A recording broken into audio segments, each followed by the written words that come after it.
1984. By George Orwell. Chapter 1. It was a bright, cold day in April, and the clocks were striking 13. Winston Smith, his chin nuzzled into his breast in an effort to escape the vile wind, slipped quickly through the glass doors of Victory Mansions, though not quickly enough to prevent a swirl of gritty dust from entering along with him. The hallway smelt of boiled cabbage and old rag mats. At one end of it, a colored poster, too large for indoor display, had been tacked to the wall. It depicted simply an enormous face, more than a meter wide, the face of a man of about 45, with a heavy black mustache and ruggedly handsome features. Winston made for the stairs. It was no use trying the lift. Even at the best of times, it was seldom working, and at present the electric current was cut off during daylight hours. It was part of the economy drive in preparation for Hate Week. The flat was 7 flights up, and Winston, who was 39 and had a varicose ulcer above his right ankle, went slowly, resting several times on the way. On each landing, opposite the lift shaft, the poster with the enormous face gazed from the wall. It was one of those pictures which are so contrived that the eyes follow you about when you move. "Big Brother is watching you," the caption beneath it ran. Inside the flat, a fruity voice was reading out a list of figures which had something to do with the production of pig iron. The voice came from an oblong metal plaque like a dulled mirror which formed part of the surface of the right-hand wall. Winston turned a switch and the voice sank somewhat, though the words were still distinguishable. The instrument, the telescreen, it was called, could be dimmed, but there was no way of shutting it off completely. He moved over to the window, a smallish, frail figure, the meagerness of his body merely emphasized by the blue overalls which were the uniform of the party. His hair was very fair, his face naturally sanguine, his skin roughened by coarse soap and blunt razor blades, and the cold of the winter that had just ended. Outside, even through the shut window pane, the world looked cold. Down in the street, little eddies of wind were whirling dust and torn paper into spirals, and though the sun was shining and the sky a harsh blue, there seemed to be no color in anything except the posters that were plastered everywhere. The black mustachioed face gazed down from every commanding corner. There was one on the house front immediately opposite. "Big Brother is watching you," the caption said, while the dark eyes looked deep into Winston's own. Down at street level, another poster, torn at one corner, flapped fitfully in the wind, alternately covering and uncovering the single word "Ingsoc." In the far distance, a helicopter skimmed down between the roofs, hovered for an instant like a bluebottle, and darted away again with a curving flight. It was the police patrol, snooping into people's windows. The patrols did not matter, however. Only the thought police mattered. Behind Winston's back, the voice from the telescreen was still babbling away about pig iron and the overfulfillment of the 9th three-year plan. The telescreen received and transmitted simultaneously.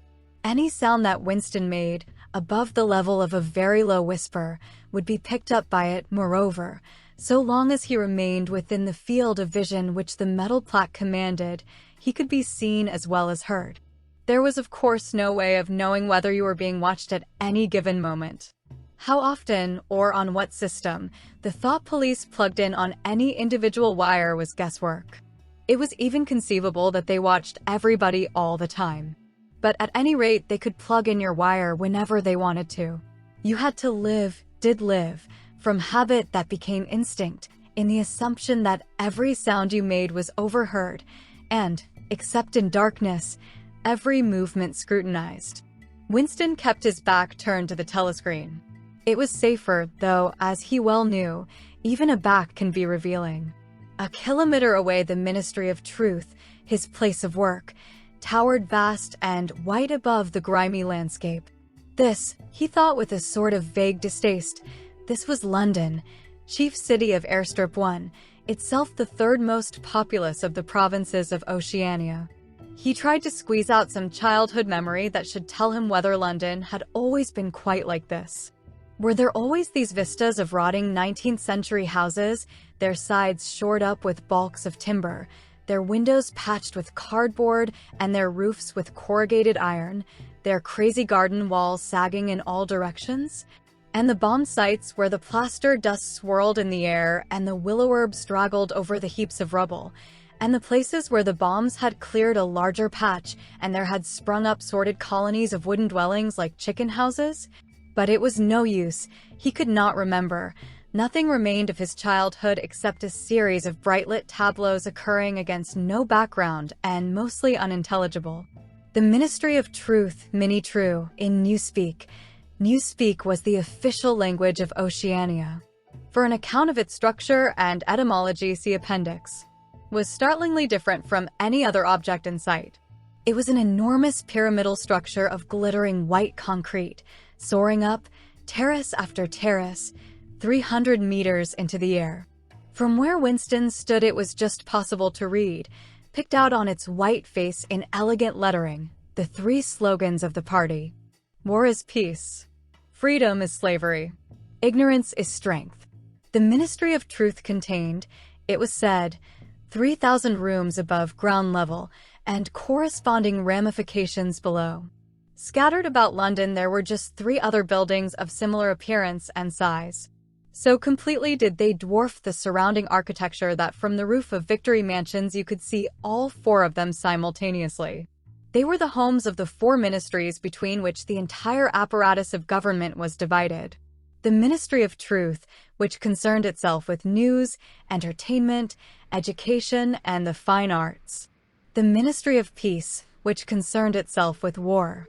The Ministry of Love, which maintained law and order. And the Ministry of Plenty, which was responsible for economic affairs. Their names, in Newspeak, Mini-True, Mini-Pax, Mini-Love, and Mini-Plenty.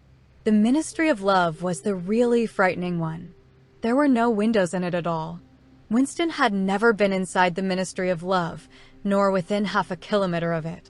It was a place impossible to enter except on official business, and then only by penetrating through a maze of barbed wire entanglements, steel doors, and hidden machine gun nests.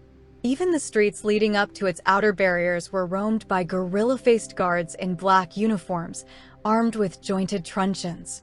Winston turned round abruptly. He had set his features into the expression of quiet optimism, which it was advisable to wear when facing the telescreen. He crossed the room into the tiny kitchen.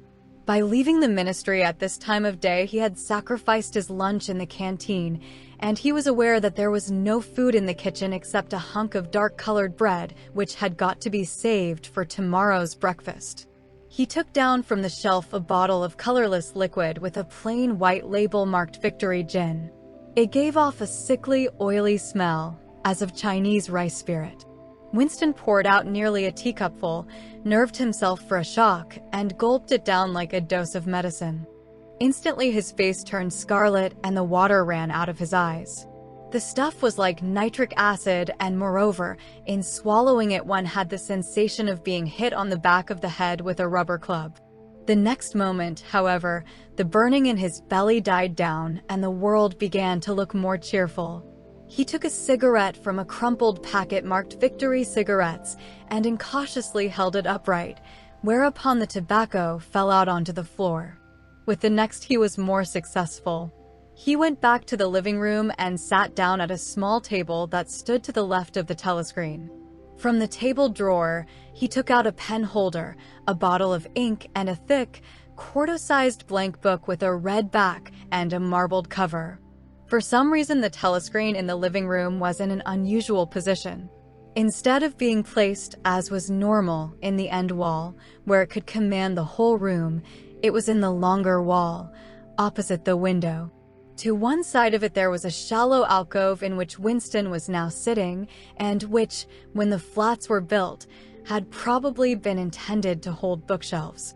By sitting in the alcove and keeping well back, Winston was able to remain outside the range of the telescreen, so far as sight went. He could be heard, of course, but so long as he stayed in his present position he could not be seen. It was partly the unusual geography of the room that had suggested to him the thing that he was now about to do. But it had also been suggested by the book that he had just taken out of the drawer. It was a peculiarly beautiful book. Its smooth, creamy paper, a little yellowed by age, was of a kind that had not been manufactured for at least 40 years past. He could guess, however, that the book was much older than that. He had seen it lying in the window of a frosy little junk shop in a slummy quarter of the town, just what quarter he did not now remember, and had been stricken immediately by an overwhelming desire to possess it. Party members were supposed not to go into ordinary shops, dealing on the free market it was called, but the rule was not strictly kept, because there were various things, such as shoelaces and razor blades, which it was impossible to get hold of in any other way. He had given a quick glance up and down the street, and then had slipped inside and bought the book for $2.50. At the time, he was not conscious of wanting it for any particular purpose. He had carried it guiltily home in his briefcase. Even with nothing written in it, it was a compromising possession. The thing that he was about to do was to open a diary. This was not illegal. Nothing was illegal, since there were no longer any laws, but if detected, it was reasonably certain that it would be punished by death, or at least by 25 years in a forced labor camp. Winston fitted a nib into the pen holder and sucked it to get the grease off. The pen was an archaic instrument, seldom used even for signatures, and he had procured one, furtively and with some difficulty, simply because of a feeling that the beautiful creamy paper deserved to be written on with a real nib instead of being scratched with an ink pencil. Actually, he was not used to writing by hand. Apart from very short notes, it was usual to dictate everything into the speakwrite, which was of course impossible for his present purpose. He dipped the pen into the ink and then faltered for just a second. A tremor had gone through his bowels. To mark the paper was the decisive act. In small, clumsy letters he wrote, April 4th, 1984. He sat back. A sense of complete helplessness had descended upon him.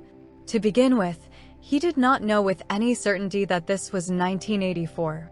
It must be round about that date, since he was fairly sure that his age was 39, and he believed that he had been born in 1944 or 1945, but it was never possible nowadays to pin down any date within a year or two. For whom, it suddenly occurred to him to wonder, was he writing this diary? For the future, for the unborn. His mind hovered for a moment round the doubtful date on the page, and then fetched up with a bump against the newspeak word doublethink. For the first time, the magnitude of what he had undertaken came home to him. How could you communicate with the future? It was of its nature impossible. Either the future would resemble the present, in which case it would not listen to him, or it would be different from it, and his predicament would be meaningless. For some time he sat gazing stupidly at the paper. The telescreen had changed over to strident military music. It was curious that he seemed not merely to have lost the power of expressing himself, but even to have forgotten what it was that he had originally intended to say. For weeks past he had been making ready for this moment, and it had never crossed his mind that anything would be needed except courage. The actual writing would be easy. All he had to do was to transfer to paper the interminable restless monologue that had been running inside his head, literally for years. At this moment, however, even the monologue had dried up. Moreover, his varicose ulcer had begun itching unbearably. He dared not scratch it, because if he did so it always became inflamed. The seconds were ticking by.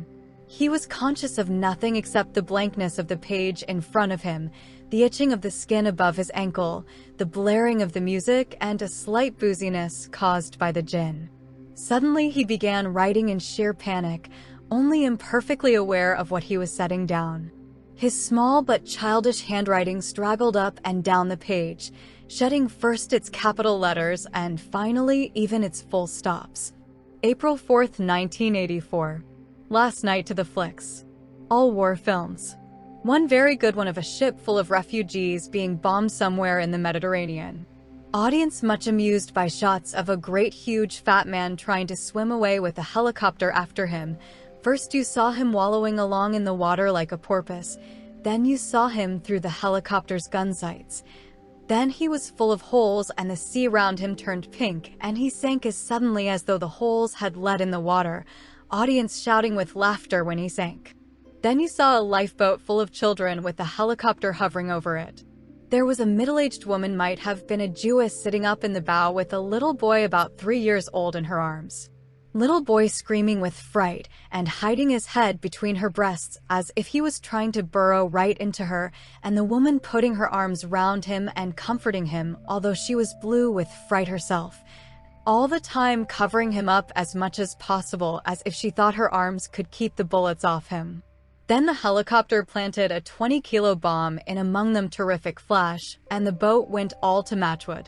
Then there was a wonderful shot of a child's arm going up, right up into the air. A helicopter with a camera in its nose must have followed it up, and there was a lot of applause from the party seats, but a woman down in the prole part of the house suddenly started kicking up a fuss and shouting they didn't oughter have showed it, not in front of kids, they didn't, it ain't right, not in front of kids, it ain't, until the police turned her out. I don't suppose anything happened to her, nobody cares what the proles say, typical prole reaction, they never.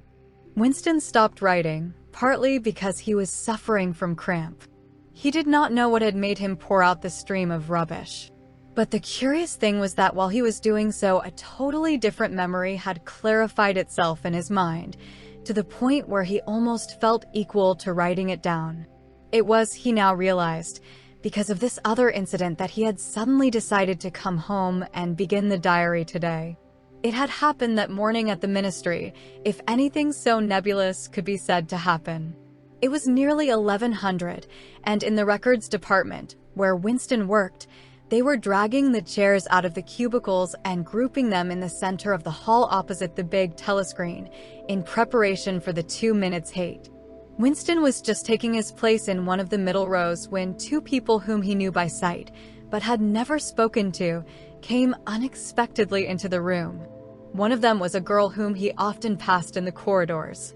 He did not know her name, but he knew that she worked in the fiction department. Presumably, since he had sometimes seen her with oily hands and carrying a spanner, she had some mechanical job on one of the novel-writing machines. She was a bold-looking girl of about 27, with thick hair, a freckled face, and swift, athletic movements. A narrow scarlet sash, emblem of the Junior Anti-Sex League, was wound several times round the waist of her overalls, just tightly enough to bring out the shapeliness of her hips. Winston had disliked her from the very first moment of seeing her. He knew the reason. It was because of the atmosphere of hockey fields and cold baths and community hikes and general clean-mindedness, which she managed to carry about with her. He disliked nearly all women, and especially the young and pretty ones. It was always the women, and above all the young ones, who were the most bigoted adherents of the party, the swallowers of slogans, the amateur spies and nosers out of unorthodoxy. But this particular girl gave him the impression of being more dangerous than most. Once when they passed in the corridor, she gave him a quick sidelong glance, which seemed to pierce right into him and for a moment had filled him with black terror. The idea had even crossed his mind that she might be an agent of the thought police. That, it was true, was very unlikely. Still, he continued to feel a peculiar uneasiness, which had fear mixed up in it as well as hostility, whenever she was anywhere near him. The other person was a man named O'Brien, a member of the inner party and holder of some post so important and remote that Winston had only a dim idea of its nature. A momentary hush passed over the group of people round the chairs as they saw the black overalls of an inner party member approaching. O'Brien was a large, burly man with a thick neck and a coarse, humorous, brutal face. In spite of his formidable appearance, he had a certain charm of manner. He had a trick of resettling his spectacles on his nose which was curiously disarming, in some indefinable way, curiously civilized. It was a gesture which, if anyone had still thought in such terms, might have recalled an 18th century nobleman offering his snuff-box. Winston had seen O'Brien perhaps a dozen times in almost as many years. He felt deeply drawn to him, and not solely because he was intrigued by the contrast between O'Brien's urbane manner and his prizefighter's physique. Much more it was because of a secretly held belief, or perhaps not even a belief, merely a hope, that O'Brien's political orthodoxy was not perfect. Something in his face suggested it irresistibly. And again, perhaps it was not even unorthodoxy that was written in his face, but simply intelligence. But at any rate, he had the appearance of being a person that you could talk to if somehow you could cheat the telescreen and get him alone. Winston had never made the smallest effort to verify this guess. Indeed, there was no way of doing so. At this moment, O'Brien glanced at his wristwatch, saw that it was nearly 1100, and evidently decided to stay in the records department until the 2 minutes hate was over. He took a chair in the same row as Winston, a couple of places away. A small, sandy-haired woman who worked in the next cubicle to Winston was between them. The girl with dark hair was sitting immediately behind. The next moment, a hideous, grinding speech, as of some monstrous machine running without oil, burst from the big telescreen at the end of the room. It was a noise that set one's teeth on edge and bristled the hair at the back of one's neck. The hate had started. As usual, the face of Emanuel Goldstein, the enemy of the people, had flashed onto the screen. There were hisses here and there among the audience. The little sandy-haired woman gave a squeak of mingled fear and disgust. Goldstein was the renegade and backslider who once, long ago, how long ago, nobody quite remembered, had been one of the leading figures of the party, almost on a level with Big Brother himself, and then had engaged in counter-revolutionary activities, had been condemned to death, and had mysteriously escaped and disappeared. The programs of the 2 minutes hate varied from day to day, but there was none in which Goldstein was not the principal figure. He was the primal traitor, the earliest defiler of the party's purity. All subsequent crimes against the party, all treacheries, acts of sabotage, heresies, deviations, sprang directly out of his teaching. Somewhere or other, he was still alive and hatching his conspiracies, perhaps somewhere beyond the sea, under the protection of his foreign paymasters, perhaps even, so it was occasionally rumored, in some hiding place in Oceania itself. Winston's diaphragm was constricted. He could never see the face of Goldstein without a painful mixture of emotions. It was a lean Jewish face, with a great fuzzy aureole of white hair and a small goatee beard, a clever face, and yet somehow inherently despicable, with a kind of senile silliness in the long, thin nose, near the end of which a pair of spectacles was perched. It resembled the face of a sheep, and the voice, too, had a sheep-like quality.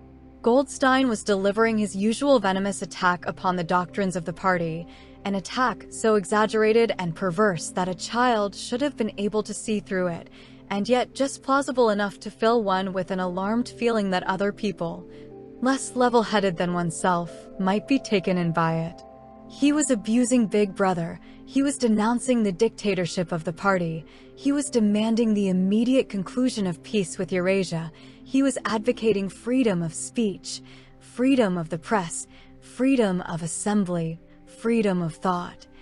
He was crying hysterically that the revolution had been betrayed, and all this in rapid polysyllabic speech which was a sort of parody of the habitual style of the orators of the party, and even contained newspeak words, more newspeak words, indeed, than any party member would normally use in real life.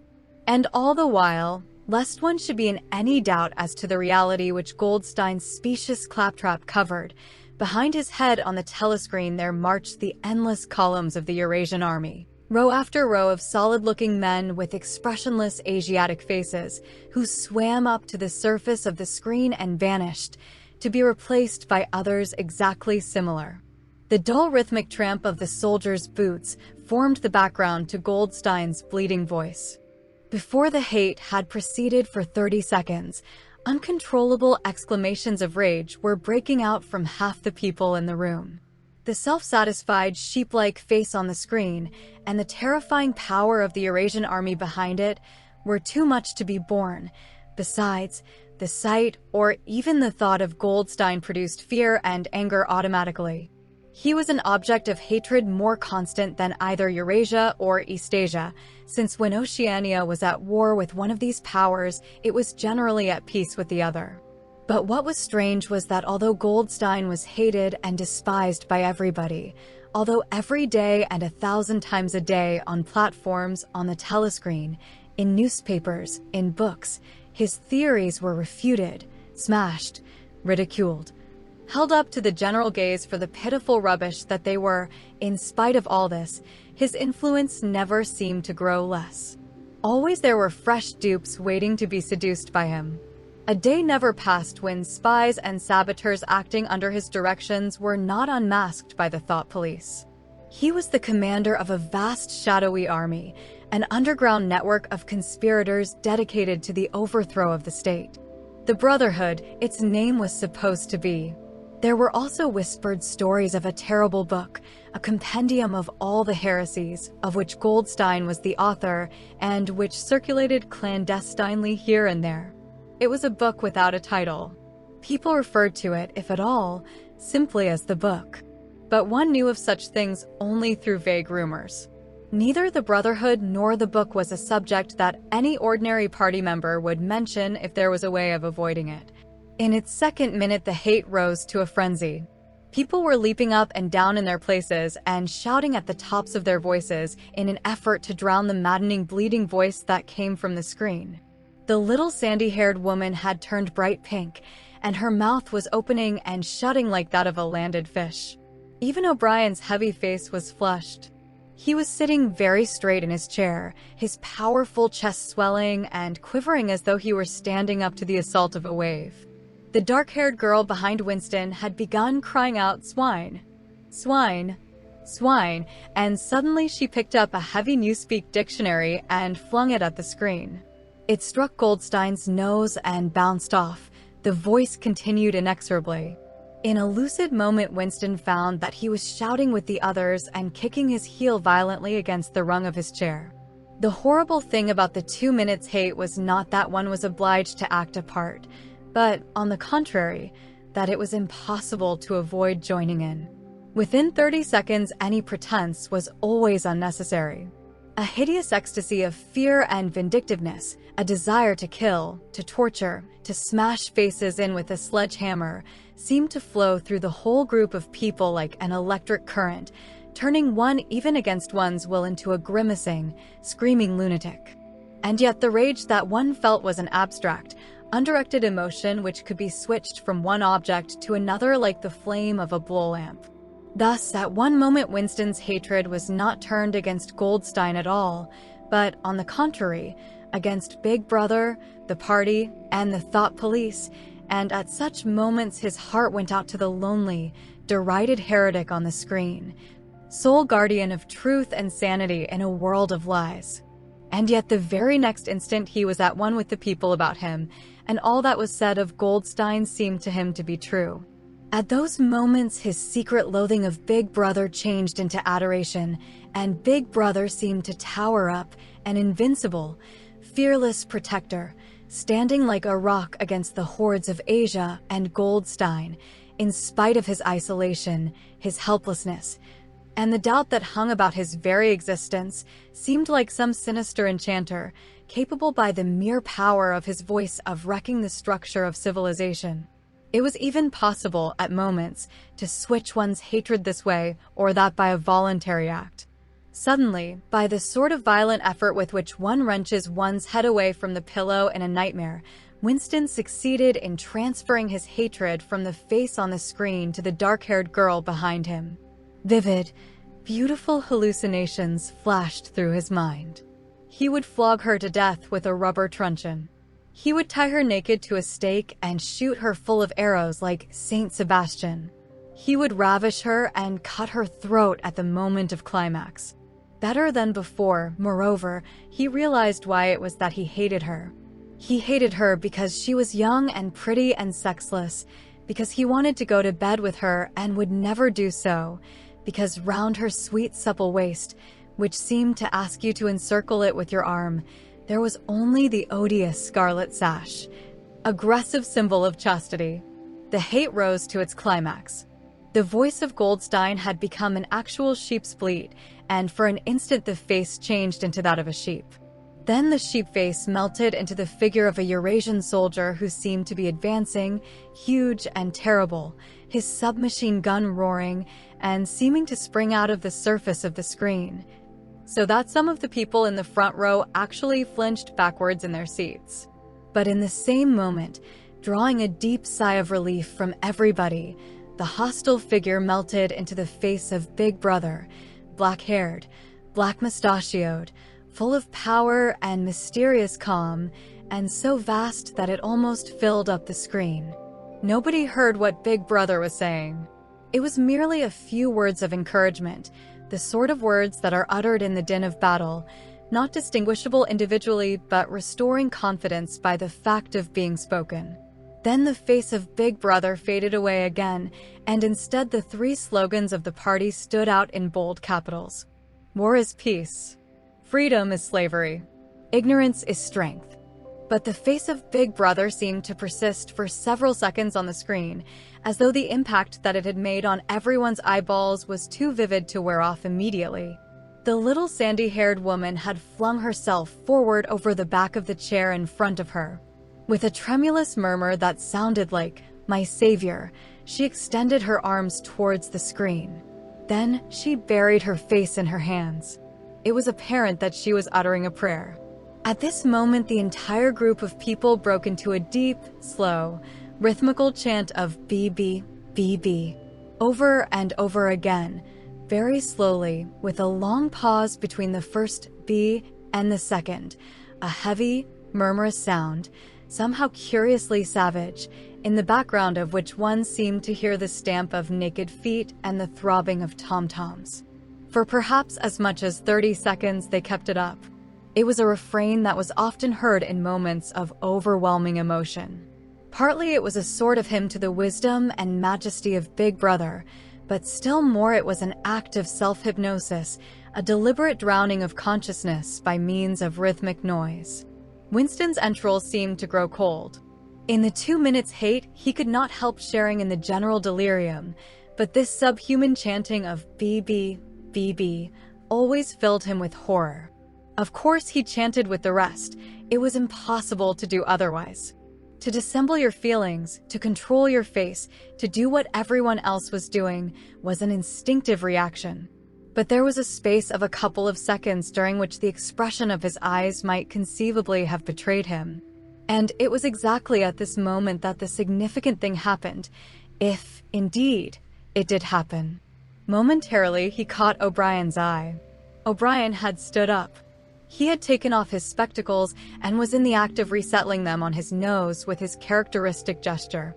But there was a fraction of a second when their eyes met, and for as long as it took to happen, Winston knew, yes, he knew, that O'Brien was thinking the same thing as himself. An unmistakable message had passed. It was as though their two minds had opened, and the thoughts were flowing from one into the other through their eyes. "I am with you," O'Brien seemed to be saying to him.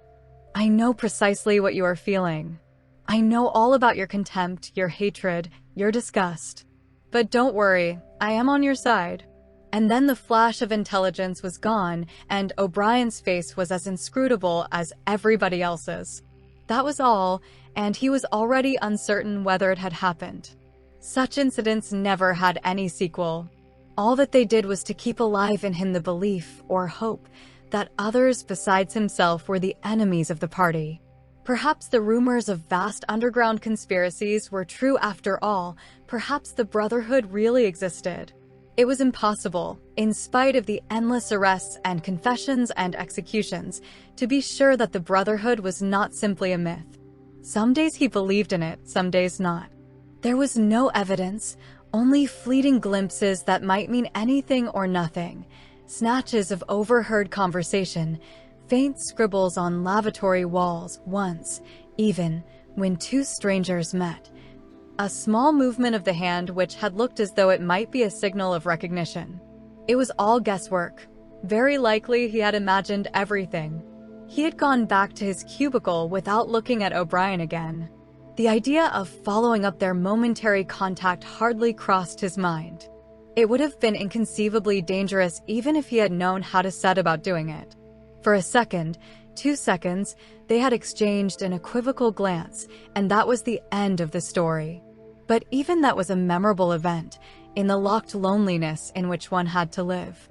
Winston roused himself and sat up straighter. He let out a belch. The gin was rising from his stomach. His eyes refocused on the page. He discovered that while he sat helplessly musing, he had also been writing, as though by automatic action. And it was no longer the same cramped, awkward handwriting as before. His pen had slid voluptuously over the smooth paper, printing in large, neat capitals, "Down with Big Brother, down with Big Brother, down with Big Brother, down with Big Brother, down with Big Brother." Over and over again, filling half a page. He could not help feeling a twinge of panic. It was absurd, since the writing of those particular words was not more dangerous than the initial act of opening the diary, but for a moment he was tempted to tear out the spoiled pages and abandon the enterprise altogether. He did not do so, however, because he knew that it was useless. Whether he wrote down with Big Brother, or whether he refrained from writing it, made no difference. Whether he went on with the diary, or whether he did not go on with it, made no difference. The thought police would get him just the same. He had committed, would still have committed, even if he had never set pen to paper, the essential crime that contained all others in itself. Thought crime, they called it. Thought crime was not a thing that could be concealed forever. You might dodge successfully for a while, even for years, but sooner or later they were bound to get you. It was always at night. The arrests invariably happened at night. The sudden jerk out of sleep, the rough hand shaking your shoulder, the lights glaring in your eyes, the ring of hard faces round the bed. In the vast majority of cases, there was no trial, no report of the arrest. People simply disappeared, always during the night.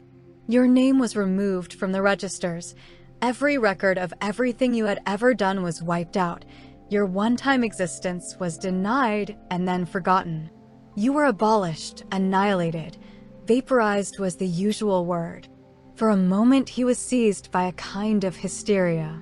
He began writing in a hurried, untidy scrawl. "They'll shoot me, I don't care, they'll shoot me in the back of the neck. I don't care, down with Big Brother, they always shoot you in the back of the neck. I don't care, down with Big Brother." He sat back in his chair, slightly ashamed of himself, and laid down the pen. The next moment he started violently. There was a knocking at the door. Already.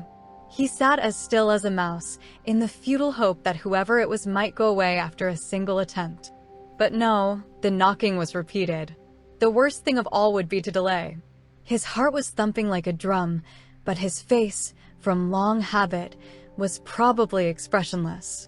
He got up and moved heavily towards the door.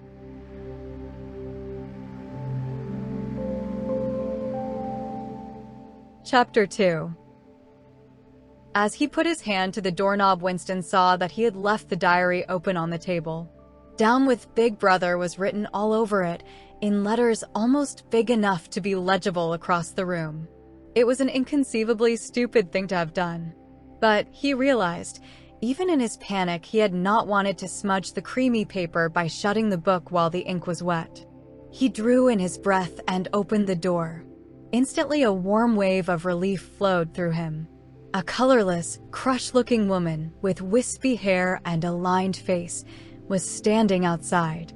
"Oh, comrade," she began in a dreary, whining sort of voice. "I thought I heard you come in. Do you think you could come across and have a look at our kitchen sink? It's got blocked up and—" It was Mrs. Parsons, the wife of a neighbor on the same floor. Mrs. was a word somewhat discountenanced by the party. You were supposed to call everyone comrade, but with some women one used it instinctively. She was a woman of about 30, but looking much older. One had the impression that there was dust in the creases of her face. Winston followed her down the passage. These amateur repair jobs were an almost daily irritation. Victory mansions were old flats, built in 1930 or thereabouts, and were falling to pieces. The plaster flaked constantly from ceilings and walls, the pipes burst in every hard frost. The roof leaked whenever there was snow. The heating system was usually running at half steam when it was not closed down altogether for motives of economy.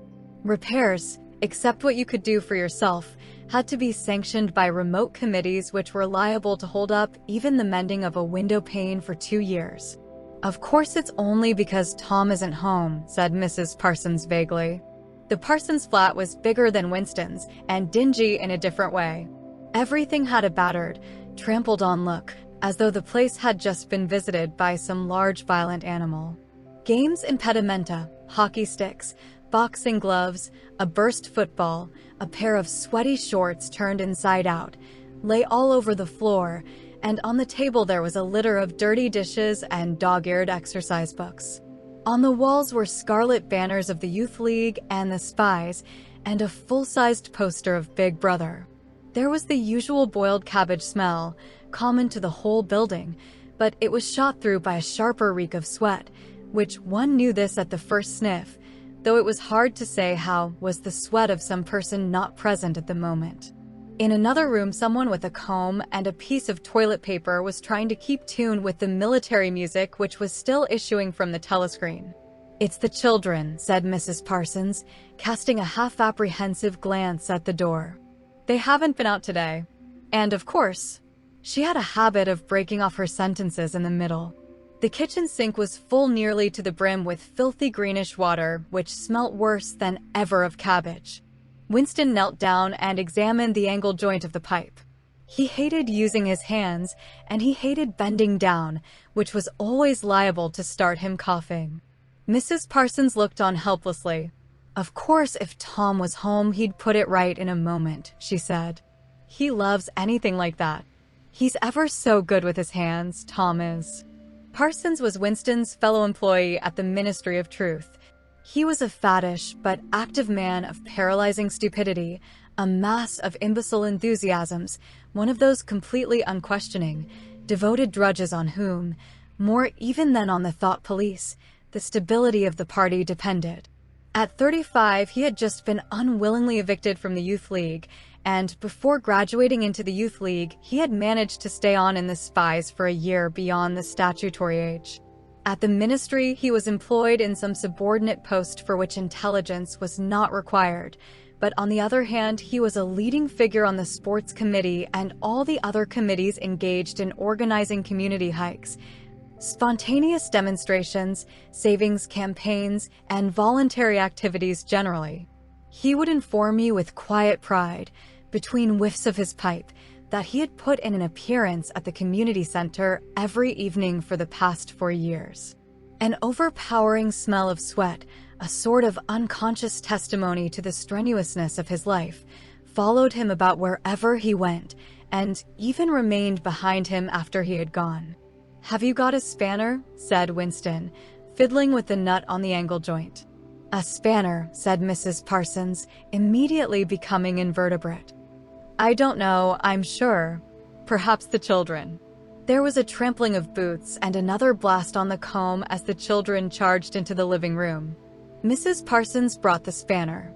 Winston let out the water and disgustedly removed the clod of human hair that had blocked up the pipe.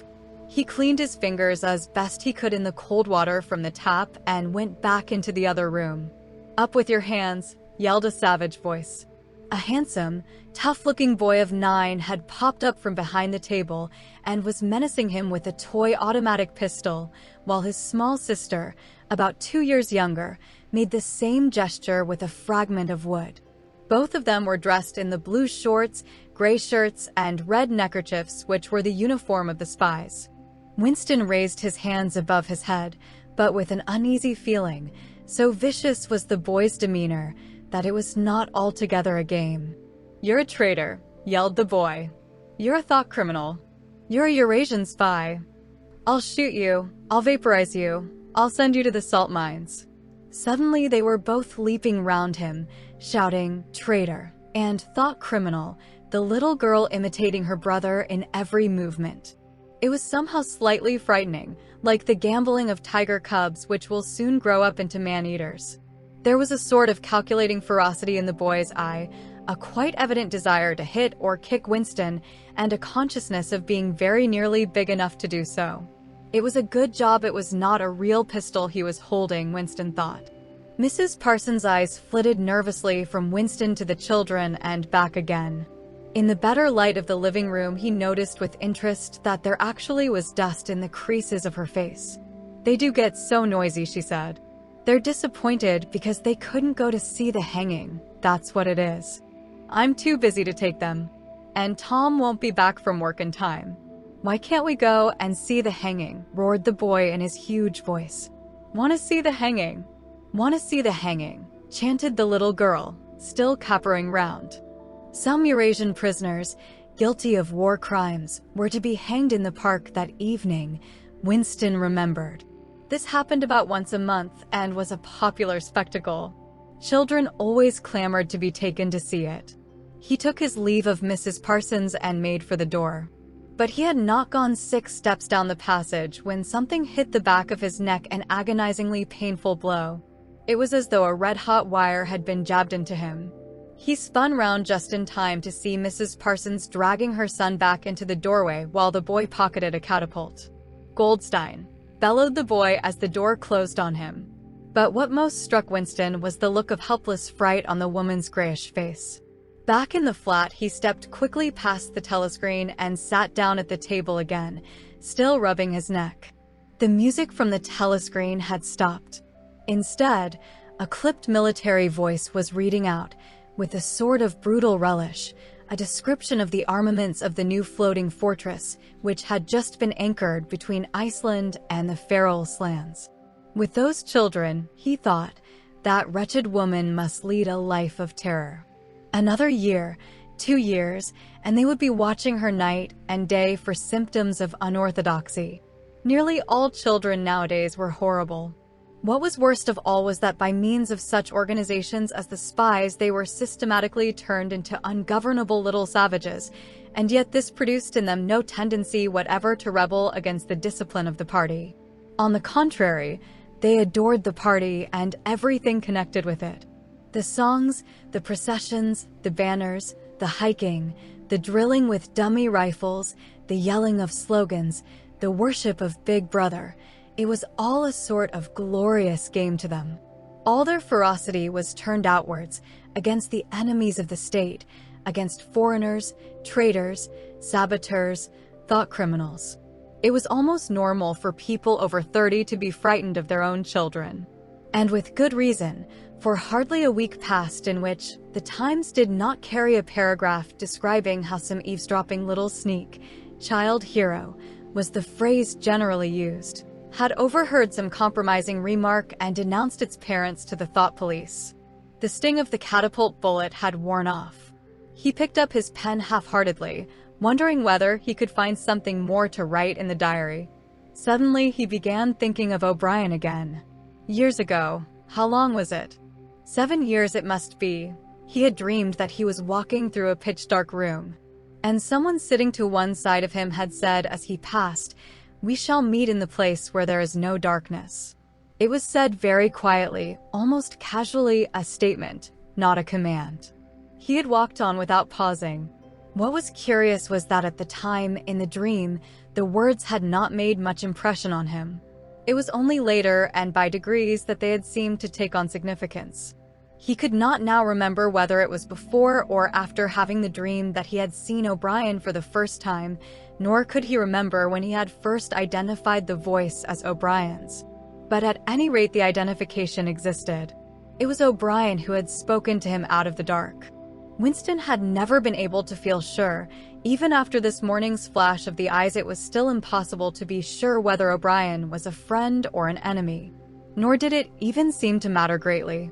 There was a link of understanding between them, more important than affection or partisanship. "We shall meet in the place where there is no darkness," he had said.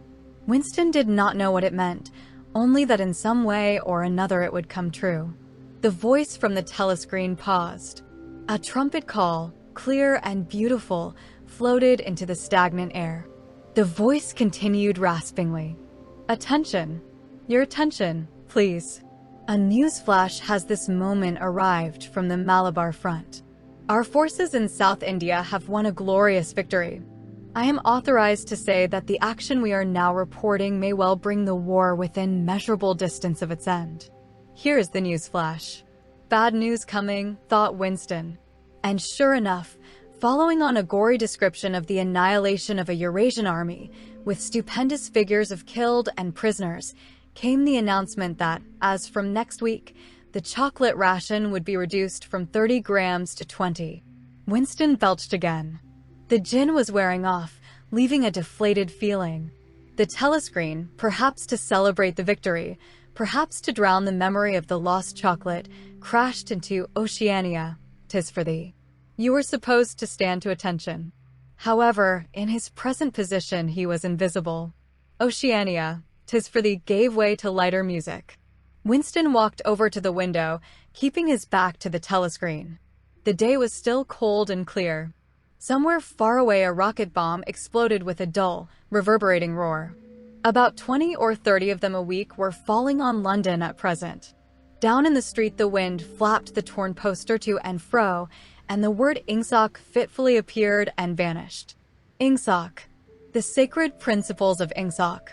Newspeak, doublethink, the mutability of the past.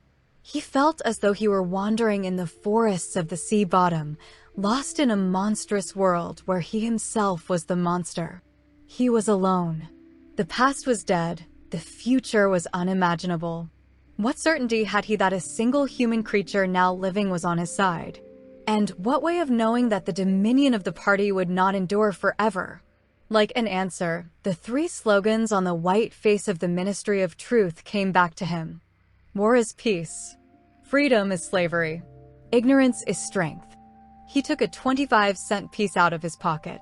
There, too, in tiny clear lettering, the same slogans were inscribed, and on the other face of the coin the head of Big Brother. Even from the coin the eyes pursued you. On coins, on stamps, on the covers of books, on banners, on posters, and on the wrappings of a cigarette packet, everywhere. Always the eyes watching you and the voice enveloping you. Asleep or awake, working or eating, indoors or out of doors, in the bath or in bed, no escape. Nothing was your own except the few cubic centimeters inside your skull. The sun had shifted round, and the myriad windows of the Ministry of Truth, with the light no longer shining on them, looked grim as the loopholes of a fortress. His heart quailed before the enormous pyramidal shape. It was too strong, it could not be stormed. 1,000 rocket bombs would not batter it down. He wondered again for whom he was writing the diary. For the future, for the past, for an age that might be imaginary.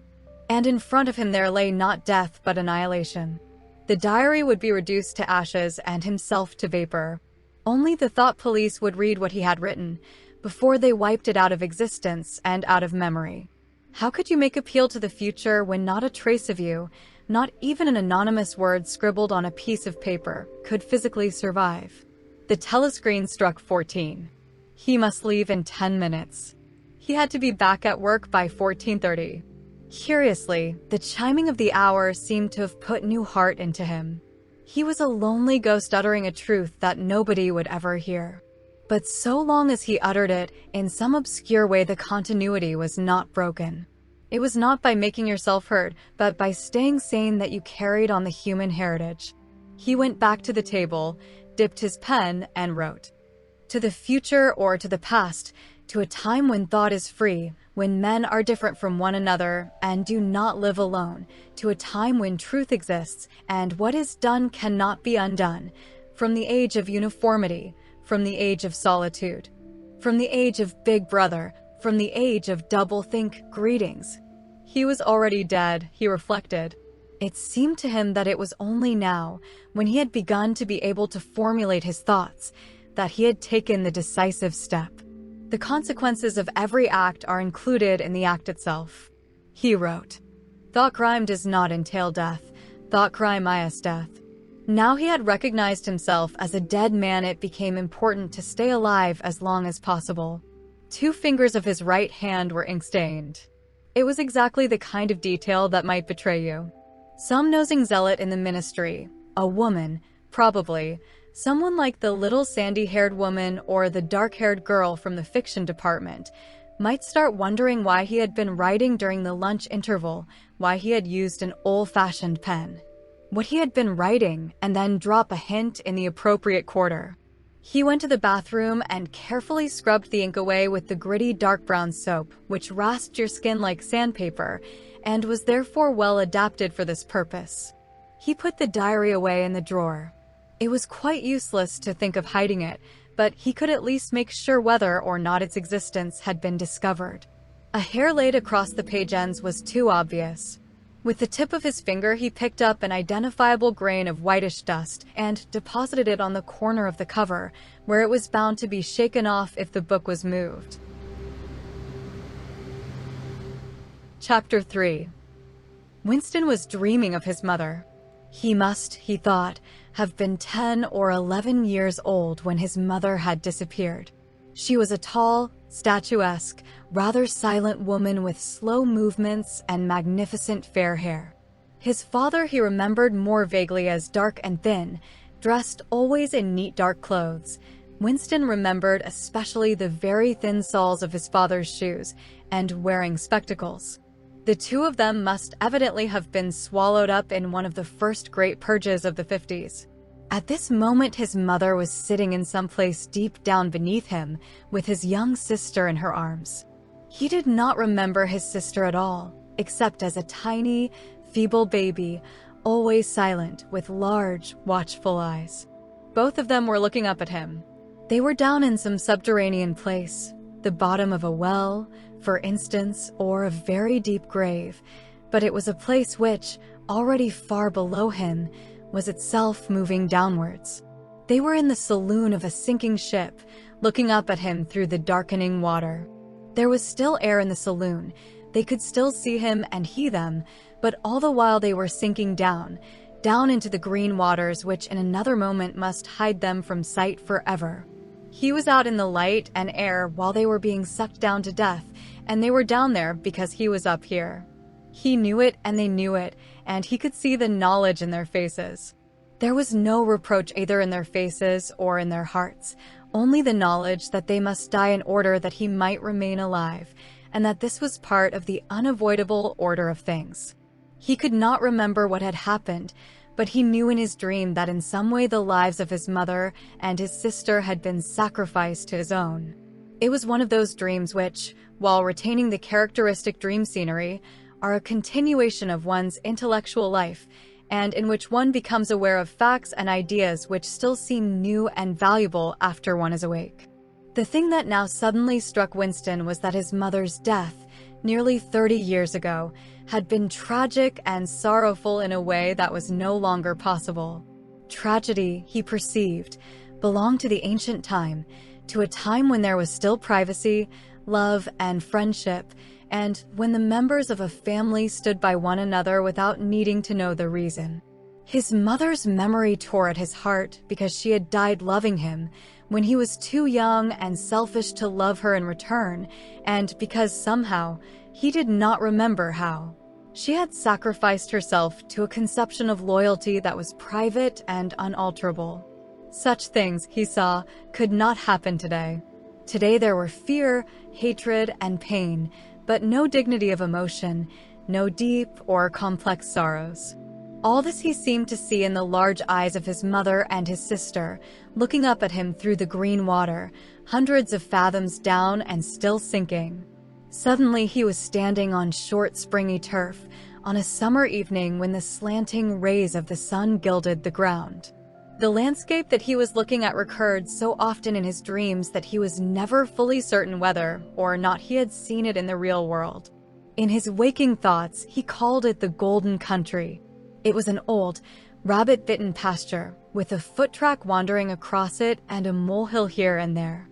In the ragged hedge on the opposite side of the field, the boughs of the elm trees were swaying very faintly in the breeze, their leaves just stirring in dense masses like women's hair. Somewhere near at hand, though out of sight, there was a clear, slow-moving stream where dace were swimming in the pools under the willow trees. The girl with dark hair was coming towards them across the field. With what seemed a single movement, she tore off her clothes and flung them disdainfully aside. Her body was white and smooth, but it aroused no desire in him. Indeed, he barely looked at it. What overwhelmed him in that instant was admiration for the gesture with which she had thrown her clothes aside. With its grace and carelessness, it seemed to annihilate a whole culture, a whole system of thought, as though Big Brother and the party and the thought police could all be swept into nothingness by a single splendid movement of the arm. That too was a gesture belonging to the ancient time. Winston woke up with the word Shakespeare on his lips. The telescreen was giving forth an ear-splitting whistle, which continued on the same note for 30 seconds. It was not 7:15, getting up time for office workers.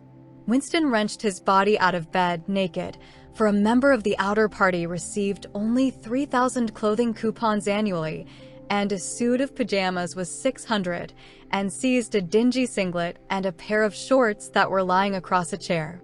The physical jerks would begin in 3 minutes. The next moment, he was doubled up by a violent coughing fit which nearly always attacked him soon after waking up. It emptied his lungs so completely that he could only begin breathing again by lying on his back and taking a series of deep gasps. His veins had swelled with the effort of the cough, and the varicose ulcer had started itching. 30 to 40 group, yapped a piercing female voice. 30 to 40 group. Take your places, please. 30s to 40s. Winston sprang to attention in front of the telescreen, upon which the image of a youngish woman, scrawny but muscular, dressed in tunic and gym shoes, had already appeared. Arms bending and stretching, she rapped out, "Take your time by me. 1, 2, 3, 4. 1, 2, 3, 4. Come on, comrades, put a bit of life into it. 1, 2, 3, 4. 1, 2, 3, 4. The pain of the coughing fit had not quite driven out of Winston's mind the impression made by his dream, and the rhythmic movements of the exercise restored it somewhat. As he mechanically shot his arms back and forth, wearing on his face the look of grim enjoyment which was considered proper during the physical jerks, he was struggling to think his way backward into the dim period of his early childhood. It was extraordinarily difficult. Beyond the late 50s, everything faded. When there were no external records that you could refer to, even the outline of your own life lost its sharpness. You remembered huge events which had quite probably not happened.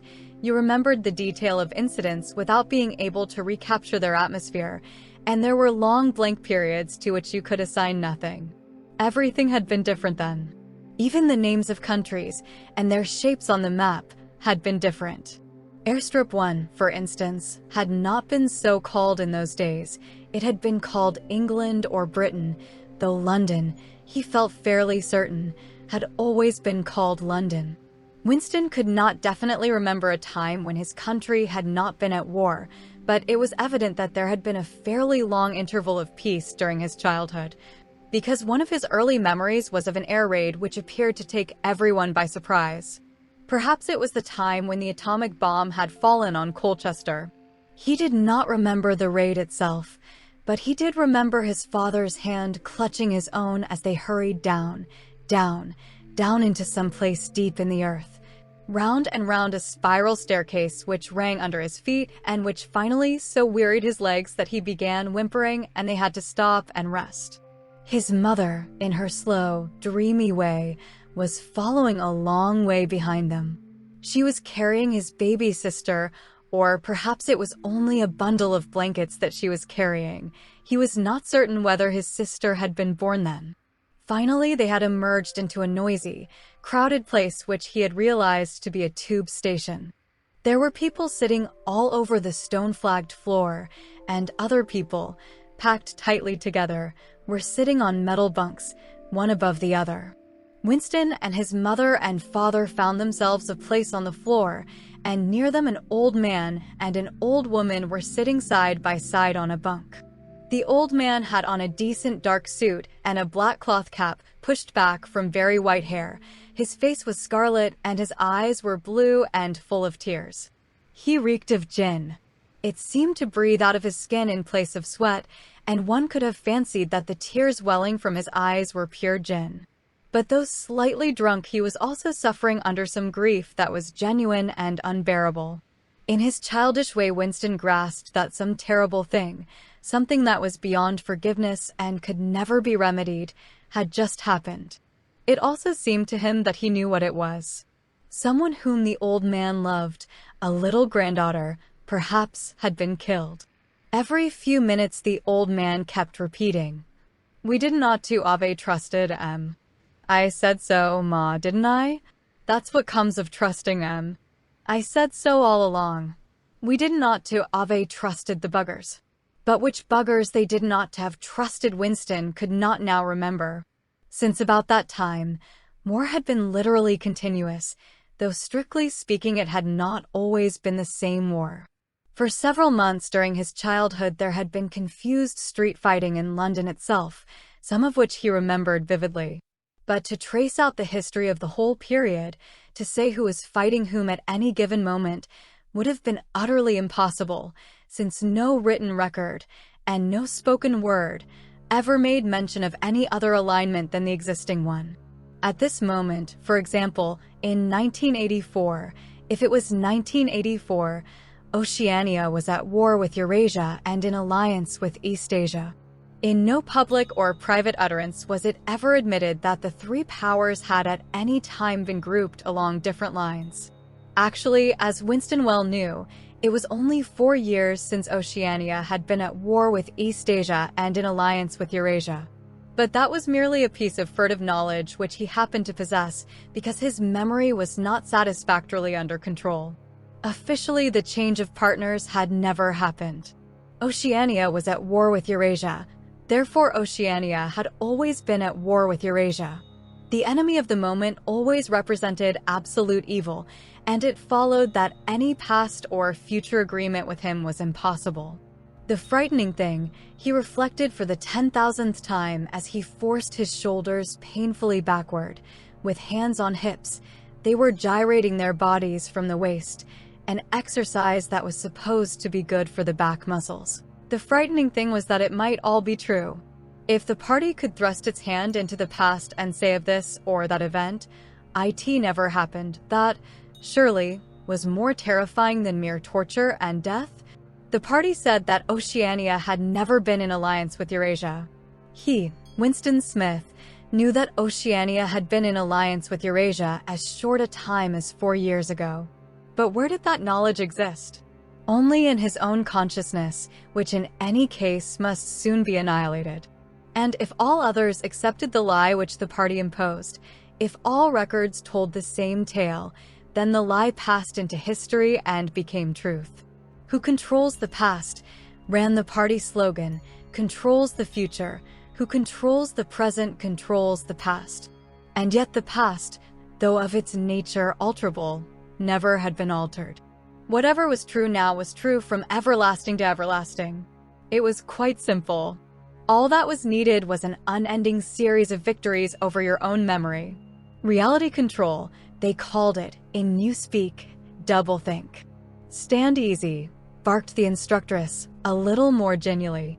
Winston sank his arms to his sides and slowly refilled his lungs with air. His mind slid away into the labyrinthine world of doublethink. To know and not to know, to be conscious of complete truthfulness while telling carefully constructed lies, to hold simultaneously two opinions which cancelled out, knowing them to be contradictory and believing in both of them, to use logic against logic, to repudiate morality while laying claim to it, to believe that democracy was impossible and that the party was the guardian of democracy, to forget whatever it was necessary to forget, then to draw it back into memory again at the moment, when it was needed, and then promptly to forget it again, and above all, to apply this same process to the process itself. That was the ultimate subtlety, consciously to induce unconsciousness, and then, once again, to become unconscious of the act of hypnosis you had just performed. Even to understand the word doublethink involved the use of doublethink. The instructress had called them to attention again. "And now let's see which of us can touch our toes," she said enthusiastically. "Right over from the hips, please, comrades. 1, 2. 1, 2. Winston loathed this exercise, which sent shooting pains all the way from his heels to his buttocks and often ended by bringing on another coughing fit. The half-pleasant quality went out of his meditations. The past, he reflected, had not merely been altered, it had been actually destroyed. For how could you establish even the most obvious fact when there existed no record outside your own memory? He tried to remember in what year he had first heard mention of Big Brother. He thought it must have been at some time in the 60s, but it was impossible to be certain. In the party histories, of course, Big Brother figured as the leader and guardian of the revolution since its very earliest days. His exploits had been gradually pushed backwards in time until already they extended into the fabulous world of the 40s and the 30s, when the capitalists in their strange cylindrical hats still rode through the streets of London in great gleaming motor cars or horse carriages with glass sides. There was no knowing how much of this legend was true and how much invented. Winston could not even remember at what date the party itself had come into existence. He did not believe he had ever heard the word ingsoc before 1960, but it was possible that in its old speak form, English socialism, that is to say, it had been current earlier. Everything melted into mist. Sometimes, indeed, you could put your finger on a definite lie. It was not true, for example, as was claimed in the party history books, that the party had invented aeroplanes. He remembered aeroplanes since his earliest childhood. But you could prove nothing. There was never any evidence. Just once in his whole life he had held in his hands unmistakable documentary proof of the falsification of an historical fact. And on that occasion, "Smith!" screamed the shrewish voice from the telescreen. 6079 Smith W. "Yes, you. Bend lower, please. You can do better than that. You're not trying. Lower, please. That's better, comrade. Now stand at ease, the whole squad, and watch me." A sudden hot sweat had broken out all over Winston's body. His face remained completely inscrutable. Never show dismay. Never show resentment. A single flicker of the eyes could give you away. He stood watching while the instructress raised her arms above her head and, one could not say gracefully, but with remarkable neatness and efficiency, bent over and tucked the first joint of her fingers under her toes. "There, comrades. That's how I want to see you doing it. Watch me again. I'm 39 and I've had 4 children. Now look." She bent over again. "You see, my knees aren't bent. You can all do it if you want to," she added as she straightened herself up. "Anyone under 45 is perfectly capable of touching his toes. We don't all have the privilege of fighting in the front line, but at least we can all keep fit. Remember our boys on the Malabar front? And the sailors in the floating fortresses. Just think what they have to put up with. Now try again." "That's better, comrade. That's much better," she added encouragingly as Winston, with a violent lunge, succeeded in touching his toes with knees unbent, for the first time in several years.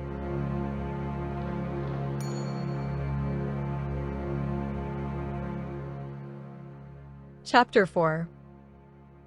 With a deep, unconscious sigh which not even the nearness of the telescreen could prevent him from uttering when his day's work started, Winston pulled the speakwrite towards him, blew the dust from its mouthpiece, and put on his spectacles.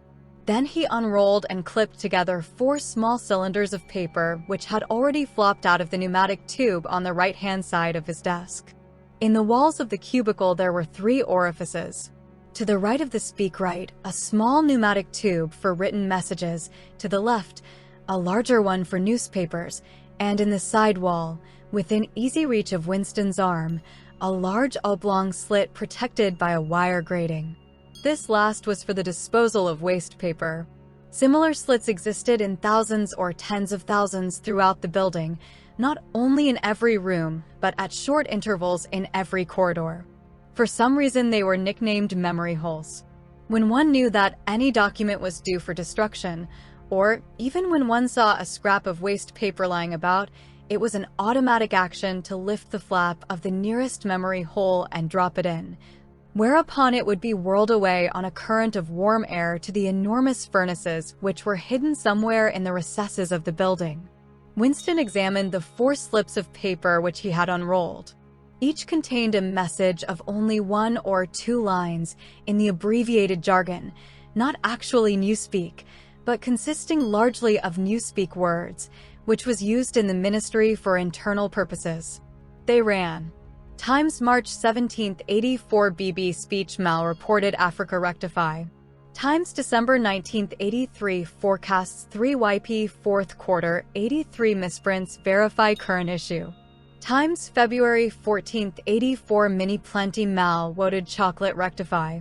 Times March 12, 83 reporting BB day order double plusungud refs on persons rewrite full-wise upsub and filing. With a faint feeling of satisfaction, Winston laid the 4th message aside. It was an intricate and responsible job and had better be dealt with last. The other 3 were routine matters, though the second one would probably mean some tedious wading through lists of figures. Winston dialed back numbers on the telescreen and called for the appropriate issues of The Times, which slid out of the pneumatic tube after only a few minutes' delay. The messages he had received referred to articles or news items which for one reason or another it was thought necessary to alter, or, as the official phrase had it, to rectify.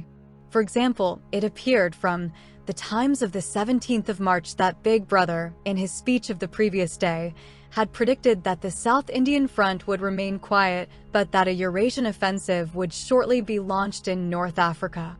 As it happened, the Eurasian Higher Command had launched its offensive in South India and left North Africa alone. It was therefore necessary to rewrite a paragraph of Big Brother's speech in such a way as to make him predict the thing that had actually happened. Or again, The Times of the 19th of December had published the official forecasts of the output of various classes of consumption goods in the 4th quarter of 1983, which was also the 6th quarter of the 9th 3-year plan. Today's issue contained a statement of the actual output, from which it appeared that the forecasts were in every instance grossly wrong. Winston's job was to rectify the original figures by making them agree with the later ones. As for the 3rd message, it referred to a very simple error which could be set right in a couple of minutes. As short a time ago as February, the Ministry of Plenty had issued a promise, a categorical pledge were the official words, that there would be no reduction of the chocolate ration during 1984. Actually, as Winston was aware, the chocolate ration was to be reduced from 30 grams to 20 at the end of the present week. All that was needed was to substitute for the original promise a warning that it would probably be necessary to reduce the ration at some time in April. As soon as Winston had dealt with each of the messages, he clipped his speak-written corrections to the appropriate copy of The Times and pushed them into the pneumatic tube. Then, with a movement which was as nearly as possible unconscious, he crumpled up the original message and any notes that he himself had made, and dropped them into the memory hole to be devoured by the flames.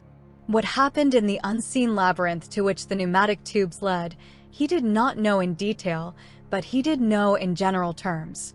As soon as all the corrections which happened to be necessary in any particular number of The Times had been assembled and collated, that number would be reprinted, the original copy destroyed, and the corrected copy placed on the files in its stead.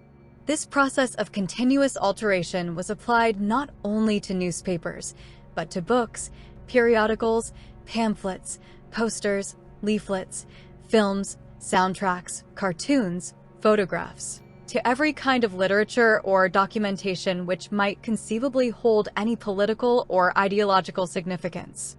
Day by day and almost minute by minute the past was brought up to date. In this way, every prediction made by the party could be shown by documentary evidence to have been correct, nor was any item of news, or any expression of opinion, which conflicted with the needs of the moment, ever allowed to remain on record. All history was a palimpsest, scraped clean and reinscribed exactly as often as was necessary. In no case would it have been possible, once the deed was done, to prove that any falsification had taken place. The largest section of the records department, far larger than the one on which Winston worked, consisted simply of persons whose duty it was to track down and collect all copies of books, newspapers, and other documents which had been superseded and were due for destruction. A number of the times which might, because of changes in political alignment or mistaken prophecies uttered by Big Brother, have been rewritten a dozen times, still stood on the files bearing its original date, and no other copy existed to contradict it. Books, also, were recalled and rewritten again and again, and were invariably reissued without any admission that any alteration had been made. Even the written instructions which Winston received, and which he invariably got rid of as soon as he had dealt with them, never stated or implied that an act of forgery was to be committed. Always the reference was to slips, errors, misprints, or misquotations which it was necessary to put right in the interests of accuracy. But actually, he thought as he readjusted the Ministry of Plenty's figures, it was not even forgery. It was merely the substitution of one piece of nonsense for another. Most of the material that you were dealing with had no connection with anything in the real world, not even the kind of connection that is contained in a direct lie. Statistics were just as much a fantasy in their original version as in their rectified version. A great deal of the time you were expected to make them up out of your head. For example, the Ministry of Plenty's forecast had estimated the output of boots for the quarter at 145 million pairs. The actual output was given as 62 millions. Winston, however, in rewriting the forecast, marked the figure down to 57 millions, so as to allow for the usual claim that the quota had been overfulfilled. In any case, 62 millions was no nearer the truth than 57 millions, or than 145 millions. Very likely no boots had been produced at all. Likelier still, nobody knew how many had been produced, much less cared. All one knew was that every quarter astronomical numbers of boots were produced on paper, while perhaps half the population of Oceania went barefoot. And so it was with every class of recorded fact, great or small. Everything faded away into a shadow world in which, finally, even the date of the year had become uncertain. Winston glanced across the hall. In the corresponding cubicle on the other side, a small, precise-looking, dark-shinned man named Tillotson was working steadily away, with a folded newspaper on his knee and his mouth very close to the mouthpiece of the speakwrite. He had the air of trying to keep what he was saying a secret between himself and the telescreen. He looked up, and his spectacles darted a hostile flash in Winston's direction. Winston hardly knew Tillotson and had no idea what work he was employed on. People in the records department did not readily talk about their jobs. In the long, windowless hall, with its double row of cubicles and its endless rustle of papers and hum of voices murmuring into speakrites, there were quite a dozen people whom Winston did not even know by name, though he daily saw them hurrying to and fro in the corridors or gesticulating in the 2 minutes hate. He knew that in the cubicle next to him the little woman with sandy hair toiled day in day out, simply at tracking down and deleting from the press the names of people who had been vaporized and were therefore considered never to have existed. There was a certain fitness in this, since her own husband had been vaporized a couple of years earlier. And a few cubicles away a mild, ineffectual, dreamy creature named Ampleforth, with very hairy ears and a surprising talent for juggling with rhymes and meters, was engaged in producing garbled versions, definitive texts, they were called, of poems which had become ideologically offensive, but which for one reason or another were to be retained in the anthologies. And this hall, with its 50 workers or thereabouts, was only one subsection, a single cell, as it were, in the huge complexity of the records department. Beyond, above, below, were other swarms of workers engaged in an unimaginable multitude of jobs. There were the huge printing shops with their sub-editors, their typography experts, and their elaborately equipped studios for the faking of photographs. There was the teleprogram section with its engineers, its producers, and its teams of actors specially chosen for their skill in imitating voices. There were the armies of reference clerks whose job was simply to draw up lists of books and periodicals which were due for recall. There were the vast repositories where the corrected documents were stored, and the hidden furnaces where the original copies were destroyed. And somewhere or other, quite anonymous, there were the directing brains who coordinated the whole effort and laid down the lines of policy which made it necessary that this fragment of the past should be preserved, that one falsified, and the other rubbed out of existence. And the Records Department, after all, was itself only a single branch of the Ministry of Truth, whose primary job was not to reconstruct the past, but to supply the citizens of Oceania with newspapers, films, textbooks, telescreen programs, plays, novels, with every conceivable kind of information, instruction, or entertainment, from a statue to a slogan, from a lyric poem to a biological treatise, and from a child's spelling book to a newspeak dictionary. And the ministry had not only to supply the multifarious needs of the party, but also to repeat the whole operation at a lower level for the benefit of the proletariat. There was a whole chain of separate departments dealing with proletarian literature, music, drama, and entertainment generally. Here were produced rubbishy newspapers containing almost nothing except sport, crime and astrology, sensational 5-cent novelettes, films oozing with sex, and sentimental songs which were composed entirely by mechanical means on a special kind of kaleidoscope known as a versificator. There was even a whole subsection, pornosec, it was called in newspeak, engaged in producing the lowest kind of pornography, which was sent out in sealed packets, and which no party member, other than those who worked on it, was permitted to look at. 3 messages had slid out of the pneumatic tube while Winston was working, but they were simple matters, and he had disposed of them before the 2 minutes hate interrupted him. When the hate was over, he returned to his cubicle, took the Newspeak dictionary from the shelf, pushed the speak right to one side, cleaned his spectacles, and settled down to his main job of the morning. Winston's greatest pleasure in life was in his work. Most of it was a tedious routine, but included in it there were also jobs so difficult and intricate that you could lose yourself in them as in the depths of a mathematical problem. Delicate pieces of forgery in which you had nothing to guide you except your knowledge of the principles of Ingsoc and your estimate of what the party wanted you to say. Winston was good at this kind of thing. On occasion, he had even been entrusted with the rectification of the Times' leading articles, which were written entirely in Newspeak. He unrolled the message that he had set aside earlier. It ran: Times March 12, 83, reporting BB day order double plusungud refs on persons rewrite full-wise upsub and filing.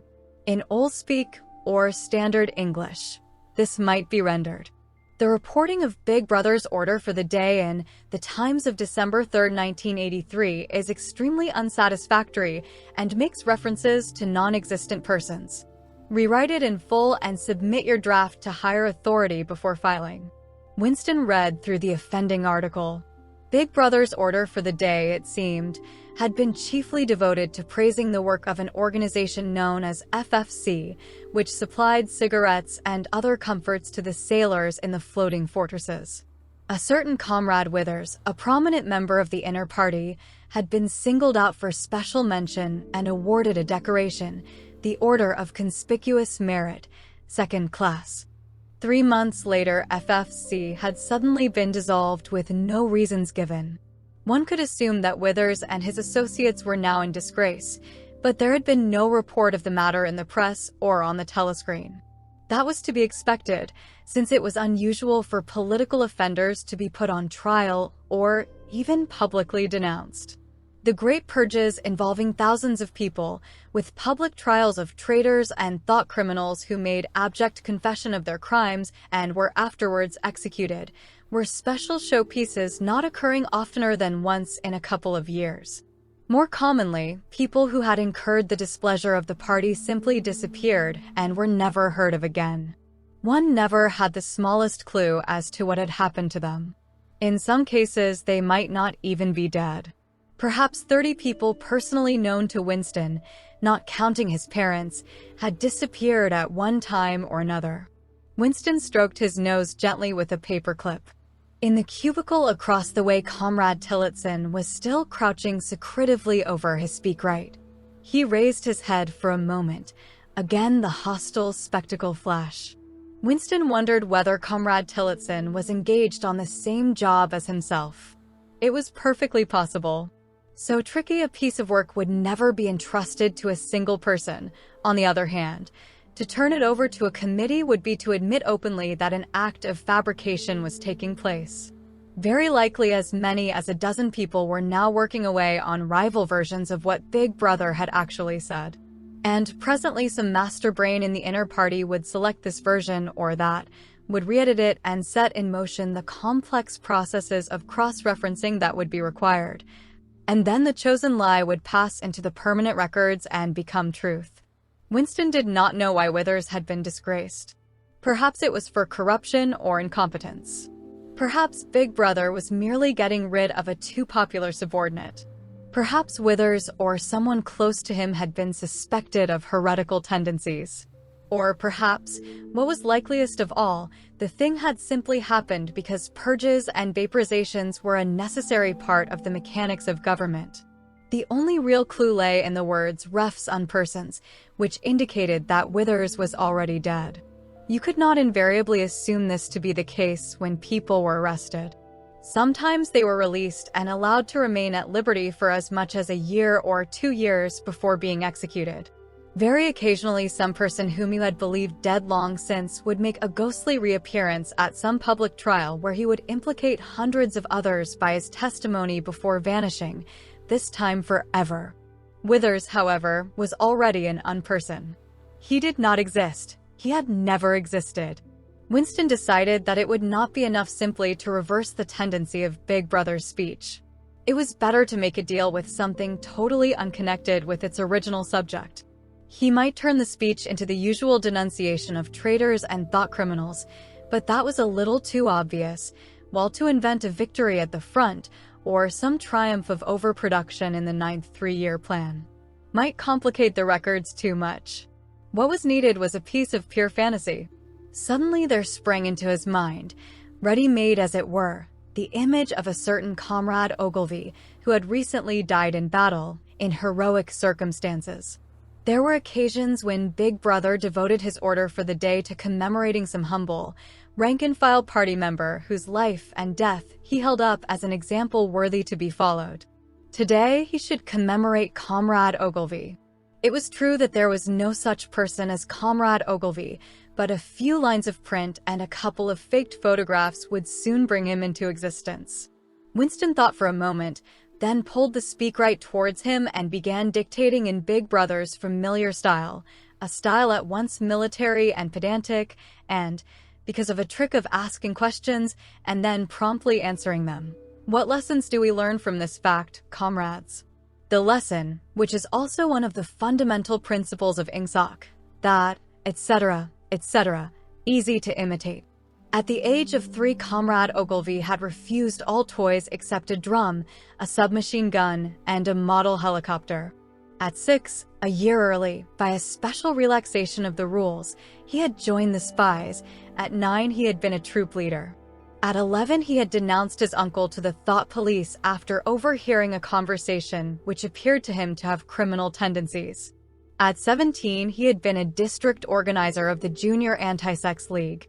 At 19, he had designed a hand grenade which had been adopted by the Ministry of Peace and which, at its first trial, had killed 31 Eurasian prisoners in one burst. At 23, he had perished in action. Pursued by enemy jet planes while flying over the Indian Ocean with important dispatches, he had weighted his body with his machine gun and leapt out of the helicopter into deep water, dispatches and all, an end, said Big Brother, which it was impossible to contemplate without feelings of envy. Big Brother added a few remarks on the purity and single-mindedness of Comrade Ogilvy's life. He was a total abstainer and a non-smoker, had no recreations except a daily hour in the gymnasium, and had taken a vow of celibacy, believing marriage and the care of a family to be incompatible with a 24-hour-a-day devotion to duty. He had no subjects of conversation except the principles of Ingsoc, and no aim in life except the defeat of the Eurasian enemy and the hunting down of spies, saboteurs, thought criminals, and traitors generally. Winston debated with himself whether to award Comrade Ogilvy the Order of Conspicuous Merit. In the end, he decided against it because of the unnecessary cross-referencing that it would entail. Once again, he glanced at his rival in the opposite cubicle. Something seemed to tell him with certainty that Tillotson was busy on the same job as himself. There was no way of knowing whose job would finally be adopted, but he felt a profound conviction that it would be his own. Comrade Ogilvy, unimagined an hour ago, was now a fact. It struck him as curious that you could create dead men, but not living ones. Comrade Ogilvy, who had never existed in the present, now existed in the past, and when once the act of forgery was forgotten, he would exist just as authentically and upon the same evidence as Charlemagne or Julius Caesar.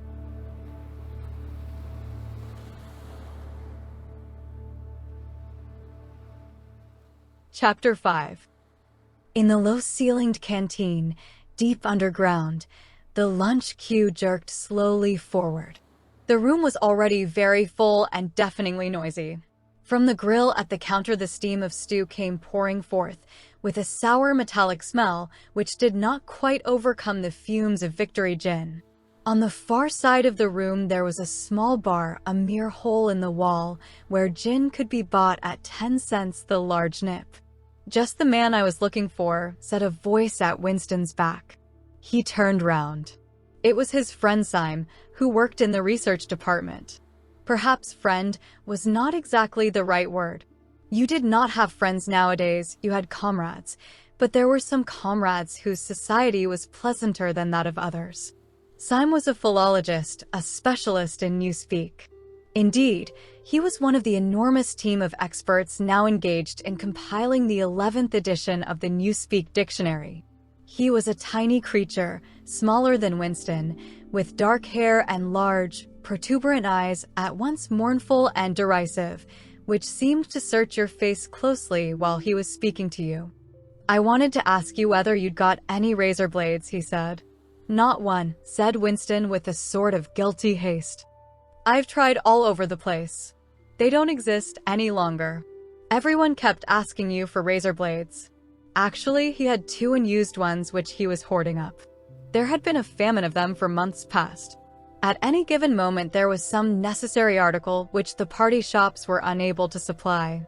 Sometimes it was buttons, sometimes it was darning wool, sometimes it was shoelaces. At present it was razor blades. You could only get hold of them, if at all, by scrounging more or less furtively on the free market. "I've been using the same blade for 6 weeks, he added untruthfully. The queue gave another jerk forward. As they halted, he turned and faced Syme again. Each of them took a greasy metal tray from a pile at the end of the counter. "Did you go and see the prisoners hanged yesterday?" said Syme. "I was working," said Winston indifferently. "I shall see it on the flicks, I suppose." "A very inadequate substitute," said Syme. His mocking eyes roved over Winston's face. "I know you," the eyes seemed to say. "I see through you. I know very well why you didn't go to see those prisoners hanged." In an intellectual way, Syme was venomously orthodox. He would talk with a disagreeable gloating satisfaction of helicopter raids on enemy villages and trials and confessions of thought criminals, the executions in the cellars of the Ministry of Love. Talking to him was largely a matter of getting him away from such subjects and entangling him, if possible, in the technicalities of newspeak, on which he was authoritative and interesting. Winston turned his head a little aside to avoid the scrutiny of the large dark eyes. "It was a good hanging," said Syme reminiscently. "I think it spoils it when they tie their feet together. I like to see them kicking. And above all, at the end, the tongue sticking right out and blue, a quite bright blue. That's the detail that appeals to me." "Next, please," yelled the white apron prole with the ladle. Winston and Syme pushed their trays beneath the grill. Onto each was dumped swiftly the regulation lunch, a metal pannikin of pinkish-gray stew, a hunk of bread, a cube of cheese, a mug of milkless Victory coffee, and one saccharin tablet. "There's a table over there, under that telescreen," said Syme. "Let's pick up a gin on the way." The gin was served out to them in handleless china mugs. They threaded their way across the crowded room and unpacked their trays onto the metal-top table, on one corner of which someone had left a pool of stew, a filthy liquid mess that had the appearance of vomit. Winston took up his mug of gin, paused for an instant to collect his nerve, and gulped the oily-tasting stuff down. When he had winked the tears out of his eyes, he suddenly discovered that he was hungry. He began swallowing spoonfuls of the stew, which, in among its general sloppiness, had cubes of spongy pinkish stuff which was probably a preparation of meat. Neither of them spoke again till they had emptied their pannikins. From the table at Winston's left, a little behind his back, someone was talking rapidly and continuously, a harsh gabble almost like the quacking of a duck, which pierced the general uproar of the room. "How's the dictionary getting on?" said Winston, raising his voice to overcome the noise. "Slowly," said Syme. "I'm on the adjectives. It's fascinating." He had brightened up immediately at the mention of Newspeak. He pushed his pannikin aside, took up his hunk of bread in one delicate hand and his cheese in the other, and leaned across the table so as to be able to speak without shouting. "The 11th edition is the definitive edition," he said. "We're getting the language into its final shape, the shape it's going to have when nobody speaks anything else. When we've finished with it, people like you will have to learn it all over again. You think, I dare say, that our chief job is inventing new words. But not a bit of it. We're destroying words, scores of them, hundreds of them, every day. We're cutting the language down to the bone. The 11th edition won't contain a single word that will become obsolete before the year 2050. He bit hungrily into his bread and swallowed a couple of mouthfuls, then continued speaking with a sort of pedant's passion. His thin, dark face had become animated, his eyes had lost their mocking expression and grown almost dreamy. It's a beautiful thing, the destruction of words. Of course, the great wastage is in the verbs and adjectives, but there are hundreds of nouns that can be got rid of as well. It isn't only the synonyms, there are also the antonyms. After all, what justification is there for a word which is simply the opposite of some other word? A word contains its opposite in itself. Take good, for instance. If you have a word like good, what need is there for a word like bad? Ungood will do just as well, better, because it's an exact opposite, which the other is not. Or again, if you want a stronger version of good, what sense is there in having a whole string of vague, useless words like excellent and splendid and all the rest of them? Plus good covers the meaning, or double plus good if you want something stronger still. Of course, we use those forms already, but in the final version of Newspeak, there'll be nothing else. In the end, the whole notion of goodness and badness will be covered by only 6 words. In reality, only 1 word. Don't you see the beauty of that, Winston? It was BB's idea originally, of course, he added as an afterthought. A sort of vapid eagerness flitted across Winston's face at the mention of Big Brother. Nevertheless, Syme immediately detected a certain lack of enthusiasm. "You haven't a real appreciation of Newspeak, Winston," he said almost sadly. "Even when you write it, you're still thinking in old speak. I've read some of those pieces that you write in the Times occasionally. They're good enough, but they're translations. In your heart, you'd prefer to stick to old speak, with all its vagueness and its useless shades of meaning. You don't grasp the beauty of the destruction of words. Do you know that Newspeak is the only language in the world whose vocabulary gets smaller every year?" Winston did know that, of course. He smiled, sympathetically he hoped, not trusting himself to speak. Syme bit off another fragment of the dark-colored bread, chewed it briefly, and went on. "Don't you see that the whole aim of Newspeak is to narrow the range of thought? In the end, we shall make thought rhyme literally impossible, because there will be no words in which to express it. Every concept that can ever be needed will be expressed by exactly 1 word, with its meaning rigidly defined and all its subsidiary meanings rubbed out and forgotten. Already, in the 11th edition, we're not far from that point. But the process will still be continuing long after you and I are dead. Every year, fewer and fewer words, and the range of consciousness always a little smaller. Even now, of course, there's no reason or excuse for committing thought crime. It's merely a question of self-discipline, reality control. But in the end, there won't be any need even for that. The revolution will be complete when the language is perfect. Newspeak is Ingsoc and Ingsoc is Newspeak, he added with a sort of mystical satisfaction. Has it ever occurred to you, Winston, that by the year 2050, at the very latest, not a single human being will be alive who could understand such a conversation as we are having now? Except, began Winston doubtfully, and he stopped. It had been on the tip of his tongue to say, except the proles, but he checked himself, not feeling fully certain that this remark was not in some way unorthodox. Syme, however, had divined what he was about to say. The proles are not human beings, he said carelessly. By 2050, earlier, probably, all real knowledge of Old Speak will have disappeared. The whole literature of the past will have been destroyed.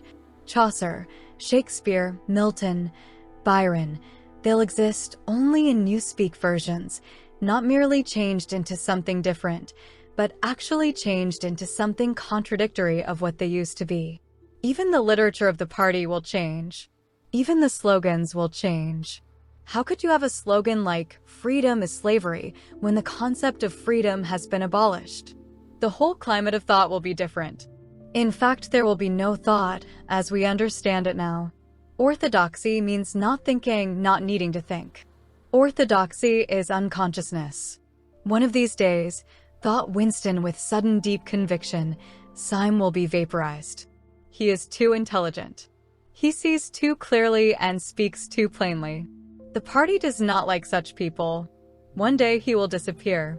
It is written in his face. Winston had finished his bread and cheese. He turned a little sideways in his chair to drink his mug of coffee. At the table on his left, the man with the strident voice was still talking remorselessly away. A young woman who was perhaps his secretary, and who was sitting with her back to Winston, was listening to him and seemed to be eagerly agreeing with everything that he said.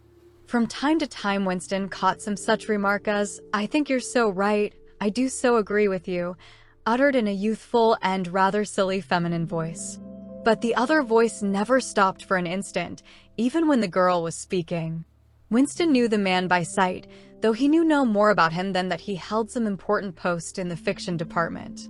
He was a man of about 30, with a muscular throat and a large, mobile mouth. His head was thrown back a little, and because of the angle at which he was sitting, his spectacles caught the light and presented to Winston two blank discs instead of eyes. What was slightly horrible was that from the stream of sound that poured out of his mouth, it was almost impossible to distinguish a single word. Just once Winston caught a phrase, complete and final elimination of Goldsteinism, jerked out very rapidly and, as it seemed, all in one piece, like a line of typecast solid.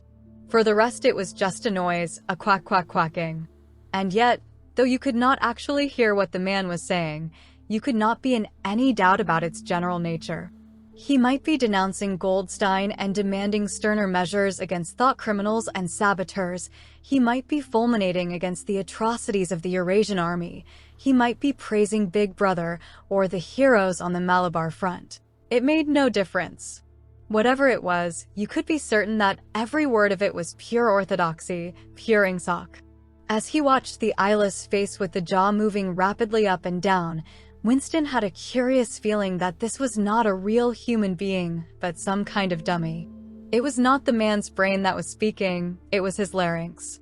The stuff that was coming out of him consisted of words, but it was not speech in the true sense. It was a noise uttered in unconsciousness, like the quacking of a duck. Syme had fallen silent for a moment, and with the handle of his spoon was tracing patterns in the puddle of stew. The voice from the other table quacked rapidly on, easily audible in spite of the surrounding din. "There is a word in Newspeak," said Syme. "I don't know whether you know it. Duck speak, to quack like a duck. It is one of those interesting words that have two contradictory meanings. Applied to an opponent, it is abuse. Applied to someone you agree with, it is praise. Unquestionably, Syme will be vaporized, Winston thought again.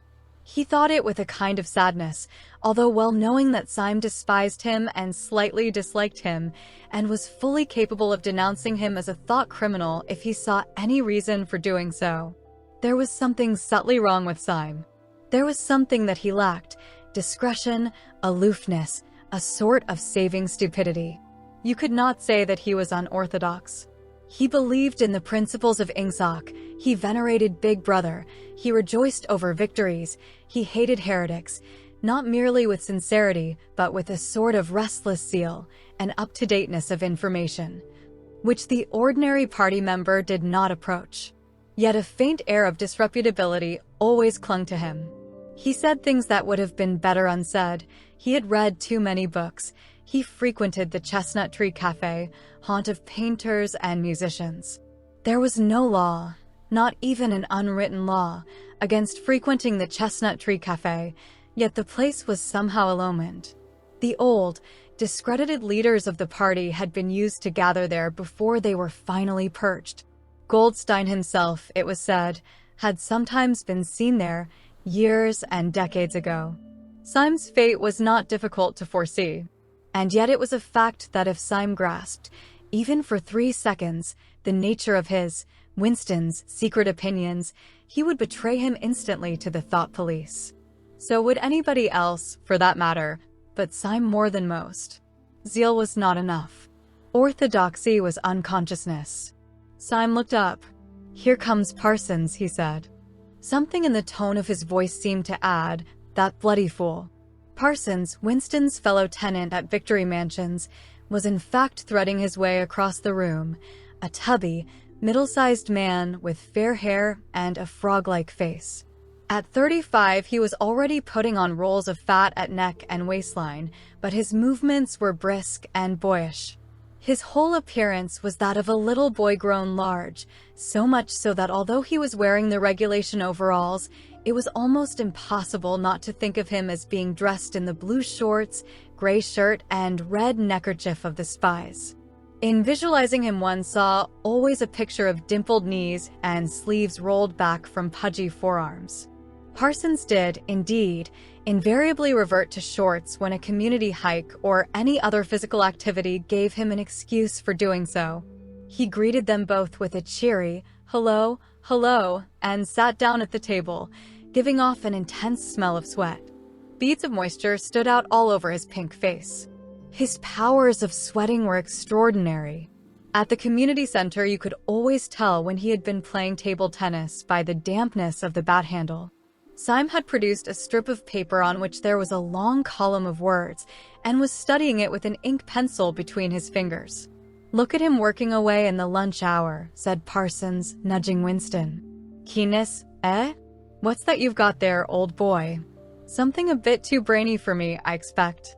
"Smith, old boy, I'll tell you why I'm chasing you. It's that sub you forgot to give me." "Which sub is that?" said Winston, automatically feeling for money. About a quarter of one's salary had to be earmarked for voluntary subscriptions, which were so numerous that it was difficult to keep track of them. "For Hate Week. You know, the House by House Fund. I'm treasurer for our block. We're making an all-out effort, going to put on a tremendous show. I tell you, it won't be my fault if Old Victory Mansions doesn't have the biggest outfit of flags in the whole street. $2 you promised me." Winston found and handed over 2 creased and filthy notes, which Parsons entered in a small notebook in the neat handwriting of the illiterate. "By the way, old boy," he said, "I hear that little beggar of mine let fly at you with his catapult yesterday. I gave him a good dressing down for it. In fact, I told him I'd take the catapult away if he does it again." "I think he was a little upset at not going to the execution," said Winston. Well, what I mean to say, shows the right spirit, doesn't it? Mischievous little beggars they are, both of them, but talk about keenness. All they think about is the spies and the war, of course. Do you know what that little girl of mine did last Saturday when her troop was on a hike out Berkhamsted way? She got 2 other girls to go with her, slipped off from the hike, and spent the whole afternoon following a strange man. They kept on his tail for 2 hours, right through the woods, and then, when they got into Amersham, handed him over to the patrols. "What did they do that for?" said Winston, somewhat taken aback. Parsons went on triumphantly. "My kid made sure he was some kind of enemy agent. Might have been dropped by parachute, for instance. But here's the point, old boy. What do you think put her onto him in the first place? She spotted he was wearing a funny kind of shoes, said she'd never seen anyone wearing shoes like that before. So the chances were he was a foreigner. Pretty smart for a nipper of 7, eh? What happened to the man?" said Winston. That I couldn't say, of course. But I wouldn't be altogether surprised if Parsons made the motion of aiming a rifle and clicked his tongue for the explosion. "Good," said Syme abstractedly, without looking up from his strip of paper. "Of course we can't afford to take chances," agreed Winston dutifully. "What I mean to say, there's a war on," said Parsons. As though in confirmation of this, a trumpet call floated from the telescreen just above their heads. However, it was not the proclamation of a military victory this time, but merely an announcement from the Ministry of Plenty. "Comrades," cried an eager youthful voice. "Attention, comrades.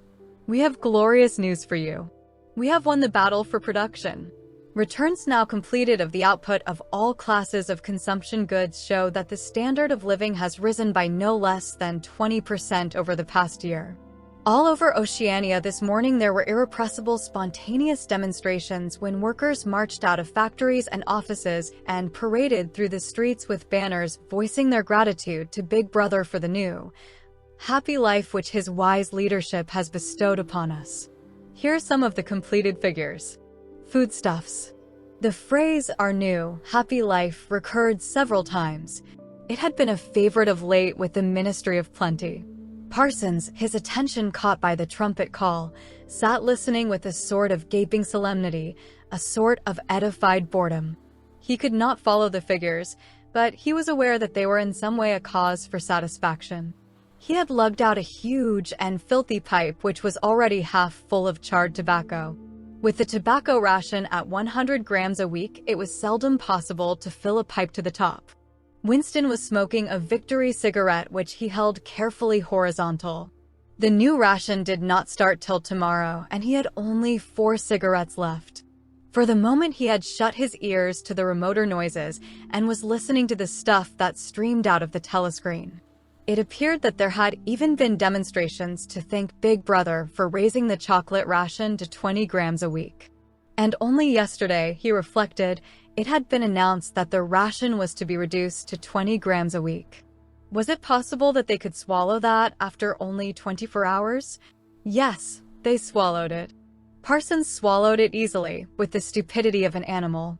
The eyeless creature at the other table swallowed it fanatically, passionately, with a furious desire to track down, denounce, and vaporize anyone who should suggest that last week the ration had been 30 grams. Syme, too, in some more complex way, involving doublethink, Syme swallowed it. Was he, then, alone in the possession of a memory? The fabulous statistics continued to pour out of the telescreen. As compared with last year, there was more food, more clothes, more houses, more furniture, more cooking pots, more fuel, more ships, more helicopters, more books, more babies, more of everything except disease, crime, and insanity. Year by year and minute by minute, everybody and everything was whizzing rapidly upwards. As Syme had done earlier, Winston had taken up his spoon and was dabbling in the pale-colored gravy that dribbled across the table, drawing a long streak of it out into a pattern. He meditated resentfully on the physical texture of life. Had it always been like this? Had food always tasted like this? He looked round the canteen. A low-ceilinged, crowded room, its walls grimy from the contact of innumerable bodies, battered metal tables and chairs, placed so close together that you sat with elbows touching, bent spoons, dented trays, coarse white mugs, all surfaces greasy. Grime in every crack, and a sourish, composite smell of bad gin and bad coffee and metallic stew and dirty clothes. Always in your stomach and in your skin there was a sort of protest, a feeling that you had been cheated of something that you had a right to. It was true that he had no memories of anything greatly different. In any time that he could accurately remember, there had never been quite enough to eat. One had never had socks or underclothes that were not full of holes. Furniture had always been battered and rickety, rooms underheated, tube trains crowded, houses falling to pieces, bread dark-colored, tea a rarity, coffee filthy tasting, cigarettes insufficient, nothing cheap and plentiful except synthetic gin. And though, of course, it grew worse as one's body aged, was it not a sign that this was not the natural order of things? If one's heart sickened at the discomfort and dirt and scarcity, the interminable winters, the stickiness of one's socks, the lifts that never worked, the cold water, the gritty soap, the cigarettes that came to pieces, the food with its strange evil tastes, why should one feel it to be intolerable unless one had some kind of ancestral memory that things had once been different? He looked round the canteen again. Nearly everyone was ugly, and would still have been ugly even if dressed otherwise than in the uniform blue overalls. On the far side of the room, sitting at a table alone, a small, curiously beetle-like man was drinking a cup of coffee, his little eyes darting suspicious glances from side to side. How easy it was, thought Winston, if you did not look about you, to believe that the physical type set up by the party as an ideal, tall muscular youths and deep-bosomed maidens, blonde-haired, vital, sunburnt, carefree, existed, and even predominated. Actually, so far as he could judge, the majority of people in Airstrip 1 were small, dark, and ill-favored. It was curious how that beetle-like type proliferated in the ministries, little dumpy men, growing stout very early in life, with short legs, swift scuttling movements, and fat, inscrutable faces with very small eyes. It was the type that seemed to flourish best under the dominion of the party. The announcement from the Ministry of Plenty ended on another trumpet call and gave way to tinny music. Parsons, stirred to vague enthusiasm by the bombardment of figures, took his pipe out of his mouth. "The Ministry of Plenty's certainly done a good job this year," he said with a knowing shake of his head. "By the way, Smith, old boy, I suppose you haven't got any razor blades you can let me have?" "Not one," said Winston.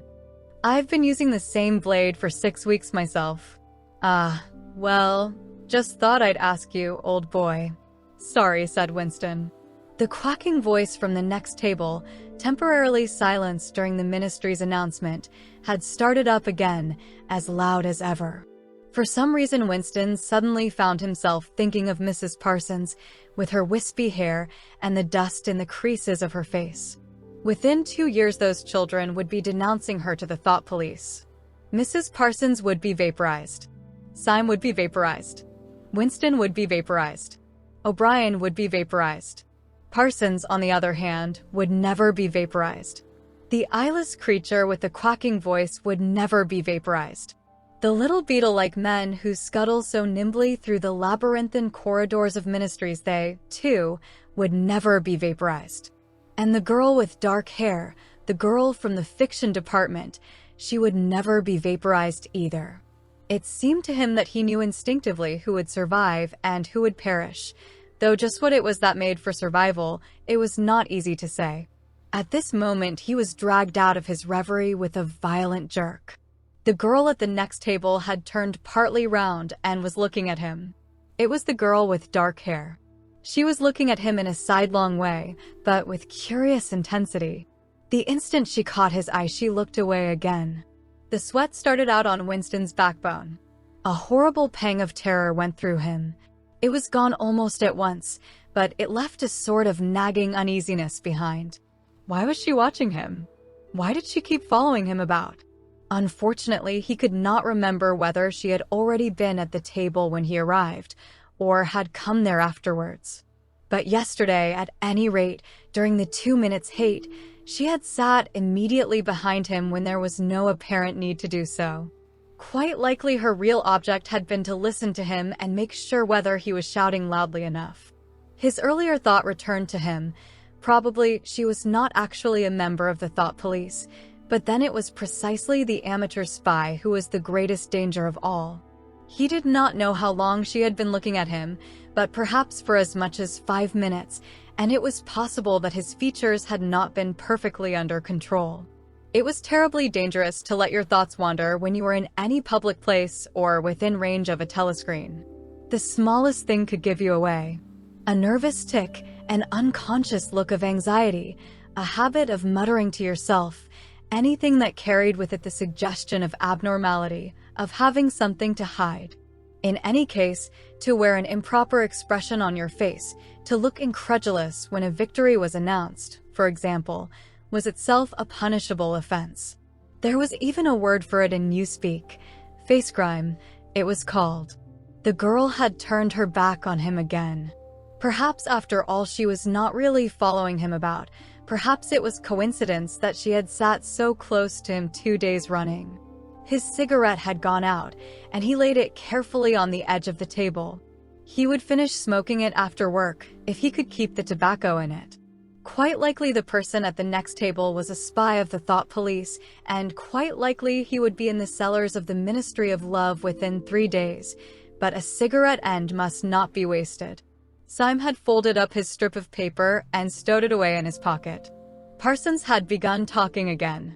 "Did I ever tell you, old boy," he said, chuckling round the stem of his pipe, "about the time when those 2 nippers of mine set fire to the old marketwoman's skirt because they saw her wrapping up sausages in a poster of BB? Sneaked up behind her and set fire to it with a box of matches.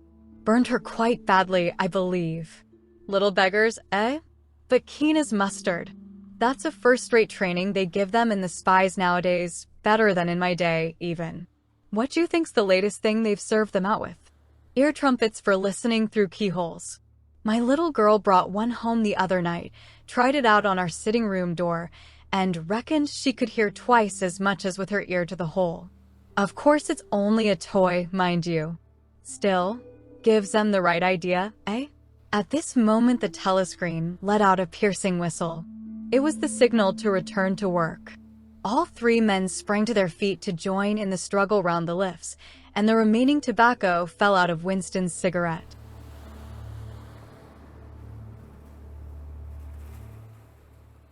Chapter 6. Winston was writing in his diary. It was 3 years ago. It was on a dark evening, in a narrow side street near one of the big railway stations. She was standing near a doorway in the wall, under a street lamp that hardly gave any light. She had a young face, painted very thick. It was really the paint that appealed to me, the whiteness of it, like a mask, and the bright red lips. Party women never paint their faces. There was nobody else in the street, and no telescreens. She said $2. Aye. For the moment it was too difficult to go on. He shut his eyes and pressed his fingers against them, trying to squeeze out the vision that kept recurring. He had an almost overwhelming temptation to shout a string of filthy words at the top of his voice, or to bang his head against the wall, to kick over the table, and hurl the inkpot through the window, to do any violent or noisy or painful thing that might black out the memory that was tormenting him. Your worst enemy, he reflected, was your own nervous system. At any moment the tension inside you was liable to translate itself into some visible symptom. He thought of a man whom he had passed in the street a few weeks back, a quite ordinary-looking man, a party member, aged 35 to 40, tallish and thin, carrying a briefcase. They were a few meters apart when the left side of the man's face was suddenly contorted by a sort of spasm. It happened again just as they were passing one another. It was only a twitch, a quiver, rapid as the clicking of a camera shutter, but obviously habitual. He remembered thinking at the time, that poor devil is done for. And what was frightening was that the action was quite possibly unconscious. The most deadly danger of all was talking in your sleep. There was no way of guarding against that, so far as he could see. He drew his breath and went on writing. I went with her through the doorway and across a backyard into a basement kitchen. There was a bed against the wall and a lamp on the table, turned down very low. His teeth were set on edge. He would have liked to spit. Simultaneously with the woman in the basement kitchen, he thought of Catherine, his wife. Winston was married, had been married, at any rate. Probably he still was married, so far as he knew his wife was not dead. He seemed to breathe again the warm, stuffy odor of the basement kitchen, an odor compounded of bugs and dirty clothes and villainous cheap scent, but nevertheless alluring, because no woman of the party ever used scent, or could be imagined as doing so. Only the proles used scent. In his mind, the smell of it was inextricably mixed up with fornication. When he had gone with that woman, it had been his first lapse in 2 years or thereabouts. Consorting with prostitutes was forbidden, of course, but it was one of those rules that you could occasionally nerve yourself to break. It was dangerous, but it was not a life and death matter. To be caught with a prostitute might mean 5 years in a forced labor camp, not more if you had committed no other offense. And it was easy enough, provided that you could avoid being caught in the act. The poorer quarters swarmed with women who were ready to sell themselves. Some could even be purchased for a bottle of gin, which the proles were not supposed to drink.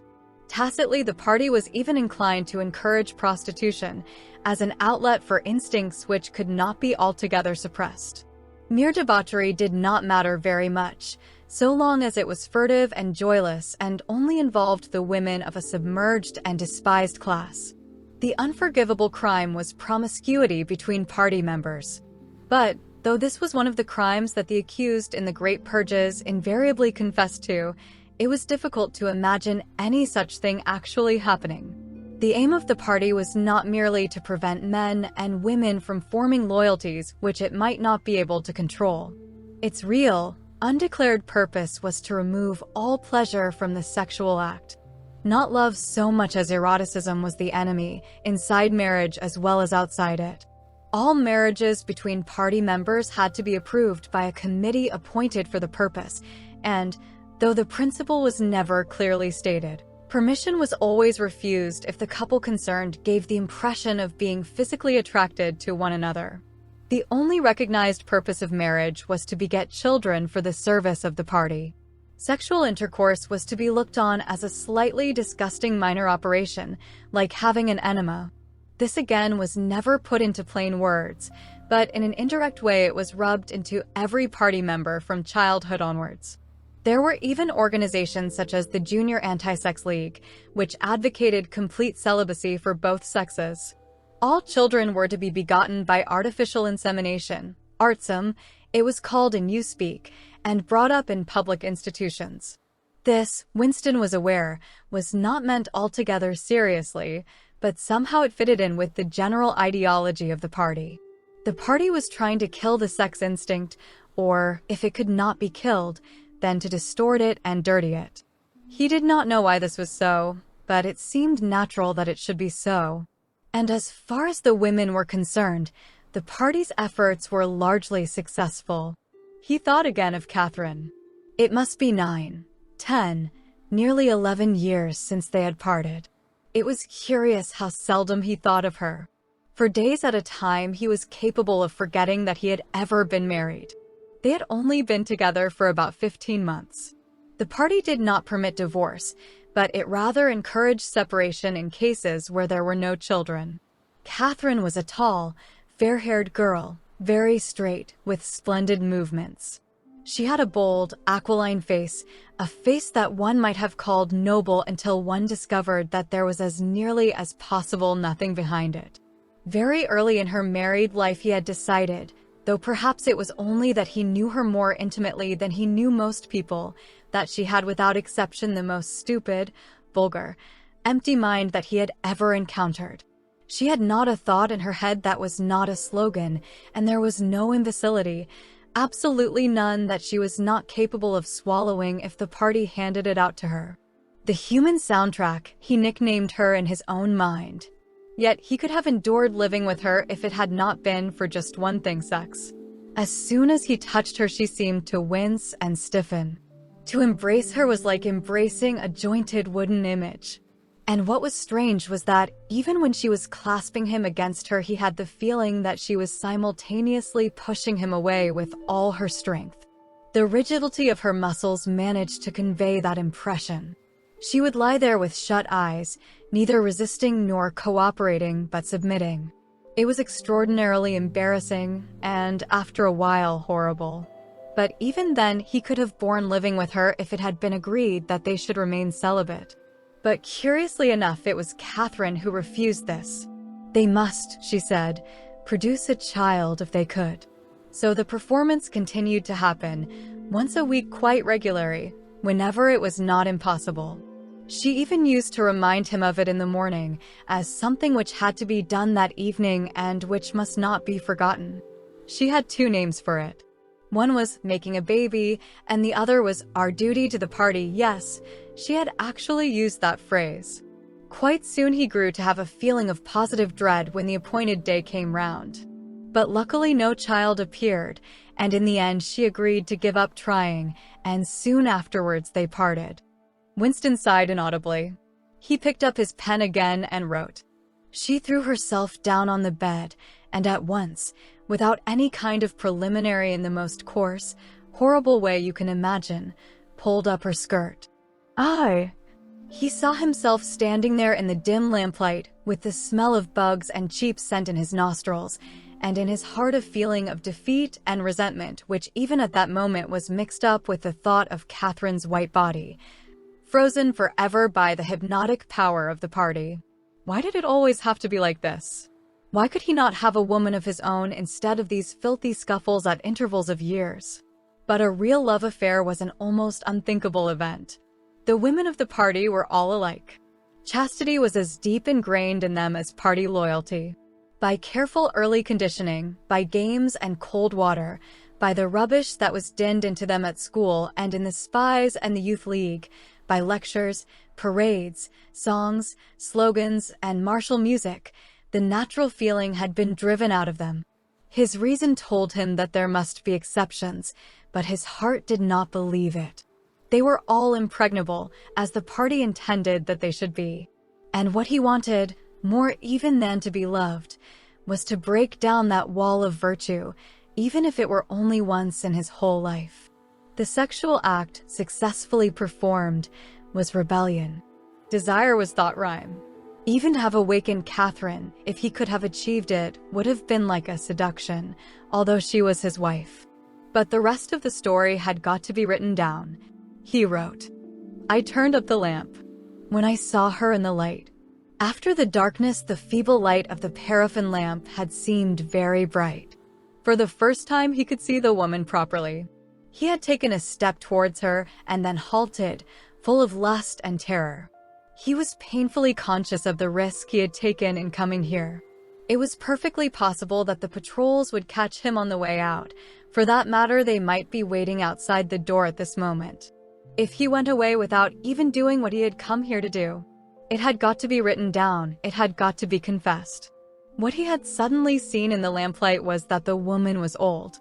The paint was plastered so thick on her face that it looked as though it might crack like a cardboard mask. There were streaks of white in her hair, but the truly dreadful detail was that her mouth had fallen a little open, revealing nothing except a cavernous blackness. She had no teeth at all. He wrote hurriedly, in scrabbling handwriting. When I saw her in the light, she was quite an old woman, 50 years old at least. But I went ahead and did it just the same. He pressed his fingers against his eyelids again. He had written it down at last, but it made no difference. The therapy had not worked. The urge to shout filthy words at the top of his voice was as strong as ever. Chapter 7. If there is hope, wrote Winston, it lies in the proles. If there was hope, it must lie in the proles, because only there in those swarming disregarded masses, 85% of the population of Oceania, could the force to destroy the party ever be generated. The party could not be overthrown from within. Its enemies, if it had any enemies, had no way of coming together or even of identifying one another. Even if the legendary brotherhood existed, as just possibly it might, it was inconceivable that its members could ever assemble in larger numbers than 2s and 3s. Rebellion meant a look in the eyes, an inflection of the voice at the most, an occasional whispered word. But the proles, if only they could somehow become conscious of their own strength, would have no need to conspire. They needed only to rise up and shake themselves like a horse shaking off flies. If they chose, they could blow the party to pieces tomorrow morning. Surely sooner or later it must occur to them to do it. And yet, he remembered how once he had been walking down a crowded street when a tremendous shout of hundreds of voices, women's voices, had burst from a side street a little way ahead. It was a great formidable cry of anger and despair, a deep, loud oh that went humming on like the reverberation of a bell. His heart had leapt. It started, he had thought. A riot. The proles are breaking loose at last. When he had reached the spot, it was to see a mob of 200 or 300 women crowding round the stalls of a street market, with faces as tragic as though they had been the doomed passengers on a sinking ship. But at this moment the general despair broke down into a multitude of individual quarrels. It appeared that one of the stalls had been selling tin saucepans. They were wretched, flimsy things, but cooking pots of any kind were always difficult to get. Now the supply had unexpectedly given out. The successful women, bumped and jostled by the rest, were trying to make off with their saucepans while dozens of others clamored round the stall, accusing the stallkeeper of favoritism and of having more saucepans somewhere in reserve. There was a fresh outburst of yells. 2 bloated women, one of them with her hair coming down, had got hold of the same saucepan and were trying to tear it out of one another's hands. For a moment they were both tugging, and then the handle came off. Winston watched them disgustedly. And yet, just for a moment, what almost frightening power had sounded in that cry from only a few hundred throats? Why was it that they could never shout like that about anything that mattered? He wrote, "Until they become conscious, they will never rebel, and until after they have rebelled, they cannot become conscious." That, he reflected, might almost have been a transcription from one of the party textbooks. The party claimed, of course, to have liberated the proles from bondage. Before the revolution, they had been hideously oppressed by the capitalists. They had been starved and flogged. Women had been forced to work in the coal mines. Women still did work in the coal mines, as a matter of fact. Children had been sold into the factories at the age of 6. But simultaneously, true to the principles of doublethink, the party taught that the proles were natural inferiors who must be kept in subjection, like animals, by the application of a few simple rules. In reality, very little was known about the proles. It was not necessary to know much. So long as they continued to work and breed, their other activities were without importance. Left to themselves, like cattle turned loose upon the plains of Argentina, they had reverted to a style of life that appeared to be natural to them, a sort of ancestral pattern. They were born, they grew up in the gutters, they went to work at 12, they passed through a brief blossoming period of beauty and sexual desire, they married at 20, they were middle-aged at 30, they died, for the most part, at 60. Heavy physical work, the care of home and children, petty quarrels with neighbors, films, football, beer, and, above all, gambling, filled up the horizon of their minds. To keep them in control was not difficult. A few agents of the thought police moved always among them, spreading false rumors and marking down and eliminating the few individuals who were judged capable of becoming dangerous. But no attempt was made to indoctrinate them with the ideology of the party. It was not desirable that the proles should have strong political feelings. All that was required of them was a primitive patriotism, which could be appealed to whenever it was necessary to make them accept longer working hours or shorter rations. And even when they became discontented, as they sometimes did, their discontent led nowhere, because being without general ideas, they could only focus it on petty specific grievances. The larger evils invariably escaped their notice. The great majority of proles did not even have telescreens in their homes. Even the civil police interfered with them very little. There was a vast amount of criminality in London, a whole world within a world of thieves, bandits, prostitutes, drug peddlers, and racketeers of every description. But since it all happened among the proles themselves, it was of no importance. In all questions of morals, they were allowed to follow their ancestral code. The sexual puritanism of the party was not imposed upon them. Promiscuity went unpunished. Divorce was permitted. For that matter, even religious worship would have been permitted if the proles had shown any sign of needing or wanting it. They were beneath suspicion. As the party slogan put it, "Proles and animals are free." Winston reached down and cautiously scratched his varicose ulcer. It had begun itching again. The thing you invariably came back to was the impossibility of knowing what life before the revolution had really been like. He took out of the drawer a copy of a children's history textbook which he had borrowed from Mrs. Parsons and began copying a passage into the diary. In the old days, it ran, "Before the glorious revolution, London was not the beautiful city that we know today. It was a dark, dirty, miserable place where hardly anybody had enough to eat, and where hundreds and thousands of poor people had no boots on their feet and not even a roof to sleep under. Children no older than you had to work 12 hours a day for cruel masters who flogged them with whips if they worked too slowly and fed them on nothing but stale bread crusts and water. But in among all this terrible poverty, there were just a few great big beautiful houses that were lived in by rich men who had as many as 30 servants to look after them. These rich men were called capitalists. They were fat, ugly men with wicked faces, like the one in the picture on the opposite page. You can see that he is dressed in a long black coat which was called a frock coat, and a queer, shiny hat shaped like a stovepipe, which was called a top hat. This was the uniform of the capitalists, and no one else was allowed to wear it. The capitalists owned everything in the world, and everyone else was their slave. They owned all the land, all the houses, all the factories, and all the money. If anyone disobeyed them, they could throw them into prison, or they could take his job away and starve him to death. When any ordinary person spoke to a capitalist, he had to cringe and bow to him, and take off his cap and address him as sir. The chief of all the capitalists was called the king, but he knew the rest of the catalogue.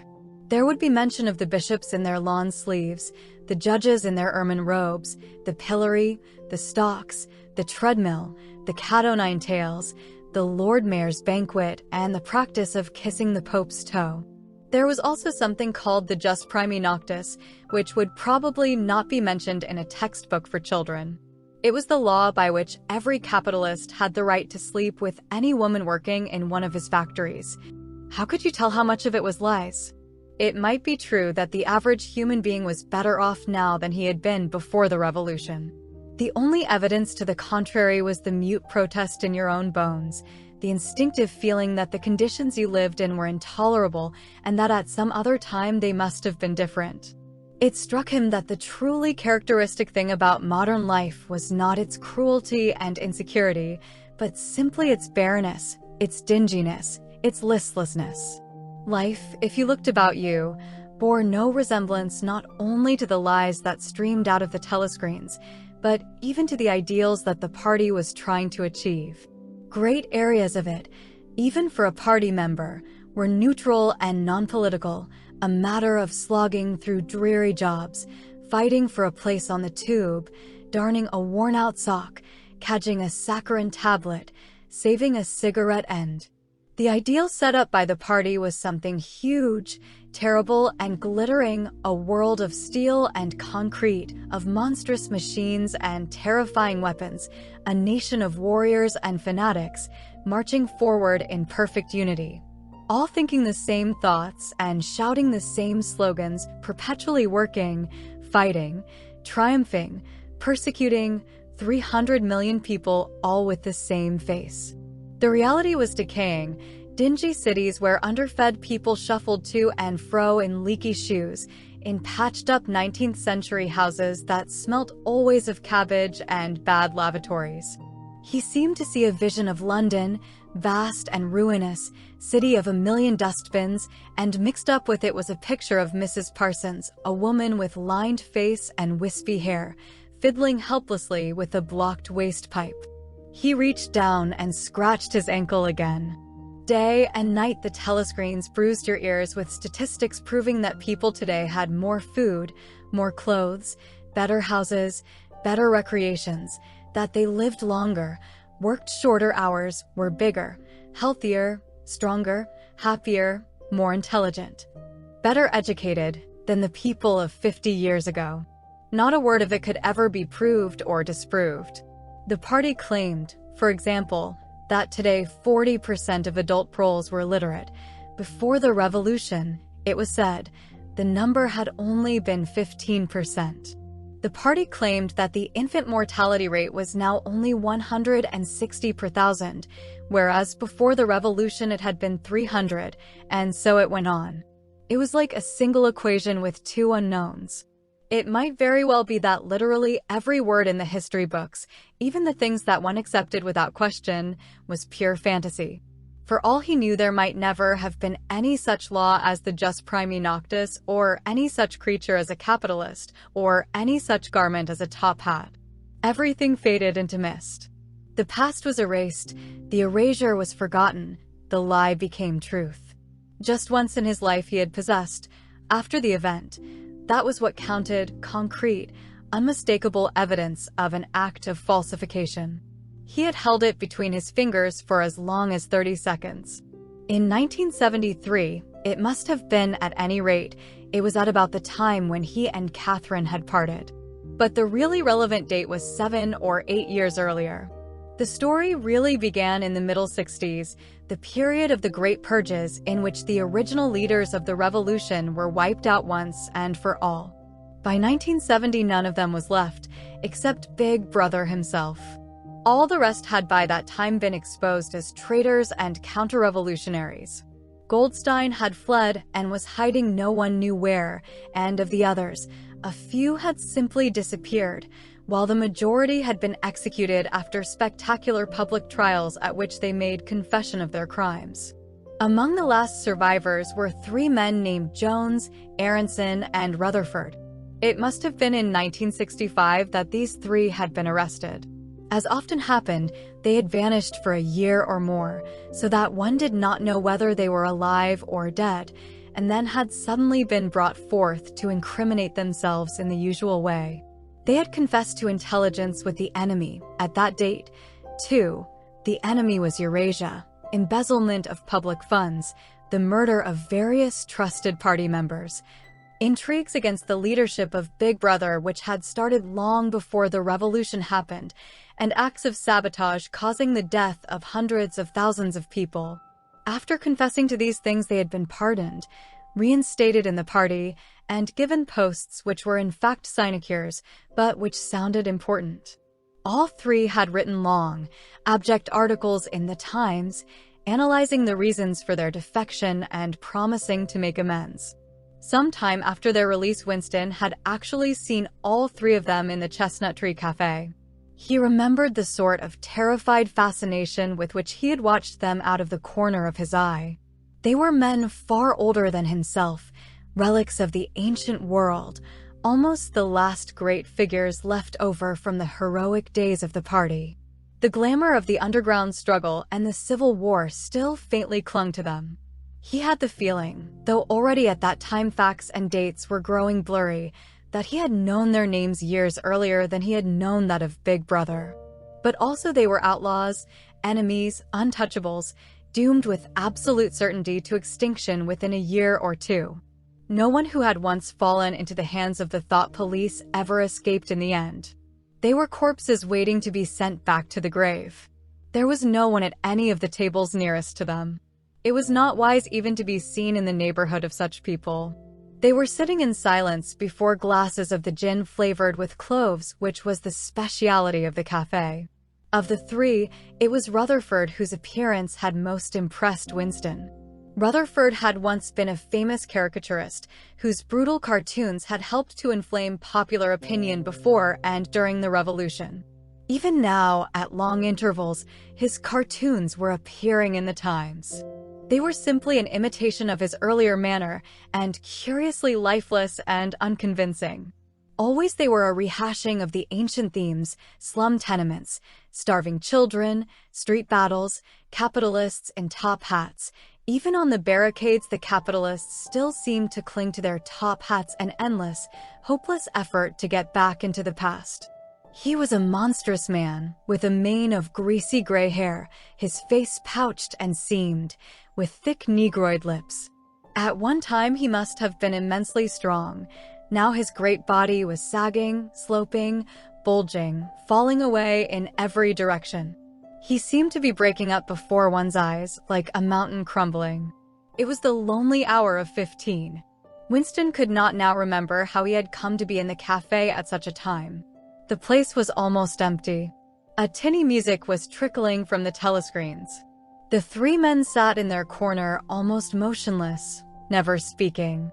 Uncommanded, the waiter brought fresh glasses of gin. There was a chessboard on the table beside them, with the pieces set out but no game started. And then, for perhaps half a minute in all, something happened to the telescreens.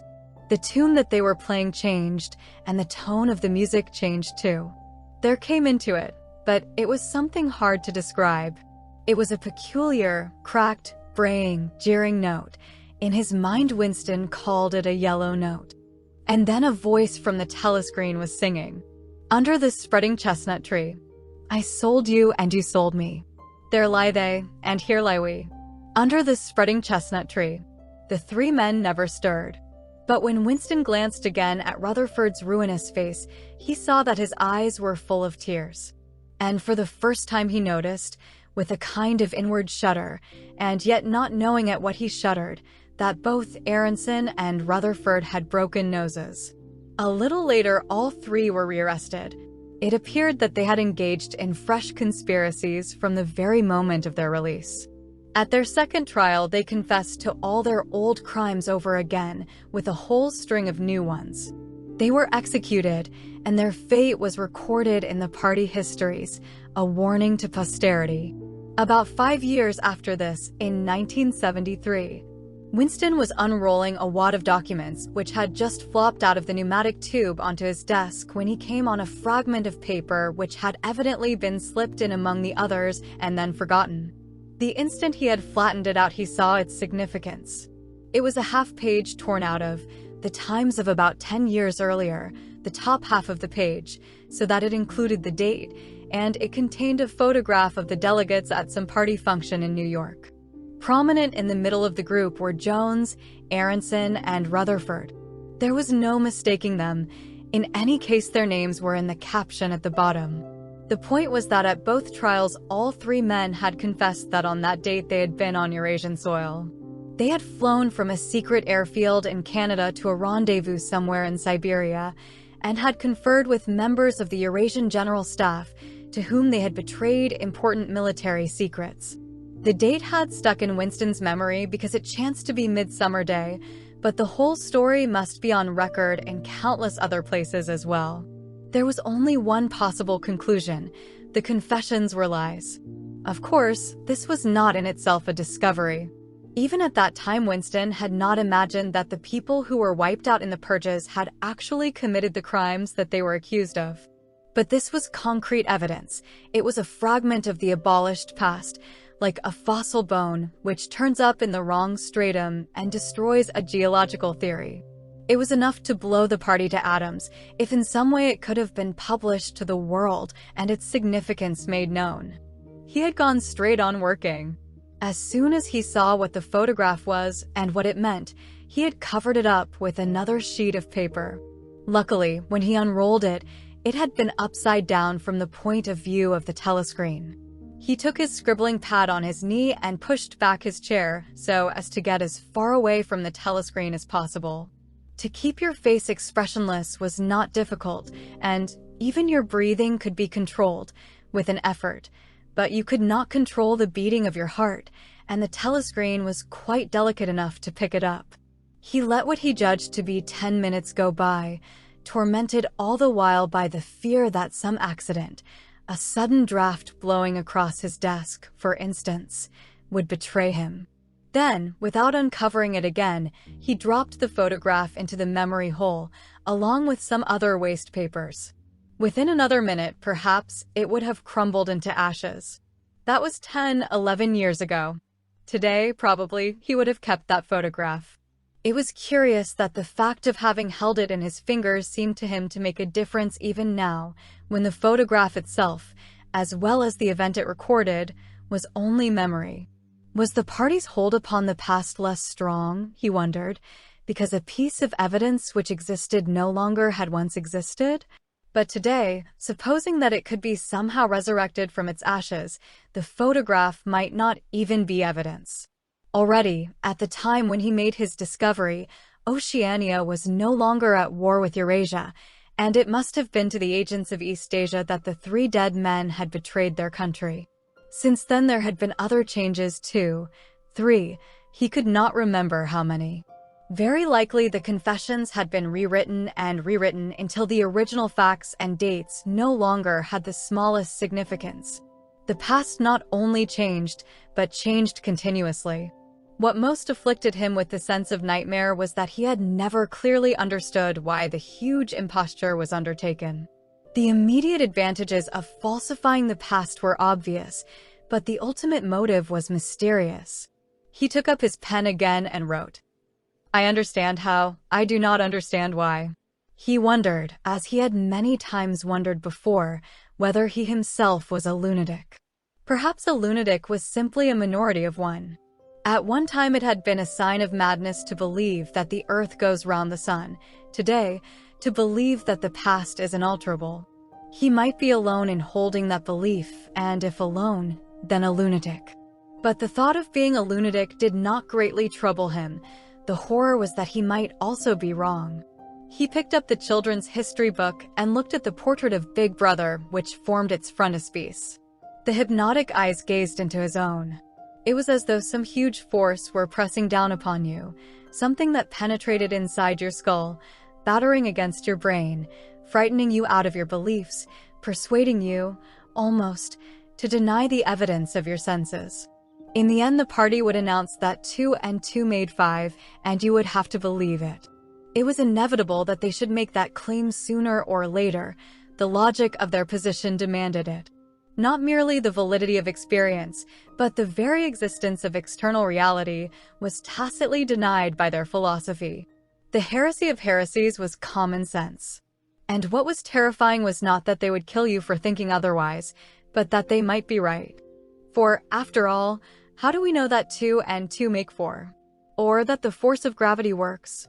Or that the past is unchangeable? If both the past and the external world exist only in the mind, and if the mind itself is controllable, what then? But no. His courage seemed suddenly to stiffen of its own accord. The face of O'Brien, not called up by any obvious association, had floated into his mind. He knew, with more certainty than before, that O'Brien was on his side. He was writing the diary for O'Brien, T.O. O'Brien. It was like an interminable letter which no one would ever read, but which was addressed to a particular person and took its color from that fact. The party told you to reject the evidence of your eyes and ears. It was their final, most essential command. His heart sank as he thought of the enormous power arrayed against him, the ease with which any party intellectual would overthrow him in debate, the subtle arguments which he would not be able to understand, much less answer. And yet he was in the right. They were wrong and he was right. The obvious, the silly, and the true had got to be defended. Truisms are true, hold on to that. The solid world exists, its laws do not change. Stones are hard, water is wet, objects unsupported fall towards the earth's center. With the feeling that he was speaking to O'Brien, and also that he was setting forth an important axiom, he wrote, "Freedom is the freedom to say that 2 + 2 make 4.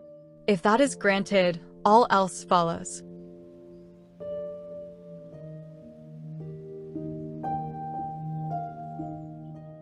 Chapter 8. From somewhere at the bottom of a passage, the smell of roasting coffee, real coffee, not Victory coffee, came floating out into the street. Winston paused involuntarily. For perhaps 2 seconds, he was back in the half-forgotten world of his childhood. Then a door banged, seeming to cut off the smell as abruptly as though it had been a sound. He had walked several kilometers over pavements, and his varicose ulcer was throbbing. This was the second time in 3 weeks that he had missed an evening at the community center, a rash act, since you could be certain that the number of your attendances at the center was carefully checked. In principle, a party member had no spare time and was never alone except in bed. It was assumed that when he was not working, eating, or sleeping, he would be taking part in some kind of communal recreation.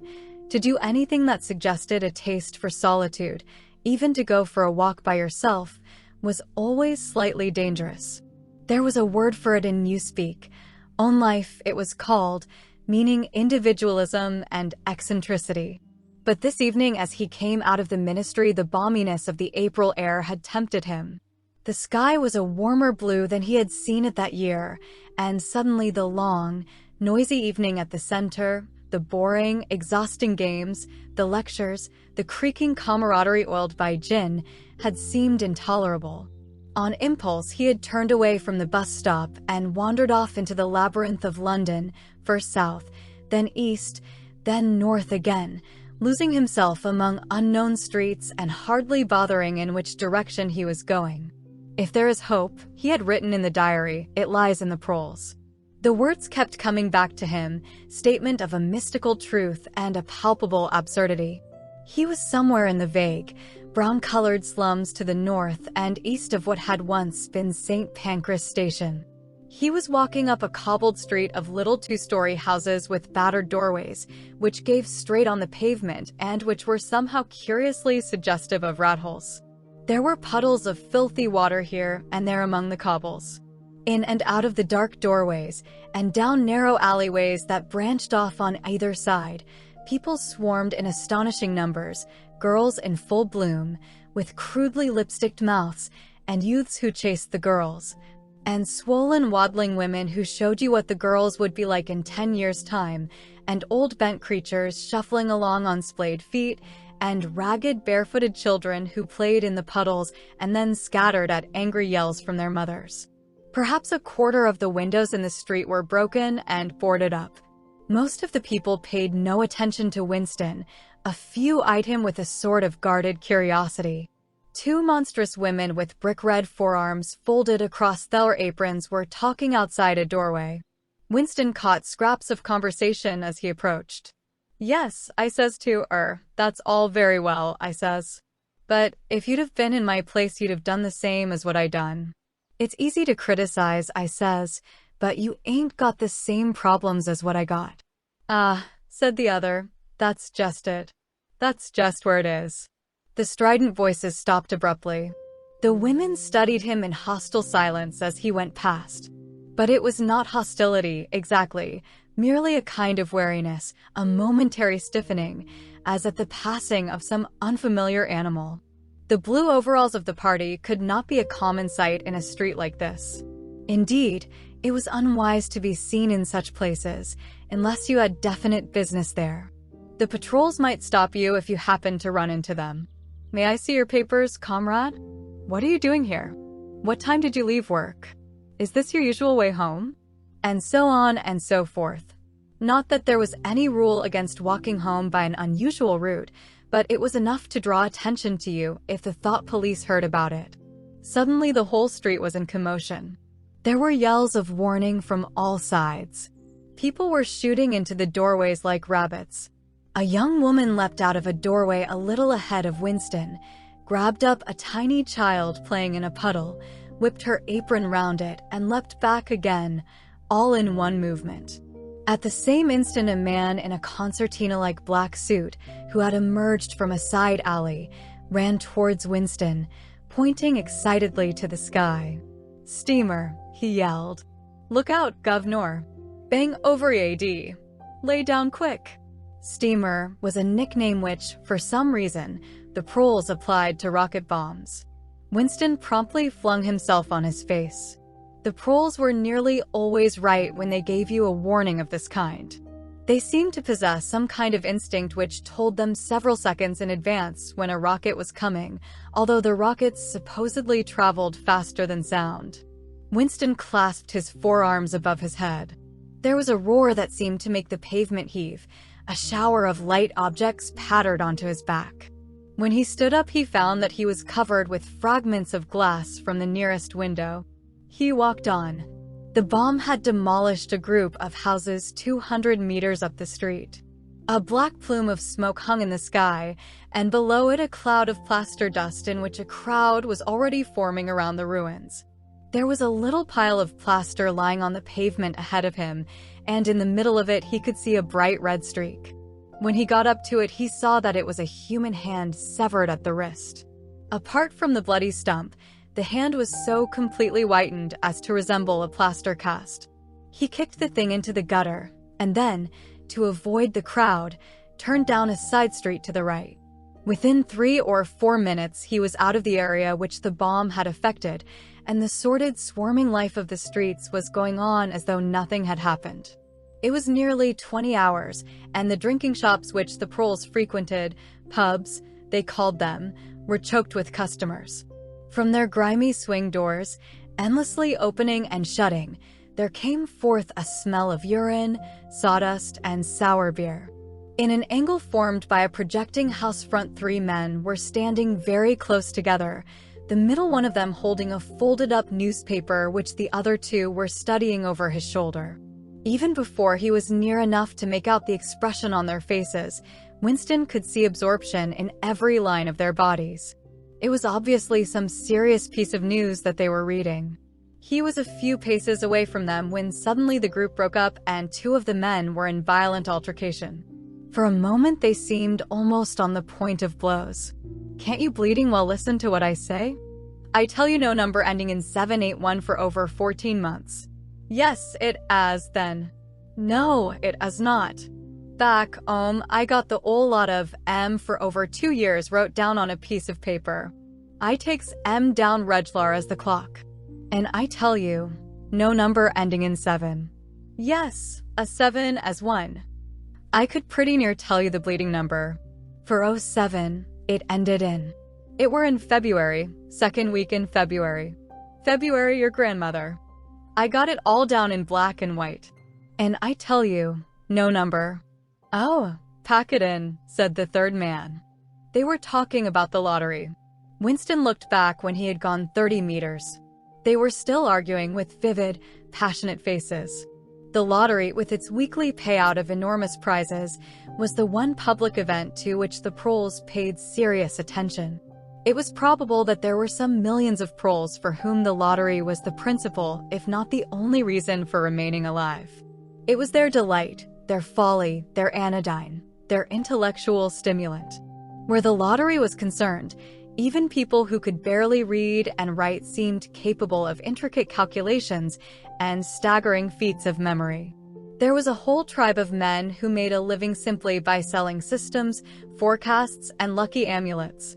Winston had nothing to do with the running of the lottery, which was managed by the Ministry of Plenty, but he was aware, indeed everyone in the party was aware, that the prizes were largely imaginary. Only small sums were actually paid out, the winners of the big prizes being non-existent persons. In the absence of any real intercommunication between one part of Oceania and another, this was not difficult to arrange. But if there was hope, it lay in the proles. You had to cling on to that. When you put it in words, it sounded reasonable. It was when you looked at the human beings passing you on the pavement that it became an act of faith. The street into which he had turned ran downhill. He had a feeling that he had been in this neighborhood before, and that there was a main thoroughfare not far away. From somewhere ahead there came a din of shouting voices. The street took a sharp turn and then ended in a flight of steps which led down into a sunken alley where a few stall-keepers were selling tired-looking vegetables. At this moment Winston remembered where he was. The alley led out into the main street, and down the next turning, not 5 minutes away, was the junk shop where he had bought the blank book which was now his diary. And in a small stationer's shop not far away he had bought his pen holder and his bottle of ink.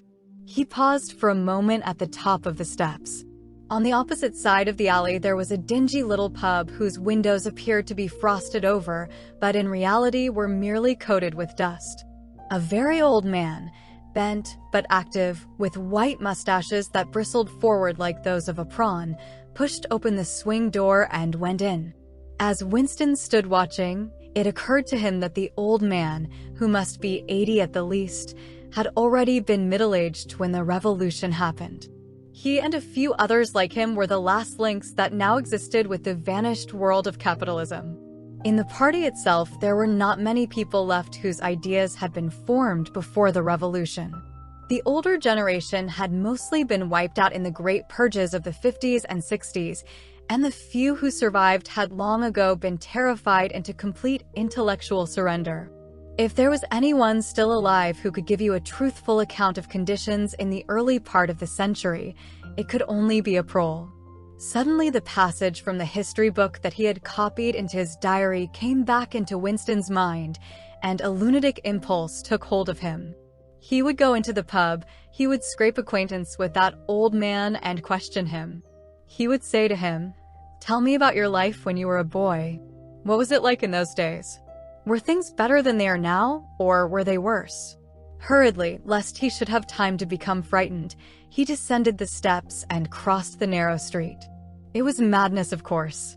As usual, there was no definite rule against talking to proles and frequenting their pubs, but it was far too unusual an action to pass unnoticed.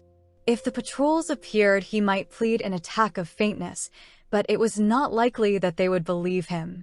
He pushed open the door, and a hideous, cheesy smell of sour beer hit him in the face. As he entered, the din of voices dropped to about half its volume. Behind his back, he could feel everyone eyeing his blue overalls. A game of darts, which was going on at the other end of the room, interrupted itself for perhaps as much as 30 seconds. The old man whom he had followed was standing at the bar, having some kind of altercation with the barman, a large, stout, hook-nosed young man with enormous forearms. A knot of others, standing round with glasses in their hands, were watching the scene. "I arsed you civil enough, didn't I?" said the old man, straightening his shoulders pugnaciously. "You telling me you ain't got a pint mug in the old bleeding boozer?" "And what in hell's name is a pint?" said the barman, leaning forward with the tips of his fingers on the counter. "Ark at 'im. Calls isself a barman and don't know what a pint is. Why, a pint's the 1/2 of a quart, and there's 4 quarts to the gallon. Ave to teach you the A, B, C next." "Never heard of 'em," said the barman shortly. "Liter and half-liter, that's all we serve. There's the glasses on the shelf in front of you." "I likes a pint," persisted the old man. "You could a-drawed me off a pint easy enough. We didn't ave these bleeding liters when I was a young man." "When you were a young man, we were all living in the treetops," said the barman, with a glance at the other customers. There was a shout of laughter, and the uneasiness caused by Winston's entry seemed to disappear. The old man's white-stubbled face had flushed pink. He turned away, muttering to himself, and bumped into Winston. Winston caught him gently by the arm. "May I offer you a drink?" he said. "You're a gent," said the other, straightening his shoulders again. He appeared not to have noticed Winston's blue overalls. "Pint," he added aggressively to the barman. "Pint of wallop." The barman swished 2 half-liters of dark brown beer into thick glasses, which he had rinsed in a bucket under the counter. Beer was the only drink you could get in prole pubs. The proles were supposed not to drink gin, though in practice they could get hold of it easily enough. The game of darts was in full swing again, and the knot of men at the bar had begun talking about lottery tickets. Winston's presence was forgotten for a moment. There was a deal table under the window where he and the old man could talk without fear of being overheard. It was horribly dangerous, but at any rate there was no telescreen in the room, a point he had made sure of as soon as he came in. "'E could a-drawed me off a pint," grumbled the old man as he settled down behind a glass. "A 1/2 liter ain't enough. It don't satisfy. And a 'ole liter's too much. It starts my bladder running. Let alone the price." "You must have seen great changes since you were a young man," said Winston tentatively. The old man's pale blue eyes moved from the darts board to the bar, and from the bar to the door of the gents, as though it were in the barroom that he expected the changes to have occurred. "The beer was better," he said finally. "And cheaper. When I was a young man, mild beer, wallop we used to call it, was 4 pence a pint. That was before the war, of course." "Which war was that?" said Winston. "It's all wars," said the old man vaguely. He took up his glass, and his shoulders straightened again. "Here's wishing you the very best of health." In his lean throat, the sharp-pointed Adam's apple made a surprisingly rapid up-and-down movement, and the beer vanished. Winston went to the bar and came back with 2 more half-liters. The old man appeared to have forgotten his prejudice against drinking a full liter. "You are very much older than I am," said Winston. "You must have been a grown man before I was born. You can remember what it was like in the old days, before the revolution. People of my age don't really know anything about those times. We can only read about them in books, and what it says in the books may not be true." "I should like your opinion on that." "The history books say that life before the revolution was completely different from what it is now. There was the most terrible oppression, injustice, poverty worse than anything we can imagine. Here in London, the great mass of the people never had enough to eat from birth to death. Half of them hadn't even boots on their feet. They worked 12 hours a day, they left school at 9, they slept 10 in a room. And at the same time there were a very few people, only a few thousands, the capitalists, they were called, who were rich and powerful. They owned everything that there was to own. They lived in great gorgeous houses with 30 servants. They rode about in motor cars and 4-horse carriages. They drank champagne.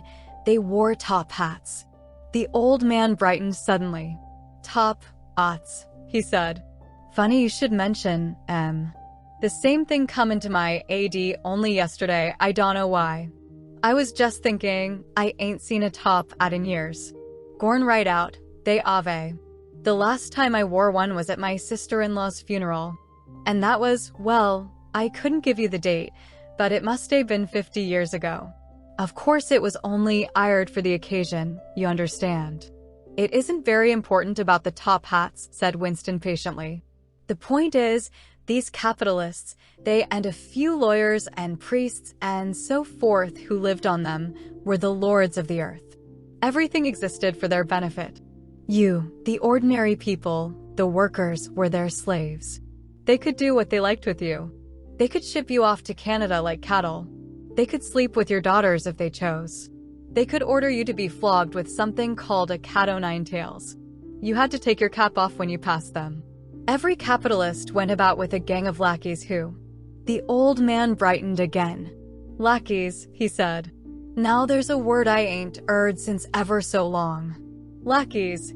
That reg'lar takes me back, that does. I recollect, donkeys years ago, I used to sometimes go to Hyde Park of a Sunday afternoon to hear the blokes making speeches.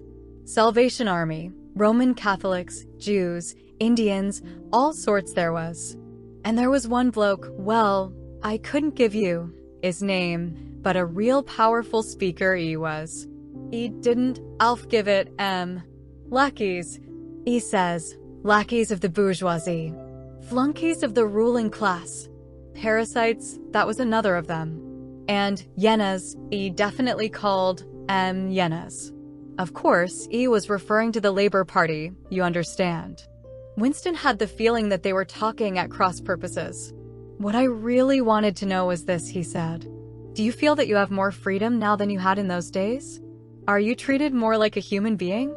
In the old days, the rich people, the people at the top. The House of Lords," put in the old man reminiscently. "The House of Lords, if you like. What I am asking is, were these people able to treat you as an inferior, simply because they were rich and you were poor?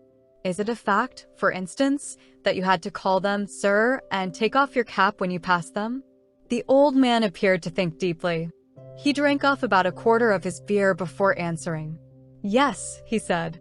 "They liked you to touch your cap too, It showed respect, like. I didn't agree with it myself, but I done it often enough. Had to, as you might say.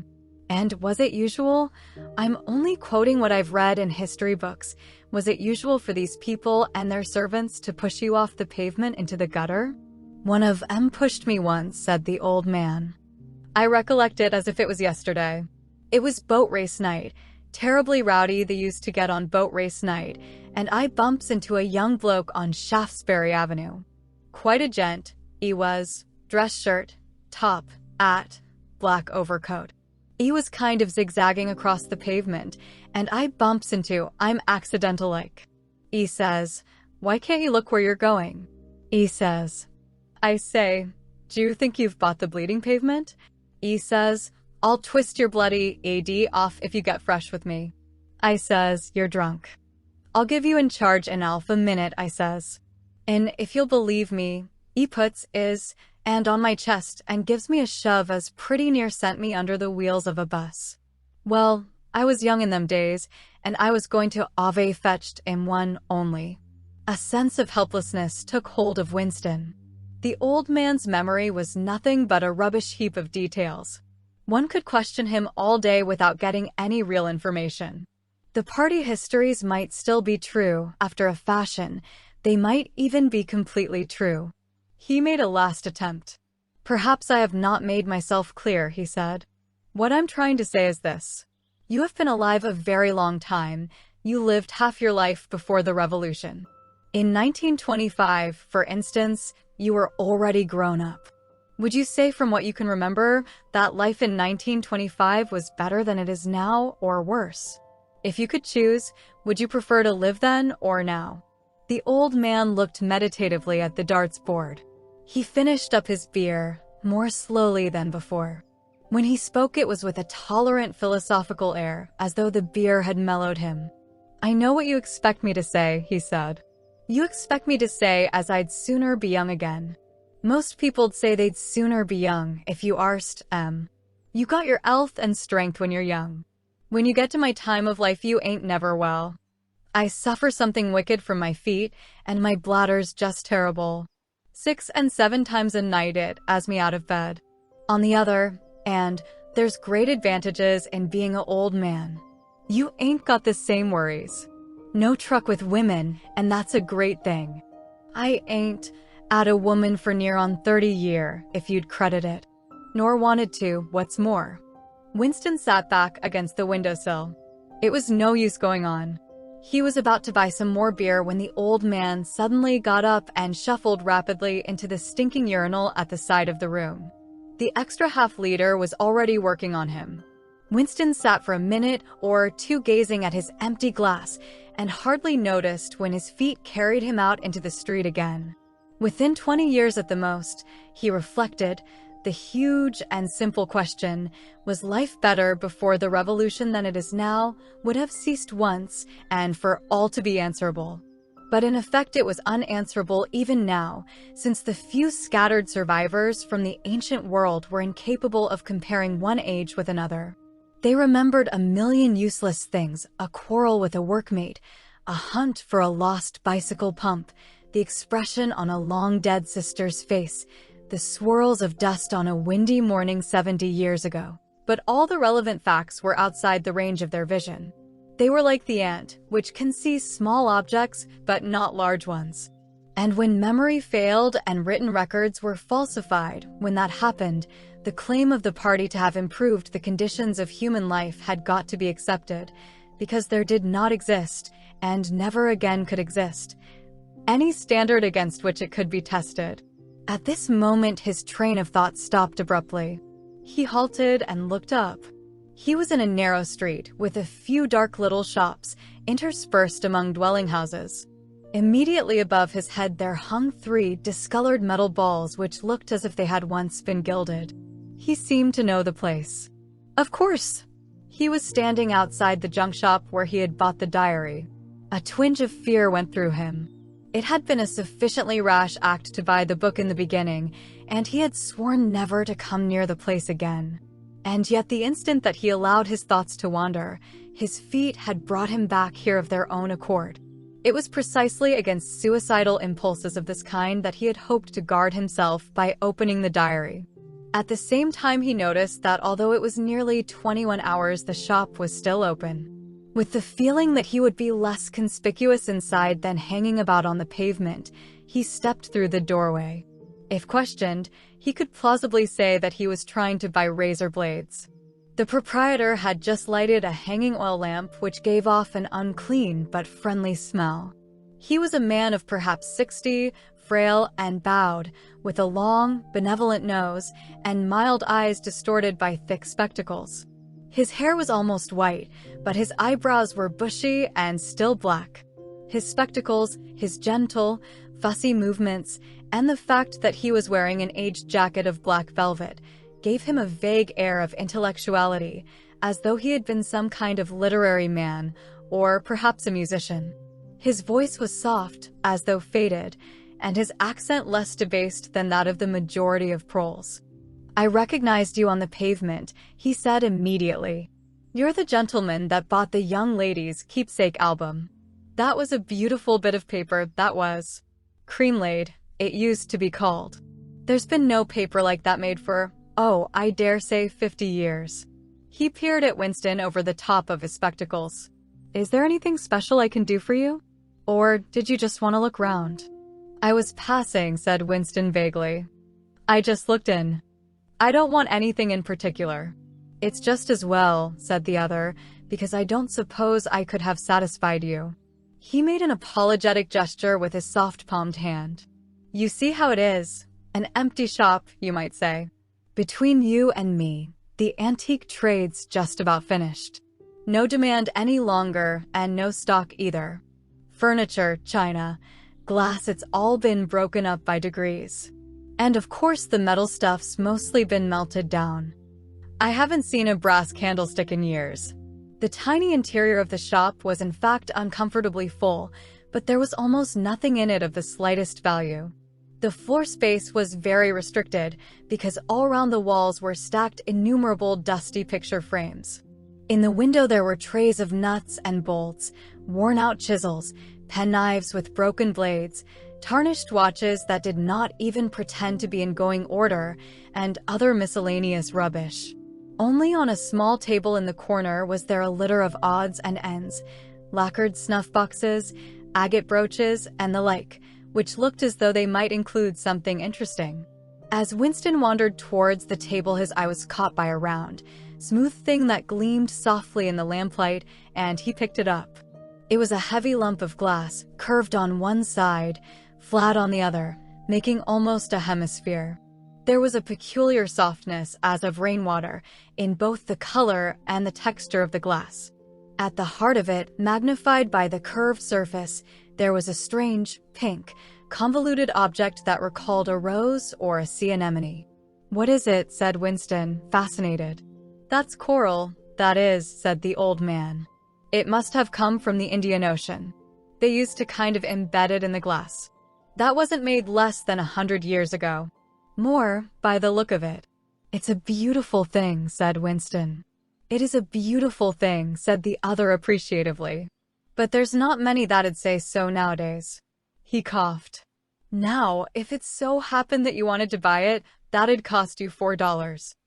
I can remember when a thing like that would have fetched £8, and £8 was, well, I can't work it out, but it was a lot of money.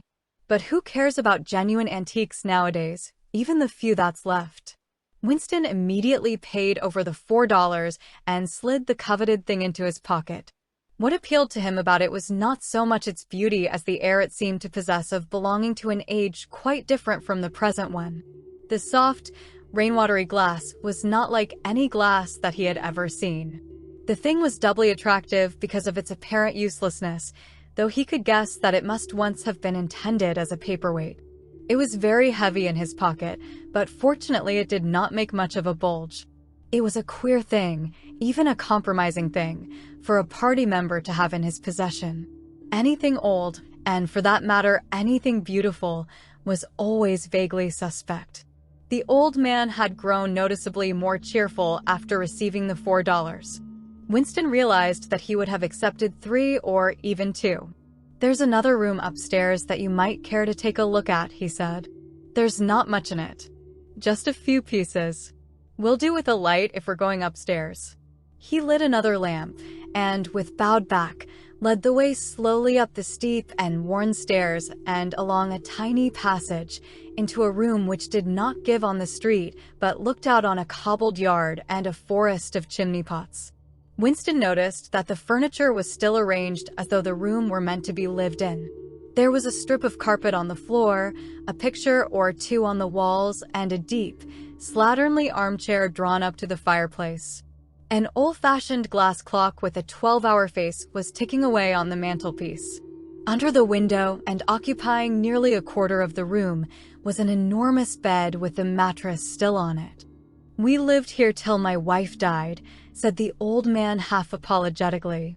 "I'm selling the furniture off by little and little. Now that's a beautiful mahogany bed, or at least it would be if you could get the bugs out of it. But I dare say you'd find it a little bit cumbersome."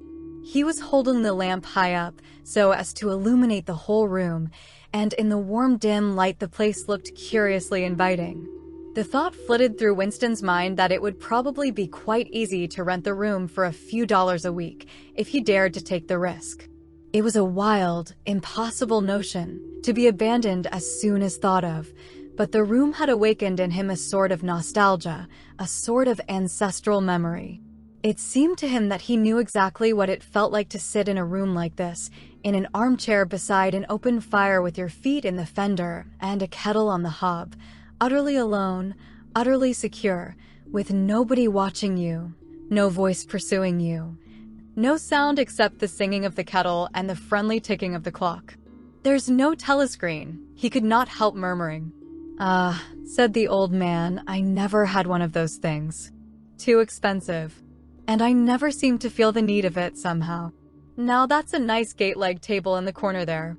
Though of course you'd have to put new hinges on it if you wanted to use the flaps." There was a small bookcase in the other corner, and Winston had already gravitated towards it. It contained nothing but rubbish. The hunting down and destruction of books had been done with the same thoroughness in the prole quarters as everywhere else. It was very unlikely that there existed anywhere in Oceania a copy of a book printed earlier than 1960. The old man, still carrying the lamp, was standing in front of a picture in a rosewood frame which hung on the other side of the fireplace, opposite the bed. "Now, if you happen to be interested in old prints at all," he began delicately. Winston came across to examine the picture.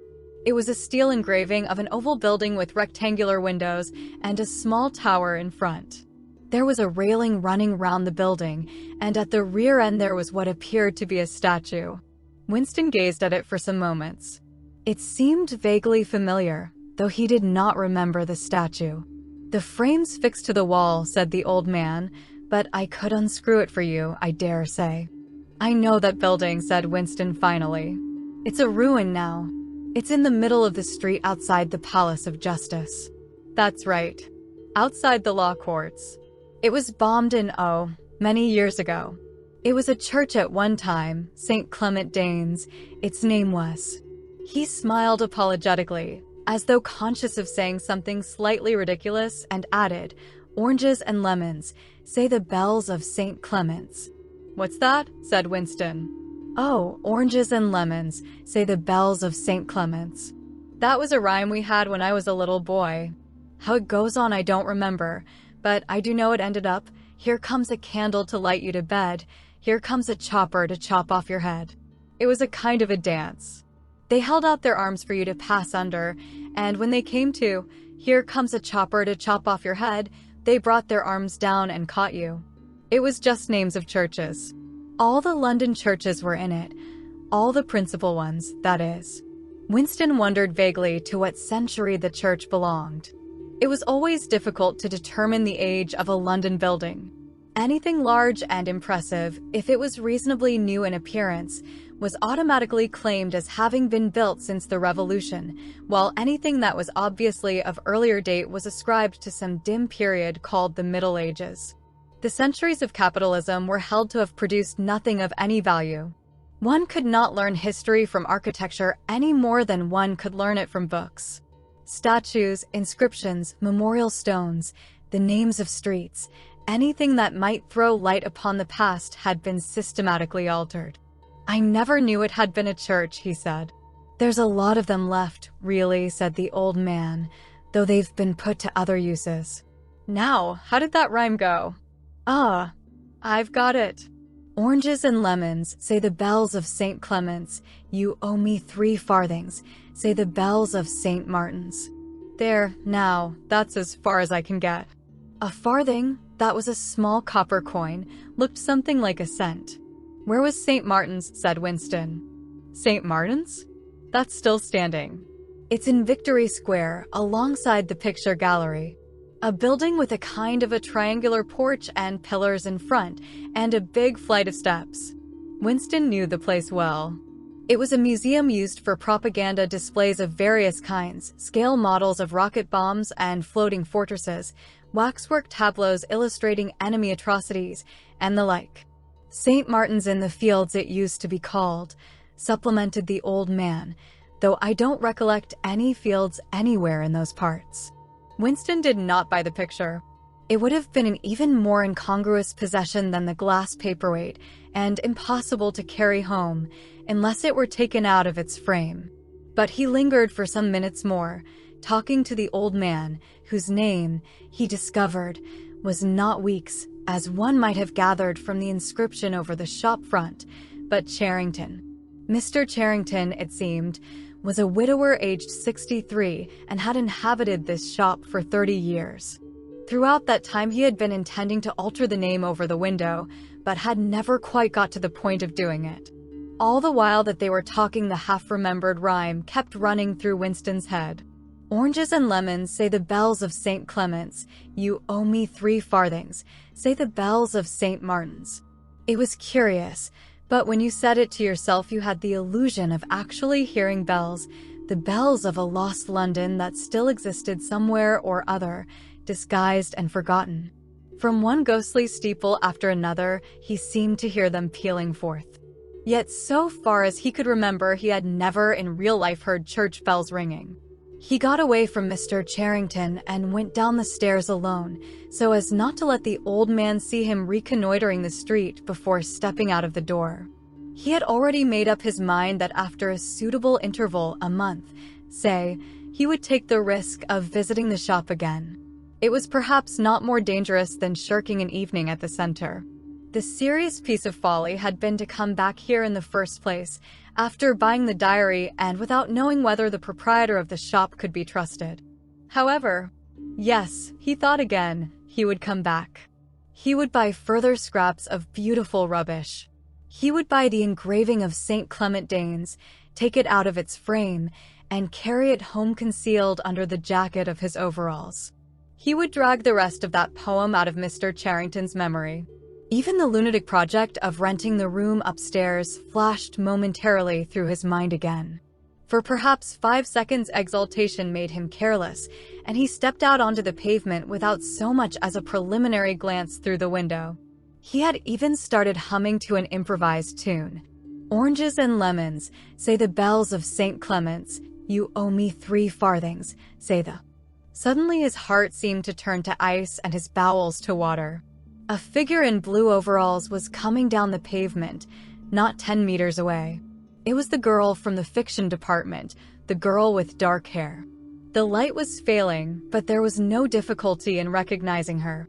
She looked him straight in the face, then walked quickly on as though she had not seen him. For a few seconds Winston was too paralyzed to move. Then he turned to the right and walked heavily away, not noticing for the moment that he was going in the wrong direction. At any rate, one question was settled. There was no doubting any longer that the girl was spying on him. She must have followed him here, because it was not credible that by pure chance she should have happened to be walking on the same evening up the same obscure back street, kilometers distant from any quarter where party members lived. It was too great a coincidence. Whether she was really an agent of the thought police, or simply an amateur spy actuated by officiousness, hardly mattered. It was enough that she was watching him. Probably she had seen him go into the pub as well. It was an effort to walk. The lump of glass in his pocket banged against his thigh at each step, and he was half-minded to take it out and throw it away. The worst thing was the pain in his belly. For a couple of minutes he had the feeling that he would die if he did not reach a lavatory soon. But there would be no public lavatories in a quarter like this. Then the spasm passed, leaving a dull ache behind. The street was a blind alley. Winston halted, stood for several seconds wondering vaguely what to do, then turned round and began to retrace his steps. As he turned, it occurred to him that the girl had only passed him 3 minutes ago, and that by running he could probably catch up with her. He could keep on her track till they were in some quiet place, and then smash her skull in with a cobblestone. The piece of glass in his pocket would be heavy enough for the job. But he abandoned the idea immediately, because even the thought of making any physical effort was unbearable. He could not run, he could not strike a blow. Besides, she was young and lusty and would defend herself. He thought also of hurrying to the community center and staying there till the place closed, so as to establish a partial alibi for the evening. But that too was impossible. A deadly lassitude had taken hold of him. All he wanted was to get home quickly and then sit down and be quiet. It was after 22 hours when he got back to the flat.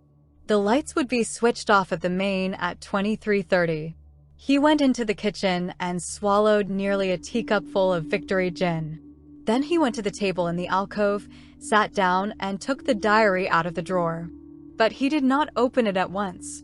From the telescreen, a brassy female voice was squalling a patriotic song. He sat staring at the marbled cover of the book, trying without success to shut the voice out of his consciousness. It was at night that they came for you, always at night. The proper thing was to kill yourself before they got you. Undoubtedly, some people did so. Many of the disappearances were actually suicides. But it needed desperate courage to kill yourself in a world where firearms, or any quick and certain poison, were completely unprocurable. He thought with a kind of astonishment of the biological uselessness of pain and fear, the treachery of the human body which always freezes into inertia at exactly the moment when a special effort is needed. He might have silenced the dark-haired girl if only he had acted quickly enough, but precisely because of the extremity of his danger, he had lost the power to act. It struck him that in moments of crisis one is never fighting against an external enemy, but always against one's own body. Even now, in spite of the gin, the dull ache in his belly made consecutive thought impossible. And it is the same, he perceived, in all seemingly heroic or tragic situations. On the battlefield, in the torture chamber, on a sinking ship, the issues that you are fighting for are always forgotten, because the body swells up until it fills the universe, and even when you are not paralyzed by fright or screaming with pain. Life is a moment-to-moment struggle against hunger or cold or sleeplessness, against a sour stomach or an aching tooth. He opened the diary. It was important to write something down. The woman on the telescreen had started a new song. Her voice seemed to stick into his brain like jagged splinters of glass. He tried to think of O'Brien, for whom, or to whom, the diary was written, but instead he began thinking of the things that would happen to him after the thought police took him away. It would not matter if they killed you at once. To be killed was what you expected. But before death, nobody spoke of such things, yet everybody knew of them. There was the routine of confession that had to be gone through, the groveling on the floor and screaming for mercy, the crack of broken bones, the smashed teeth, and bloody clots of hair. Why did you have to endure it, since the end was always the same? Why was it not possible to cut a few days or weeks out of your life? Nobody ever escaped detection, and nobody ever failed to confess. When once you had succumbed to thought rhyme, it was certain that by a given date you would be dead. Why then did that horror, which altered nothing, have to lie embedded in future time? He tried with a little more success than before to summon up the image of O'Brien. "We shall meet in the place where there is no darkness," O'Brien had said to him. He knew what it meant, or thought he knew. The place where there is no darkness was the imagined future, which one would never see, but which, by foreknowledge, one could mystically share in. But with the voice from the telescreen nagging at his ears, he could not follow the train of thought further. He put his cigarette in his mouth. Half the tobacco promptly fell out onto his tongue, a bitter dust which was difficult to spit out again. The face of Big Brother swam into his mind, displacing that of O'Brien. Just as he had done a few days earlier, he slid a coin out of his pocket and looked at it. The face gazed up at him, heavy, calm, protecting, but what kind of smile was hidden beneath the dark mustache? Like a leaden knell, the words came back at him. War is peace. Freedom is slavery. Ignorance is strength.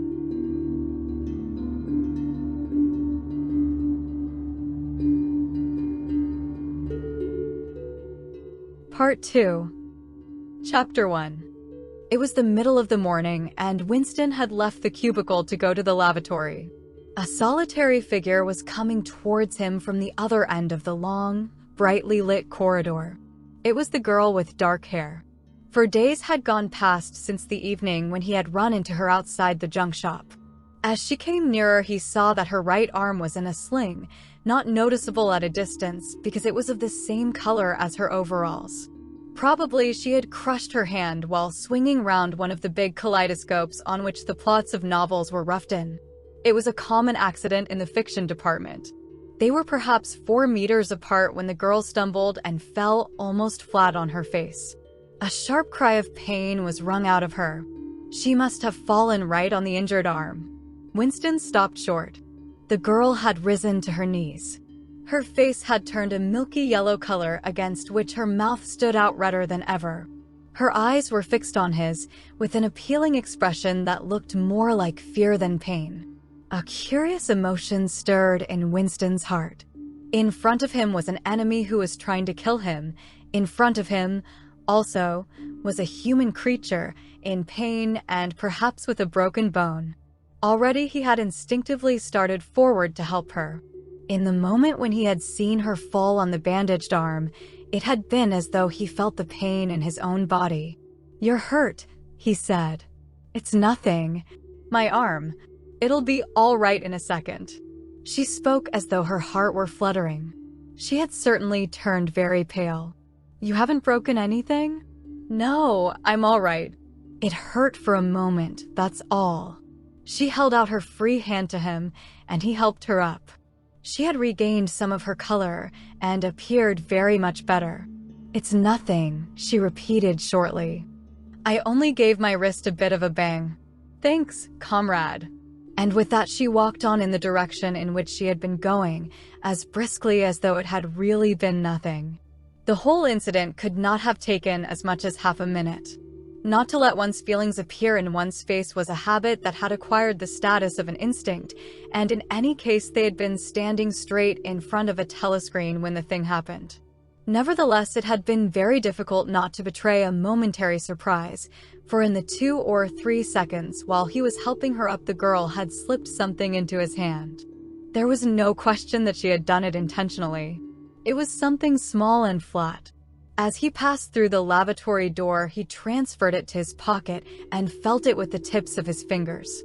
It was a scrap of paper folded into a square. While he stood at the urinal, he managed, with a little more fingering, to get it unfolded. Obviously, there must be a message of some kind written on it. For a moment, he was tempted to take it into one of the water closets and read it at once. But that would be shocking folly, as he well knew. There was no place where you could be more certain that the telescreens were watched continuously.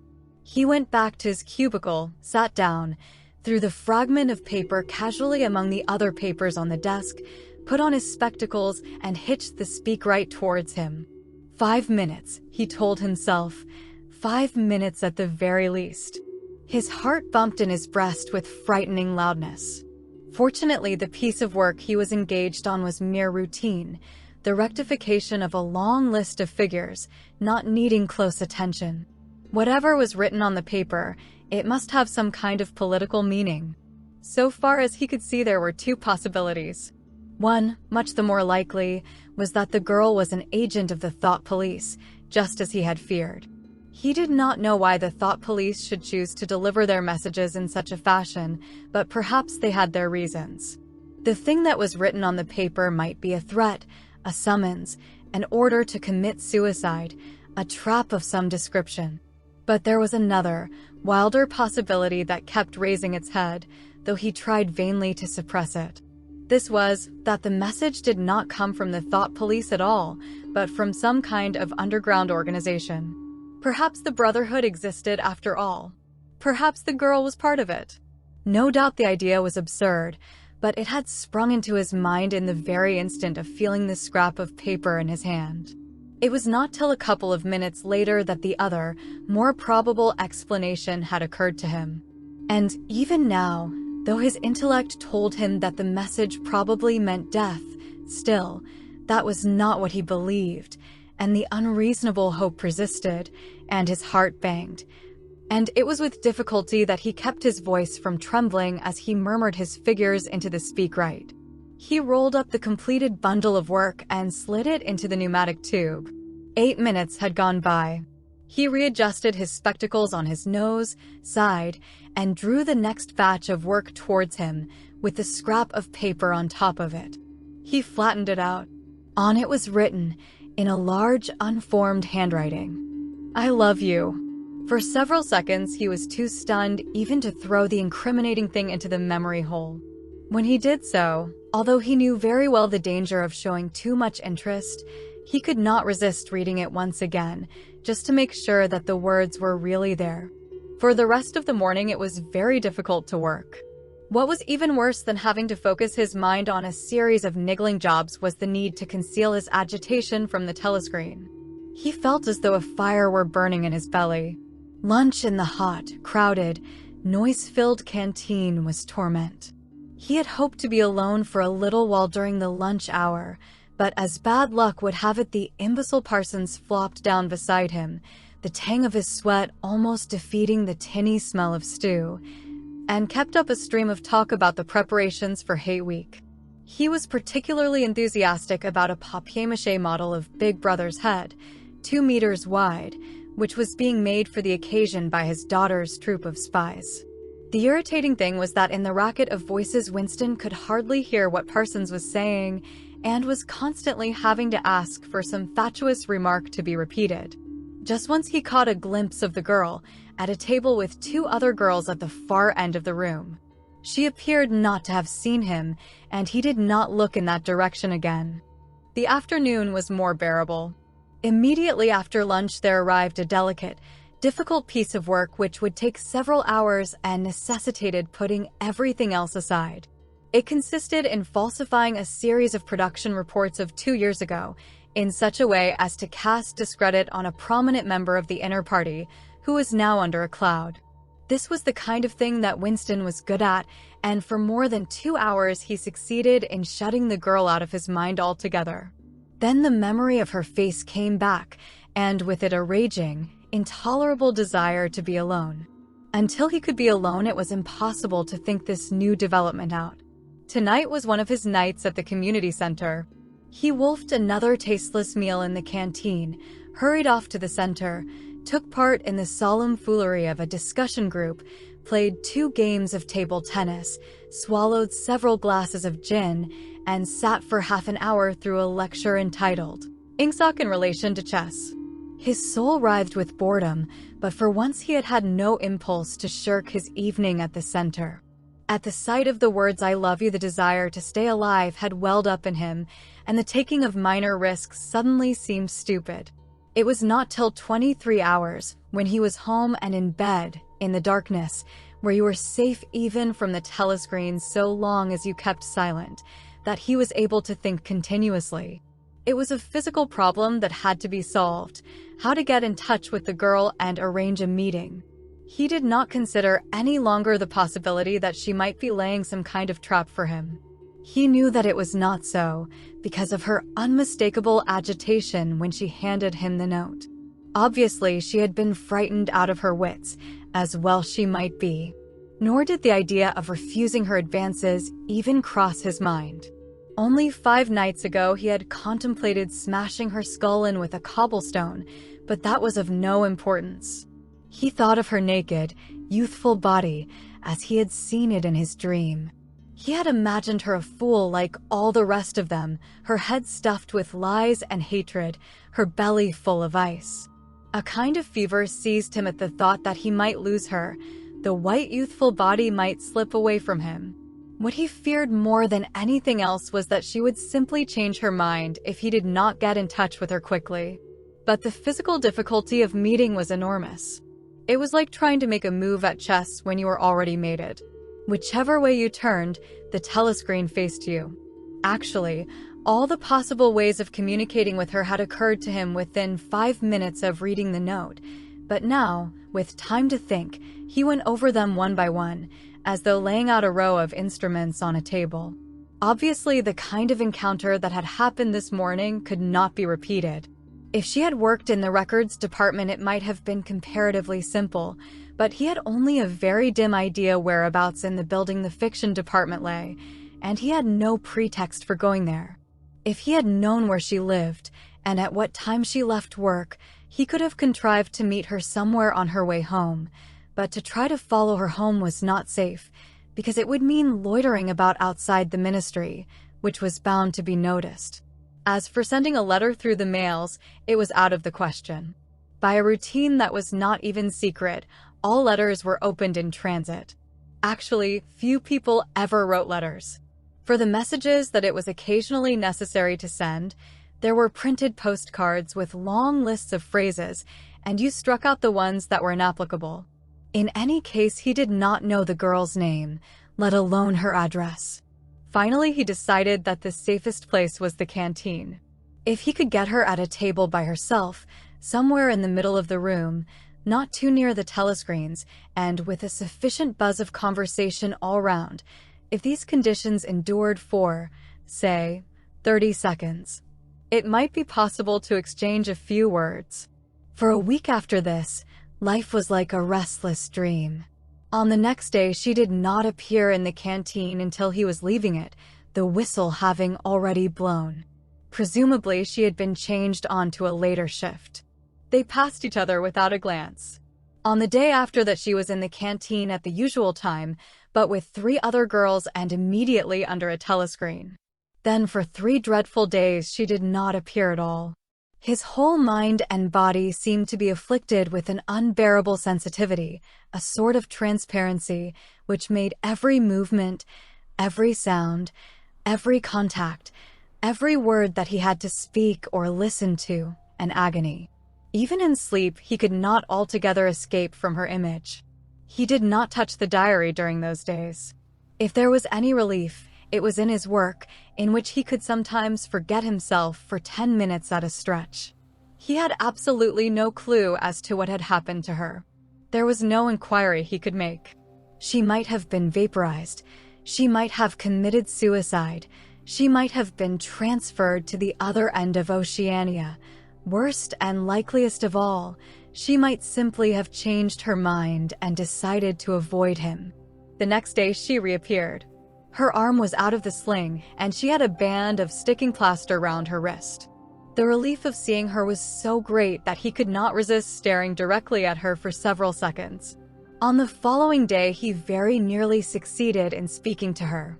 When he came into the canteen, she was sitting at a table well out from the wall and was quite alone.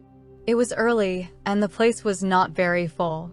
The queue edged forward till Winston was almost at the counter, then was held up for 2 minutes because someone in front was complaining that he had not received his tablet of saccharin. But the girl was still alone when Winston secured his tray and began to make for her table. He walked casually towards her, his eyes searching for a place at some table beyond her. She was perhaps 3 meters away from him. Another 2 seconds would do it. Then a voice behind him called, "Smith." He pretended not to hear. "Smith," repeated the voice more loudly. It was no use. He turned round. A blonde-headed, silly-faced young man named Wilshire, whom he barely knew, was inviting him with a smile to a vacant place at his table. It was not safe to refuse. After having been recognized, he could not go and sit at a table with an unattended girl. It was too noticeable. He sat down with a friendly smile. The silly blonde face beamed into his. Winston had a hallucination of himself smashing a pickaxe right into the middle of it. The girls' table filled up a few minutes later. but she must have seen him coming towards her, and perhaps she would take the hint. Next day, he took care to arrive early. Surely enough, she was at a table in about the same place and again alone. The person immediately ahead of him in the queue was a small, swiftly moving, beetle-like man with a flat face and tiny, suspicious eyes. As Winston turned away from the counter with his tray, he saw that the little man was making straight for the girl's table. His hopes sank again. There was a vacant place at a table further away, but something in the little man's appearance suggested that he would be sufficiently attentive to his own comfort to choose the emptiest table. With ice at his heart, Winston followed. It was no use unless he could get the girl alone. At this moment, there was a tremendous crash. The little man was sprawling on all fours, his tray had gone flying. 2 streams of soup and coffee were flowing across the floor. He started to his feet with a malignant glance at Winston, whom he evidently suspected of having tripped him up. But it was all right. 5 seconds later, with a thundering heart, Winston was sitting at the girl's table. He did not look at her. He unpacked his tray and promptly began eating. It was all important to speak at once, before anyone else came, but now a terrible fear had taken possession of him. A week had gone by since she had first approached him. She would have changed her mind. She must have changed her mind. It was impossible that this affair should end successfully. Such things did not happen in real life. He might have flinched altogether from speaking if at this moment he had not seen Ampleforth, the hair-eared poet, wandering limply round the room with a tray, looking for a place to sit down. In his vague way, Ampleforth was attached to Winston and would certainly sit down at his table if he caught sight of him. There was perhaps a minute in which to act. Both Winston and the girl were eating steadily. The stuff they were eating was a thin stew, actually a soup of haricot beans. In a low murmur, Winston began speaking. Neither of them looked up. Steadily, they spooned the watery stuff into their mouths, and between spoonfuls exchanged the few necessary words in low, expressionless voices. "What time do you leave work?" 18:30. "Where can we meet?" "Victory Square, near the monument. It's full of telescreens. It doesn't matter if there's a crowd." "Any signal?" "No. Don't come up to me until you see me among a lot of people. And don't look at me. Just keep somewhere near me." "What time?" 19 hours. "All right." Ampleforth failed to see Winston and sat down at another table. They did not speak again, and, so far as it was possible for 2 people sitting on opposite sides of the same table, they did not look at one another. The girl finished her lunch quickly and made off, while Winston stayed to smoke a cigarette. Winston was in Victory Square before the appointed time.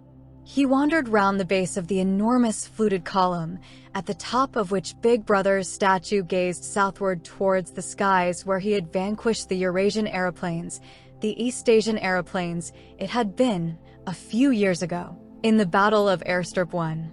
In the street in front of it there was a statue of a man on horseback which was supposed to represent Oliver Cromwell. At 5 minutes past the hour, the girl had still not appeared. Again the terrible fear seized upon Winston. She was not coming. She had changed her mind. He walked slowly up to the north side of the square and got a sort of pale-colored pleasure from identifying St. Martin's Church, whose bells, when it had bells, had chimed, "You owe me 3 farthings." Then he saw the girl standing at the base of the monument, reading or pretending to read a poster which ran spirally up the column. It was not safe to go near her until some more people had accumulated. There were telescreens all round the pediment. But at this moment there was a din of shouting and a zoom of heavy vehicles from somewhere to the left. Suddenly everyone seemed to be running across the square. The girl nipped nimbly round the lions at the base of the monument and joined in the rush. Winston followed. As he ran, he gathered from some shouted remarks that a convoy of Eurasian prisoners was passing. Already a dense mass of people was blocking the south side of the square. Winston, at normal times the kind of person who gravitates to the outer edge of any kind of scrimmage, shoved, butted, squirmed his way forward into the heart of the crowd. Soon he was within arm's length of the girl, but the way was blocked by an enormous prole and an almost equally enormous woman, presumably his wife, who seemed to form an impenetrable wall of flesh. Winston wriggled himself sideways, and with a violent lunge managed to drive his shoulder between them. For a moment it felt as though his entrails were being ground to pulp between the two muscular hips. Then he had broken through, sweating a little. He was next to the girl. They were shoulder to shoulder, both staring fixedly in front of them. A long line of trucks, with wooden-faced guards armed with submachine guns standing upright in each corner, was passing slowly down the street. In the trucks, little yellow men in shabby greenish uniforms were squatting, jammed close together. Their sad, Mongolian faces gazed out over the sides of the trucks, utterly incurious. Occasionally, when a truck jolted, there was a clink-clank of metal. All the prisoners were wearing leg irons. Truckload after truckload of the sad faces passed. Winston knew they were there, but he saw them only intermittently. The girl's shoulder and her arm right down to the elbow were pressed against his. Her cheek was almost near enough for him to feel its warmth. She had immediately taken charge of the situation, just as she had done in the canteen. She began speaking in the same expressionless voice as before, with lips barely moving, a mere murmur easily drowned by the din of voices and the rumbling of the trucks. "Can you hear me?" "Yes." "Can you get Sunday afternoon off?" "Yes." "Then listen carefully. You'll have to remember this. Go to Paddington Station." With a sort of military precision that astonished him, she outlined the route that he was to follow. A half-hour railway journey. Turn left outside the station. 2 kilometers along the road. A gate with the top bar missing. A path across a field. A grass-grown lane. A track between bushes. A dead tree with moss on it. It was as though she had a map inside her head. "Can you remember all that?" she murmured finally. "Yes." "You turn left, then right, then left again. And the gate's got no top bar." "Yes." "What time?" "About 15. You may have to wait. I'll get there by another way." "Are you sure you remember everything?" "Yes." "Then get away from me as quick as you can." She need not have told him that. But for the moment they could not extricate themselves from the crowd. The trucks were still filing past, the people still insatiably gaping. At the start there had been a few boos and hisses, but it came only from the party members among the crowd and had soon stopped. The prevailing emotion was simply curiosity.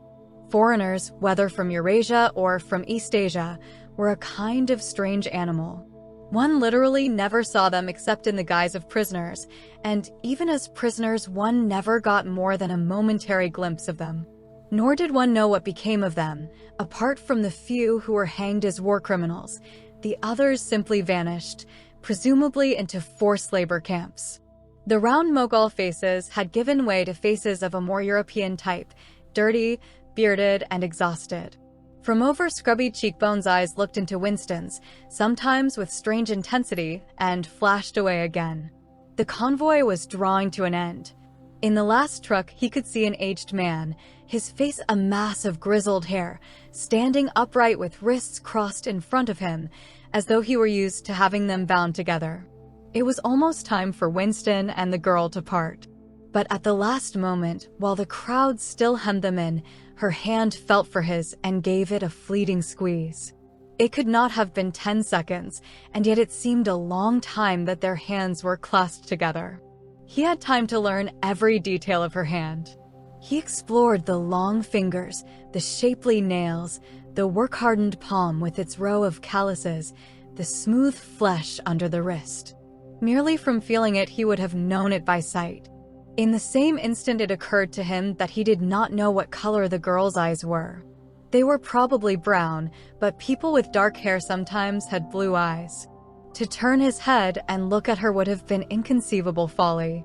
With hands locked together, invisible among the press of bodies, they stared steadily in front of them, and instead of the eyes of the girl, the eyes of the aged prisoner gazed mournfully at Winston out of nests of hair.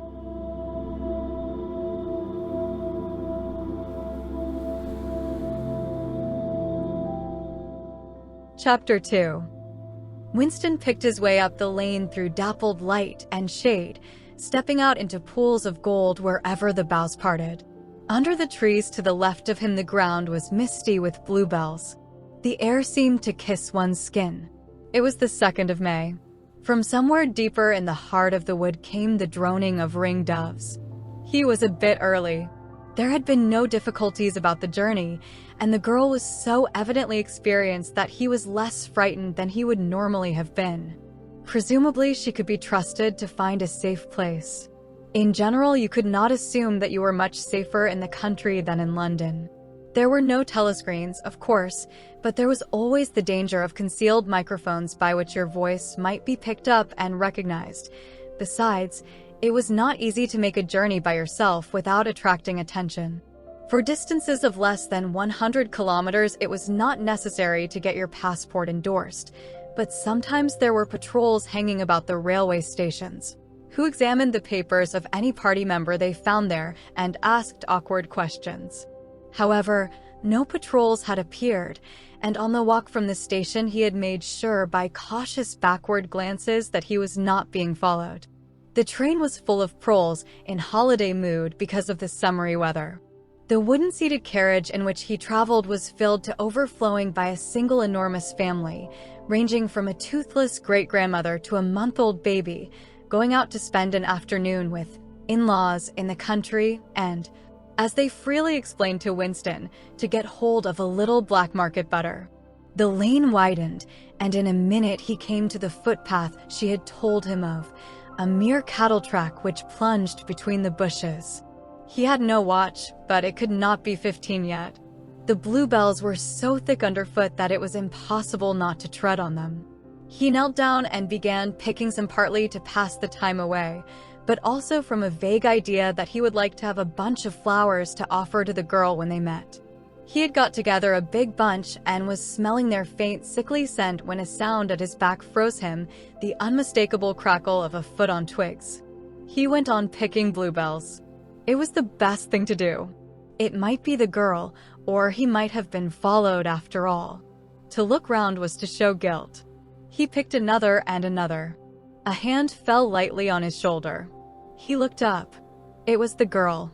She shook her head, evidently as a warning that he must keep silent, then parted the bushes and quickly led the way along the narrow track into the wood. Obviously, she had been that way before, for she dodged the boggy bits as though by habit. Winston followed, still clasping his bunch of flowers. His first feeling was relief, but as he watched the strong, slender body moving in front of him, with the scarlet sash that was just tight enough to bring out the curve of her hips, the sense of his own inferiority was heavy upon him. Even now it seemed quite likely that when she turned round and looked at him she would draw back after all. The sweetness of the air and the greenness of the leaves daunted him. Already on the walk from the station, the May sunshine had made him feel dirty and etiolated, a creature of indoors, with the sooty dust of London in the pores of his skin. It occurred to him that till now she had probably never seen him in broad daylight in the open. They came to the fallen tree that she had spoken of. The girl hopped over and forced apart the bushes, in which there did not seem to be an opening. When Winston followed her, he found that they were in a natural clearing, a tiny grassy knoll surrounded by tall saplings that shut it in completely. The girl stopped and turned. "Here we are," she said. He was facing her at several paces distance. As yet he did not dare move nearer to her. "I didn't want to say anything in the lane," she went on, "in case there's a mic hidden there." "I don't suppose there is, but there could be. There's always the chance of one of those swine recognizing your voice. We're all right here." He still had not the courage to approach her. "We're all right here," he repeated stupidly. "Yes, look at the trees." They were small ashes, which at some time had been cut down and had sprouted up again into a forest of poles, none of them thicker than one's wrist. "There's nothing big enough to hide a mic in. Besides, I've been here before." They were only making conversation. He had managed to move closer to her now. She stood before him very upright, with a smile on her face that looked faintly ironical, as though she were wondering why he was so slow to act. The bluebells had cascaded onto the ground. They seemed to have fallen of their own accord. He took her hand. "Would you believe," he said, "that till this moment I didn't know what color your eyes were?" "They were brown," he noted, "a rather light shade of brown, with dark lashes." "Now that you've seen what I'm really like, can you still bear to look at me?" "Yes, easily. I'm 39 years old. I've got a wife that I can't get rid of. I've got varicose veins. I've got 5 false teeth." "I couldn't care less," said the girl. The next moment, it was hard to say by whose act, she was in his arms. At the beginning, he had no feeling except sheer incredulity. The youthful body was strained against his own. The massive dark hair was against his face, and yes, actually, she had turned her face up, and he was kissing the wide red mouth. She had clasped her arms about his neck. She was calling him darling, precious one, loved one. He had pulled her down onto the ground. She was utterly unresisting. He could do what he liked with her. But the truth was that he had no physical sensation, except that of mere contact. All he felt was incredulity and pride. He was glad that this was happening, but he had no physical desire. It was too soon. Her youth and prettiness had frightened him. He was too much used to living without women. He did not know the reason. The girl picked herself up and pulled a bluebell out of her hair. She sat against him, putting her arm round his waist. "Never mind, dear. There's no hurry. We've got the whole afternoon. Isn't this a splendid hideout? I found it when I got lost once on a community hike. If anyone was coming, you could hear them 100 meters away." "What is your name?" said Winston. "Julia." "I know yours. It's Winston Smith." "How did you find that out?" "I expect I'm better at finding things out than you are, dear. Tell me, what did you think of me before that day I gave you the note?" He did not feel any temptation to tell lies to her. It was even a sort of love offering to start off by telling the worst. "I hated the sight of you," he said. "I wanted to rape you and then murder you afterwards. 2 weeks ago, I thought seriously of smashing your head in with a cobblestone. If you really want to know, I imagine that you had something to do with the thought police." The girl laughed delightedly, evidently taking this as a tribute to the excellence of her disguise. "Not the thought police. You didn't honestly think that?" "Well, perhaps not exactly that. But from your general appearance, merely because you're young and fresh and healthy, you understand, I thought that probably. You thought I was a good party member. Pure in word and deed. Banners, processions, slogans, games, community hikes, all that stuff. And you thought that if I had a quarter of a chance I'd denounce you as a thought criminal and get you killed off? Yes, something of that kind. A great many young girls are like that, you know." "It's this bloody thing that does it," she said, ripping off the scarlet sash of the Junior Anti-Sex League and flinging it onto a bough. Then, as though touching her waist had reminded her of something, she felt in the pocket of her overalls and produced a small slab of chocolate. She broke it in half and gave one of the pieces to Winston. Even before he had taken it, he knew by the smell that it was very unusual chocolate. It was dark and shiny and was wrapped in silver paper. Chocolate normally was dull brown crumbly stuff that tasted, as nearly as one could describe it, like the smoke of a rubbish fire. But at some time or another, he had tasted chocolate like the piece she had given him. The first whiff of its scent had stirred up some memory which he could not pin down, but which was powerful and troubling. "Where did you get this stuff?" he said. "Black market," she said indifferently. "Actually, I am that sort of girl, to look at. I'm good at games. I was a troop leader in the Spies. I do voluntary work 3 evenings a week for the Junior Anti-Sex League. Hours and hours I've spent pasting their bloody rot all over London. I always carry one end of a banner in the processions. I always auk cheerful and I never shirk anything. Always yell with the crowd, that's what I say. It's the only way to be safe." The first fragment of chocolate had melted on Winston's tongue. The taste was delightful. But there was still that memory moving round the edges of his consciousness, something strongly felt, but not reducible to definite shape, like an object seen out of the corner of one's eye. He pushed it away from him, aware only that it was the memory of some action which he would have liked to undo, but could not. "You are very young," he said. "You are 10 or 15 years younger than I am. What could you see to attract you in a man like me? It was something in your face. I thought I'd take a chance. I'm good at spotting people who don't belong. As soon as I saw you, I knew you were against them."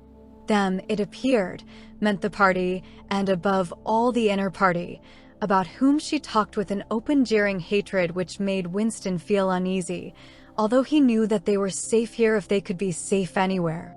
A thing that astonished him about her was the coarseness of her language. Party members were supposed not to swear, and Winston himself very seldom did swear, aloud, at any rate. Julia, however, seemed unable to mention the party, and especially the inner party, without using the kind of words that you saw chalked up in dripping alleyways. He did not dislike it. It was merely one symptom of her revolt against the party and all its ways, and somehow it seemed natural and healthy, like the sneeze of a horse that smells bad hay. They had left the clearing and were wandering again through the checkered shade, with their arms round each other's waists whenever it was wide enough to walk two abreast. He noticed how much softer her waist seemed to feel now that the sash was gone. They did not speak above a whisper. Outside the clearing, Julia said, it was better to go quietly. Presently they had reached the edge of the little wood. She stopped him. "Don't go out into the open. There might be someone watching. We're all right if we keep behind the boughs." They were standing in the shade of hazel bushes. The sunlight, filtering through innumerable leaves, was still hot on their faces.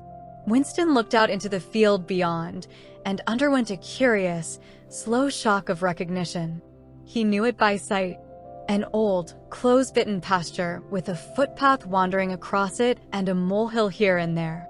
In the ragged hedge on the opposite side, the boughs of the elm trees swayed just perceptibly in the breeze, and their leaves stirred faintly in dense masses like women's hair.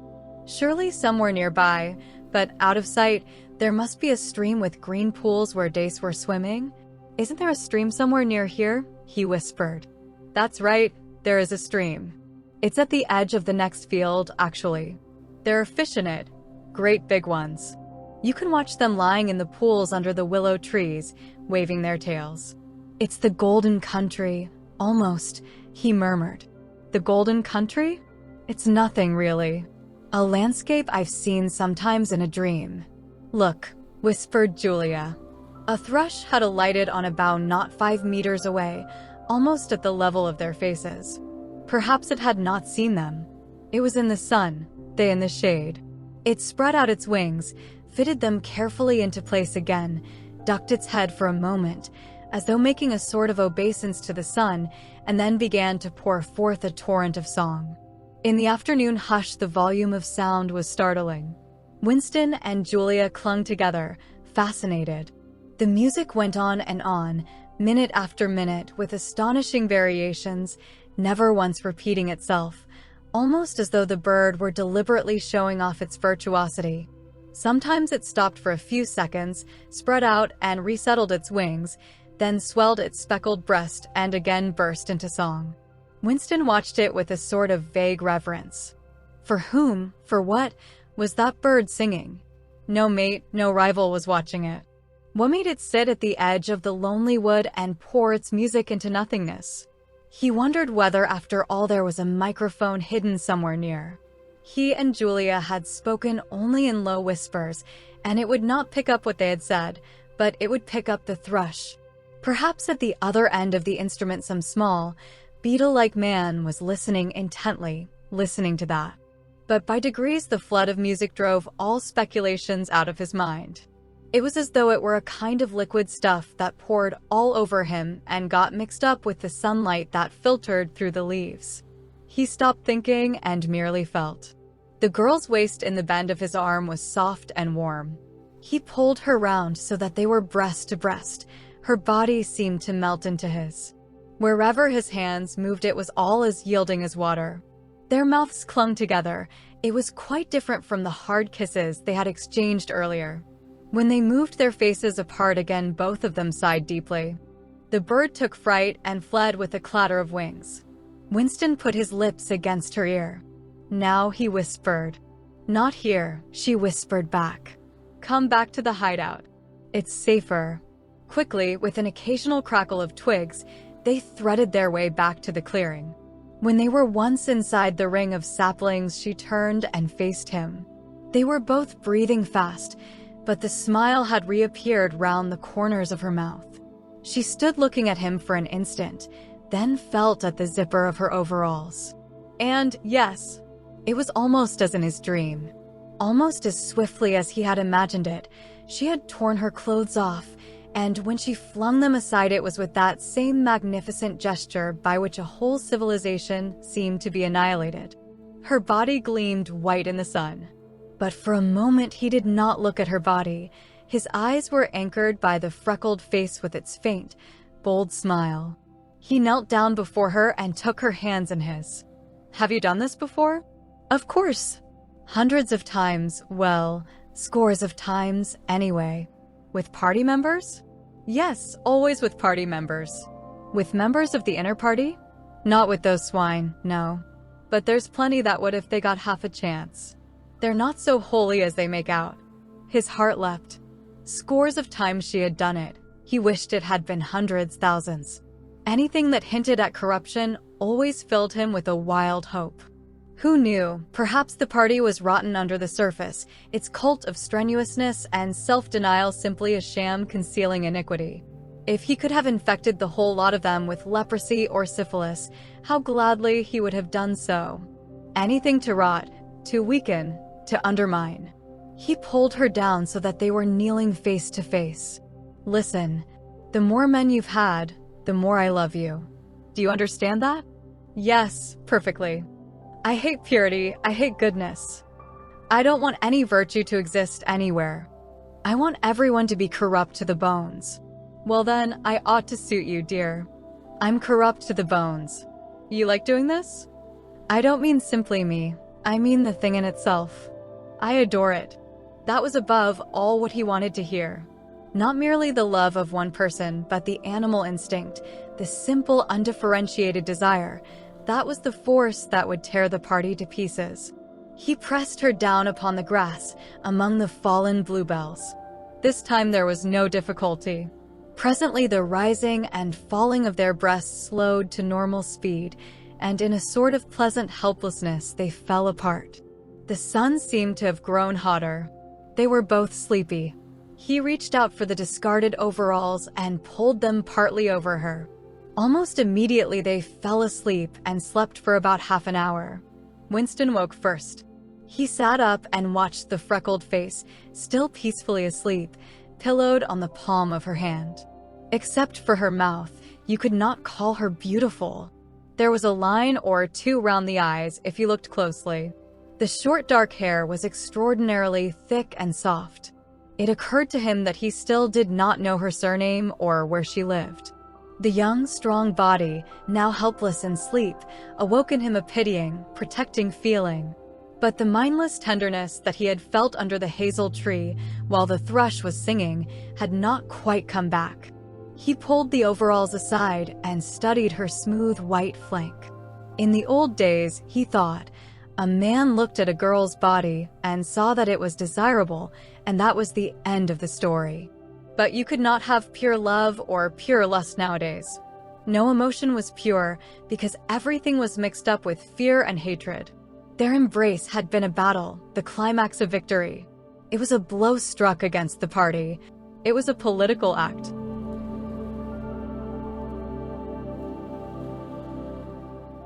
Chapter 3. "We can come here once again," said Julia. "It's generally safe to use any hideout twice. But not for another month or two, of course." As soon as she woke up, her demeanor had changed. She became alert and businesslike, put her clothes on, knotted the scarlet sash about her waist, and began arranging the details of the journey home. It seemed natural to leave this to her. She obviously had a practical cunning which Winston lacked, and she seemed also to have an exhaustive knowledge of the countryside round London, stored away from innumerable community hikes. The route she gave him was quite different from the one by which he had come, and brought him out at a different railway station. "Never go home the same way as you went out," she said, as though enunciating an important general principle. She would leave first, and Winston was to wait half an hour before following her. She had named a place where they could meet after work for evenings hence. It was a street in one of the poorer quarters, where there was an open market which was generally crowded and noisy. She would be hanging about among the stalls, pretending to be in search of shoelaces or sewing thread. If she judged that the coast was clear, she would blow her nose when he approached. Otherwise, he was to walk past her without recognition. But with luck, in the middle of the crowd, it would be safe to talk for a quarter of an hour and arrange another meeting.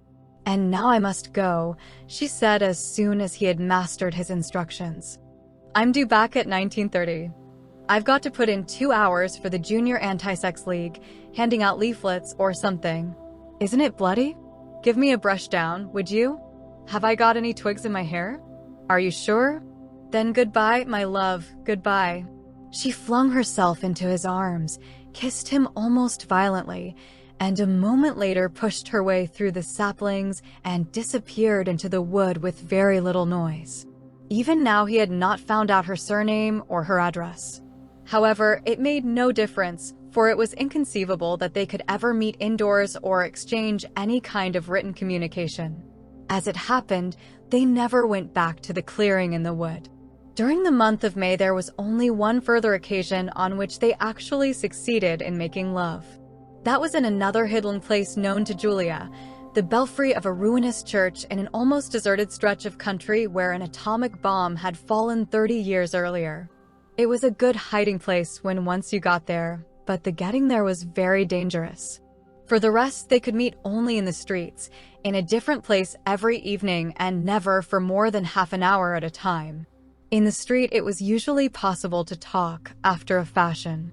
As they drifted down the crowded pavements, not quite abreast and never looking at one another, they carried on a curious, intermittent conversation which flicked on and off like the beams of a lighthouse, suddenly nipped into silence by the approach of a party uniform or the proximity of a telescreen, then taken up again minutes later in the middle of a sentence, then abruptly cut short as they parted at the agreed spot, then continued almost without introduction on the following day. Julia appeared to be quite used to this kind of conversation, which she called talking by installments. She was also surprisingly adept at speaking without moving her lips.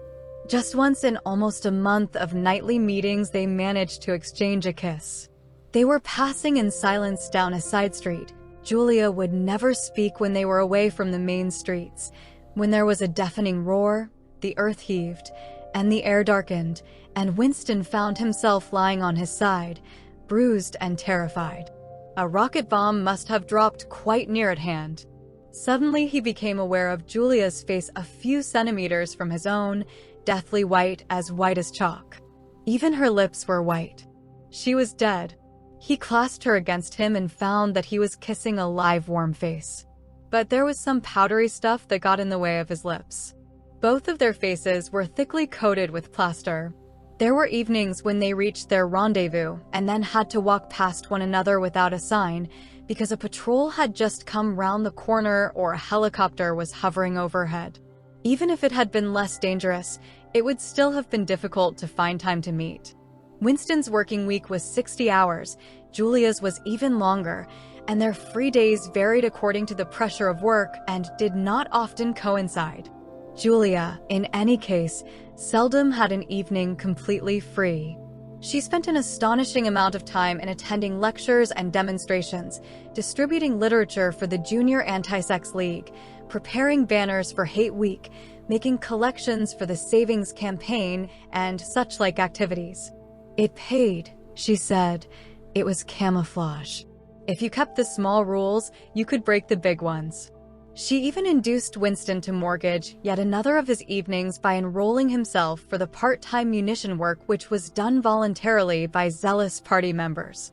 So, one evening every week, Winston spent 4 hours of paralyzing boredom, screwing together small bits of metal which were probably parts of bomb fuses in a drafty. ill-lit workshop where the knocking of hammers mingled drearily with the music of the telescreens. When they met in the church tower, the gaps in their fragmentary conversation were filled up. It was a blazing afternoon. The air in the little square chamber above the bells was hot and stagnant, and smelt overpoweringly of pigeon dung. They sat talking for hours on the dusty, twig-littered floor, one or other of them getting up from time to time to cast a glance through the arrow slits and make sure that no one was coming. Julia was 26 years old. She lived in a hostel with 30 other girls, always in the stink of women. "How I hate women," she said parenthetically, and she worked, as he had guessed, on the novel-writing machines in the fiction department. She enjoyed her work, which consisted chiefly in running and servicing a powerful but tricky electric motor.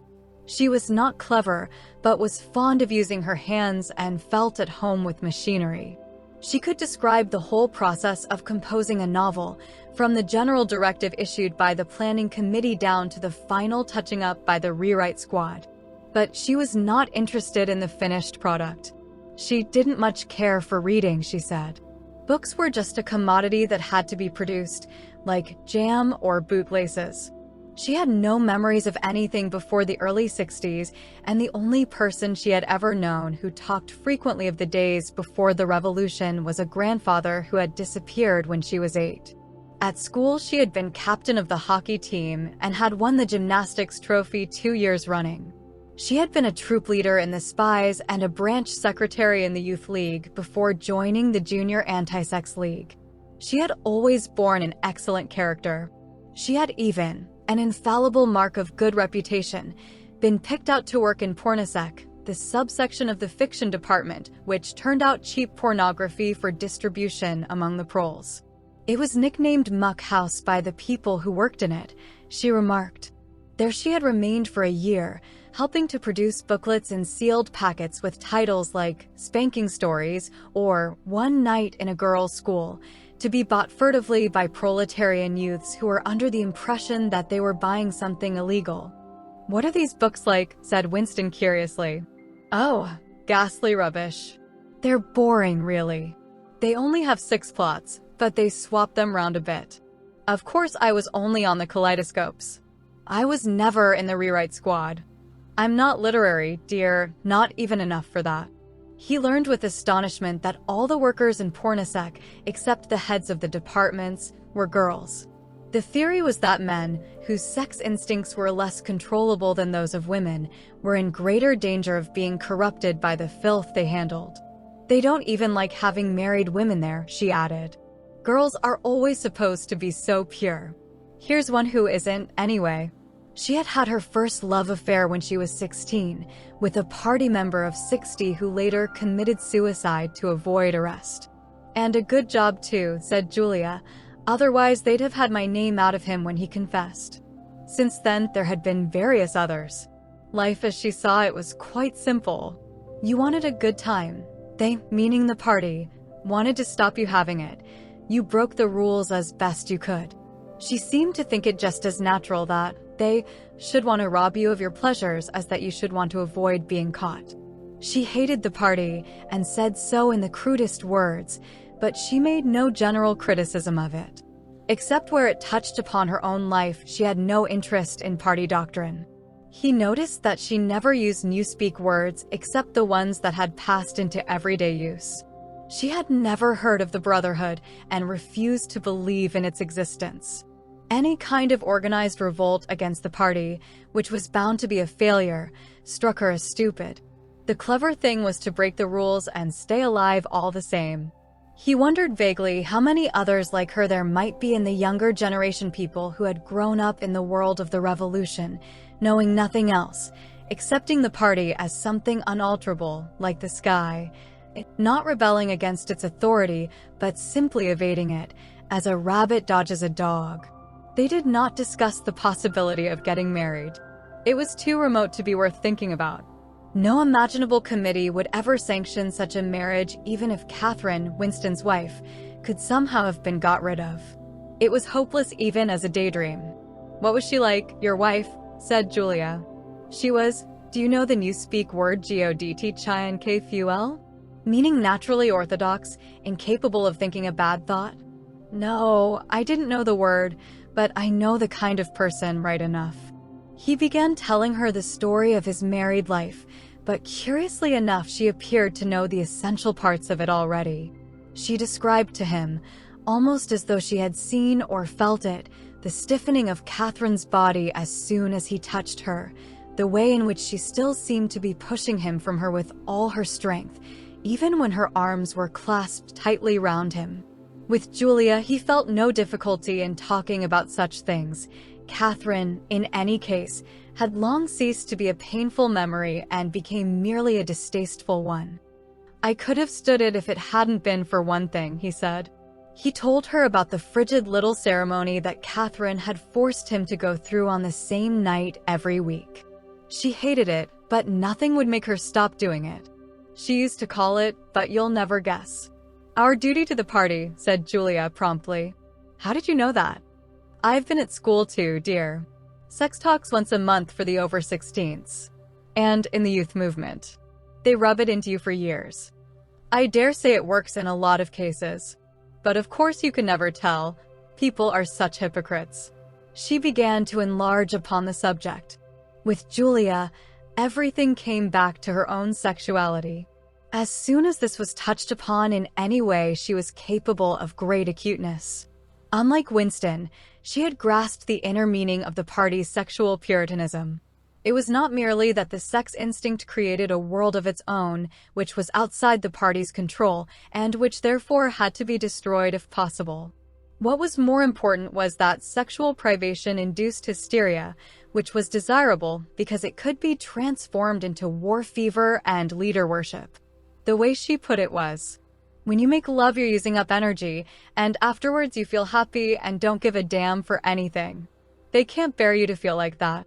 They want you to be bursting with energy all the time. All this marching up and down and cheering and waving flags is simply sex gone sour. If you're happy inside yourself, why should you get excited about Big Brother and the 3-year plans and the 2 minutes hate and all the rest of their bloody rot?" That was very true, he thought. There was a direct intimate connection between chastity and political orthodoxy. For how could the fear, the hatred, and the lunatic credulity which the party needed in its members be kept at the right pitch, except by bottling down some powerful instinct and using it as a driving force? The sex impulse was dangerous to the party, and the party had turned it to account. They had played a similar trick with the instinct of parenthood.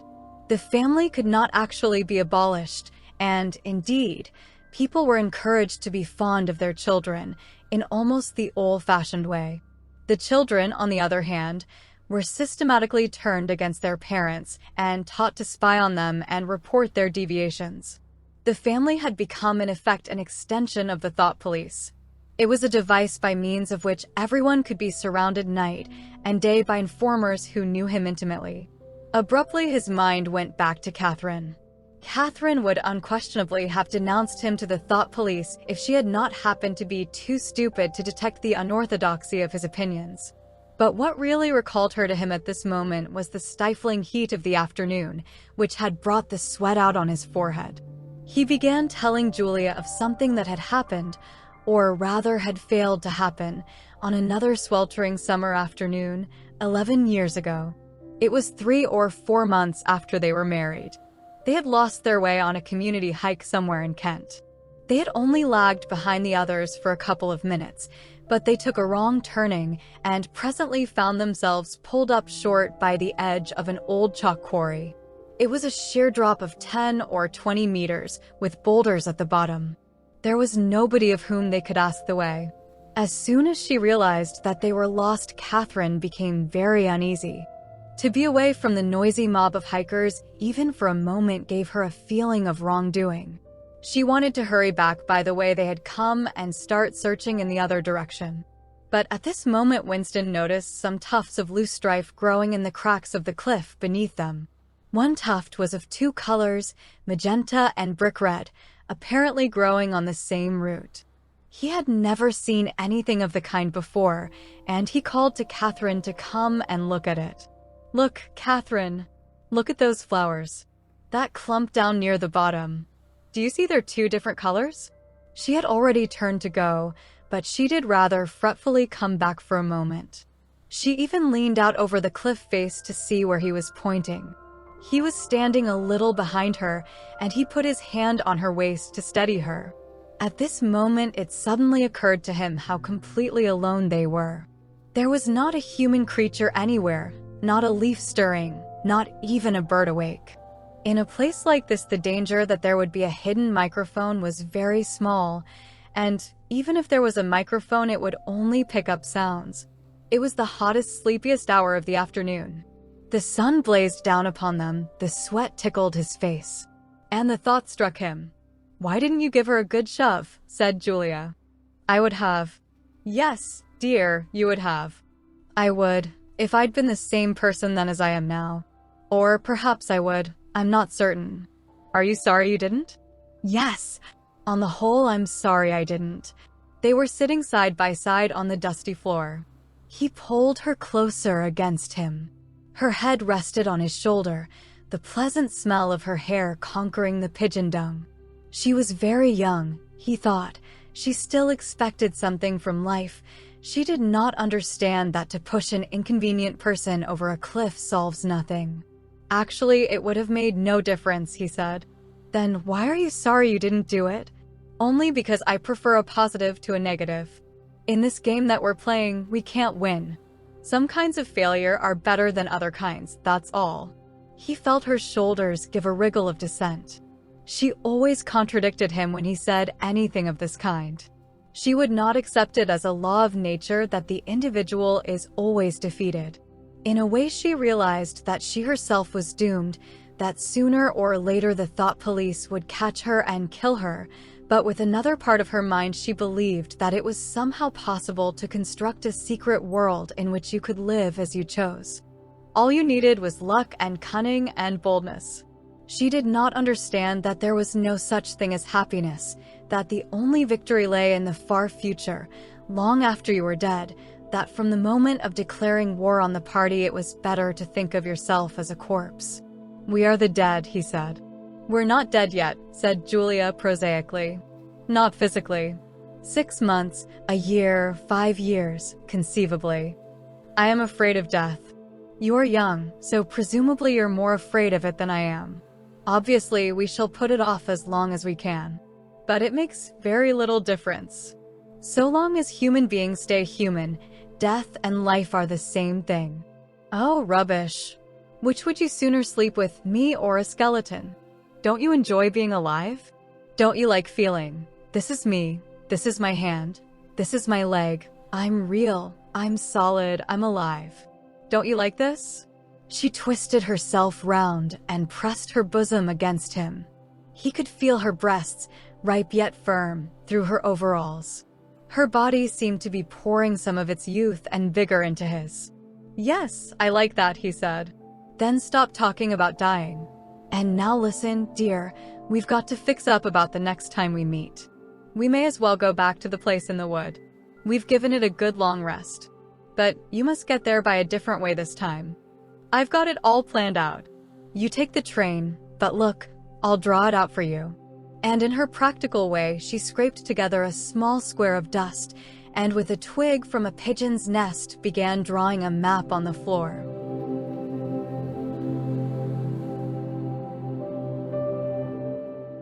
Chapter 4. Winston looked round the shabby little room above Mr. Charrington's shop. Beside the window, the enormous bed was made up with ragged blankets and a coverless bolster. The old-fashioned clock with the 12-hour face was ticking away on the mantelpiece. In the corner, on the gate-leg table, the glass paperweight which he had bought on his last visit gleamed softly out of the half-darkness. In the fender was a battered tin oil stove, a saucepan, and 2 cups, provided by Mr. Charrington. Winston lit the burner and set a pan of water to boil. He had brought an envelope full of Victory coffee and some saccharin tablets. The clock's hand said 17:20. It was 19:20 really. She was coming at 19:30. Folly, folly, his heart kept saying. Conscious, gratuitous, suicidal folly.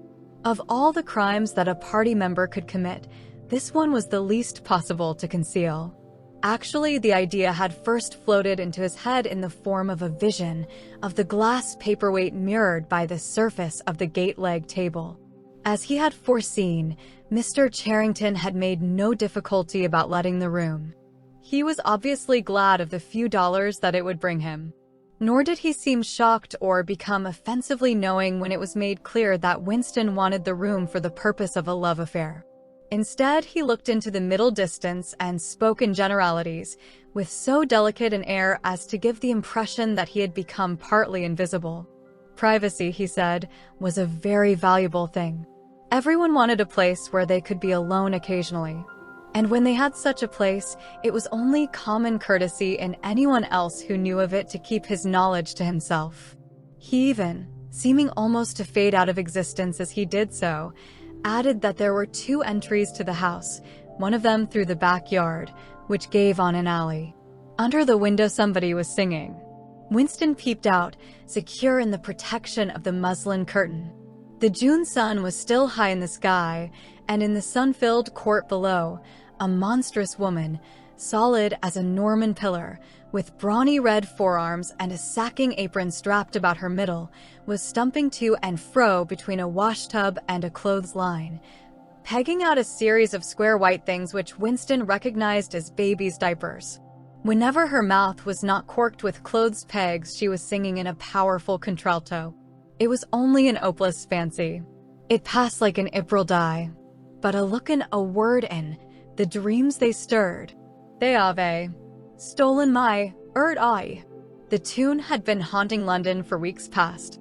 It was one of countless similar songs published for the benefit of the proles by a subsection of the music department. The words of these songs were composed without any human intervention whatever on an instrument known as a versificator. But the woman sang so tunefully as to turn the dreadful rubbish into an almost pleasant sound. He could hear the woman singing and the scrape of her shoes on the flagstones and the cries of the children in the street, and somewhere in the far distance a faint roar of traffic, and yet the room seemed curiously silent, thanks to the absence of a telescreen. Folly, folly, folly. He thought again. It was inconceivable that they could frequent this place for more than a few weeks without being caught. But the temptation of having a hiding place that was truly their own, indoors and near at hand, had been too much for both of them. For some time after their visit to the church belfry, it had been impossible to arrange meetings. Working hours had been drastically increased in anticipation of Hate Week. It was more than a month distant, but the enormous, complex preparations that it entailed were throwing extra work onto everybody. Finally, both of them managed to secure a free afternoon on the same day. They had agreed to go back to the clearing in the wood.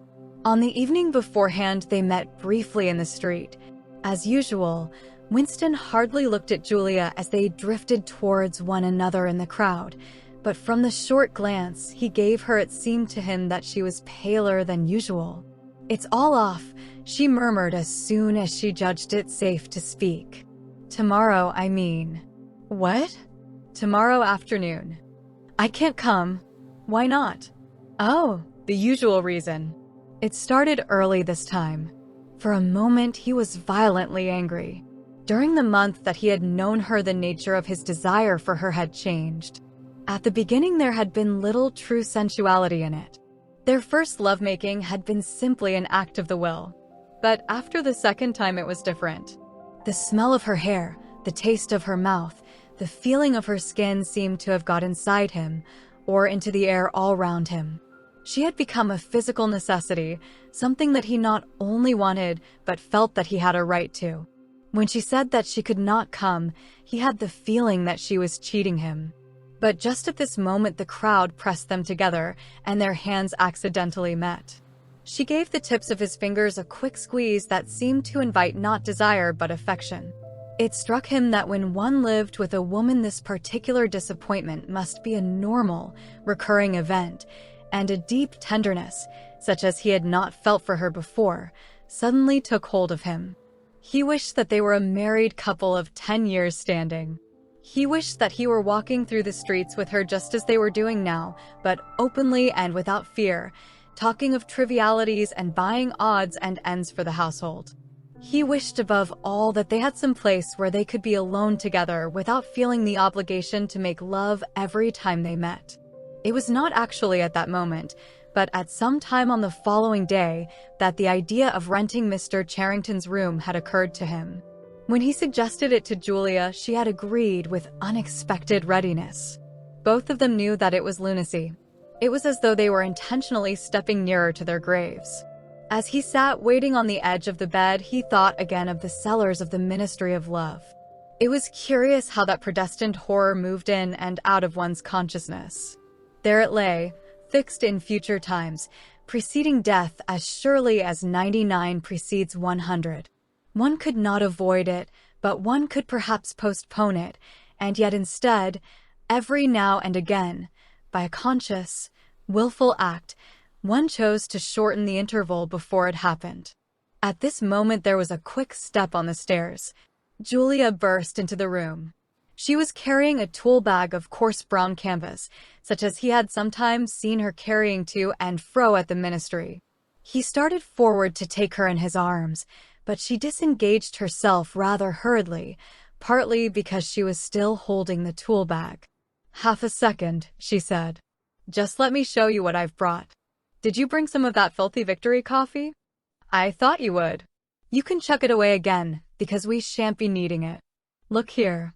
She fell on her knees, threw open the bag, and tumbled out some spanners and a screwdriver that filled the top part of it. Underneath were a number of neat paper packets. The first packet that she passed to Winston had a strange and yet vaguely familiar feeling. It was filled with some kind of heavy, sand-like stuff which yielded wherever you touched it. "It isn't sugar," he said. "Real sugar. Not saccharin, sugar. And here's a loaf of bread, proper white bread, not our bloody stuff, and a little pot of jam. And here's a tin of milk, but look. This is the one I'm really proud of. I had to wrap a bit of sacking round it because..." But she did not need to tell him why she had wrapped it up. The smell was already filling the room, a rich hot smell which seemed like an emanation from his early childhood, but which one did occasionally meet with even now, blowing down a passageway before a door slammed, or diffusing itself mysteriously in a crowded street. Sniffed for an instant and then lost again. "It's coffee," he murmured. "Real coffee. It's inter-party coffee. There's a whole kilo here," she said. "How did you manage to get hold of all these things?" "It's all inter-party stuff. There's nothing those swine don't have, nothing. But of course waiters and servants and people pinch things, and look, I got a little packet of tea as well." Winston had squatted down beside her. He tore open a corner of the packet. "It's real tea. Not blackberry leaves. There's been a lot of tea about lately. They've captured India or something," she said vaguely. "But listen, dear.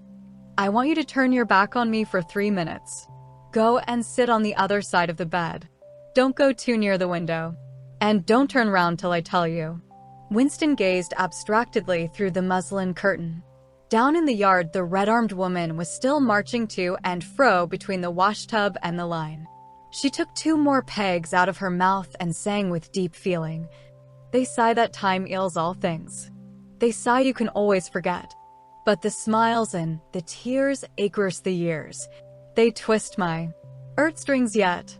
She knew the whole driveling song by heart, it seemed. Her voice floated upward with the sweet summer air, very tuneful, charged with a sort of happy melancholy. One had the feeling that she would have been perfectly content if the June evening had been endless and the supply of clothes inexhaustible, to remain there for 1,000 years, pegging out diapers and singing rubbish. It struck him as a curious fact that he had never heard a member of the party singing alone and spontaneously. It would even have seemed slightly unorthodox, a dangerous eccentricity, like talking to oneself. Perhaps it was only when people were somewhere near the starvation level that they had anything to sing about. "You can turn round now," said Julia. He turned round, and for a second almost failed to recognize her. What he had actually expected was to see her naked. But she was not naked. The transformation that had happened was much more surprising than that. She had painted her face. She must have slipped into some shop in the proletarian quarters and bought herself a complete set of makeup materials. Her lips were deeply reddened, her cheeks rouged, her nose powdered. There was even a touch of something under the eyes to make them brighter. It was not very skillfully done, but Winston's standards in such matters were not high. He had never before seen or imagined a woman of the party with cosmetics on her face. The improvement in her appearance was startling. With just a few dabs of color in the right places, she had become not only very much prettier, but above all, far more feminine. Her short hair and boyish overalls merely added to the effect. As he took her in his arms, a wave of synthetic violets flooded his nostrils. He remembered the half-darkness of a basement kitchen and a woman's cavernous mouth. It was the very same scent that she had used, but at the moment it did not seem to matter. "Scent 2, he said. "Yes, dear, scent 2. And do you know what I'm going to do next? I'm going to get hold of a real woman's frock from somewhere and wear it instead of these bloody trousers. I'll wear silk stockings and high-heeled shoes. In this room, I'm going to be a woman, not a party comrade." They flung their clothes off and climbed into the huge mahogany bed. It was the first time that he had stripped himself naked in her presence. Until now, he had been too much ashamed of his pale and meager body, with the varicose veins standing out on his calves and the discolored patch over his ankle. There were no sheets, but the blanket they lay on was threadbare and smooth, and the size and springiness of the bed astonished both of them. "It's sure to be full of bugs, but who cares?" said Julia. One never saw a double bed nowadays, except in the homes of the proles. Winston had occasionally slept in one in his boyhood. Julia had never been in one before, so far as she could remember. Presently they fell asleep for a little while. When Winston woke up, the hands of the clock had crept round to nearly 9. He did not stir, because Julia was sleeping with her head in the crook of his arm. Most of her makeup had transferred itself to his own face or the bolster, but a light stain of rouge still brought out the beauty of her cheekbone. A yellow ray from the sinking sun fell across the foot of the bed and lighted up the fireplace, where the water in the pan was boiling fast. Down in the yard, the woman had stopped singing, but the faint shouts of children floated in from the street.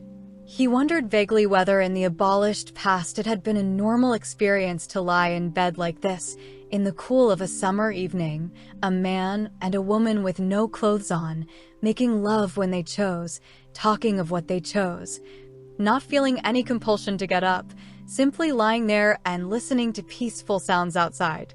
Surely there could never have been a time when that seemed ordinary? Julia woke up, rubbed her eyes, and raised herself on her elbow to look at the oil stove. "Half that water's boiled away," she said. "I'll get up and make some coffee in another moment. We've got an hour. What time do they cut the lights off at your flats?" 23:30. "It's 23 at the hostel. But you have to get in earlier than that because, hi, get out, you filthy brute." She suddenly twisted herself over in the bed, seized a shoe from the floor, and sent it hurtling into the corner with a boyish jerk of her arm, exactly as he had seen her fling the dictionary at Goldstein that morning during the 2 minutes hate. "What was it?" he said in surprise. "A rat. I saw him stick his beastly nose out of the wainscoting. There's a hole down there. I gave him a good fright anyway." "Rats," murmured Winston. "In this room. They're all over the place," said Julia indifferently as she laid down again. "We've even got them in the kitchen at the hostel. Some parts of London are swarming with them. Did you know they attack children?" "Yes, they do. In some of these streets, a woman daren't leave a baby alone for 2 minutes. It's the great huge brown ones that do it. And the nasty thing is that the brutes always—" "Don't go on," said Winston, with his eyes tightly shut. "Dearest, you've gone quite pale. What's the matter? Do they make you feel sick?" Of all horrors in the world, a rat. She pressed herself against him and wound her limbs round him, as though to reassure him with the warmth of her body. He did not reopen his eyes immediately. For several moments he had had the feeling of being back in a nightmare which had recurred from time to time throughout his life. It was always very much the same. He was standing in front of a wall of darkness, and on the other side of it there was something unendurable, something too dreadful to be faced. In the dream, his deepest feeling was always one of self-deception, because he did in fact know what was behind the wall of darkness. With a deadly effort, like wrenching a piece out of his own brain, he could even have dragged the thing into the open. He always woke up without discovering what it was, but somehow it was connected with what Julia had been saying when he cut her short. "I'm sorry," he said. "It's nothing. I don't like rats, that's all. Don't worry, dear, we're not going to have the filthy brutes in here. I'll stuff the hole with a bit of sacking before we go. And next time we come here I'll bring some plaster and bung it up properly." Already the black instant of panic was half forgotten. Feeling slightly ashamed of himself, he sat up against the bedhead. Julia got out of bed, pulled on her overalls, and made the coffee. The smell that rose from the saucepan was so powerful and exciting that they shut the window lest anybody outside should notice it and become inquisitive. What was even better than the taste of the coffee was the silky texture given to it by the sugar, a thing Winston had almost forgotten after years of saccharin. With one hand in her pocket and a piece of bread and jam in the other, Julia wandered about the room, glancing indifferently at the bookcase, pointing out the best way of repairing the gate leg table, plumping herself down in the ragged armchair to see if it was comfortable, and examining the absurd 12-hour clock with a sort of tolerant amusement. She brought the glass paperweight over to the bed to have a look at it in a better light. He took it out of her hand, fascinated, as always, by the soft, rainwatery appearance of the glass. "What is it, do you think?" said Julia. "I don't think it's anything. I don't think it was ever put to any use. That's what I like about it. It's a little chunk of history that they've forgotten to alter. It's a message from 100 years ago, if one knew how to read it. And that picture over there," she nodded at the engraving on the opposite wall, "would that be 100 years old? More. 200, I dare say. One can't tell. It's impossible to discover the age of anything nowadays." She went over to look at it. "Here's where that brute stuck his nose out," she said, kicking the wainscoting immediately below the picture. "What is this place? I've seen it before somewhere. It's a church, or at least it used to be. St. Clement Danes its name was." The fragment of rhyme that Mr. Charrington had taught him came back into his head, and he added half nostalgically, "Oranges and lemons, say the bells of St. Clement's." To his astonishment, she capped the line, "You owe me 3 farthings, say the bells of St. Martin's." "When will you pay me?" "Say the bells of Old Bailey." I can't remember how it goes on after that. But anyway, I remember it ends up, "Here comes a candle to light you to bed. Here comes a chopper to chop off your head." It was like the 2 halves of a countersign. But there must be another line after, "The bells of Old Bailey." Perhaps it could be dug out of Mr. Charrington's memory, if he were suitably prompted. "Who taught you that?" he said. "My grandfather. He used to say it to me when I was a little girl. He was vaporized when I was 8, at any rate. He disappeared." "I wonder what a lemon was," she added inconsequently. "I've seen oranges. They're a kind of round yellow fruit with a thick skin." "I can remember lemons," said Winston. "They were quite common in the 50s. They were so sour that it set your teeth on edge even to smell them." "I bet that picture's got bugs behind it," said Julia. "I'll take it down and give it a good clean someday. I suppose it's almost time we were leaving. I must start washing this paint off. What a bore. I'll get the lipstick off your face afterwards." Winston did not get up for a few minutes more. The room was darkening. He turned over towards the light and lay gazing into the glass paperweight. The inexhaustibly interesting thing was not the fragment of coral, but the interior of the glass itself.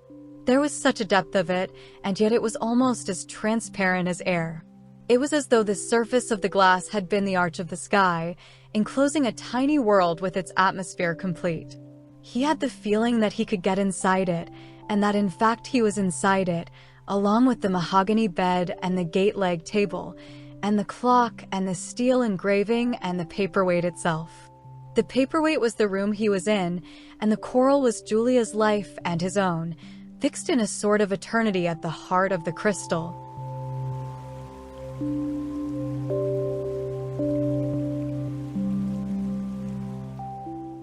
Chapter 5. Syme had vanished. A morning came, and he was missing from work. A few thoughtless people commented on his absence. On the next day, nobody mentioned him. On the third day, Winston went into the vestibule of the records department to look at the notice board. One of the notices carried a printed list of the members of the chess committee, of whom Syme had been one. It looked almost exactly as it had looked before. Nothing had been crossed out, but it was one name shorter. It was enough. Syme had ceased to exist. He had never existed. The weather was baking hot. In the labyrinthine ministry, the windowless, air-conditioned rooms kept their normal temperature, but outside the pavement scorched one's feet, and the stench of the tubes at the rush hours was a horror. The preparations for Hate Week were in full swing, and the staffs of all the ministries were working overtime. Processions, meetings, military parades, lectures, waxworks, displays, film shows, telescreen programs all had to be organized. Stands had to be erected, effigies built, slogans coined, songs written, rumors circulated, photographs faked. Julia's unit in the fiction department had been taken off the production of novels and was rushing out a series of atrocity pamphlets. Winston, in addition to his regular work, spent long periods every day in going through back files of the Times and altering and embellishing news items which were to be quoted in speeches. Late at night, when crowds of rowdy proles roamed the streets, the town had a curiously febrile air. The rocket bombs crashed oftener than ever, and sometimes in the far distance there were enormous explosions which no one could explain and about which there were wild rumors. The new tune, which was to be the theme song of Hate Week, the Hate Song, it was called, had already been composed and was being endlessly plugged on the telescreens. It had a savage, barking rhythm which could not exactly be called music, but resembled the beating of a drum. Roared out by hundreds of voices to the tramp of marching feet, it was terrifying. The proles had taken a fancy to it, and in the midnight streets it competed with the still popular. It was only a hopeless fancy. The parson's children played it at all hours of the night and day unbearably on a comb and a piece of toilet paper. Winston's evenings were fuller than ever. Squads of volunteers, organized by parsons, were preparing the street for Hate Week, stitching banners, painting posters, erecting flagstaffs on the roofs, and perilously slinging wires across the street for the reception of streamers. Parsons boasted that Victory Mansions alone would display 400 meters of bunting. He was in his native element and as happy as a lark. The heat and the manual work had even given him a pretext for reverting to shorts and an open shirt in the evenings.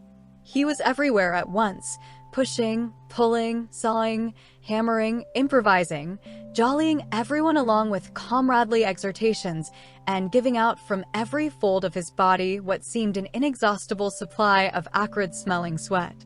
A new poster had suddenly appeared all over London. It had no caption and represented simply the monstrous figure of a Eurasian soldier, 3 or 4 meters high, striding forward with expressionless Mongolian face and enormous boots, a submachine gun pointed from his hip. From whatever angle you looked at the poster, the muzzle of the gun, magnified by the foreshortening, seemed to be pointed straight at you. The thing had been plastered on every blank space on every wall, even outnumbering the portraits of Big Brother. The proles, normally apathetic about the war, were being lashed into one of their periodical frenzies of patriotism. As though to harmonize with the general mood, the rocket bombs had been killing larger numbers of people than usual. One fell on a crowded film theater in Stepney, burying several hundred victims among the ruins. The whole population of the neighborhood turned out for a long, trailing funeral which went on for hours and was in effect an indignation meeting. Another bomb fell on a piece of waste ground which was used as a playground, and several dozen children were blown to pieces. There were further angry demonstrations, Goldstein was burned in effigy.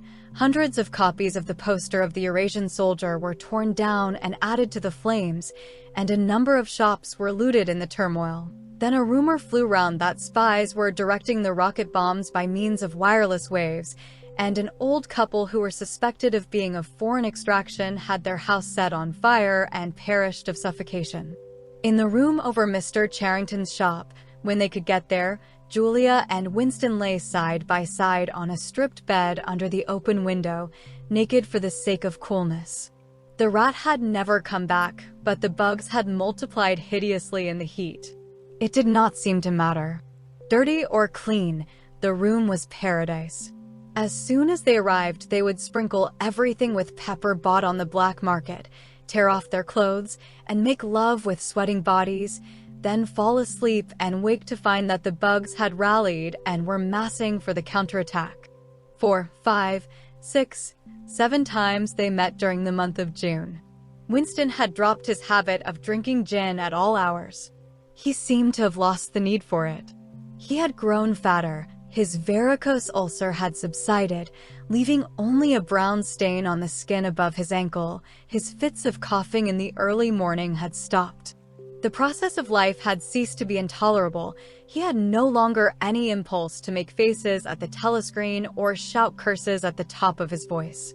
Now that they had a secure hiding place, almost a home, it did not even seem a hardship that they could only meet infrequently and for a couple of hours at a time. What mattered was that the room over the junk shop should exist. To know that it was there, inviolate, was almost the same as being in it.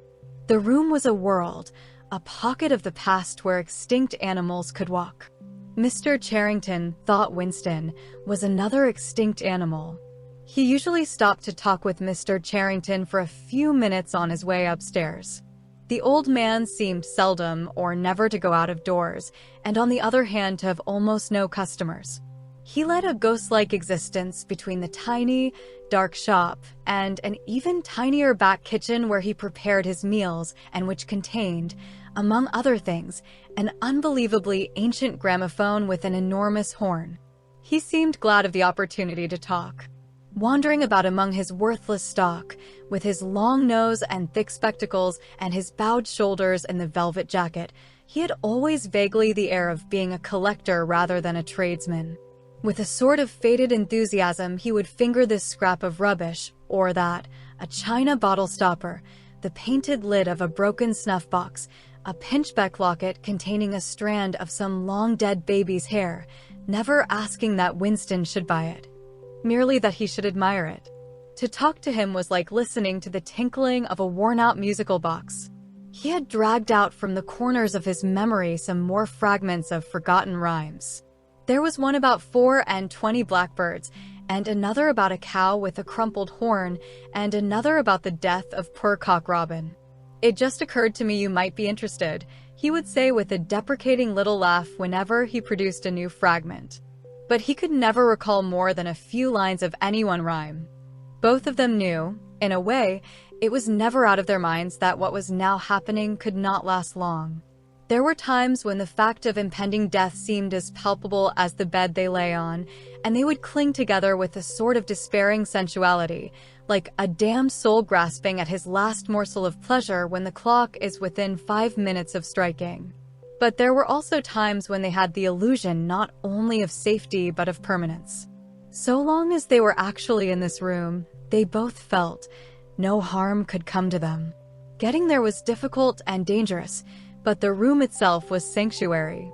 It was as when Winston had gazed into the heart of the paperweight, with the feeling that it would be possible to get inside that glassy world, and that once inside it time could be arrested. Often they gave themselves up to daydreams of escape. Their luck would hold indefinitely, and they would carry on their intrigue, just like this, for the remainder of their natural lives. Or Catherine would die, and by subtle maneuverings Winston and Julia would succeed in getting married.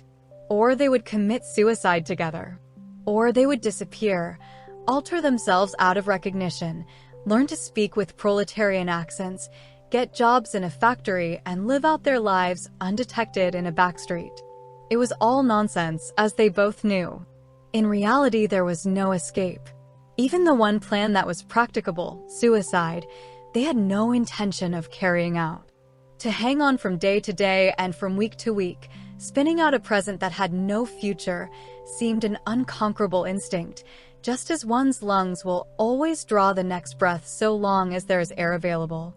Sometimes, too, they talked of engaging in active rebellion against the party, but with no notion of how to take the first step. Even if the fabulous brotherhood was a reality, there still remained the difficulty of finding one's way into it. He told her of the strange intimacy that existed, or seemed to exist, between himself and O'Brien, and of the impulse he sometimes felt, simply to walk into O'Brien's presence, announce that he was the enemy of the party, and demand his help. Curiously enough, this did not strike her as an impossibly rash thing to do. She was used to judging people by their faces, and it seemed natural to her that Winston should believe O'Brien to be trustworthy on the strength of a single flash of the eyes. Moreover, she took it for granted that everyone, or nearly everyone, secretly hated the party and would break the rules if he thought it safe to do so. But she refused to believe that widespread, organized opposition existed or could exist. The tales about Goldstein and his underground army, she said, were simply a lot of rubbish which the party had invented for its own purposes and which you had to pretend to believe in. Times beyond number, at party rallies and spontaneous demonstrations, she had shouted at the top of her voice for the execution of people whose names she had never heard and in whose supposed crimes she had not the faintest belief. When public trials were happening, she had taken her place in the detachments from the Youth League who surrounded the courts from morning to night, chanting at intervals, "Death to the traitors." During the 2 minutes hate, she always excelled all others in shouting insults at Goldstein. Yet she had only the dimmest idea of who Goldstein was and what doctrines he was supposed to represent. She had grown up since the Revolution and was too young to remember the ideological battles of the 50s and 60s. Such a thing as an independent political movement was outside her imagination, and in any case the party was invincible. It would always exist, and it would always be the same. You could only rebel against it by secret disobedience or, at most, by isolated acts of violence such as killing somebody or blowing something up. In some ways, she was far more acute than Winston, and far less susceptible to party propaganda. Once when he happened in some connection to mention the war against Eurasia, she startled him by saying casually that in her opinion the war was not happening. The rocket bombs which fell daily on London were probably fired by the government of Oceania itself, just to keep people frightened. This was an idea that had literally never occurred to him. She also stirred a sort of envy in him by telling him that during the 2 minutes hate her great difficulty was to avoid bursting out laughing. But she only questioned the teachings of the party when they in some way touched upon her own life. Often she was ready to accept the official mythology, simply because the difference between truth and falsehood did not seem important to her. She believed, for instance, having learnt it at school, that the party had invented aeroplanes. In his own school days, Winston remembered, in the late 50s, it was only the helicopter that the party claimed to have invented. A dozen years later, when Julia was at school, it was already claiming the aeroplane. 1 generation more, and it would be claiming the steam engine. And when he told her that aeroplanes had been in existence before he was born and long before the Revolution, the fact struck her as totally uninteresting. After all, what did it matter who had invented aeroplanes? It was rather more of a shock to him when he discovered from some chance remark that she did not remember that Oceania, for years ago, had been at war with East Asia and at peace with Eurasia. It was true that she regarded the whole war as a sham, but apparently she had not even noticed that the name of the enemy had changed. "I thought we'd always been at war with Eurasia," she said vaguely. It frightened him a little. The invention of aeroplanes dated from long before her birth, but the switchover in the war had happened only 4 years ago, well after she was grown up. He argued with her about it for perhaps a quarter of an hour. In the end, he succeeded in forcing her memory back until she did dimly recall that at one time East Asia and not Eurasia had been the enemy. But the issue still struck her as unimportant. "Who cares?" she said impatiently. "It's always one bloody war after another, and one knows the news is all lies anyway." Sometimes he talked to her of the records department and the impudent forgeries that he committed there. Such things did not appear to horrify her. She did not feel the abyss opening beneath her feet at the thought of lies becoming truths. He told her the story of Jones, Aronson, and Rutherford and the momentous slip of paper which he had once held between his fingers. It did not make much impression on her. At first, indeed, she failed to grasp the point of the story. "Were they friends of yours?" she said. "No, I never knew them. They were inter-party members. Besides, they were far older men than I was. They belonged to the old days, before the revolution. I barely knew them by sight." Then what was there to worry about? People are being killed off all the time, aren't they? He tried to make her understand. This was an exceptional case. It wasn't just a question of somebody being killed. Do you realize that the past, starting from yesterday, has been actually abolished? If it survives anywhere, it's in a few solid objects with no words attached to them, like that lump of glass there.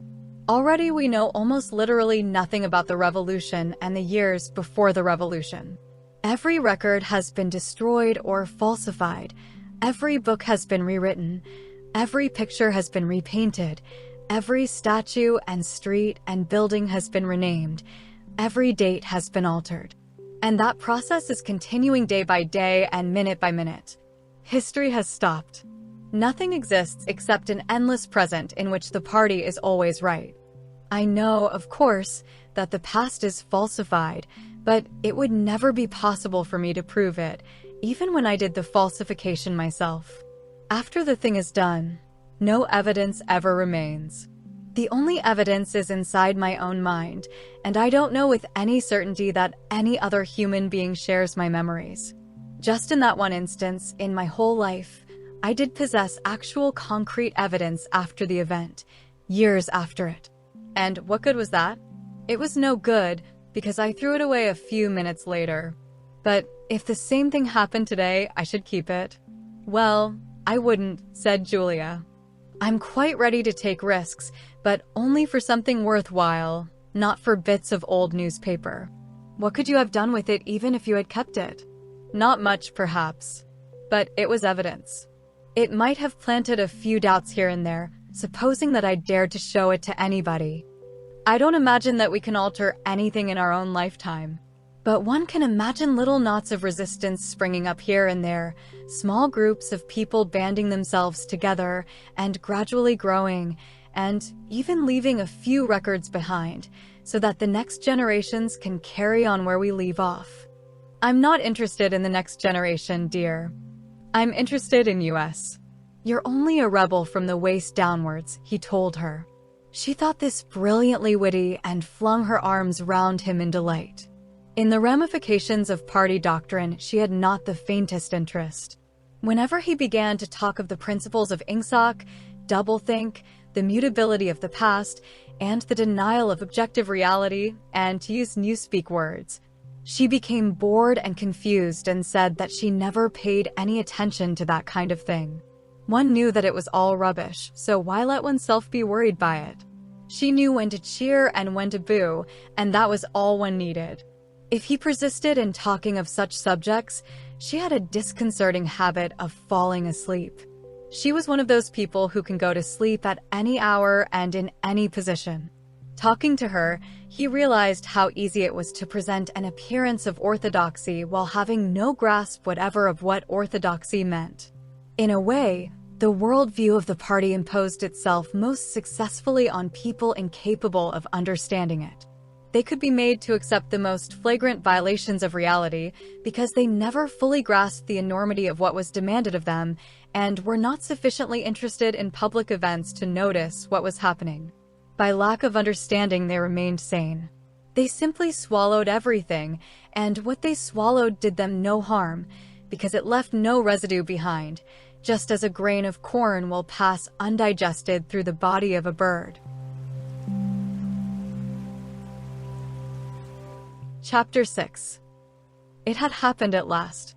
The expected message had come. All his life, it seemed to him, he had been waiting for this to happen. He was walking down the long corridor at the ministry, and he was almost at the spot where Julia had slipped the note into his hand when he became aware that someone larger than himself was walking just behind him. The person, whoever it was, gave a small cough, evidently as a prelude to speaking.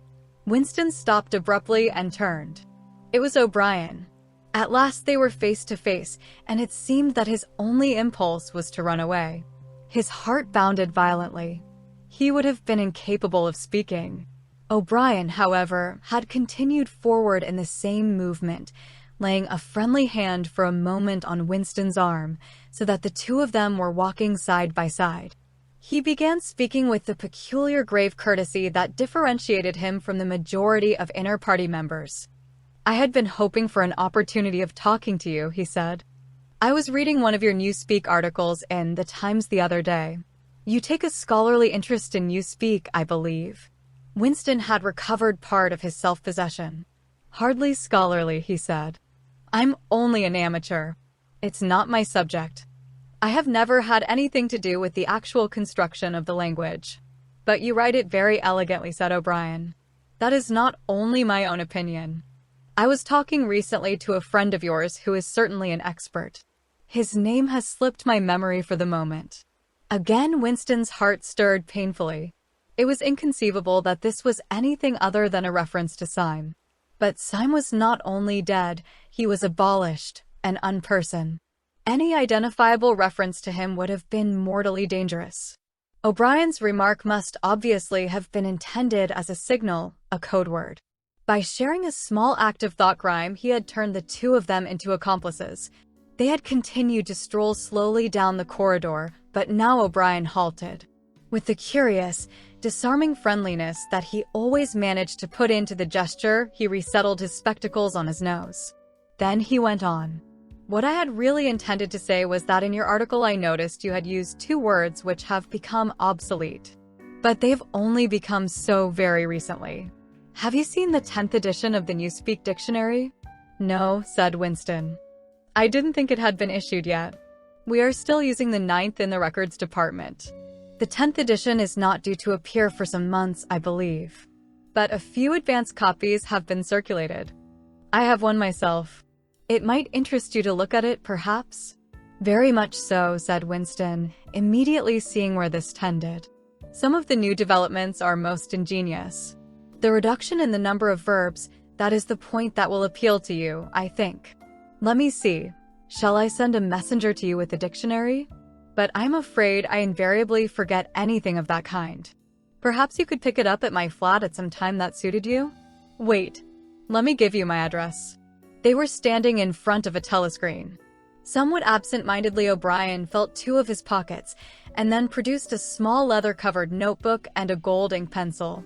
Immediately beneath the telescreen, in such a position that anyone who was watching at the other end of the instrument could read what he was writing, he scribbled an address, tore out the page, and handed it to Winston. "I am usually at home in the evenings," he said. "If not, my servant will give you the dictionary." He was gone, leaving Winston holding the scrap of paper, which this time there was no need to conceal. Nevertheless, he carefully memorized what was written on it, and some hours later dropped it into the memory hole along with a mass of other papers. They had been talking to one another for a couple of minutes at the most. There was only one meaning that the episode could possibly have. It had been contrived as a way of letting Winston know O'Brien's address.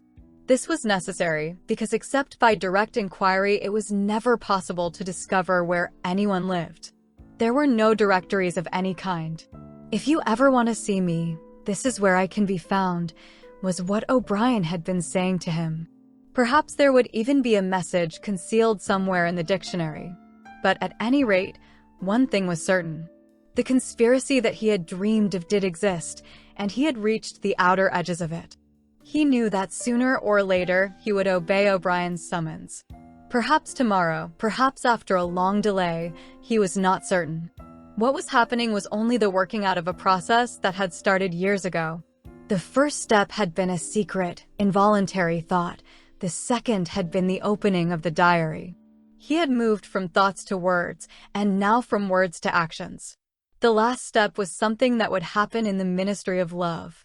He had accepted it. The end was contained in the beginning, but it was frightening, or, more exactly, it was like a foretaste of death, like being a little less alive. Even while he was speaking to O'Brien, when the meaning of the words had sunk in, a chilly, shuddering feeling had taken possession of his body. He had the sensation of stepping into the dampness of a grave, and it was not much better because he had always known that the grave was there and waiting for him.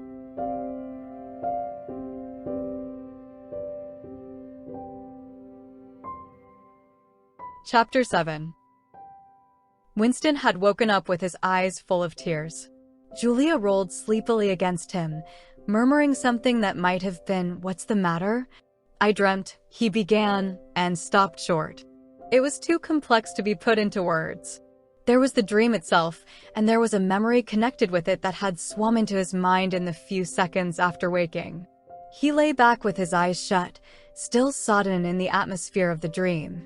It was a vast, luminous dream in which his whole life seemed to stretch out before him like a landscape on a summer evening after rain. It had all occurred inside the glass paperweight, but the surface of the glass was the dome of the sky, and inside the dome everything was flooded with clear soft light in which one could see into interminable distances. The dream had also been comprehended by, indeed, in some sense it had consisted in, a gesture of the arm made by his mother, and made again 30 years later by the Jewish woman he had seen on the news film, trying to shelter the small boy from the bullets, before the helicopter blew them both to pieces. "Do you know," he said, "that until this moment I believed I had murdered my mother?" "Why did you murder her?" said Julia, almost asleep. "I didn't murder her. Not physically." In the dream he had remembered his last glimpse of his mother, and within a few moments of waking the cluster of small events surrounding it had all come back. It was a memory that he must have deliberately pushed out of his consciousness over many years. He was not certain of the date, but he could not have been less than 10 years old, possibly 12, when it had happened. His father had disappeared some time earlier. How much earlier he could not remember. He remembered better the rackety, uneasy circumstances of the time, the periodical panics about air raids and the sheltering in tube stations, the piles of rubble everywhere, the unintelligible proclamations posted at street corners, the gangs of youths in shirts all the same color, the enormous queues outside the bakeries, the intermittent machine gun fire in the distance. Above all, the fact that there was never enough to eat. He remembered long afternoons spent with other boys in scrounging round dustbins and rubbish heaps, picking out the ribs of cabbage leaves, potato peelings, sometimes even scraps of stale bread crust from which they carefully scraped away the cinders. And also in waiting for the passing of trucks which traveled over a certain route and were known to carry cattle feed, and which, when they jolted over the bad patches in the road, sometimes spilt a few fragments of oil cake. When his father disappeared, his mother did not show any surprise or any violent grief, but a sudden change came over her. She seemed to have become completely spiritless. It was evident even to Winston that she was waiting for something that she knew must happen. She did everything that was needed, cooked, washed, mended, made the bed, swept the floor, dusted the mantelpiece, always very slowly and with a curious lack of superfluous motion, like an artist's lay figure moving of its own accord. Her large, shapely body seemed to relapse naturally into stillness. For hours at a time she would sit almost immobile on the bed, nursing his young sister, a tiny, ailing, very silent child of 2 or 3, with a face made simian by thinness.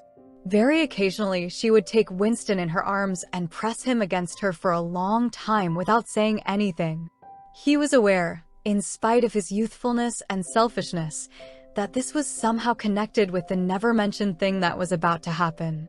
He remembered the room where they lived, a dark, close-smelling room that seemed half filled by a bed with a white counterpane.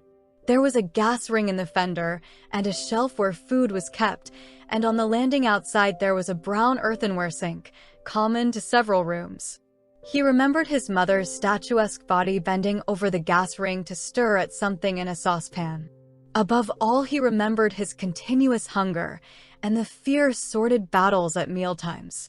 He would ask his mother naggingly, over and over again, why there was not more food.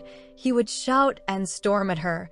He even remembered the tones of his voice, which was beginning to break prematurely and sometimes boomed in a peculiar way.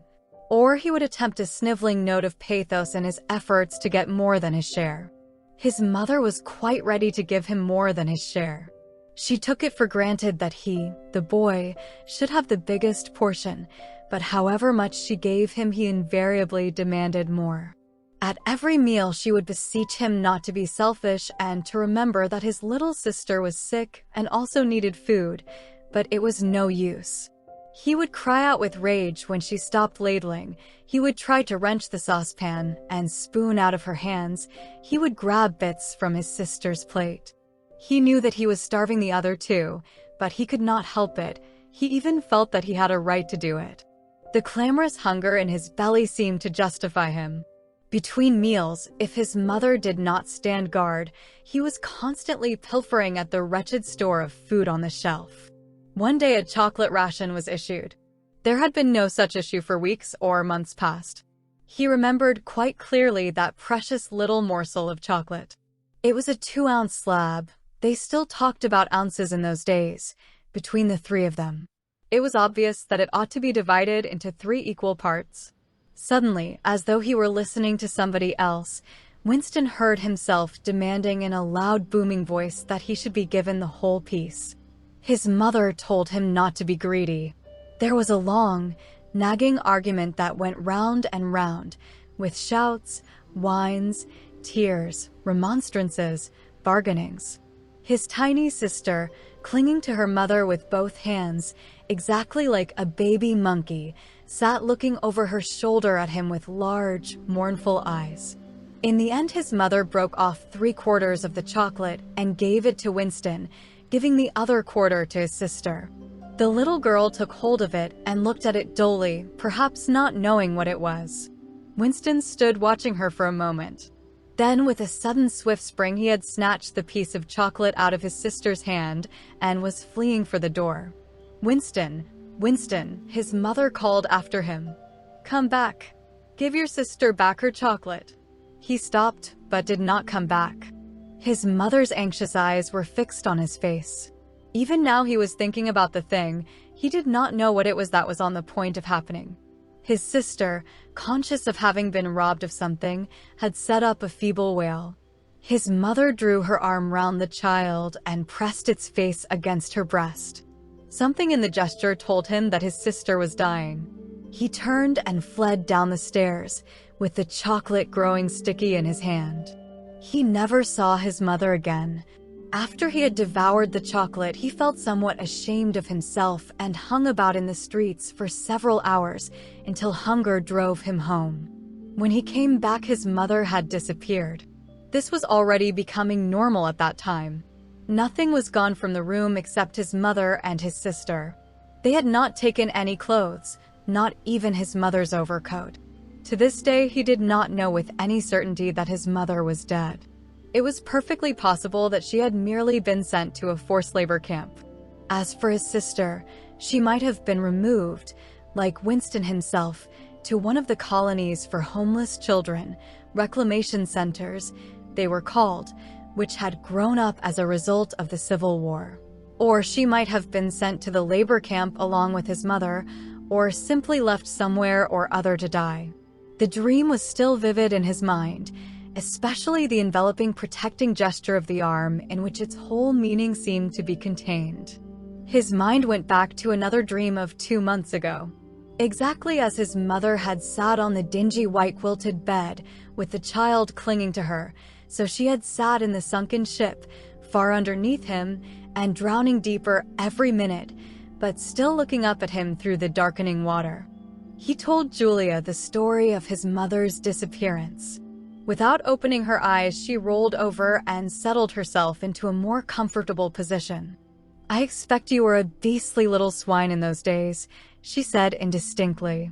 "All children are swine." Yes, but the real point of the story. From her breathing, it was evident that she was going off to sleep again. He would have liked to continue talking about his mother. He did not suppose, from what he could remember of her, that she had been an unusual woman, still less an intelligent one, and yet she had possessed a kind of nobility, a kind of purity, simply because the standards that she obeyed were private ones. Her feelings were her own and could not be altered from outside. It would not have occurred to her that an action which is ineffectual thereby becomes meaningless. If you loved someone, you loved him, and when you had nothing else to give, you still gave him love. When the last of the chocolate was gone, his mother had clasped the child in her arms. It was no use, it changed nothing, it did not produce more chocolate, it did not avert the child's death or her own, but it seemed natural to her to do it. The refugee woman in the boat had also covered the little boy with her arm, which was no more use against the bullets than a sheet of paper. The terrible thing that the party had done was to persuade you that mere impulses, mere feelings, were of no account, while at the same time robbing you of all power over the material world. When once you were in the grip of the party, what you felt or did not feel, what you did or refrained from doing, made literally no difference. Whatever happened, you vanished, and neither you nor your actions were ever heard of again. You were lifted clean out of the stream of history, and yet to the people of only 2 generations ago this would not have seemed all-important, because they were not attempting to alter history. They were governed by private loyalties which they did not question. What mattered were individual relationships, and a completely helpless gesture, an embrace, a tear, a word spoken to a dying man, could have value in itself. The proles, it suddenly occurred to him, had remained in this condition. They were not loyal to a party or a country or an idea. They were loyal to one another. For the first time in his life, he did not despise the proles or think of them merely as an inert force which would one day spring to life and regenerate the world. The proles had stayed human. They had not become hardened inside. They had held on to the primitive emotions which he himself had to relearn by conscious effort. And in thinking this, he remembered, without apparent relevance, how a few weeks ago he had seen a severed hand lying on the pavement and had kicked it into the gutter as though it had been a cabbage stalk. "The proles are human beings," he said aloud. "We are not human." "Why not?" said Julia, who had woken up again. He thought for a little while. "Has it ever occurred to you," he said, "that the best thing for us to do would be simply to walk out of here before it's too late and never see each other again?" "Yes, dear, it has occurred to me several times. But I'm not going to do it all the same." "We've been lucky," he said, "but it can't last much longer. You're young. You look normal and innocent. If you keep clear of people like me, you might stay alive for another 50 years. No, I've thought it all out. What you do, I'm going to do. And don't be too downhearted. I'm rather good at staying alive. We may be together for another 6 months, a year, there's no knowing. At the end, we're certain to be apart. Do you realize how utterly alone we shall be? When once they get hold of us, there will be nothing, literally nothing, that either of us can do for the other. If I confess, they'll shoot you, and if I refuse to confess, they'll shoot you just the same. Nothing that I can do or say, or stop myself from saying, will put off your death for as much as 5 minutes. Neither of us will even know whether the other is alive or dead. We shall be utterly without power of any kind. The one thing that matters is that we shouldn't betray one another, although even that can't make the slightest difference. If you mean confessing," she said, "we shall do that right enough. Everybody always confesses. You can't help it. They torture you. I don't mean confessing. Confession is not betrayal. What you say or do doesn't matter. Only feelings matter. If they could make me stop loving you, that would be the real betrayal." She thought it over. "They can't do that," she said finally. "It's the one thing they can't do. They can make you say anything, but they can't make you believe it. They can't get inside you. No, he said a little more hopefully, no. That's quite true. They can't get inside you. If you can feel that staying human is worthwhile, even when it can't have any result whatever, you've beaten them. He thought of the telescreen with its never-sleeping ear. They could spy upon you night and day, but if you kept your head, you could still outwit them. With all their cleverness, they had never mastered the secret of finding out what another human being was thinking. Perhaps that was less true when you were actually in their hands. One did not know what happened inside the Ministry of Love, but it was possible to guess. Tortures, drugs, delicate instruments that registered your nervous reactions, gradual wearing down by sleeplessness and solitude and persistent questioning. Facts, at any rate, could not be kept hidden. They could be tracked down by inquiry. They could be squeezed out of you by torture. But if the object was not to stay alive, but to stay human, what difference did it ultimately make? They could not alter your feelings. For that matter, you could not alter them yourself, even if you wanted to. They could lay bare in the utmost detail everything that you had done or said or thought, but the inner heart, whose workings were mysterious even to yourself, remained impregnable.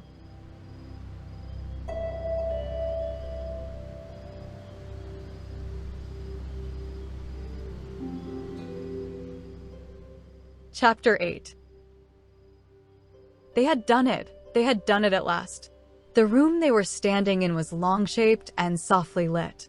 The telescreen was dimmed to a low murmur. The richness of the dark blue carpet gave one the impression of treading on velvet. At the far end of the room, O'Brien was sitting at a table under a green-shaded lamp, with a mass of papers on either side of him. He had not bothered to look up when the servant showed Julia and Winston in. Winston's heart was thumping so hard that he doubted whether he would be able to speak. They had done it at last, was all he could think.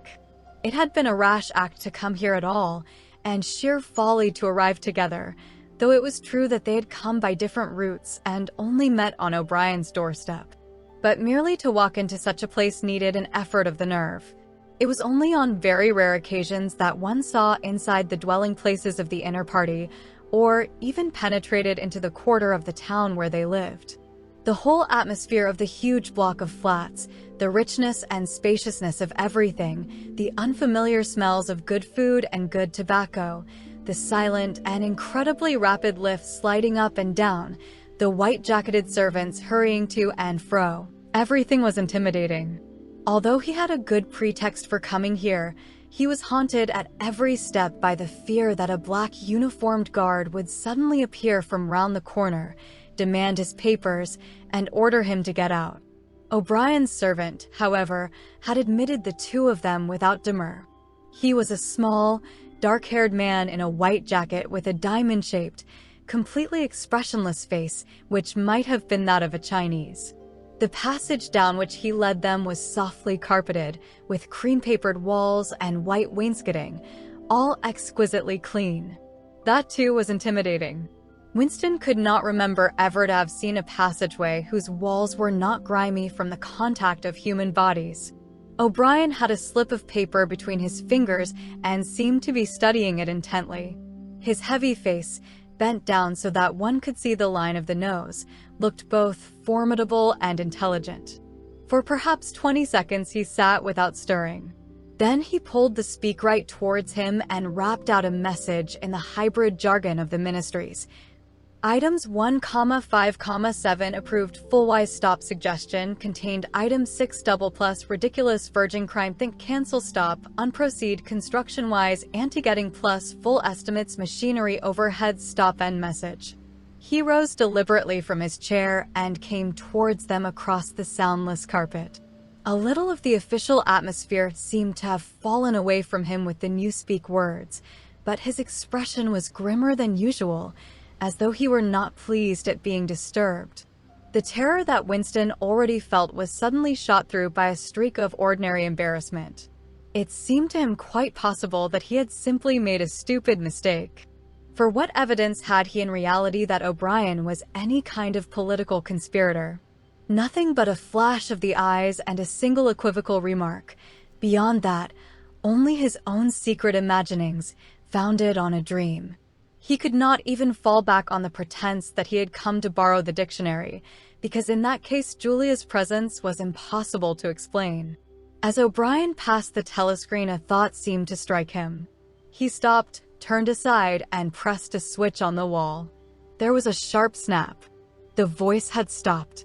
Julia uttered a tiny sound, a sort of squeak of surprise.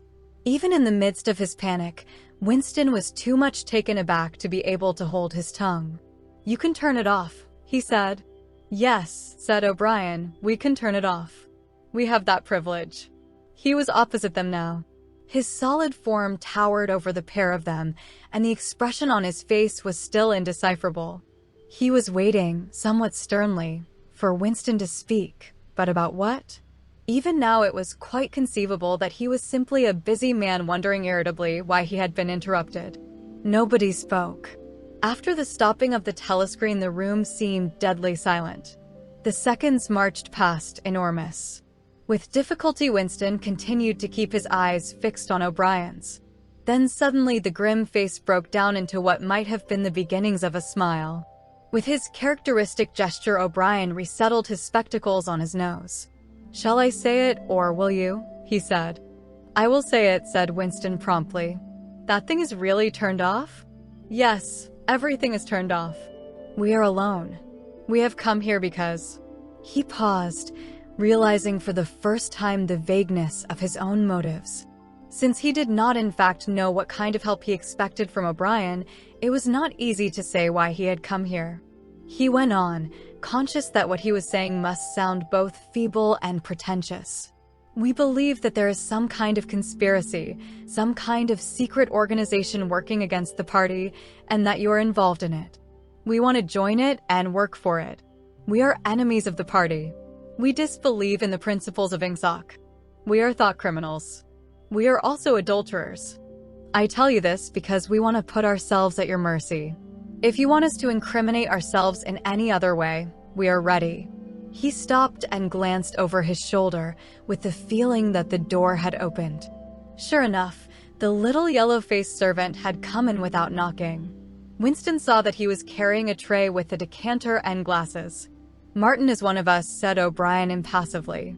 "Bring the drinks over here, Martin. Put them on the round table. Have we enough chairs? Then we may as well sit down and talk in comfort. Bring a chair for yourself, Martin. This is business. You can stop being a servant for the next 10 minutes. The little man sat down, quite at his ease, and yet still with a servant-like air, the air of a valet enjoying a privilege. Winston regarded him out of the corner of his eye. It struck him that the man's whole life was playing a part, and that he felt it to be dangerous to drop his assumed personality even for a moment. O'Brien took the decanter by the neck and filled up the glasses with a dark red liquid. It aroused in Winston dim memories of something seen long ago on a wall or a hoarding, a vast bottle composed of electric lights, which seemed to move up and down and pour its contents into a glass. Seen from the top, the stuff looked almost black, but in the decanter it gleamed like a ruby. It had a sour, sweet smell. He saw Julia pick up her glass and sniff at it with frank curiosity.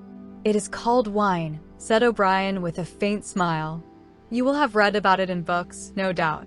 Not much of it gets to the outer party, I am afraid." His face grew solemn again, and he raised his glass. "I think it is fitting that we should begin by drinking a health. To our leader, to Emmanuel Goldstein." Winston took up his glass with a certain eagerness. Wine was a thing he had read and dreamed about. Like the glass paperweight or Mr. Charrington's half-remembered rhymes, it belonged to the vanished, romantic past, the olden time as he liked to call it in his secret thoughts. For some reason, he had always thought of wine as having an intensely sweet taste, like that of blackberry jam, and an immediate intoxicating effect. Actually, when he came to swallow it, the stuff was distinctly disappointing. The truth was that after years of gin drinking, he could barely taste it. He set down the empty glass. "Then there is such a person as Goldstein?" he said. "Yes, there is such a person, and he is alive. Where, I do not know. And the conspiracy, the organization? Is it real?" It is not simply an invention of the thought police. No, it is real. The Brotherhood, we call it. You will never learn much more about the Brotherhood than that it exists and that you belong to it. I will come back to that presently. He looked at his wristwatch. It is unwise even for members of the inner party to turn off the telescreen for more than half an hour. You ought not to have come here together, and you will have to leave separately. You, comrade, he bowed his head to Julia, will leave first. We have about 20 minutes at our disposal. You will understand that I must start by asking you certain questions. In general terms, what are you prepared to do? Anything that we are capable of, said Winston. O'Brien had turned himself a little in his chair so that he was facing Winston. He almost ignored Julia, seeming to take it for granted that Winston could speak for her. For a moment the lids flitted down over his eyes. He began asking his questions in a low, expressionless voice, as though this were a routine, a sort of catechism, most of whose answers were known to him already. You're prepared to give your lives? Yes. You're prepared to commit murder? Yes. To commit acts of sabotage which may cause the death of hundreds of innocent people? Yes. To betray your country to foreign powers? Yes. You're prepared to cheat, to forge, to blackmail, to corrupt the minds of children, to distribute habit-forming drugs, to encourage prostitution, to disseminate venereal diseases, to do anything which is likely to cause demoralization and weaken the power of the party? Yes. If, for example, it would somehow serve our interests to throw sulfuric acid in a child's face, are you prepared to do that? Yes. You're prepared to lose your identity and live out the rest of your life as a waiter or a dock worker? Yes. You're prepared to commit suicide if and when we order you to do so? Yes.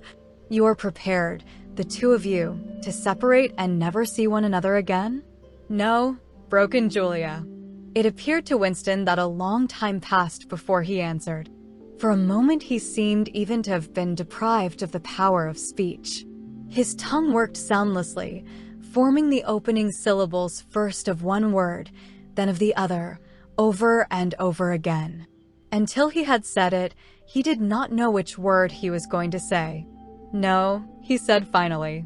You did well to tell me, said O'Brien. It is necessary for us to know everything. He turned himself toward Julia and added in a voice with somewhat more expression in it. Do you understand that even if he survives, it may be as a different person? We may be obliged to give him a new identity. His face, his movements, the shape of his hands, the color of his hair, even his voice would be different. And you yourself might have become a different person. Our surgeons can alter people beyond recognition. Sometimes it is necessary. Sometimes we even amputate a limb.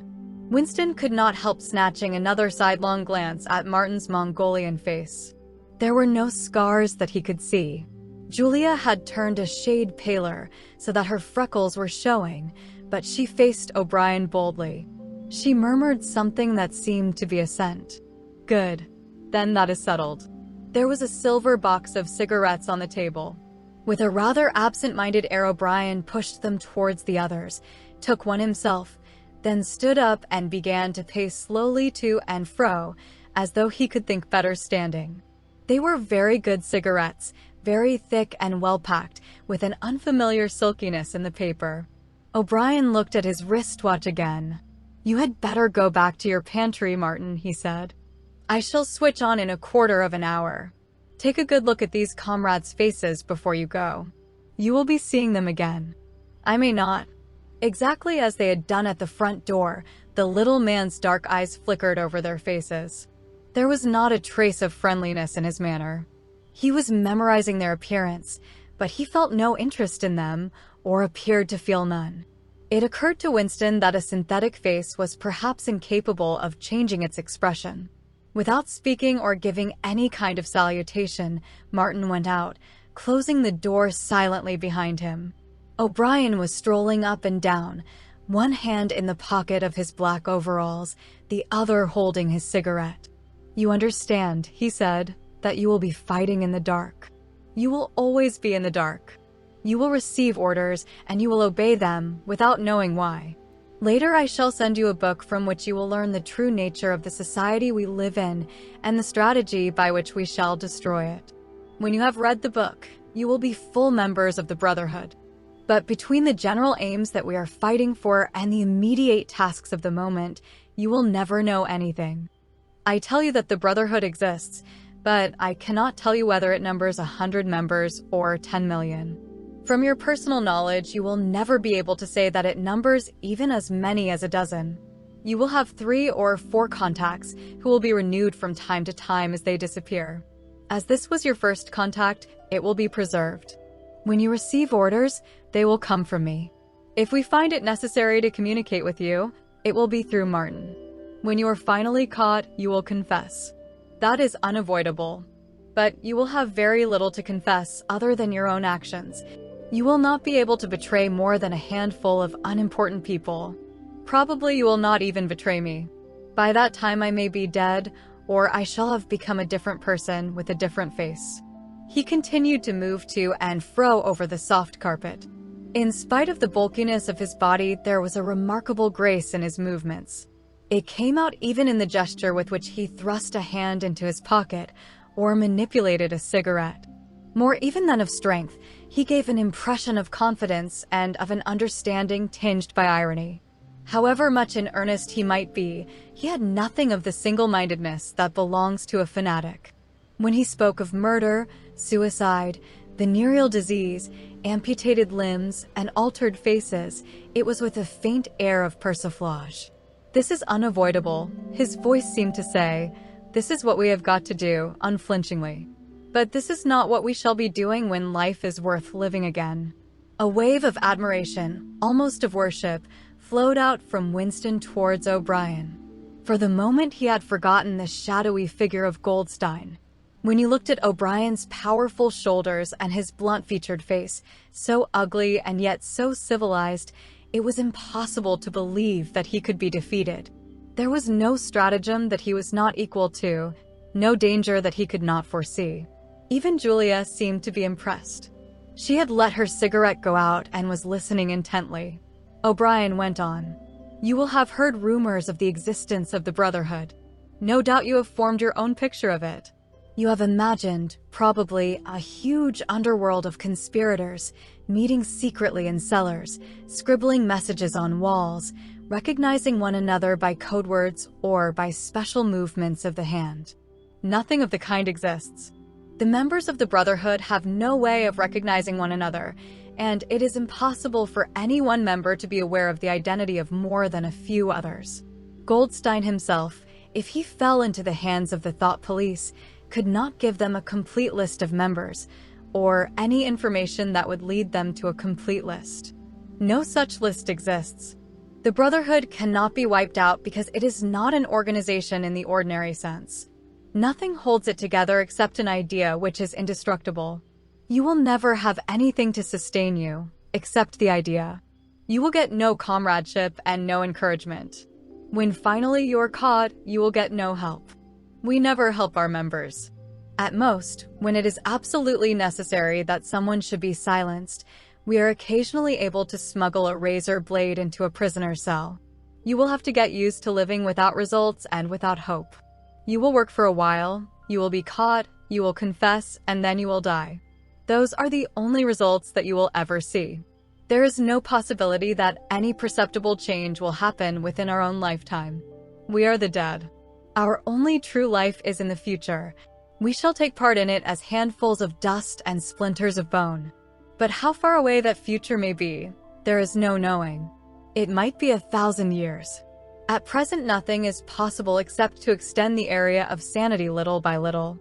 We cannot act collectively. We can only spread our knowledge outwards from individual to individual, generation after generation. In the face of the thought police, there is no other way. He halted and looked for the 3rd time at his wristwatch. It is almost time for you to leave, comrade, he said to Julia. Wait. The decanter is still half full. He filled the glasses and raised his own glass by the stem.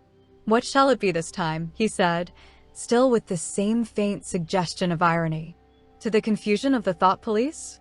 To the death of Big Brother? To humanity? To the future? To the past, said Winston. The past is more important, agreed O'Brien gravely. They emptied their glasses, and a moment later Julia stood up to go. O'Brien took a small box from the top of a cabinet and handed her a flat white tablet which he told her to place on her tongue. It was important, he said, not to go out smelling of wine. The lift attendants were very observant. As soon as the door had shut behind her, he appeared to forget her existence. He took another pace or two up and down, then stopped. There are details to be settled, he said. I assume that you have a hiding place of some kind? Winston explained about the room over Mr. Charrington's shop. That will do for the moment. Later we will arrange something else for you. It is important to change one's hiding place frequently. Meanwhile, I shall send you a copy of the book. Even O'Brien, Winston noticed, seemed to pronounce the words as though they were in italics. Goldstein's book, you understand, as soon as possible. It may be some days before I can get hold of one. There are not many in existence, as you can imagine. The thought police hunt them down and destroy them almost as fast as we can produce them. It makes very little difference. The book is indestructible. If the last copy were gone, we could reproduce it almost word for word. Do you carry a briefcase to work with you? He added. As a rule, yes. What is it like? Black, very shabby, with 2 straps. Black, 2 straps, very shabby, good. One day in the fairly near future, I cannot give a date, one of the messages among your morning's work will contain a misprinted word, and you will have to ask for a repeat. On the following day, you will go to work without your briefcase. At some time during the day in the street, a man will touch you on the arm and say, I think you have dropped your briefcase. The one he gives you will contain a copy of Goldstein's book. You will return it within 14 days. They were silent for a moment. There are a couple of minutes before you need go, said O'Brien. We shall meet again, if we do meet again. Winston looked up at him. In the place where there is no darkness, he said hesitantly. O'Brien nodded without appearance of surprise. In the place where there is no darkness, he said, as though he had recognized the allusion. And in the meantime, is there anything that you wish to say before you leave? Any message? Any question? Winston thought. There did not seem to be any further question that he wanted to ask. Still less did he feel any impulse to utter high-sounding generalities. Instead of anything directly connected with O'Brien or the Brotherhood, there came into his mind a sort of composite picture of the dark bedroom where his mother had spent her last days, and the little room over Mr. Charrington's shop, and the glass paperweight and the steel engraving in its rosewood frame. Almost at random, he said, Did you ever happen to hear an old rhyme that begins, Oranges and lemons, say the bells of St. Clement's? Again O'Brien nodded. With a sort of grave courtesy, he completed the stanza. Oranges and lemons, say the bells of St. Clement's. You owe me 3 farthings, say the bells of St. Martin's. When will you pay me? Say the bells of Old Bailey. When I grow rich, say the bells of Shoreditch. You knew the last line, said Winston. Yes, I knew the last line. And now, I am afraid, it is time for you to go. But wait. You had better let me give you one of these tablets. As Winston stood up, O'Brien held out a hand. His powerful grip crushed the bones of Winston's palm. At the door, Winston looked back, but O'Brien seemed already to be in process of putting him out of mind. He was waiting with his hand on the switch that controlled the telescreen. Beyond him, Winston could see the writing table with its green-shaded lamp and the speak right and the wire baskets deep laden with papers. The incident was closed. Within 30 seconds, it occurred to him, O'Brien would be back at his interrupted and important work on behalf of the party.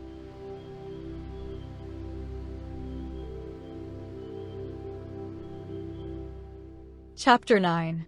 Winston was gelatinous with fatigue. Gelatinous was the right word. It had come into his head spontaneously.